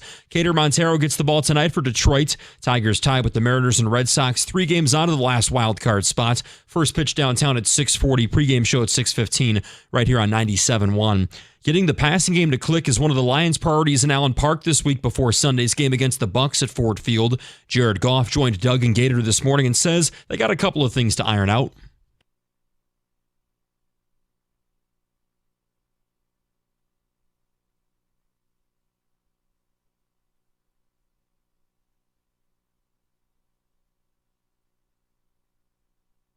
The Lions are 7-point favorites this Sunday in another playoff rematch, this time against Tampa Bay. We'll get a first look at the injury report tomorrow. Week 2 in the NFL starts Thursday. Bills visit the Dolphins. At the Corwell Health Sports Desk, I'm Luke Sloan. More at 6 o'clock or at 971theticket.com.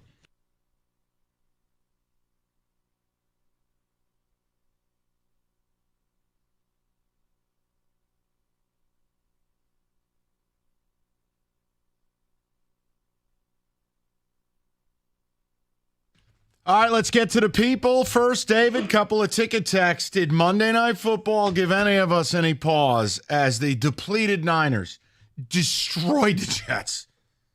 Jordan Mason. No pause. Jets had several third-down defensive penalties that extended drives for San Francisco.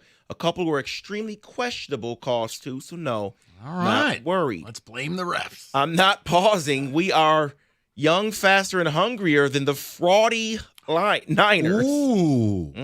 All right. Okay. I'm not concerned. The Jets embodied their fearless leader, AR-12, and scurried their way back into the darkness retreat. You hate to see it.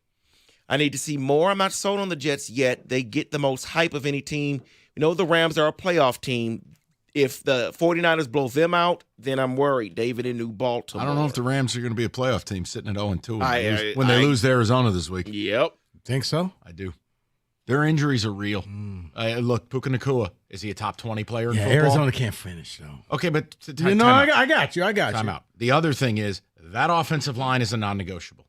If you are down 3 tackles plus a guard, and I've got AJR Curry at left tackle, what? Fair. But you're right. The Cardinals look amazing in the first half, and then Kenny Cott in the second. You want to make money? Wait till they take the lead. And then live bet against the them. Money line there you on go. the other team. It'll be like plus 500. You'll thank me later. He's not wrong, guys. He's not. Go ahead, David. One more here says, it's very difficult to convince Lions fans that good teams exist outside of Detroit. No one is worried. Noted. Go to Scott, 97.1. Scotty, what's up, buddy? Hey, what's going on? Just to kind of continue with the theme here, I've got my 12-year-old daughter in here listening to you guys. So oh, dear. All right. Whatever insults you want to use. Nope. I blame David. So here's my question. I was having a debate the other day. I thought that the Kansas City Chiefs went on the road and beat every team that they played and then had one home game. Is that correct? Last year when they won the Super Bowl. No. You're being funny, right? I'm sorry. I'm just kind of making sure, because if I'm looking like a goofball, that's okay.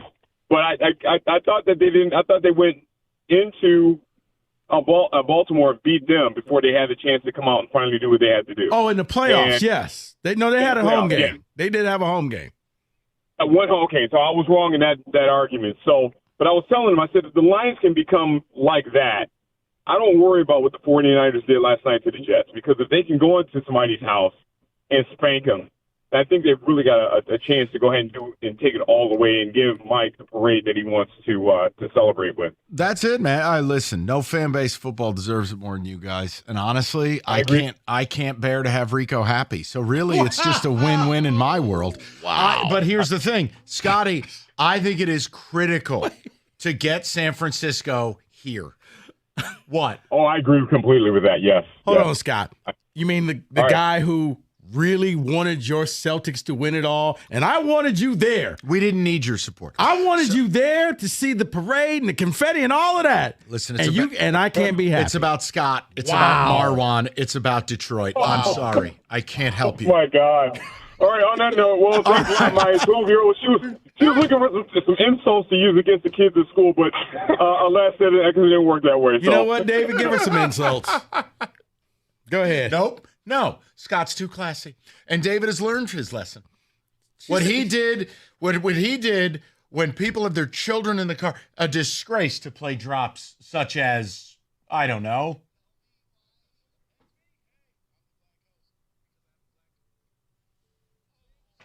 Right. See, you can't do that stuff. I just can't. You don't want me happy.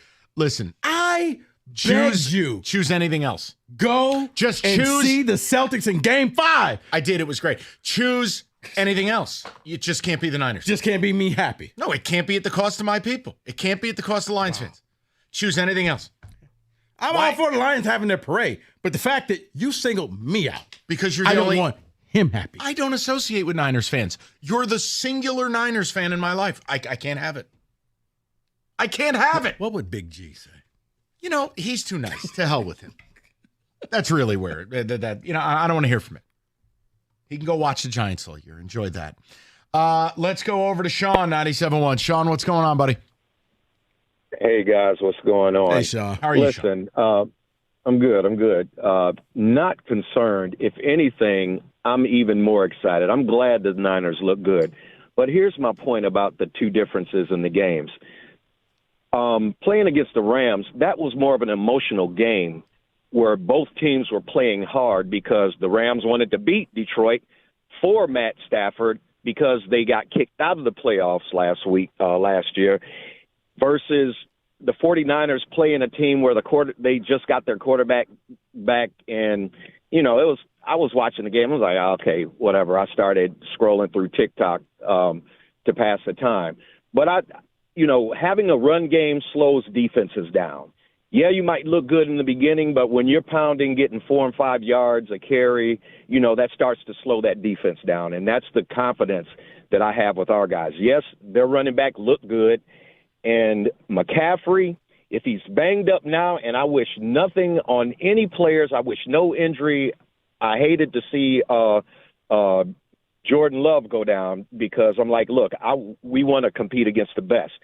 But if he's banged up now, he might be banged up a little later. All right, Sean, you're too classy, so let me be the villain. I don't give an F about Christian McCaffrey. I don't care if he plays it down this year. Jordan Love, hate to see a long recovery. I don't care. Your team has never won Bupkis. I do not care. I don't care if it's like the Pistons in 04, that every team you played, everyone's dead. I don't care. Take it any way you can. Please, you haven't earned the right to do the Ric Flair, be the best, beat the best. Stop. Oh, the Packers quarterback is out? Let me tell you. Hate to say it. Oh, the Buccaneers are coming here with nobody healthy in their secondary? Too bad. Well, don't care. No, because here's where you're correct. Because if anything happens to the Lions players, no one's feeling sorry for you. They're not going to give you you were missing your quarterback or you were missing your tight end. Yeah, I don't want anything real bad to happen to anybody, but if you had diarrhea the night before the game and you can't play, you hate to see it. The eye drops. I don't care. David, I'm sorry, but it's fine. I get it. No one ever remembers a, quote, impressive Super Bowl run versus an easy one. No one cares. Win. Oh, do you think 10 years from now anyone's going to recognize the Celtics got a pretty easy run to the NBA Finals this year? No. I will, just out of spite. Okay. Fair. He is the receipts king. That's true. Rico will drop one of those receipts on my gravestone. You had it easy in the ECF. Drop it. No. We're chiseling that in there. Sounds like another one of your trips to the dentist. Oh, boy. Read. Old Nation, how about some beer? M43 Hazy IPA, the one that started it all. It's Old Nation's pride and joy. It's one of the highest selling beers, highest rated beers in America. But here's the key. When you're Old Nation, people, you got to understand something. They're up against it. Because Old Nation, this business ain't set up for independent, for the little guy to win.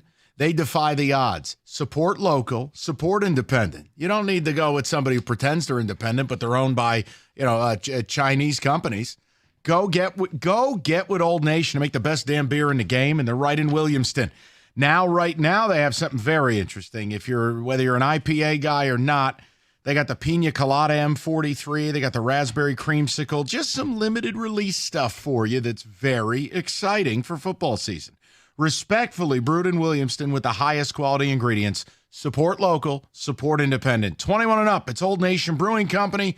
Please drink responsibly.